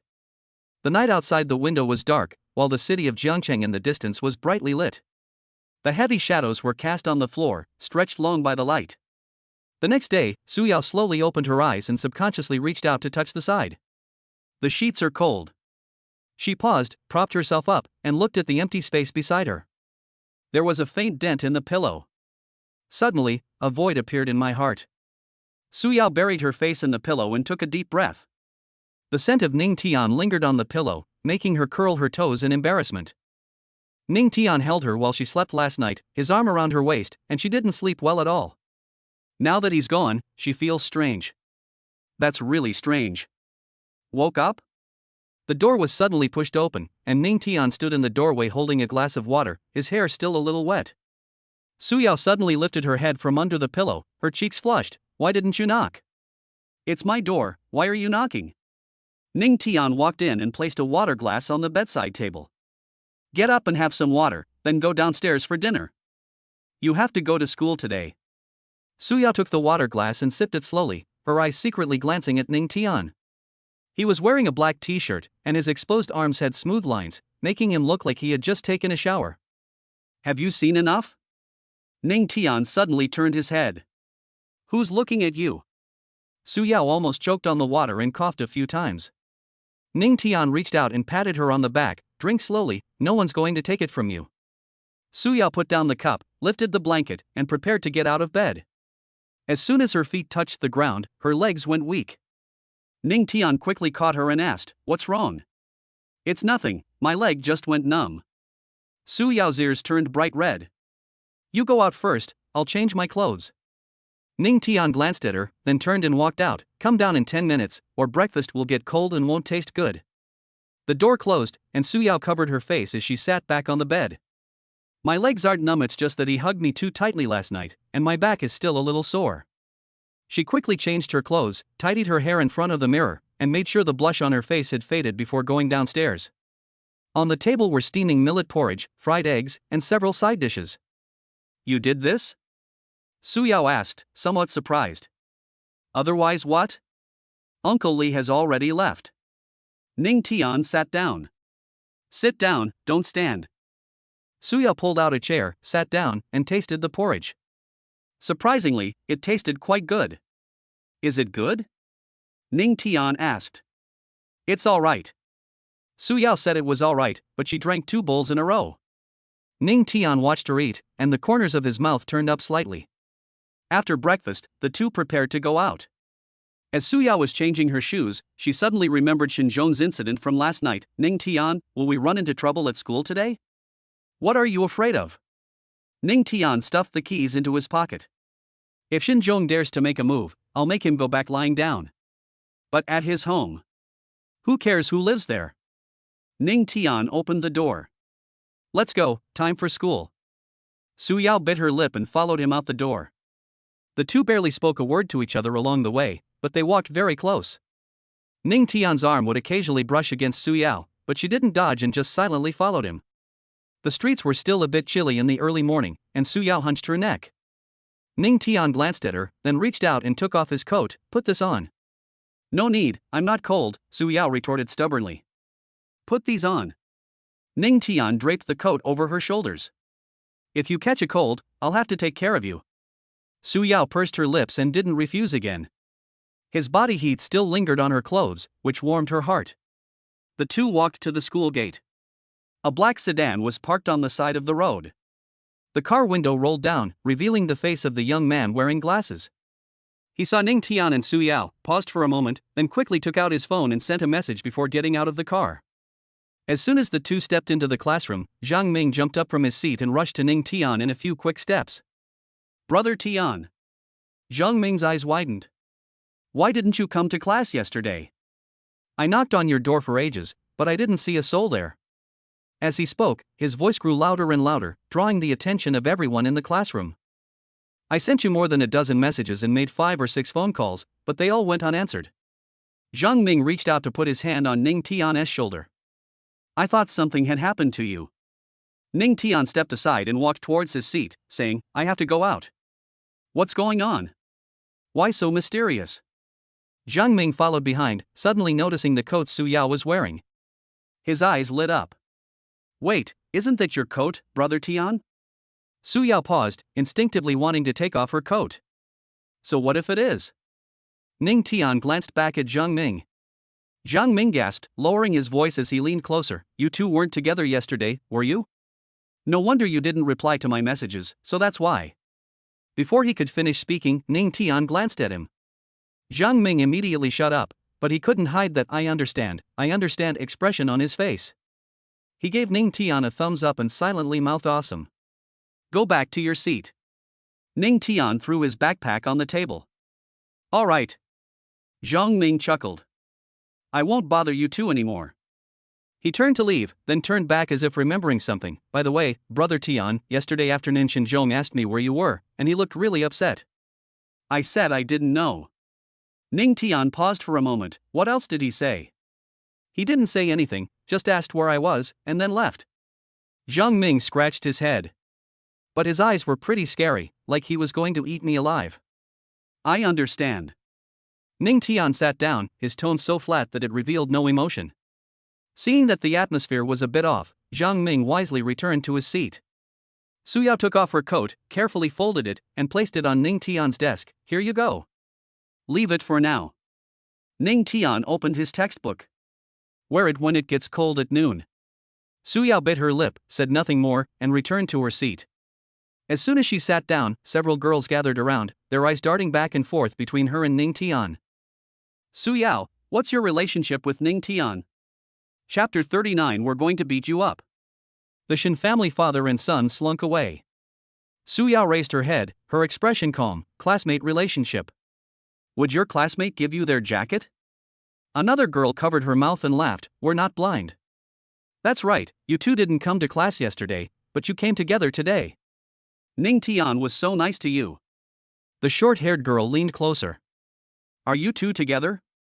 Suyao tightened her grip on the pen. She wasn't good at handling these kinds of situations. In the succubus community, no one cared about who was with whom, they only cared about their own interests. Don't talk nonsense. Suyao lowered her head and opened her textbook. The girls exchanged glances and laughed even harder. I'm so shy, so shy. There's definitely something going on. Ning Tian sat in his seat, listening to the commotion over there, his brows furrowing slightly. Just as he was about to get up, the classroom door was suddenly pushed open. Xinzhong walked in. Behind him followed a bespectacled henchman and a blonde-haired man. The three of them walked directly toward Ning Tian. The noise in the classroom instantly subsided. Everyone looked at Xinzhong, and the atmosphere became somewhat tense. Xinzhong stopped in front of Ning Tian's desk, looking down at him. Ning Tian, come out and let's talk. Ning Tian raised his eyelids, his tone indifferent. There's nothing to talk about. I said it's there, so it is. The heavy voice deepened. Or are you saying you don't dare? Whispers arose from the surroundings. Ning Tian put down his pen and stood up. He was half a head taller than Xinzhong, which gave him an imposing presence. What are you talking about? Ning Tian asked, looking at him. Xinzhong gritted his teeth, his eyes darkening. You know what I want to talk about? I don't know, Ning Tian said. Just say what you want to say, don't waste time. Xinzhong took a deep breath and suddenly smiled. All right, then I'll just get straight to the point. He turned around and looked at Su Yao. Su Yao sat in her seat, her brows slightly furrowed. Su Yao, I have a question for you. A heavy voice echoed in the classroom. Why did you choose him and not me? The classroom fell completely silent. All eyes were on Su Yao. Su Yao pursed her lips and remained silent. What do I lack compared to him? Xinzhong took 2 steps forward.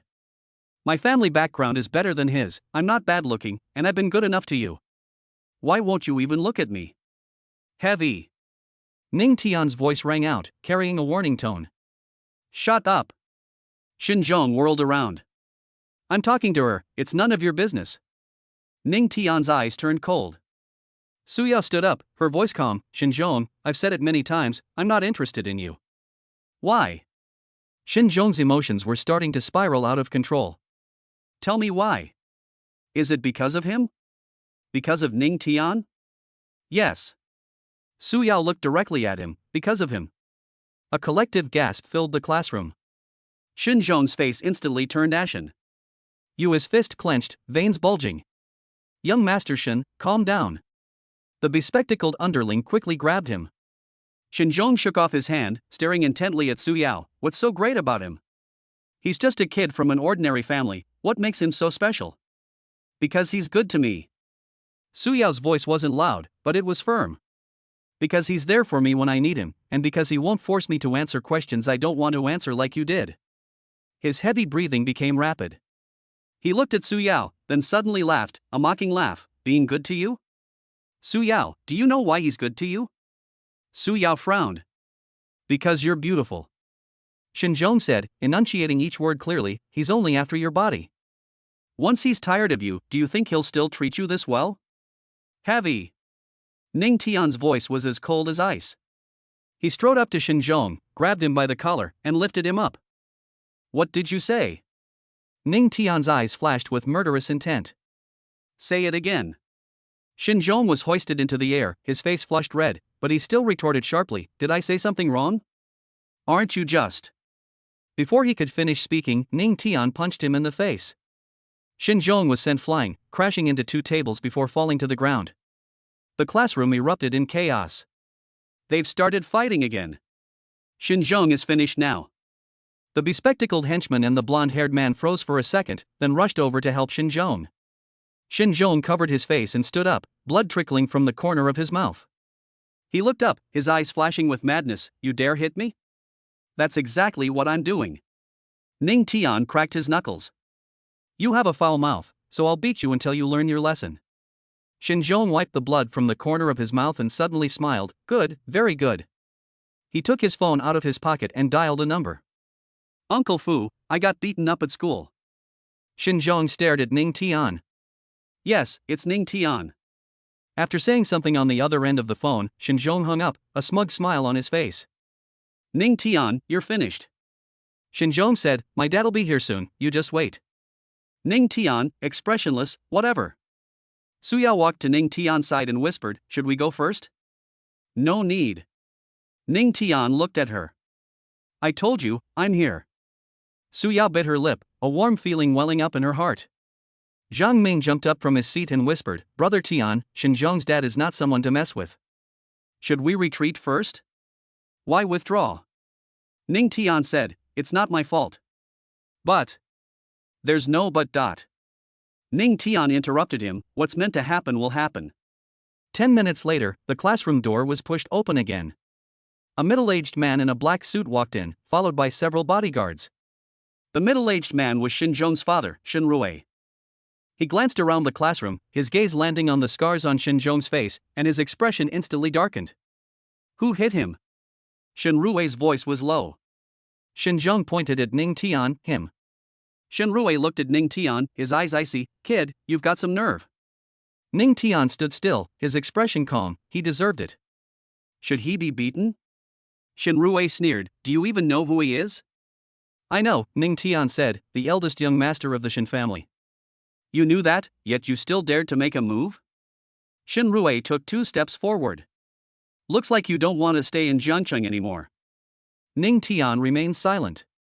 Su Yao clutched the hem of his clothes, her palms sweating. "Uncle Shun." Jiang Ming stepped forward with a stiff upper lip. "This can't be entirely blamed on Brother Tian, it's young Master Shin's fault." "Shut up." Xinrui didn't even glance at him. "You have no right to speak." Jiang Ming shrank back, not daring to speak again. The atmosphere remained tense. Just then, the classroom door was pushed open again. Tang Qingyun walked in with a cigarette in his mouth, followed by 2 staff members from the Spirit Management Bureau. "Yo, Mr. Shin." Tang Qingyun exhaled a puff of smoke. "Such a big entourage, are you here to cause trouble?" Xinrui's expression changed when he saw Tang Qingyun. "Director Tang, what are you doing here? Why can't I be here?" Tang Qingyun walked to Ning Tian's side. "This kid is under my protection. If you want to touch him, you'll have to ask me first." Xinrui's expression was unpredictable. "Director Tang, this is a private matter for my family," Xinrui said in a deep voice. "Private matters?" Tang Qingyun laughed. "Your son caused trouble at school, and you even had bodyguards called in. This doesn't seem like a private matter." Xinrui took a deep breath. "My son was beaten." "Well done." Tang Qingyun flicked his cigarette ash. "Don't you know what kind of person your son is? He has a foul mouth, he deserves the beating." Xinzhong's face flushed red. "You. What do you mean, what do you mean?" Tang Qingyun looked at him. "If you dare cause trouble at school again, I'll have you arrested and locked up in the police station for 2 days." Xinrui's face was extremely ugly. He glanced at Tang Qingyun, then at Ning Tian, and finally gritted his teeth, saying, "Fine, I'll give Director Tang face." He turned to look at Xinzhong. "Let's go." Dad Xinzhong wanted to say something more. "I said let's go." Xinrui's voice became more forceful. Xinzhong glared at Ning Tian and then left the classroom with Xinrui. The people in the classroom finally breathed a sigh of relief. Tang Qingyun stubbed out his cigarette and patted Ning Tian on the shoulder. "Kid, not bad." "Thanks," Ning Tian said. "No need to thank me." Tang Qingyun smiled. "Remember to come to the bureau tomorrow, the paperwork will be done." After saying that, he turned and left. The classroom became lively again, with everyone discussing what had just happened. Su Yao loosened her grip on Ning Tian's clothes, her palms were sweaty. "Were you scared?" Ning Tian asked. "A little bit," Su Yao honestly admitted. "Don't be afraid." Ning Tian ruffled her hair. "There will be many more things like this in the future, you'll get used to it." Su Yao looked up at him. His expression was calm, as if nothing had just happened. But she knew he did it for her sake. Ning Tian. I will become stronger," Su Yao said earnestly, "strong enough to protect you." Ning Tian paused for a moment, then smiled. "Okay, I'll be waiting." Chapter 40: A Sneak Attack? My succubus wife is super fierce. After school, Ning Tian and Su Yao walked out of the school gate. The setting sun cast long shadows of the two of them. Is everything really alright today? Su Yao was still a little worried. Would the Shin family just let this go like this? No. Ning Tian knew this very well, but with Uncle Li here, they dare not make a move for the time being. What if they went to Kyoto? Su Yao bit her lip. Uncle Li can't interfere here. We'll see when the time comes. Ning Tian stopped and looked at her. Aren't you overthinking it? Su Yao lowered her head. I just feel that it's all because of me that you've gotten into all this trouble. So what? Ning Tian reached out and pinched her cheek. I want to. Su Yao's face instantly turned red. She slapped Ning Tian's hand away and walked quickly forward. Don't touch me. Ning Tian smiled and followed. The two arrived at their front door, and Ning Tian took out his key to open it. The house was quiet. Uncle Li hadn't returned yet. Go and rest first. Ning Tian changed his shoes. I'll cook dinner tonight. What can you do? Su Yao asked, somewhat doubtful. You'll see. Su Yao went upstairs to her room, while Ning Tian went to the kitchen. There were still some ingredients left by Uncle Li in the refrigerator. Ning Tian picked out a few items and started preparing dinner. His cooking skills aren't particularly good, but he can still manage to cook some everyday dishes. Half an hour later, a delicious aroma wafted from the kitchen. Su Yao followed the aroma downstairs and saw 3 dishes and a soup laid out on the dining table. Did you do all of this? She asked, somewhat surprised. What else? Ning Tian brought the last dish to the table. Try it. Su Yao sat down, picked up a piece of food, and put it in her mouth. Surprisingly, it tasted pretty good. How is it? Ning Tian asked. It's all right. Su Yao said, but her chopsticks didn't stop. Ning Tian watched her eat, and the corners of his mouth turned up slightly. After the two finished eating, Ning Tian cleared the dishes, and Su Yao helped wipe the table. I'm going to the Spirits Bureau to complete the formalities tomorrow, Ning Tian said. We should be able to leave for Kyoto the day after tomorrow. Su Yao paused. So fast? Ning Tian put the dishes in the dishwasher. The sooner you get used to it, the better. Su Yao bit her lip and didn't say anything. Ning Tian noticed her worry, walked over and took her hand. What are you afraid of? I'm afraid I'll cause you trouble when we get to Kyoto, Su Yao said softly. Director Tang said there are many experts there, and what if someone recognizes my identity? So what if she recognizes me? Ning Tian interrupted her. Didn't I tell you, I'm here. Su Yao looked up, her eyes a little red. Don't cry. Ning Tian reached out and wiped away her tears. If you cry again, I'll kiss you. Su Yao quickly turned her face away, her voice trembling with tears. Who's crying? Ning Tian smiled and stopped teasing her. The two sat on the sofa for a while when Ning Tian's phone suddenly rang.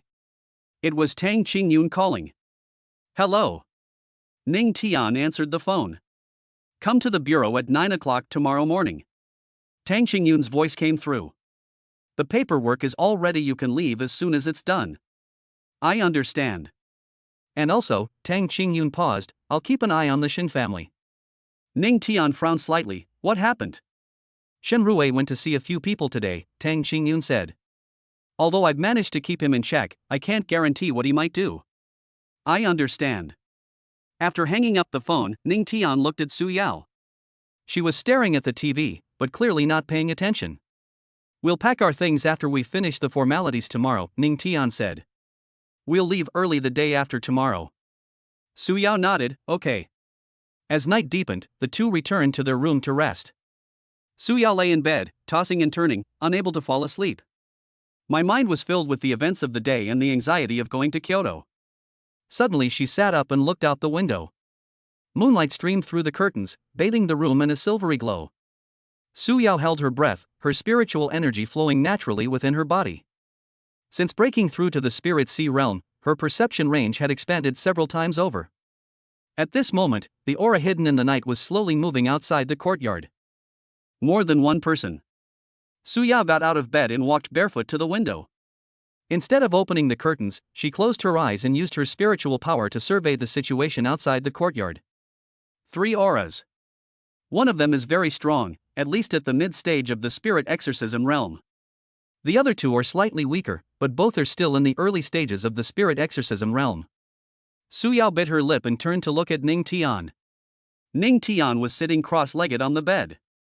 He held a spirit core in his hand, continuously drawing spiritual power from it and channeling it into his body. Su Yao called out softly, Ning Tian. No response. She walked to the bedside and patted Ning Tian on the shoulder. Ning Tian opened his eyes, his brows furrowing slightly. What's wrong? There are people outside, Su Yao said in a low voice. 3 of them, all at the spirit exorcising realm. Ning Tian instantly regained his senses and put the spirit core in his hand into his storage ring. He stood up, walked to the window, and lifted a corner of the curtain. The courtyard was quiet, and nothing could be seen. But he trusted Su Yao's judgment. Which direction? Ning Tian asked. Outside the east wall, Su Yao walked to his side. There is a strong aura there, probably the leader. Ning Tian narrowed his eyes. The Shen family? I'm not sure, Su Yao shook her head, but the visitor doesn't seem friendly. Ning Tian turned and walked towards the door. I'll go take a look. Wait a minute. Su Yao grabbed Ning Tian's arm. Let me go. Ning Tian turned around, his brows furrowed slightly. You're going? I'm at the Spirit Sea realm now, so dealing with a few spirit exorcising realm cultivators shouldn't be a problem, Su Yao said, her eyes gradually becoming sharp. Besides, I can't reveal my strength in Kyoto, but I can still make a move in Jiangcheng. Ning Tian remained silent for a moment. He knew Su Yao was right. Kyoto is a city teeming with hidden talents, and exposing the succubus's identity would inevitably bring countless troubles. But in Jiangcheng, Tang Qingyun was still able to suppress the news. Be careful. Ning Tian finally nodded. Rest assured. Su Yao released his hand and took 2 steps back. The next second, the spiritual power within her body suddenly erupted. Black mist surged from her body, instantly enveloping her entire form. When the mist dissipated, the innocent-looking girl was nowhere to be found in the room. Instead, there was a succubus exuding a dangerous aura. Long, slender legs, a tight-fitting black leather outfit, bat wings extending from her back, and a pair of slightly curved black horns on her head. Ning Tian looked at the succubus in front of him, his Adam's apple bobbing slightly. Seeing this form, he would have an indescribable feeling. Don't look at me like that. Su Yao licked her lips, her voice becoming alluring and dangerous. Wait for me to come back. As soon as she finished speaking, her figure disappeared from the room. Ning Tian walked to the window and lifted the curtain.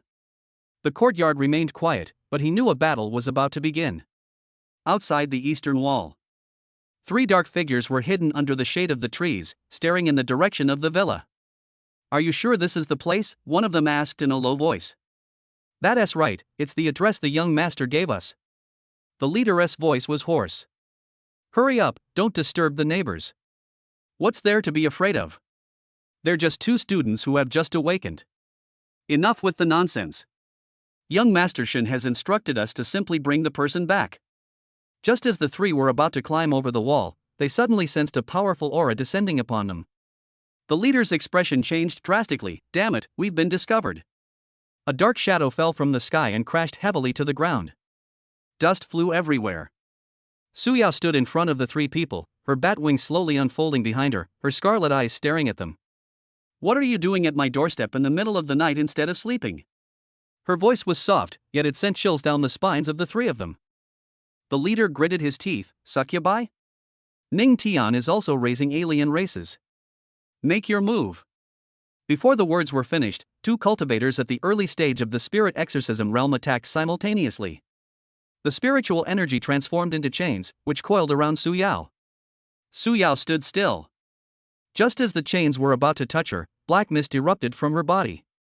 Bang! The chains of spiritual energy shattered instantly. The 2 cultivators were sent flying backward and crashed heavily against the wall. Spirit Sea Realm? The leader's pupils constricted. The intelligence is wrong, retreat. He turned and ran. But the next second, Su Yao appeared in front of him. Since you're already here, why leave without leaving anything behind? Chapter 41. Good news, he's not dead. Bad news, the whole family is gone. Su Yao placed her hand on the shoulder of the leading man. The black mist flowed into the man's body through her fingertips, and his body instantly stiffened, unable to even let out a scream. How does it feel to be suppressed by spiritual energy at the Spirit Sea Realm? Su Yao's voice was so soft, like a whisper in his ear, yet it sent a chill down the man's spine. He was a mid-stage spirit exorcism realm expert, considered a master in Jiangcheng. But now, facing this succubus, he had no chance to resist at all. Speak. Su Yao released her grip, and the man slumped to the ground. Who sent you? I. The man gasped for breath, his eyes darting around. Not going to talk? Su Yao crouched down and lifted the man's chin with her finger. Her scarlet eyes met his, and black mist swirled around her fingertips. Then I'll see for myself. As soon as he finished speaking, a cloud of mist suddenly seeped into the man's brow. The man's eyes glazed over instantly, his mouth opened, and he began to speak mechanically. Shinrue, tell us to capture Ning Tian and you, and bring them back to the Shin family. That's all? Also, young Master Shin said, if they can't catch him, they'll just cripple Ning Tian. A hint of coldness flashed in Su Yao's eyes. She withdrew her finger, and the man collapsed to the ground like a puppet with its strings cut.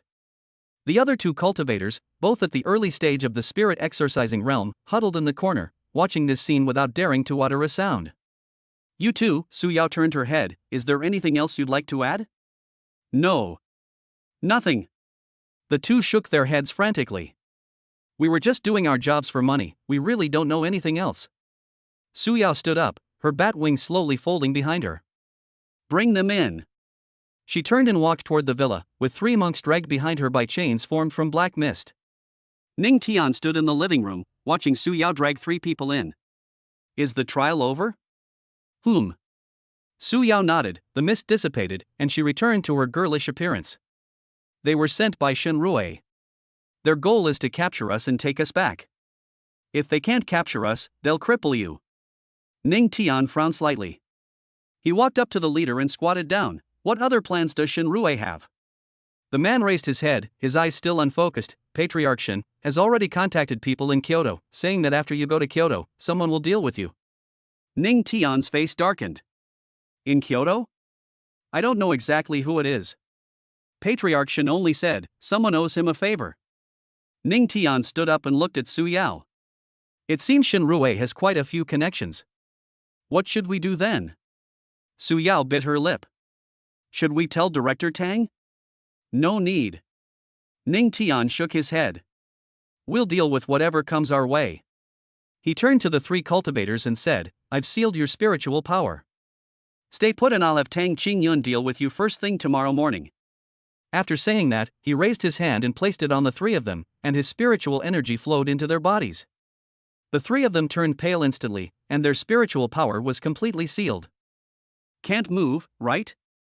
Ning Tian clapped his hands. Then stay here until dawn. He turned and went upstairs, with Su Yao following behind him. The 2 returned to their room, and Ning Tian sat on the edge of the bed, rubbing his temples. Are you tired? Su Yao asked. A little. Ning Tian looked up. There were too many things to do today. Su Yao sat down next to him, hesitated for a moment, and said softly, Ning Tian, I want to take care of something. What's up? It's a personal matter, Su Yao said, lowering her head. I'll be back soon. Ning Tian looked at her and remained silent for a few seconds. Be careful. Rest assured. Su Yao stood up, and the black mist enveloped her body once again. The next second, she disappeared from the room. Ning Tian frowned slightly as he looked at the empty room. He knew what Su Yao had gone to do. But he did not stop it. Because some things must be done by someone. The night grew deeper. In an old residential building in the western district of Jiangchang, Xinzhong's younger brother, the thin, bespectacled boy, was lying on the bed playing on his phone. His name is Lu Bin, and he is one of Xinzhong's lackeys. He felt quite pleased to see Xinzhong being beaten this afternoon, but on the surface he still pretended to be indignant. There was no other way. The Shin family was rich, and by following Xinzhong, at least one wouldn't have to worry about being bullied by others. I wonder how young Master Shin will deal with that Ning Tian. Lu Bin scrolled through his phone, muttering to himself. Suddenly, the lights in the room went out. The power is out? Lu Bin frowned, put down his phone, and prepared to get up and check. But the next second, he felt a cold aura envelop the entire room. Who? Lu Bin sat up abruptly, his voice trembling. In the darkness, a pair of scarlet eyes lit up. You're the one who spoke up for Xinzhong in the classroom today, right? Su Yao's voice came from the darkness, soft yet chilling. Lu Bin stared wide-eyed at those red eyes, his body beginning to tremble uncontrollably. Who are you? Who I am is not important. Su Yao emerged from the darkness, her bat wings slowly unfurling behind her, her horns gleaming eerily in the moonlight. The important thing is that you've discovered a dark secret. Lu Bin's face turned deathly pale instantly, and his legs began to tremble. You are Su Yao. His voice became shrill, and he shrank back towards the headboard. Su Yao tilted her head, her scarlet eyes fixed on him. You recognize me? That makes things easier. What do you want to do? Lu Bin's hand groped haphazardly on the blanket, trying to find his phone. I'm warning you, my dad knows people in the Bureau of Supernatural Affairs. Oh? Su Yao stopped and tilted her head to look at Lu Bin. Then let's see if your dad is faster, or if I am? Lu Bin was stunned. His fingers froze on the blanket, his mind blank. Yes. Making a phone call takes time, and it also takes time for dad to get here. But this monster in front of him could kill him in just 1 second. I. Lu Bin's lips trembled, and he could not speak clearly. The black mist slowly spread and climbed up the edge of the bed, the cold touch making Lu Bin shiver. I didn't tell anyone really. His voice was trembling. Really? Su Yao stopped by the bed, looking down at him. Then what did you mean by that post you made in the group tonight? Young Master Shin is right, those two definitely have a problem? Lu Bin's face turned even paler. I was just saying it offhand. Just saying? Su Yao stretched out her finger, black mist swirling around the tip. Do you know how much trouble this kind of talk will cause for me and Ning Tian if it gets out? I was wrong. I was really wrong.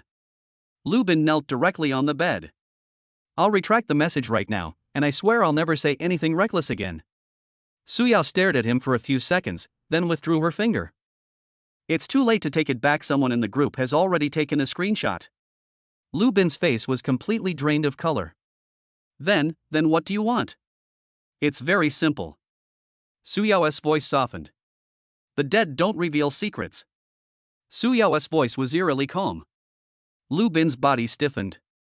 The temperature in the room was dropping rapidly, and black mist rose from the ground, enveloping his legs. The icy touch crept up from the soles of his feet, making him shiver all over. I was wrong.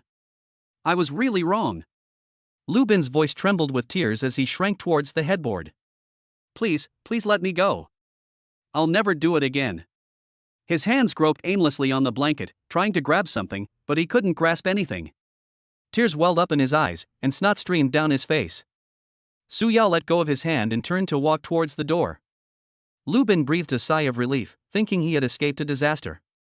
But the next second, Su Yao's voice rang out again.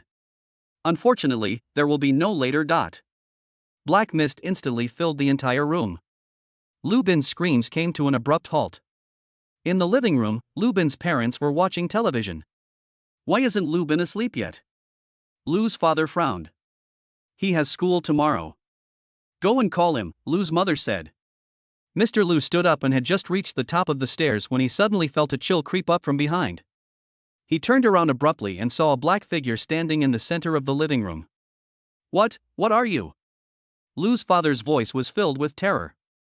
Su Yao did not answer, but simply raised her hand.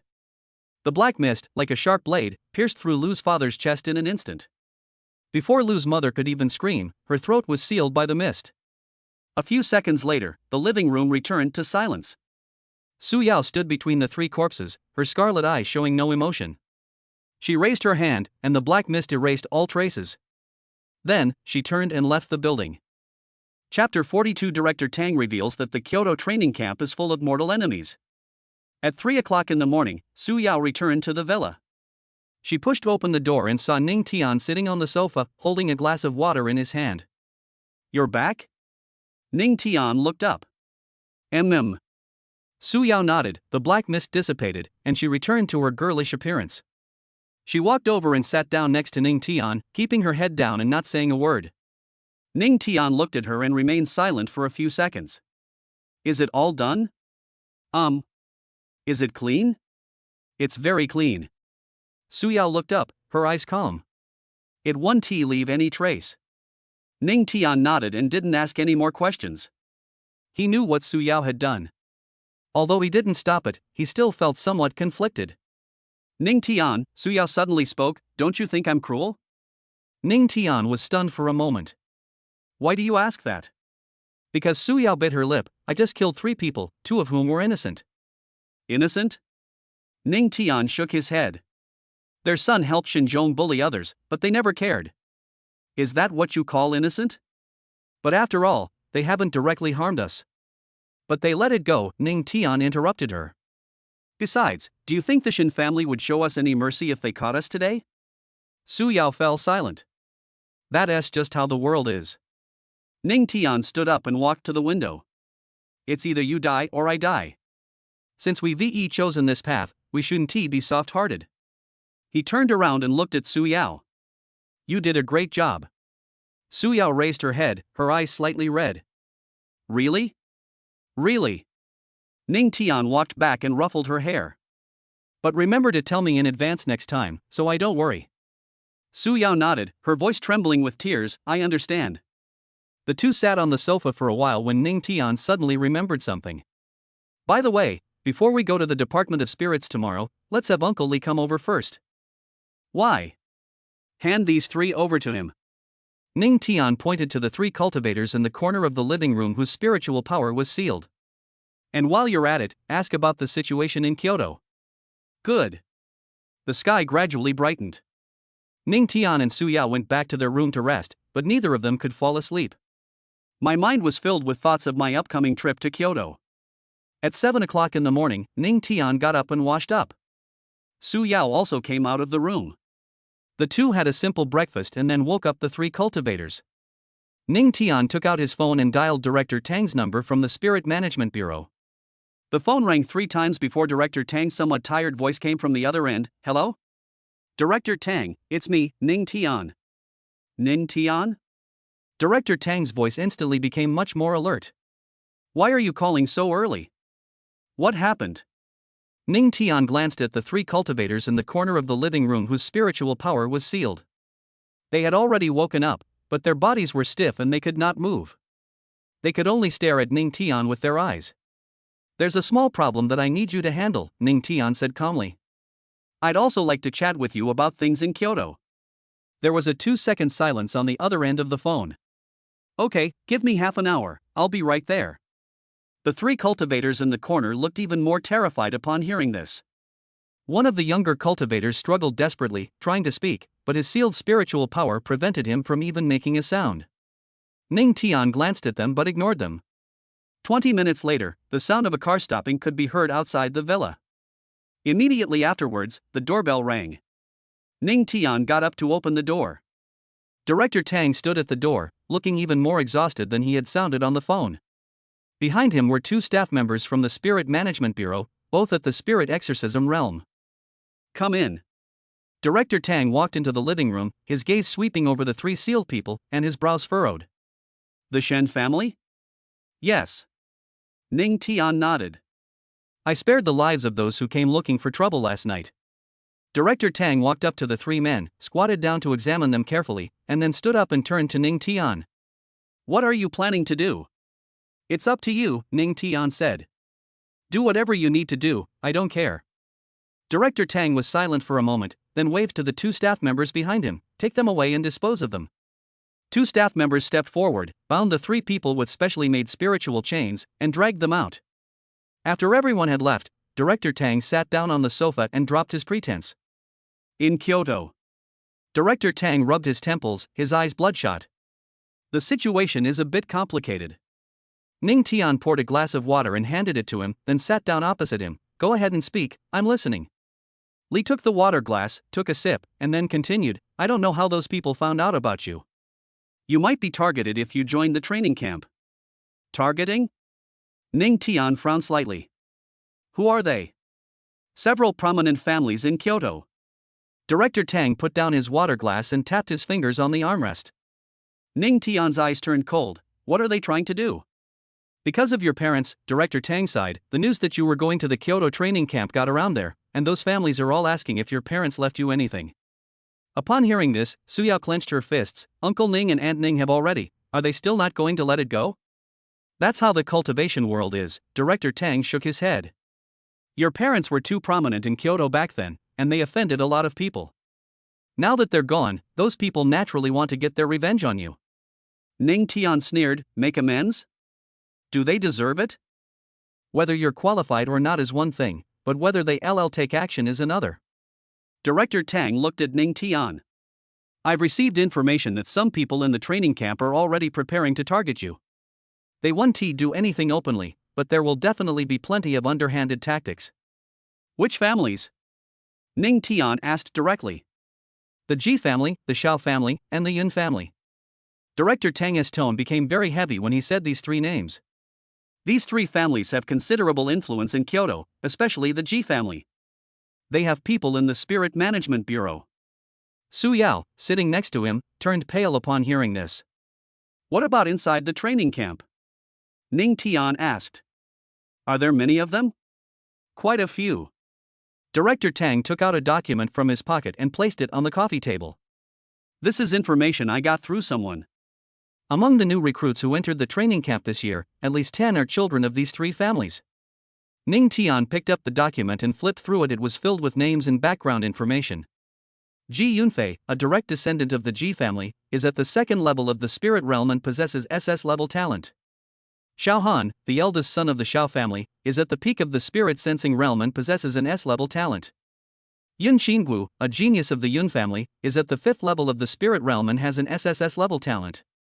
There was a long list of names after that, and the lowest cultivation level among them was the 5th level of the spirit sensing realm. Are all these people targeting me? Not necessarily all of them, but at least half of them will, Director Tang said. Although there are rules in the training camp that prohibit violence, they can't stop them from using underhanded tactics. Ning Tian tossed the document back onto the coffee table, picked up his water glass, and took a sip. Is there anything else? Yes. Director Tang paused. Among the instructors at the training camp, there are a few who have good relationships with these families. Once you get there, don't expect them to treat you fairly. Su Yao couldn't help but ask, are we still going? Not going? Ning Tian turned to look at her. Will those people let us go? Su Yao bit her lip and remained silent. Director Tang sighed, what I mean is, you can go, but you need to be mentally prepared. The situation in Kyoto is very complicated, much more so than in Haicheng. I know. Ning Tian stood up and walked to the window. But since they want to play, let us play along. Director Tang watched his retreating figure with a complex expression. That's what your parents said back then. Ning Tian turned around, his eyes calm, and then they disappeared. Director Tang said bluntly, Ning Tian, I'm not trying to scare you, but you can't imagine the methods those families use. So you've come to persuade me not to go? No, Director Tang shook his head. I'm here to tell you that if you really want to go, you should be fully prepared. Chapter 43 Good news, the person has been found. Bad news, the person is in the freezer. After Tang Qingyun left, Ning Tian stood by the window, watching the sky gradually brighten outside. Su Yao walked to his side. Are you really determined to go? Ning Tian turned his head.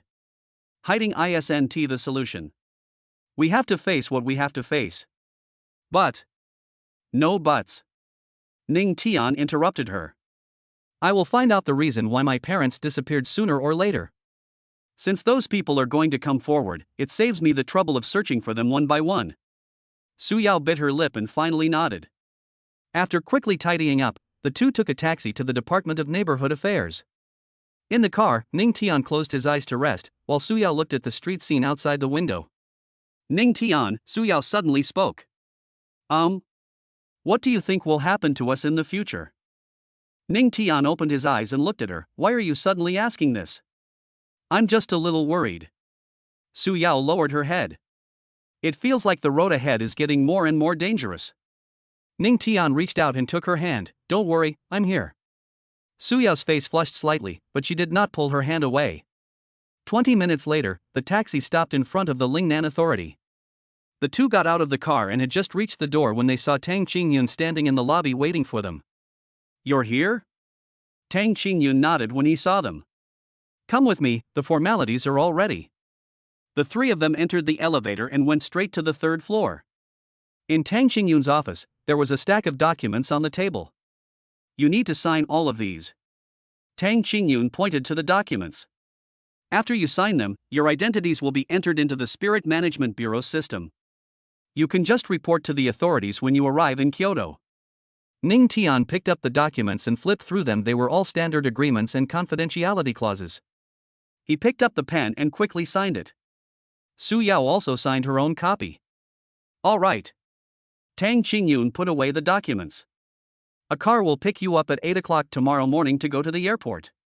Once you arrive in Kyoto, people from the training camp will meet you. That's it? Ning Tian asked. That's it. Tang Qingyun paused. But I still want to remind you, be careful in everything you do when you get to Kyoto. The waters there are deeper than you think. I know. After a few seconds of silence, Tang Qingyun suddenly spoke up. Oh, right, there's something else I need to tell you. What? I received word from the Shin family that the head of the Shin family is coming to the bureau this morning. Tang Qingyun's tone turned serious. He's probably here to ask for someone back. Ning Tian frowned slightly. You want people? Those three good-for-nothings? Tang Qingyun nodded, opened a drawer, and took out a few photos. But you don't need to worry, they've already been dealt with. Ning Tian took the photo and glanced at it. In the photo, the three members of the Shin family are lying in a freezer in the morgue, their faces pale and covered with white sheets. No sooner had he finished speaking than the office door was suddenly pushed open. A middle-aged man in a suit walked in, followed by two men who looked like bodyguards.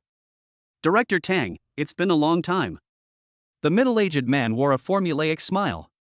Tang Qingyun's face darkened. Patriarch Shin, this is the Spirit Management Bureau. Please knock before entering. Sorry.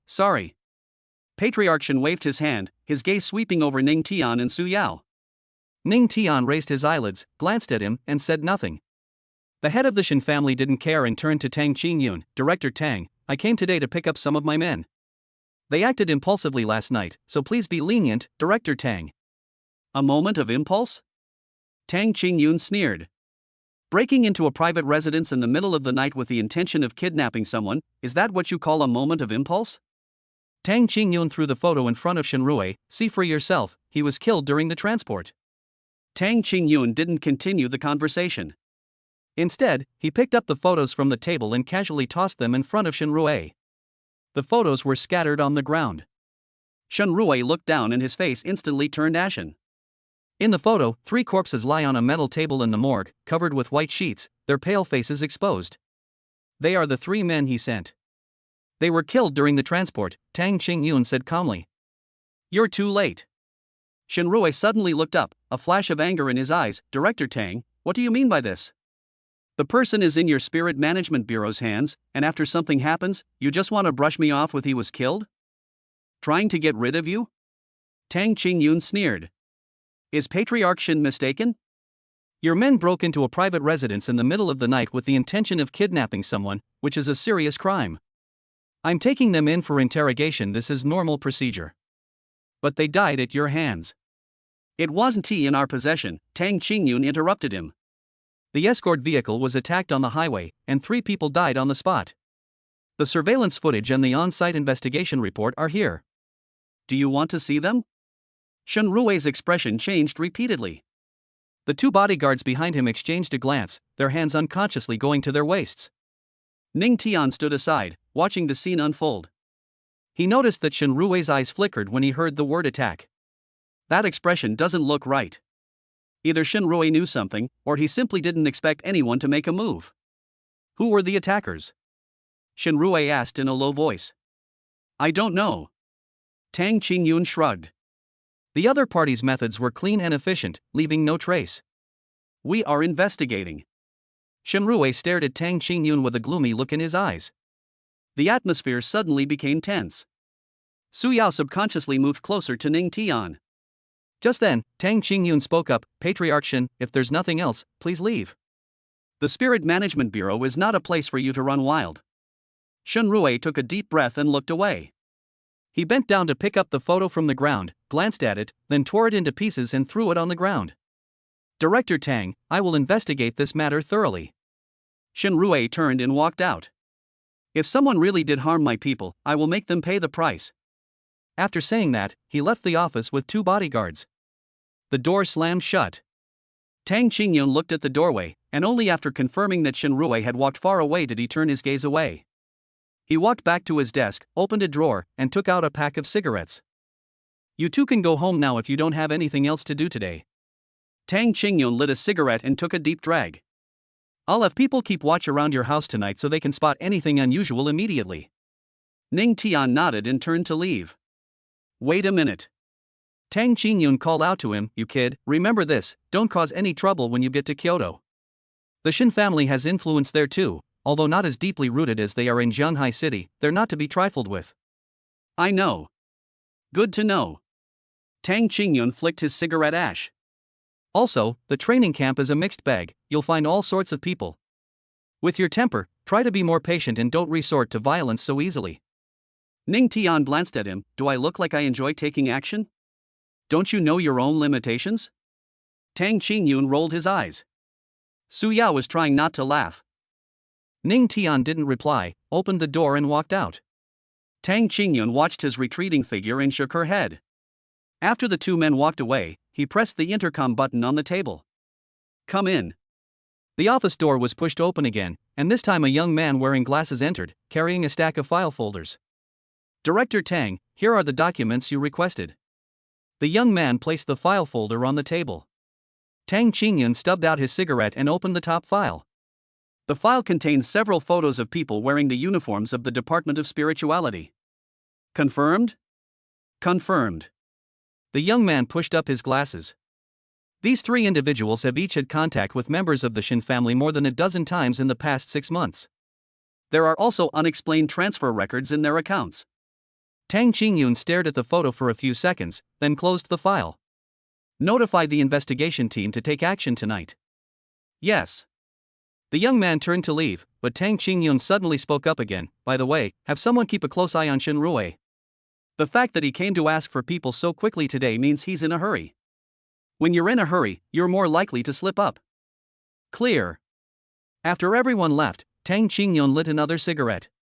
He leaned back in his chair, looking out at the sky. The weather in Jianghai City is about to change. Chapter 44. The Ji family's genius descends from the sky to provoke is the truth of what happened back then in Kyoto. Ning Tian and Su Yao walked out of the Spirit Management Bureau building, the sunlight dazzling. Su Yao raised her hand to cover her eyes. Shenrue's expression is like he ate a dead rat. He did eat it. Ning Tian walked towards the roadside. 3 of his men died, and he still has to pretend to be indifferent. How can he not be upset? The two walked to the intersection, ready to hail a taxi. Su Yao suddenly tugged at Ning Tian's sleeve. Do you think those 3 people were really killed in an attack? Ning Tian turned his head to look at her, his eyes calm. What do you think? Su Yao bit her lip and didn't say anything more. Of course she knew that wasn't the case. Those 3 people were dealt with by Tang Qingyun for a simple reason: keeping them alive was too much trouble. Ning Tian hailed a taxi, and the two got in. Where to? The driver asked. Yunhu Villa. The car started and entered the traffic. Ning Tian leaned back in his seat and closed his eyes to rest. Su Yao looked out the window, feeling somewhat uneasy.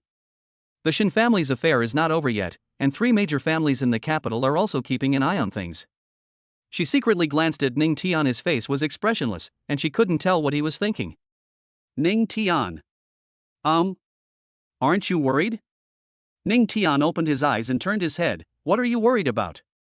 In Kyoto. Su Yao paused. The people Director Tang mentioned all sound very impressive. Impressive? Ning Tian chuckled. My parents were far more impressive back then, but they disappeared too, didn't they? Su Yao was stunned. Ning Tian's tone was calm, but she could detect the coldness in it. So you're planning to? Let's go take a look. Ning Tian withdrew his gaze. Let's see who did it and what gives them the confidence. The car stopped in front of the villa. The two got out of the car, and Ning Tian swiped his card to enter. The villa was quiet, and the water glass from the morning was still on the sofa in the living room. Su Yao walked into the kitchen and opened the refrigerator. What are we having for lunch? Whatever. Ning Tian sat on the sofa and took out his phone. There are several unread messages on the screen. They were all sent by classmates, asking him and Su Yao why they weren't in class today. Ning Tian didn't reply, he simply crossed it out. He opened his contacts, scrolled to a number labeled Old Wang, hesitated for a few seconds, and then dialed it. The phone rang 3 times before being answered. Hello? Uncle Wang, it's me. Xiao Tian? The voice on the other end sounded surprised. Why are you calling me all of a sudden? I want to ask you something. Ning Tian paused. About my parents. There was a few seconds of silence on the other end of the phone. I don't know much about your parents' affairs. Old Wang's voice became low. The events of that year were too complicated, and I don't know many details. Then, if you know something, can you tell me? Old Wang sighed. Before your parents disappeared, they went to Kyoto. They didn't say what they were there for. But when they came back, your father looked very pale and said something to me. What did you say? He said that Kyoto was more dangerous than people think, and that some people deserve to die. Ning Tian tightened his grip on his phone. Then what? Then, less than a month later, they disappeared. Old Wang's voice was weary.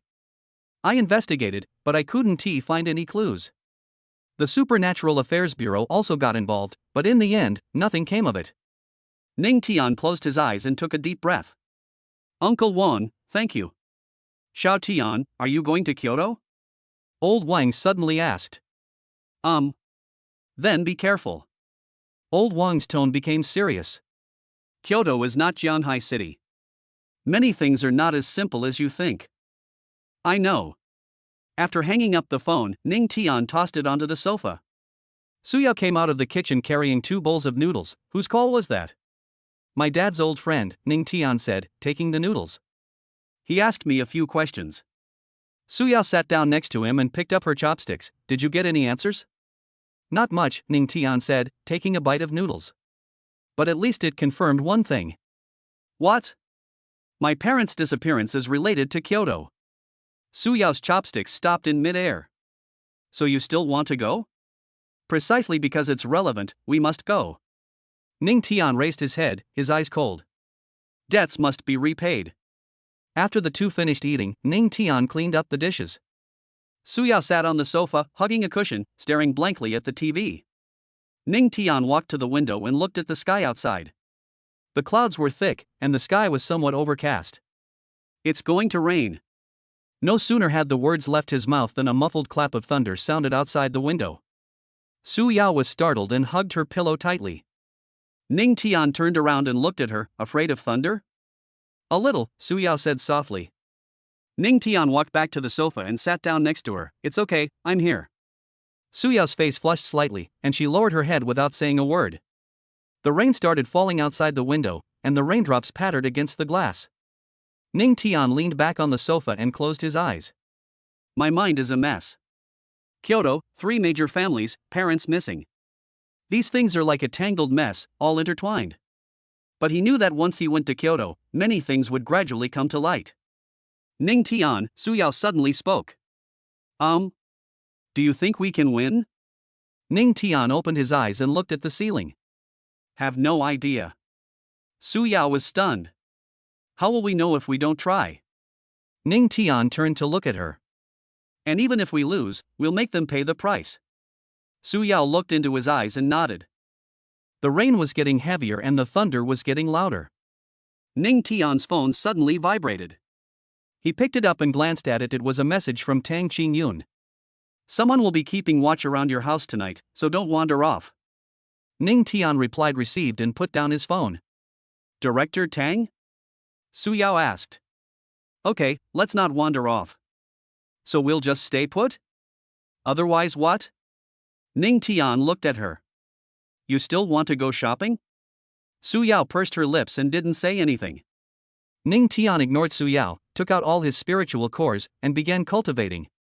As time passed, the rain gradually subsided. The sky also darkened.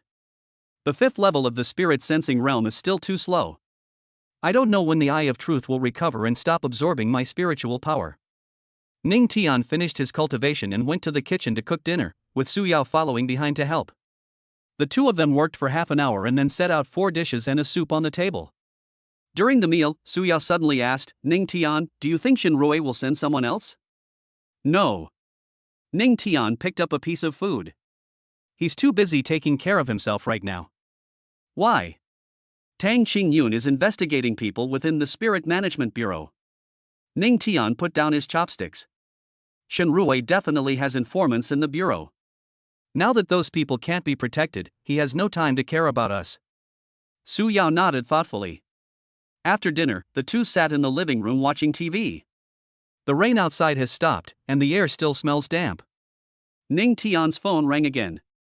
This time it was an unfamiliar number. He hesitated for a moment, but still answered the call. Hello? Ning Tian, came an unfamiliar male voice from the other end of the line. I am Ji Yunfei. Ning Tian frowned. People from the Ji family? What's up? I heard you're coming to the Kyoto training camp? Ji Yunfei's voice was calm. Perfect timing, I'm there too. We can have a good chat then. What do you want to talk about? Tell me about your parents. Ning Tian's eyes instantly turned cold. What do you know? I don't know much, Ji Yunfei chuckled, but more than you do. We'll talk about it when we get to Kyoto. After saying that, the phone call ended. Ning Tian held his phone, his face grim. Su Yao looked at him. What's wrong? It's someone from the Ji family calling. Ning Tian tossed his phone onto the table. They said they want to talk to me about my parents. Su Yao's expression changed as well. What do they know? I don't know. Ning Tian stood up and walked to the window. But it seems that this trip to Kyoto is more complicated than I imagined. The night outside the window was deep, and the street lights in the distance shone with a dim yellow light. Ning Tian looked at the lights with a cold gaze. He absolutely had to go to Kyoto. No matter what lies ahead, whether it's a mountain of knives or a sea of fire. Chapter 45, Bullied at the training camp, I went home. The next morning, just as dawn was breaking, Ning Tian walked out of the bedroom carrying a black suitcase. Su Yao was already waiting in the living room. She was wearing sportswear, her ponytail was tied high, and she was carrying a backpack. You only brought this much stuff? Su Yao looked at the box in Ning Tian's hand. That's enough. Ning Tian put the suitcase at the door. It's not like we're going on vacation. That's true. Su Yao shrugged. The two had a simple breakfast when Ning Tian's phone rang. The car is downstairs, Tang Qingyun's voice came from downstairs. Ning Tian hung up the phone, picked up his suitcase, and glanced at the house filled with his childhood memories. He couldn't quite describe his feelings, but he knew he would be leaving for a while. Let's go. Su Yao followed behind him and closed the door. A black sedan was parked downstairs. Tang Qingyun was sitting in the passenger seat and glanced back at them. Get in the car. Ning Tian opened the back door, put the box in the trunk, and got in with Su Yao. The car started and drove towards the airport. There weren't many cars on the road, and it was still early. The shops on both sides of the street hadn't opened yet. Last night's rain had washed the air clean, but it had also left the roads wet. I've already spoken to the person in charge of the Kyoto training camp. Tang Qingyun turned around and handed Ning Tian a file folder. Inside are your identification documents and training camp information. Someone will pick you up when you arrive. Ning Tian took the document bag, opened it, and glanced inside. There were 2 specially made identification documents and a thick stack of materials. The training camp is in the suburbs of Kyoto, about an hour's drive from the city center, Tang Qingyun continued. The instructors there are all retired high-level awakened ones, and they are very strong. Train hard and don't cause trouble. Understood. Ning Tian put the file bag away. And one more thing, Tang Qingyun paused, Kyoto is not like Jiangcheng.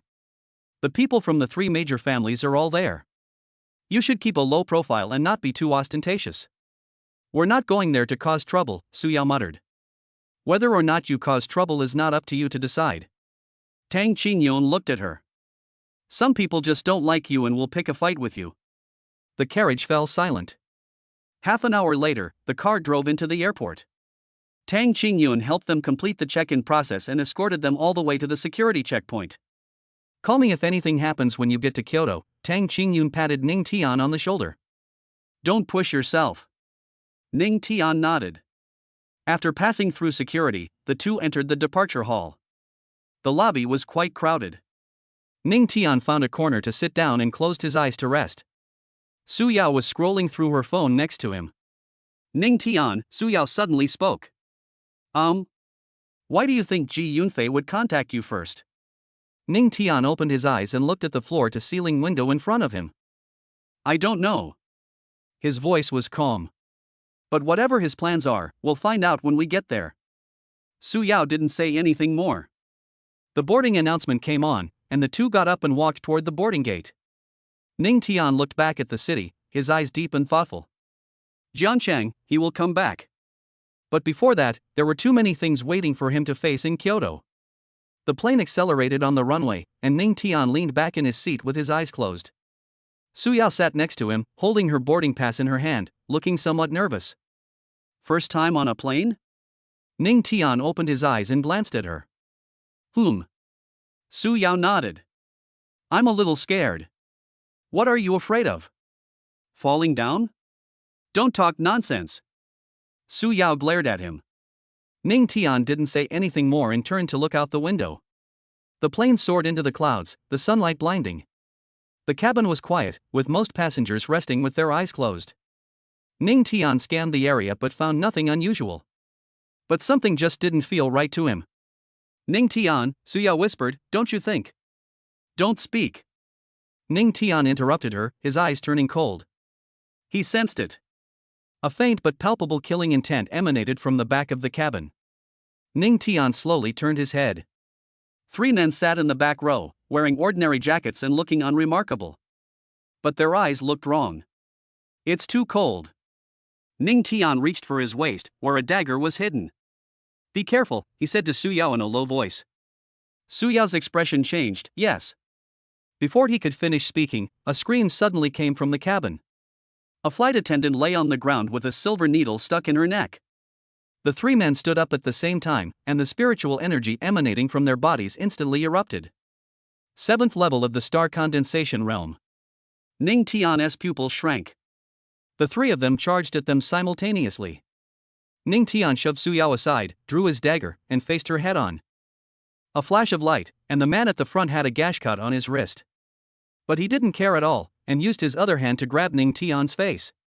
Ning Tian dodged to the side, then thrust his knee into the opponent's abdomen. Bang! The man grunted and took half a step back. But the other 2 had already circled around to Ning Tian's back. Oh no! Before Ning Tian could react, a hand grabbed his neck. The force was so great that it almost crushed his trachea. Ning Tian's vision began to blur. Su Yao screamed and rushed over, but was slapped to the ground by another man. Take away. One of the men said coldly. Ning Tian felt his consciousness fading. Just as he was about to faint, a voice suddenly rang in his mind. Waste. His voice was deep and disdainful. Ning Tian's eyes snapped open. Golden light shone brightly in his eyes. The eye of truth. No, he's not in control. A terrifying pressure erupted from Ning Tian. The man who was choking him changed his expression drastically, and his hand, as if branded by a red-hot iron, instantly released his grip. Ning Tian's body was taken over by the first emperor, and he slowly straightened up. Ants. The first emperor's voice, spoken by Ning Tian, was icy and chilling. The 3 men exchanged a glance and attacked simultaneously. But their movements appeared as slow as stillness to the first emperor. Ning Tian raised his hand and casually waved it. A golden light flashed. The 3 men froze.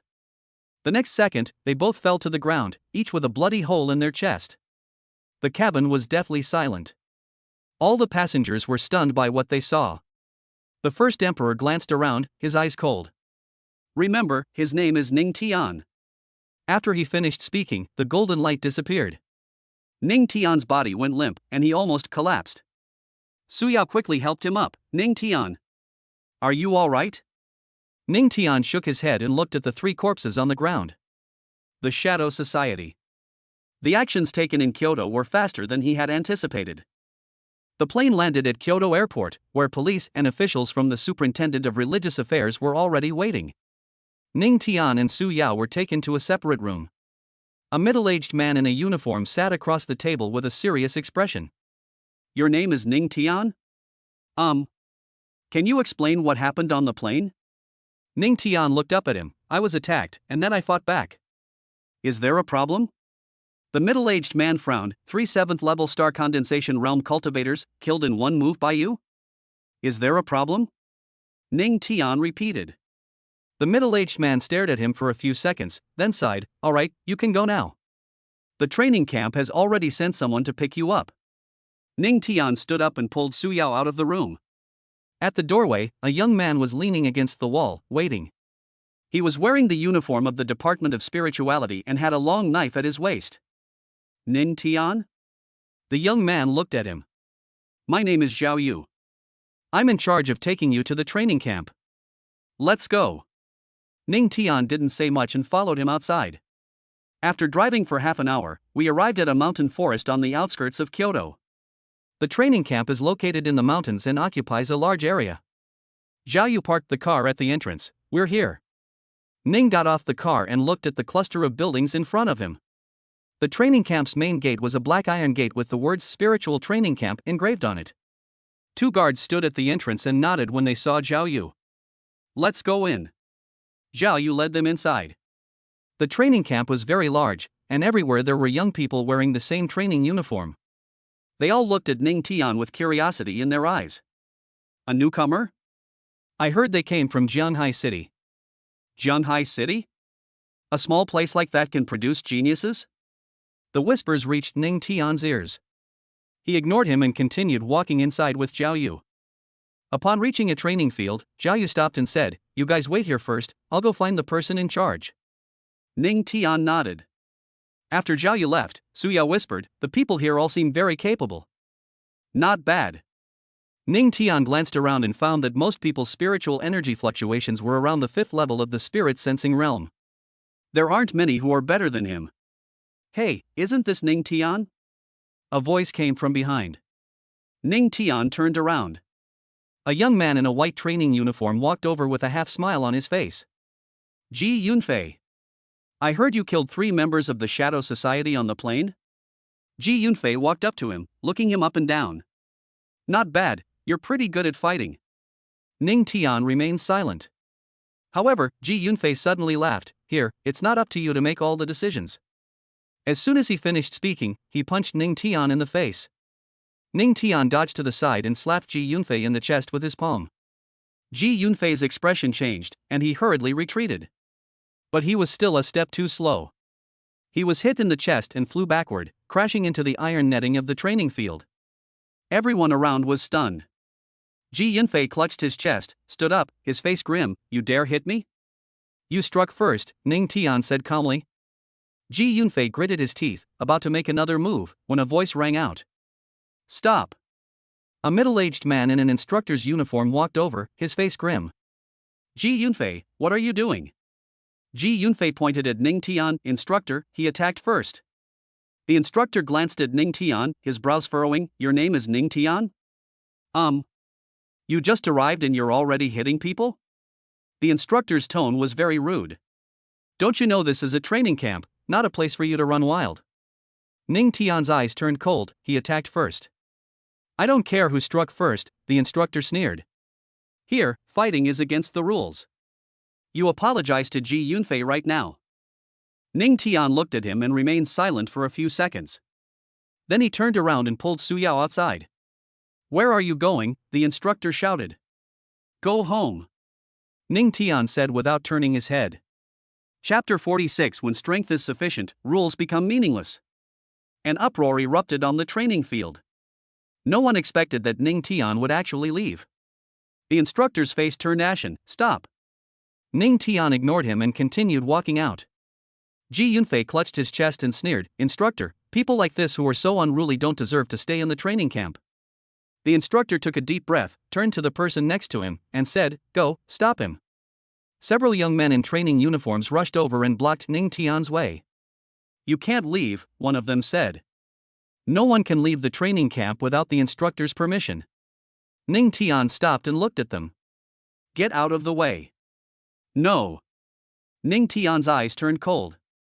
Su Yao tugged at his sleeve. "Ning Tian, let it go." No. Ning Tian shook off her hand, stared at the person blocking his way, and said, "I'll say it one last time, get out of the way." The young people exchanged glances but didn't move. Ning Tian stopped wasting words and made his move. He was so fast that his movements were almost invisible. Before the young men could react, he knocked them to the ground one by one. The instructor's face darkened further. "This is blatant disobedience." Ning Tian turned around and looked at him. "Who do you think you are, to order me around?" The instructor was so angry he couldn't speak. Ji Yunfei sneered from the side. "Ning Tian, who do you think you are? You dare to hit someone from the Ji family in Kyoto? Are you tired of living?" Ning Tian glanced at him but didn't say anything. Ji Yunfei felt uneasy under his gaze, but still forced a smile and said, "You wait, my dad won't let you get away with this." "Then let him come." Ning Tian said this and turned to leave. Su Yao quickly followed. The two walked out of the training camp gate, and the guards outside did not dare to stop them. Ning Tian stood at the door, took out his phone, and dialed Tang Qingyun's number. "Hello? Director Tang, I've arrived in Kyoto. So fast? Tang Qingyun's voice sounded somewhat surprised. Is everything settled at the training camp? No, Ning Tian said calmly. I plan to go back to Zhanghai City. What? Tang Qingyun was taken aback. What happened? Ning Tian briefly explained the situation at the training camp. Tang Qingyun was silent for a few seconds, then sighed. Ning Tian, you brat, never mind, don't run around, I'm going to make a phone call. After hanging up the phone, Ning Tian leaned against the stone pillar by the door and closed his eyes to rest. Suya whispered from the side, Ning Tian, do we really have to go back? Why stay here if we don't go back? Ning Tian opened his eyes. Staying in this godforsaken place is a waste of time. Suya bit her lip and didn't say anything more. She knew Ning Tian's personality. Once he made up his mind, nothing could change it. About half an hour later, a black sedan stopped at the entrance of the training camp. The car door opened, and a person got out of the car. He was wearing the Bureau of Superintendent's uniform, and his face looked terrible. He walked over and looked at Ning Tian. I had Ma Guoming and Director Tang call me. They said you were being bullied? Ning Tian glanced at him. It's not exactly bullying, I just can't stand it. Kenneth Ma frowned deeply. What exactly happened? Ning Tian recounted the training camp story again. After hearing this, Ma Guoming's expression turned even uglier. Ji Yunfei? He sneered. The Ji family is really arrogant. Do you know him? Su Yao asked. More than just acquaintances. Ma Guoming sneered. The Ji family is a prominent family in Kyoto, but their methods, well, they're not clean. Ning Tian looked at him. So don't be in such a hurry to leave. Ma Guoming patted him on the shoulder. Come inside with me. I want to see who gave them the guts to bully people like this. After saying that, he strode towards the training camp. Ning Tian and Su Yao exchanged a glance and followed. The instructor and Ji Yunfei were still on the training field. Upon seeing Ma Guoming approach, the instructor's expression changed. Ma Guoming? You're the instructor here? Ma Guoming walked up to him, his eyes icy. I'm asking you, what mistake did Ning Tian make? The instructor was stunned for a moment. He hit Ji Yunfei. Ji Yunfei made the first move, Ma Guoming said coldly. I've already confirmed that. The instructor looked somewhat embarrassed. But what? Ma Guoming interrupted him. Shouldn't everyone be treated equally in the training camp? How come you're showing favoritism towards the Ji family? The instructor's face darkened further. Ma Guoming, what do you mean by that? You know what I mean. Ma Guoming turned around and looked at Ji Yunfei. And you, the young master of the Ji family, right? Let me tell you, in Kyoto, Ning Tian is under the protection of our Spirit Management Bureau. If you're not happy about it, have your father come find me. Ji Yunfei's face was gloomy, and he gritted his teeth without saying a word. Ma Guoming ignored him and turned to Ning Tian, saying, Come on, let's go see the head of the training camp. Ning Tian nodded. The group entered the training camp's office building and arrived at the door of an office on the top floor. Kenneth Ma knocked on the door. Come in. An old voice came from inside.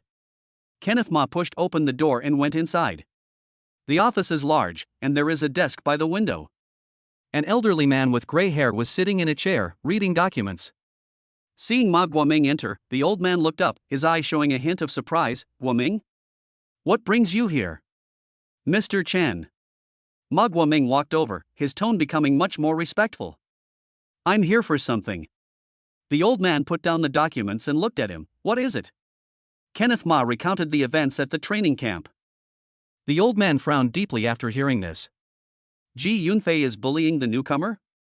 Not only that. Ma Guoming looked at him, there was also the instructor's favoritism. This matter must be explained. The old man was silent for a few seconds, then looked up at Ning Tian. Ning Tian stood at the door, his expression calm. The old man's gaze lingered on him for a few seconds, then he nodded. I will handle this matter. Thank you, Mr. Chen. Ma Guoming breathed a sigh of relief. The old man waved his hand. However, Ning Tian, now that you've come to the training camp, you must abide by the rules here. I can let bygones be bygones for the fight, but if a similar situation occurs again, I will not take your side. Ning Tian looked at him and nodded. I understand. That's good. The old man stood up and walked to the window. Although the training camp is a place to cultivate talent, it is also the most realistic place. Background, ability, and connections are all very important here. If you want to stay here, you must learn to adapt. Ning Tian remained silent. The old man turned around and looked at him. Of course, if you are strong enough that no one dares to underestimate you, then these rules are meaningless. Ning Tian's eyes lit up. The old man smiled and said, "Go ahead, formal training begins tomorrow." Ning Tian turned and left. As they walked out of the office building, Ma Guoming patted him on the shoulder. "So, are you still coming?" Ning Tian looked at the training ground in the distance and shook his head. "I'm not leaving." "That's good." Ma Guoming breathed a sigh of relief. "You rascal, don't make me come all this way for nothing." Ning Tian didn't say anything, and turned to walk towards the dormitory area. Su Yao quickly followed. Kenneth Ma watched his retreating figure with a complex expression. This kid looks exactly like his dad back then. They're all so stubborn. The dormitory area is located on the east side of the training camp, with rows of gray buildings neatly arranged. Zhao Yu led Ning Tian and Su Yao to one of the buildings. The boys are on the third floor, and the girls are on the second floor. Zhao Yu handed them 2 keys. The room numbers are engraved on the keys. Find them yourselves. Ning Tian took the key and glanced at the numbers on it. 302. Su Yao's is 208. The cafeteria opens at 7 o'clock tonight, don't be late. Zhao Yu said, then turned and left. Ning Tian and Su Yao walked into the building. The hallway was narrow, and various notices and regulations were posted on the walls. The 2 parted ways on the second floor, and Ning Tian continued walking up. The corridor on the third floor was quiet, with only occasional sounds of conversation coming from a few rooms. Ning Tian found room 302 and pushed open the door. The room was small, about 10 square meters, with a single bed by the window, a desk and a wardrobe next to it. The window was open, and you could see the training ground in the distance. Ning Tian threw his backpack on the bed and walked to the window. On the training field, several young people are practicing together. Their movements were swift, and their spiritual energy fluctuations were very strong. Ning Tian watched for a while, then turned around and sat on the bed. The old man's words echoed in my mind. If you're strong enough, the rules don't matter. Ning Tian closed his eyes and began to mobilize the spiritual energy within his body. Time passed slowly, and the sky gradually darkened.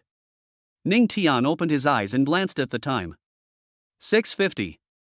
He stood up and walked out of the room. The canteen is located on the west side of the training camp and is a 2-story building. Ning Tian went inside, where quite a few people were already seated. He picked up his tray and casually found a corner to sit down. I had just sat down when a voice came from next to me. "You're Ning Tian?" Ning Tian raised his head. A girl in training clothes stood in front of him with a curious expression on her face. "What's the matter?" Ning Tian asked casually. "It's nothing, I was just curious." The girl sat opposite him. "I heard you hit Ji Yunfei today?" Ning Tian didn't say anything and kept his head down while eating. The girl didn't seem to care and continued, "Ji Yunfei is quite arrogant in the training camp. He bullies a lot of people because his family is rich and powerful. If you can beat him up, everyone will feel relieved." Ning Tian looked up at her and asked, "What's your name?" "My name is Lin Yu." The girl smiled. "Like you, I'm also from out of town." Ning Tian nodded and continued eating. Seeing that he didn't talk much, Lin Yu didn't ask any more questions and took her tray to another table. After finishing his meal, Ning Tian walked out of the cafeteria. Night had completely fallen, and the lights in the training camp were on. Ning Tian walked along the path towards the dormitory area. Halfway there, I suddenly heard arguing coming from ahead. He stopped and looked up. In a grove of trees not far away, several people were surrounding a young man. The one leading them was Ji Yunfei. "What, scared to talk now?" Ji Yunfei sneered, kicking the young man. "Weren't you pretty arrogant just now?" The young man collapsed to the ground, clutching his stomach, his face pale. Several people nearby burst into laughter. Ning Tian looked at it for a few seconds, then turned around and continued walking forward. "Stop!" Ji Yunfei's voice suddenly rang out. Ning Tian stopped and turned around. Ji Yunfei walked over with a sneer on his face. "Ning Tian, I haven't settled accounts with you for what happened during the day." Ning Tian looked at him without saying a word. "What, you're too scared to speak?" Ji Yunfei walked up to him. Let me tell you, here, I can do whatever I want with you. Li Mingyuan? He can protect you for a while, but not forever. Ning Tian's eyes turned cold. Are you done talking? Ji Yunfei was stunned for a moment. Get out of here after you said that. Ning Tian turned to leave. You're asking for it. Ji Yunfei punched Ning Tian in the back of the head. Ning Tian dodged to the side and slapped Ji Yunfei in the chest with his palm. Ji Yunfei hurriedly retreated, but he was still a step too slow and was hit on the shoulder, causing him to stumble back several steps. You dare hit me again. Ji Yunfei gritted his teeth, his eyes filled with malice. Get him. Several people rushed over and surrounded Ning Tian. Ning Tian's eyes were icy cold, and he flashed to appear in front of one of them. With a single punch, the man was sent flying backward. Before the others could react, Ning Tian took them down one by one. In less than 30 seconds, a group of people were lying on the ground. Ji Yunfei's expression changed. He hadn't expected Ning Tian to be so strong. You. What about me?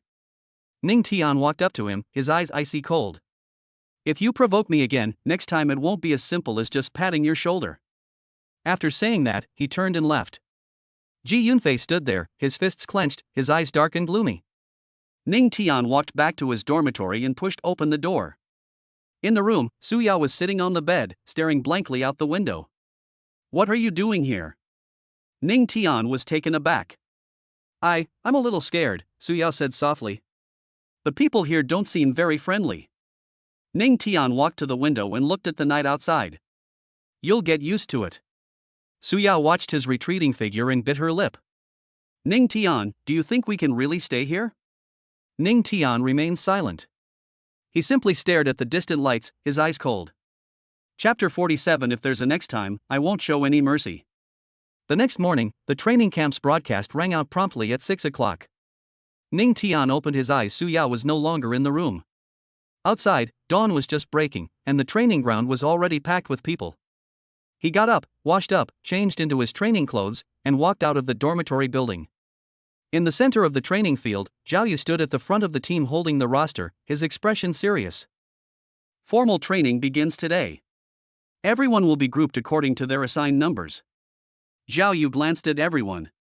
Numbers 1 to 20, melee group numbers 21 to 40, spellcasting group numbers 41 to 60, support group. Ning Tian glanced at the number on his wrist, number 18. He walked to the melee group's line, and standing next to him was Lin Yu, whom he had met in the cafeteria the night before. We meet again. Lin Yu smiled, her voice very low. Ning Tian nodded without saying anything. At the back of the line, Ji Yunfei stood in the spellcasting group, his face still bearing bruises from the beating he received the previous night. His gaze towards Ning Tian was icy, a cold smile playing on his lips. Today's training for the melee group is practical combat. Zhao Yu pointed to the ring at the edge of the training ground. 2 people per group, 3 minutes time limit, falling to the ground or going out of bounds counts as a loss. Whispers arose from the surroundings. Real combat? This is intense on the very first day?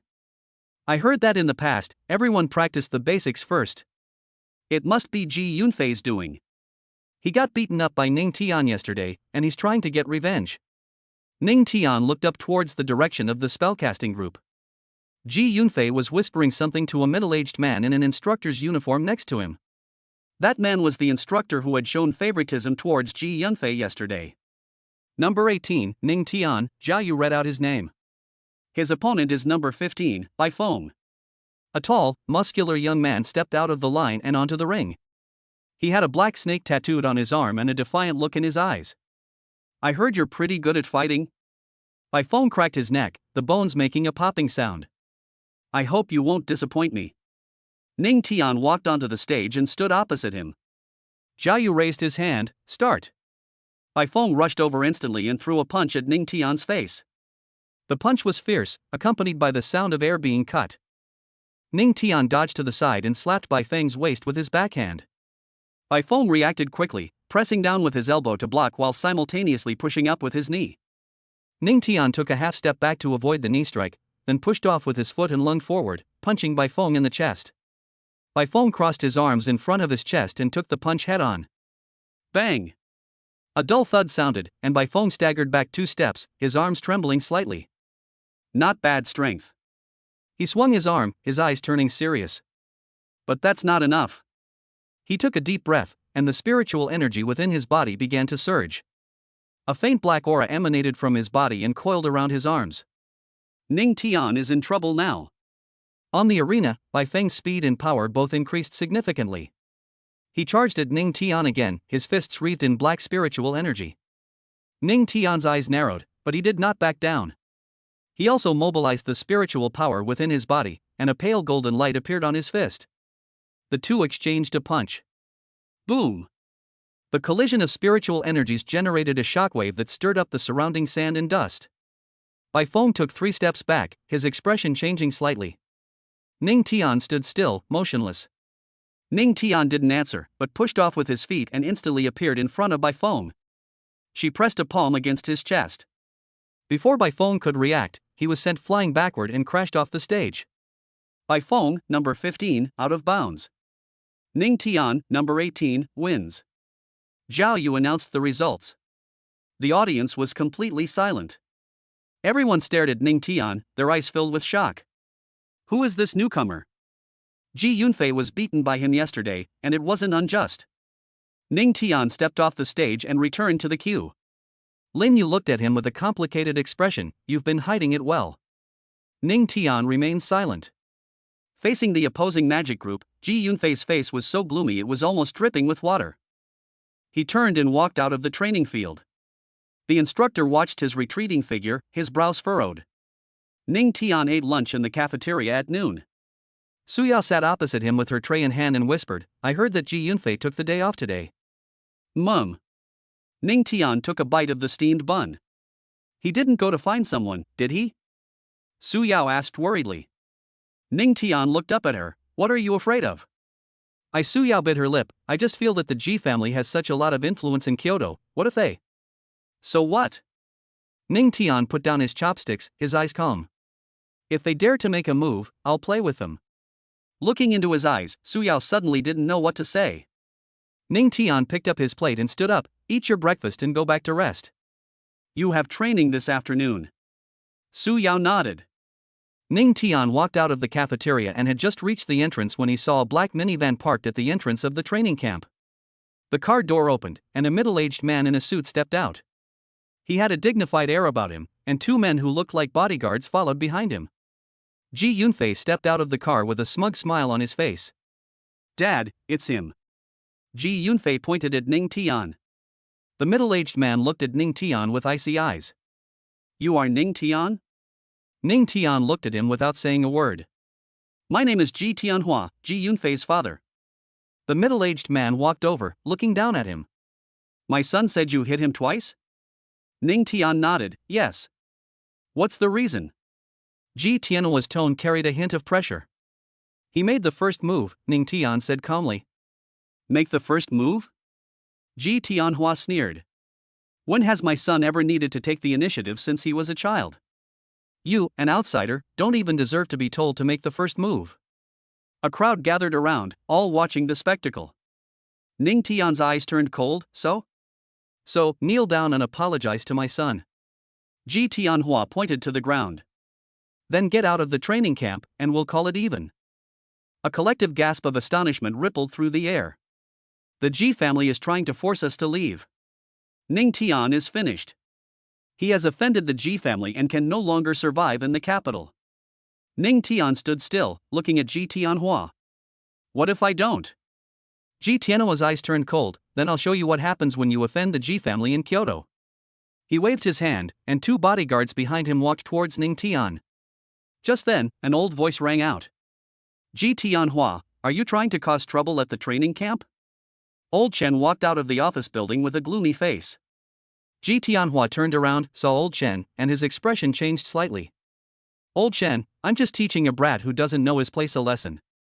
It's not like I'm causing trouble, is it? A lesson? Old Chen sneered.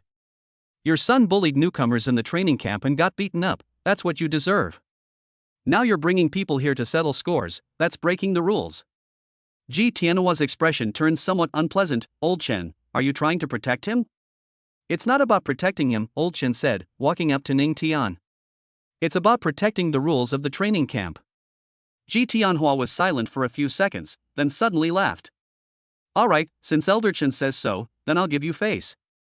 He looked at Ning Tian, but kid, remember this isn't over.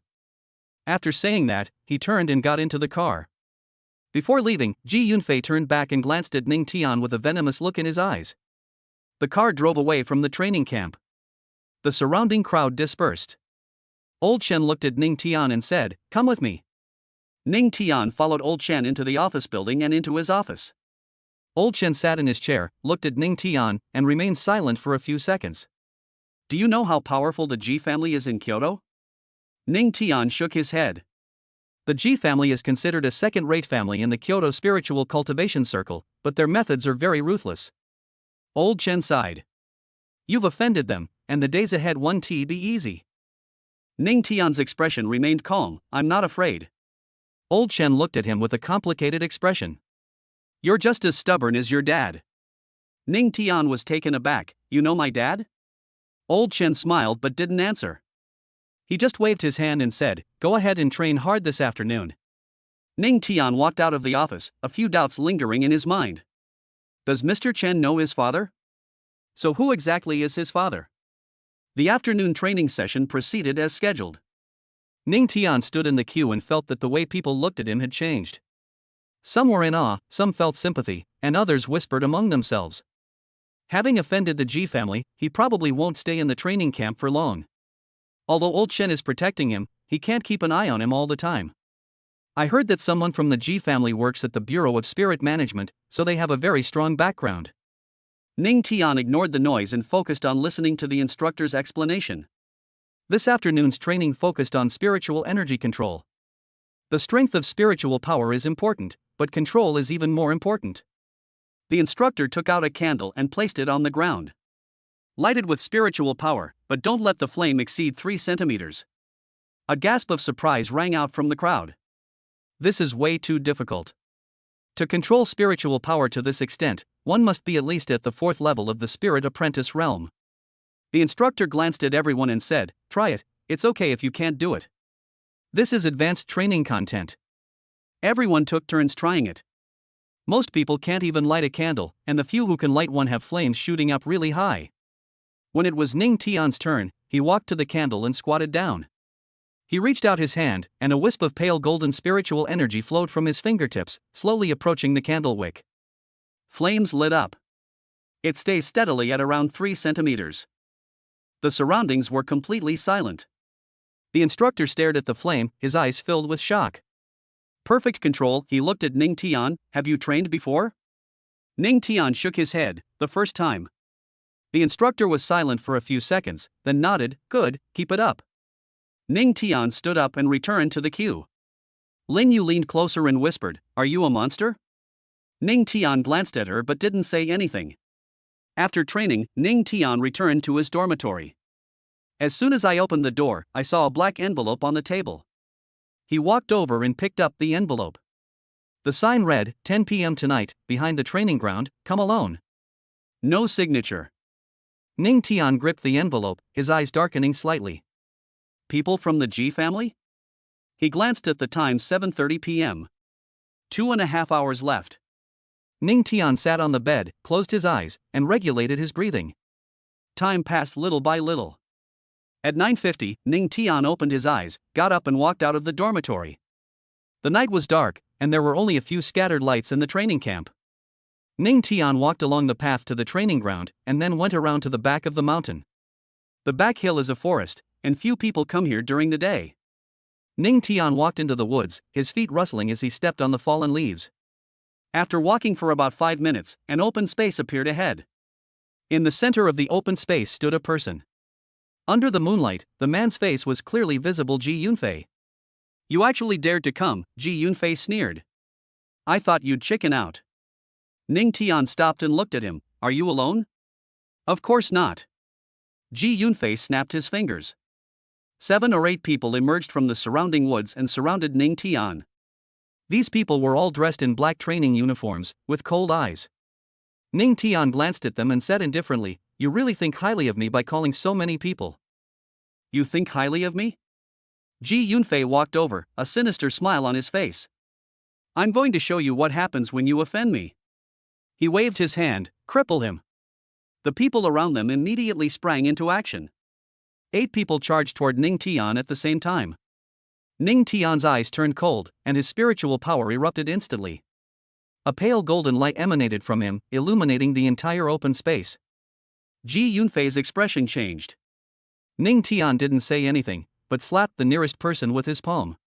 Before the man could react, he was slapped away and sent flying into a tree, spitting out a mouthful of blood. Seeing this, the others also made their move. The spiritual energy surged and exploded on the open ground. Ning Tian weaved through the crowd, each palm strike precisely hitting the opponent's vital points. In less than a minute, a group of people were lying on the ground. Ji Yunfei's face turned deathly pale as he watched the scene. You, how could you be so strong? Ning Tian walked up to him and looked down at him. I gave you a chance. Ji Yunfei took 2 steps back and suddenly pulled something out of his pocket. It was a talisman. He bit his finger and dripped blood onto the talisman. The talisman instantly burst into flames, releasing a powerful surge of spiritual energy. This is a talisman my dad gave me, Ji Yunfei grinned menacingly. You're dead. The talisman transformed into a flame and hurtled towards Ning Tian. The flames were extremely hot, and the surrounding trees began to smoke. Ning Tian looked at the approaching flames with a calm expression. He stretched out his hand, and pale golden spiritual energy condensed in his palm. The next second, he struck out with his palm. The golden palm print clashed with the flames. Boom! A huge explosion rang out, and the shockwave knocked down all the surrounding trees. As the smoke and dust cleared, Ning Tian stood unharmed. Ji Yunfei slumped to the ground, his eyes filled with fear. Who exactly are you? Ning Tian walked up to him and squatted down. Who I am is not important. His voice was cold. What is important is that this is the last time. If there is a next time, I will not show any mercy. After saying that, he turned and left. Ji Yunfei watched his retreating figure, his fists clenched, his eyes filled with resentment. Chapter 48 I am the first emperor, Ing Zhang. The news spread throughout the training camp early the next morning. I heard there was a fight on the back hill last night, and it was quite a commotion. Ji Yunfei led a bunch of men to ambush Ning Tian, but they were all taken down. He even used the amulet his father gave him, but it didn't work. Just who was Ning Tian? When Ning Tian walked into the cafeteria, everyone's eyes were on him. He picked up his plate expressionlessly and found a corner to sit down. Suya sat down opposite him with her tray and asked softly, "Where did you go last night?" "Let's go for a walk." Ning Tian took a bite of his steamed bun. I heard Su Yao hesitated. What you hear is true. Ning Tian put down the steamed bun and looked at her. Don't worry, it's okay. Su Yao nodded, but her eyes still held a hint of worry. After finishing his meal, Ning Tian walked out of the cafeteria. As soon as I arrived at the training ground, I saw Ma Guoming's car parked at the entrance. Ma Guoming got out of the car, saw Ning Tian, and walked straight over. Come with me. Ning Tian followed Ma Guoming toward the parking lot. The trainees in the surrounding training camp were whispering among themselves, but no one dared to approach. Brother Ma, what's up? Ning Tian asked. Kenneth Ma glanced back at him, his expression serious. Let's talk in the car. Ning Tian frowned, but still got into the car. As soon as the car drove out of the training camp gate, Ma Guoming suddenly turned the steering wheel sharply, and the car veered off course. Brother Ma? Ning Tian looked at him warily. Cold sweat beaded on Ma Guoming's forehead, and his voice trembled. I'm sorry, Ning Tian, they kidnapped my daughter. No sooner had he finished speaking than 3 black SUVs suddenly sped out from the intersection ahead, forcing Ma Guoming's car to stop. The car door opened, and more than a dozen men in black rushed up and pulled the door open. Before Ning Tian could react, a talisman was stuck to his forehead. The powerful sealing force instantly suppressed the spiritual energy within his body. Quickly! The leader of the men in black sneered. The Ji family head said that there is something strange about this kid, and we can't give him a chance to make a move. Ning Tian was dragged out of the car, his hands locked with specially made spiritual energy shackles. He looked at Ma Guoming, who kept his head down and dared not look at him. Brother Ma, where is your daughter? Ning Tian asked calmly. Kenneth Ma trembled. They have it in their hands. Don't worry, I'll help you get her out once I get out. Kenneth Ma suddenly raised his head, his eyes reddening. The man in black kicked Ning Tian in the shin, still pretending at a time like this? Ning Tian ignored him and let these people shove him into the car. The car drove for a long time before finally stopping in front of an abandoned factory in the suburbs. Ning Tian was dragged off the car and pushed into the factory. The factory was dimly lit, and the air was filled with a mixture of blood and musty smells. Ning Tian, right? A middle-aged man dressed in a tang suit sat in a chair. It was Ji Tianhua. Ji Yunfei stood behind him, his face still bearing bruises, his eyes filled with resentment as he looked at Ning Tian. Ning Tian glanced around, then his gaze suddenly froze. Two people were tied to two pillars deep inside the factory. The man had gray hair and was covered in scars. The woman was pale and her clothes were tattered. But Ning Tian recognized them at a glance. His parents. Dad. Mom. Ning Tian's voice lost control for the first time. He tried to rush over, but was held down by two men in black. Ning's mother looked up and saw Ning Tian, tears instantly streaming down her face. Tianer, how could you be here? Father Ning gritted his teeth, his eyes filled with guilt. I'm sorry, Tianer, it's all my fault. Shut up. A man in black lashed Ning's father on the back with a whip. Ning's father groaned, and blood trickled from the corner of his mouth. Ning Tian's eyes instantly turned red. Ji Tianhua, he said slowly and deliberately, his voice as cold as ice, you're courting death. Ji Tianhua laughed, looking for death? Kid, you can't even use your spiritual power now, what makes you think you can talk to me like that? He stood up and walked up to Ning Tian. Do you know why your parents are here? Ning Tian stared intently at him without saying a word. Because they offended the wrong people back then. Ji Tianhua lit a cigarette and said slowly, 10 years ago, your father was a genius in the Kyoto Spiritual Cultivation Circle. It is said that he received the inheritance of some important figure. As a result, he was ungrateful, refused to hand over the inheritance, and even killed several people who were chasing him. Among those people, one is my younger brother. Ji Tianhua's eyes turned sinister, so it took me 10 years to finally catch them. You think the inheritance you received was an accident? Ji Tianhua sneered. It was left to you by your father on purpose. He knew he couldn't escape, so he sealed the inheritance inside your body, thinking that you could avenge him in the future. What a pity, you're too green. Ning Tian's breathing became increasingly rapid, and the veins on his forehead bulged. The spiritual energy within his body surged wildly under the sealing talisman. Now, I'm giving you two choices. Ji Tianhua stubbed out his cigarette. First, hand over the inheritance, and I'll let your family go. Second, you watch your parents be tortured to death in front of you, and then I'll slowly figure out how to extract the inheritance from you. Choose. Ning Tian lowered his head, his shoulders trembling.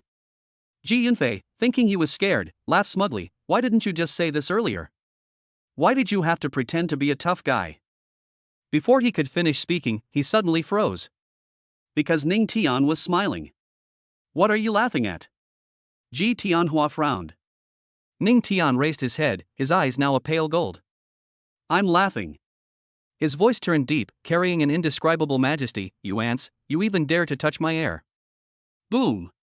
A terrifying pressure erupted from Ning Tian. The seal on his forehead instantly turned to ashes. The spiritual energy shackles on his hands cracked and shattered inch by inch. The entire factory was trembling. Ji Tianhua's expression changed drastically. What kind of power is this? Ning Tian, or rather, the first emperor at this moment, slowly stood up. Pale golden spiritual energy burned like flames on his body, and a phantom image of an emperor appeared behind him. The phantom figure, dressed in a black imperial robe and wearing a crown, looked down upon all living beings. Kneel down. There are only 2 words. But all the men in black felt their legs buckle and involuntarily knelt on the ground. Ji Tianhua desperately mobilized his spiritual power to resist, but his legs still bent. This is impossible, his face was filled with horror. The first emperor didn't look at him again and waved his hand. The ropes binding Ning's father and mother snapped instantly. The two fell to the ground, panting heavily. You worthless villains, how dare you torment the parents of my heir? The first emperor's voice boomed like thunder. He reached out his hand and grasped at the air. Ji Tianhua was suddenly lifted into the air, his neck gripped by an invisible hand. No. No. Spare me. Ji Tianhua struggled desperately. Spare my life? The first emperor sneered. Back then, when the remnants of the otherworld begged me for mercy, I didn't grant it. Click. A crisp snapping sound rang out. Ji Tianhua's head drooped limply. His body fell from the sky, crashed to the ground, and then fell silent. Ji Yunfei was so frightened that he wet his pants and crawled backwards, trembling. Spare me, I was wrong, I'll never do it again. The first emperor glanced at him. Just one glance. Ji Yunfei felt as if his very soul was burning. He screamed and rolled on the ground, bleeding from all 7 orifices.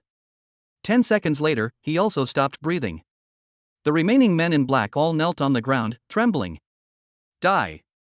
The first emperor uttered a single word indifferently.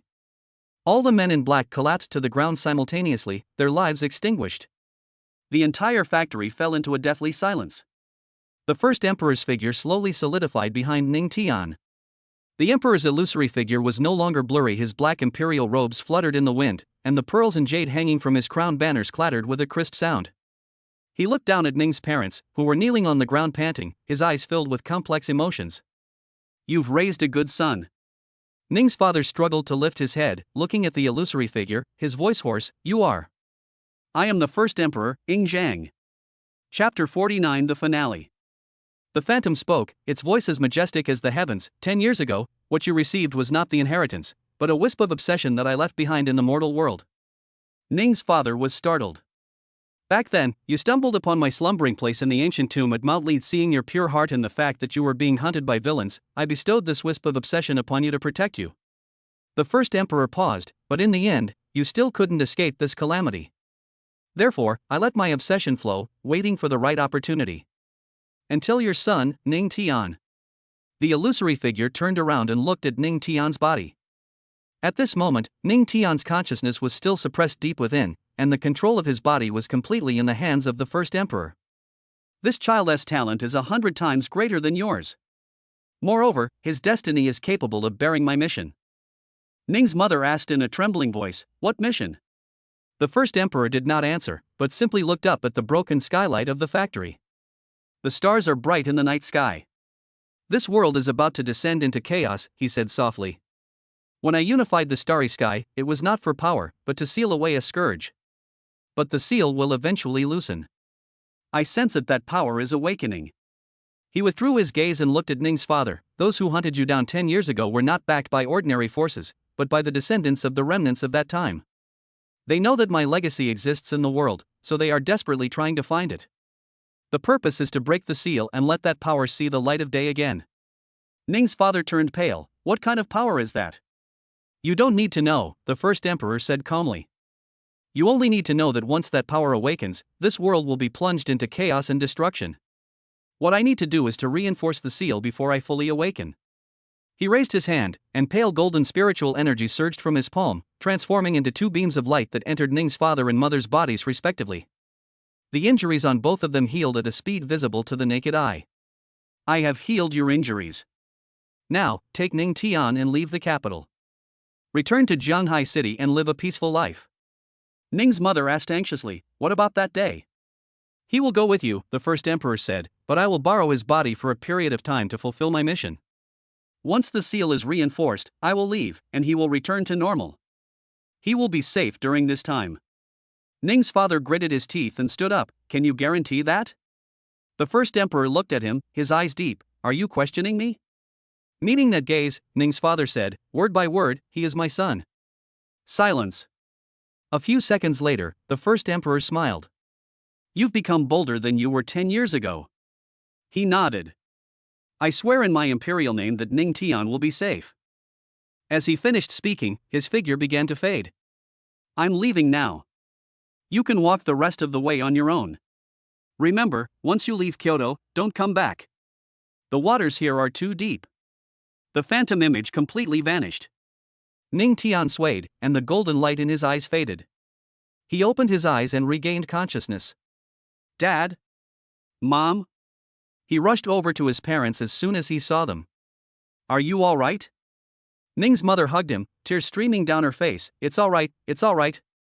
Ning's father patted his shoulder, his eyes reddening. Tianer, you've grown up. 3 days later. Jianghai City. Ning Tian's family returned to the old house where they used to live. The house isn't big, just 2 bedrooms and a living room, but it's very cozy. Su Yao also came back with them. She stood at the door, a little reserved. Hello, uncle and aunt. Ning's mother held her hand and smiled gently. Yao Yao, right? Tianer told us that he's been very grateful for your care during this time. No. Su Yao blushed. Ning's father was busy in the kitchen, preparing a table full of dishes. The 4 people sat at the dining table in a warm atmosphere. Come on, Tianer, eat more. Ning's mother put food on Ning Tian's plate. You must have suffered a lot these years, being alone outside. Ning Tian ate his meal, his eyes stinging a little. He hadn't felt this way in a long time. By the way, Yao Yao, Ning's mother said, looking at Su Yao, what are your plans for the future? Su Yao paused for a moment. I haven't thought about it yet. Then let's stay in Jianghai City, Ning's mother said with a smile. It'll be good for Tianer to keep him company, he's too lonely by himself. Su Yao looked at Ning Tian.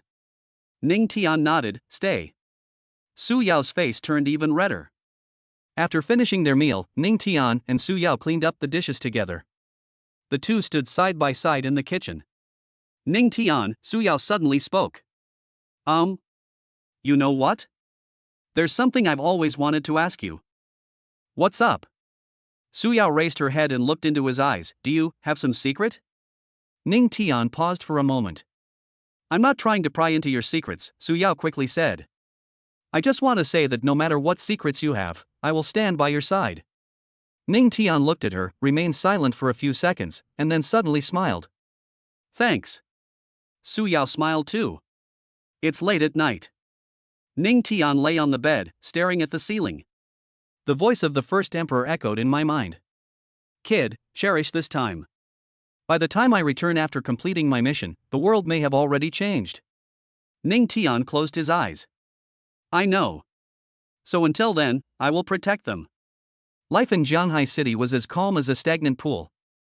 Every morning, Ning Tian gets up, has breakfast with his parents, and then goes to the nearby park for morning exercise.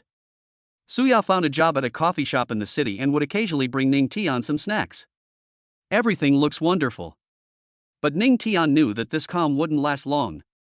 That afternoon, Ning Tian sat on a park bench, closing his eyes to regulate his breathing.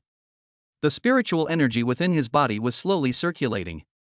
Since the first emperor left, he could clearly feel that his control over spiritual power had improved significantly. Moreover, the lingering obsession left behind by the first emperor did not completely disappear, but instead transformed into a mark etched deep within his soul. This mark. Ning Tian opened his eyes, looking at the pale golden pattern that appeared in his palm. Is it a contingency plan left to me by the first emperor? As he was thinking, his phone suddenly rang. It was an unfamiliar number. Ning Tian answered the phone. Ning Tian. An aged voice came from the other end of the phone. Old Chen? Ning Tian was taken aback. It's me. Old Chen's voice sounded somewhat tired. Are you in Jianghai City now? Very good. Old Chen breathed a sigh of relief. Something happened in Kyoto. After the news of the Ji family being wiped out spread, many forces are investigating who did it.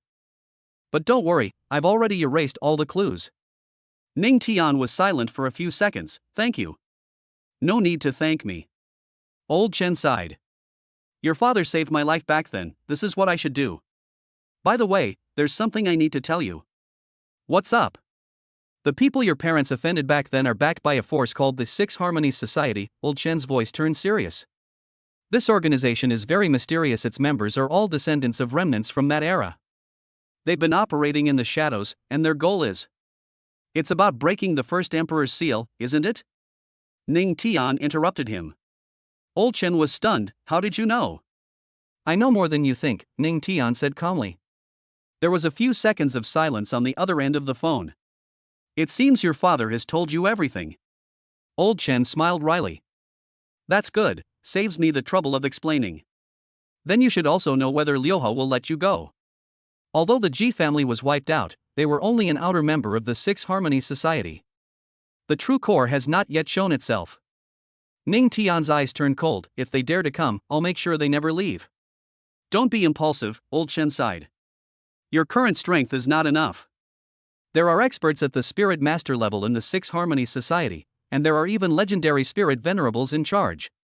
I know, Ning Tian stood up, which is why I will become stronger. After hanging up the phone, Ning Tian walked out of the park. On his way home, he passed a martial arts school. A young man in training clothes was standing at the entrance of the martial arts school, handing out flyers. Hey bro, interested in our martial arts school? The young man handed over a flyer. Enroll now and get a 20% discount. Ning Tian took the flyer and glanced at it. Liehua Martial Arts School, Jianghai City's most professional combat training base.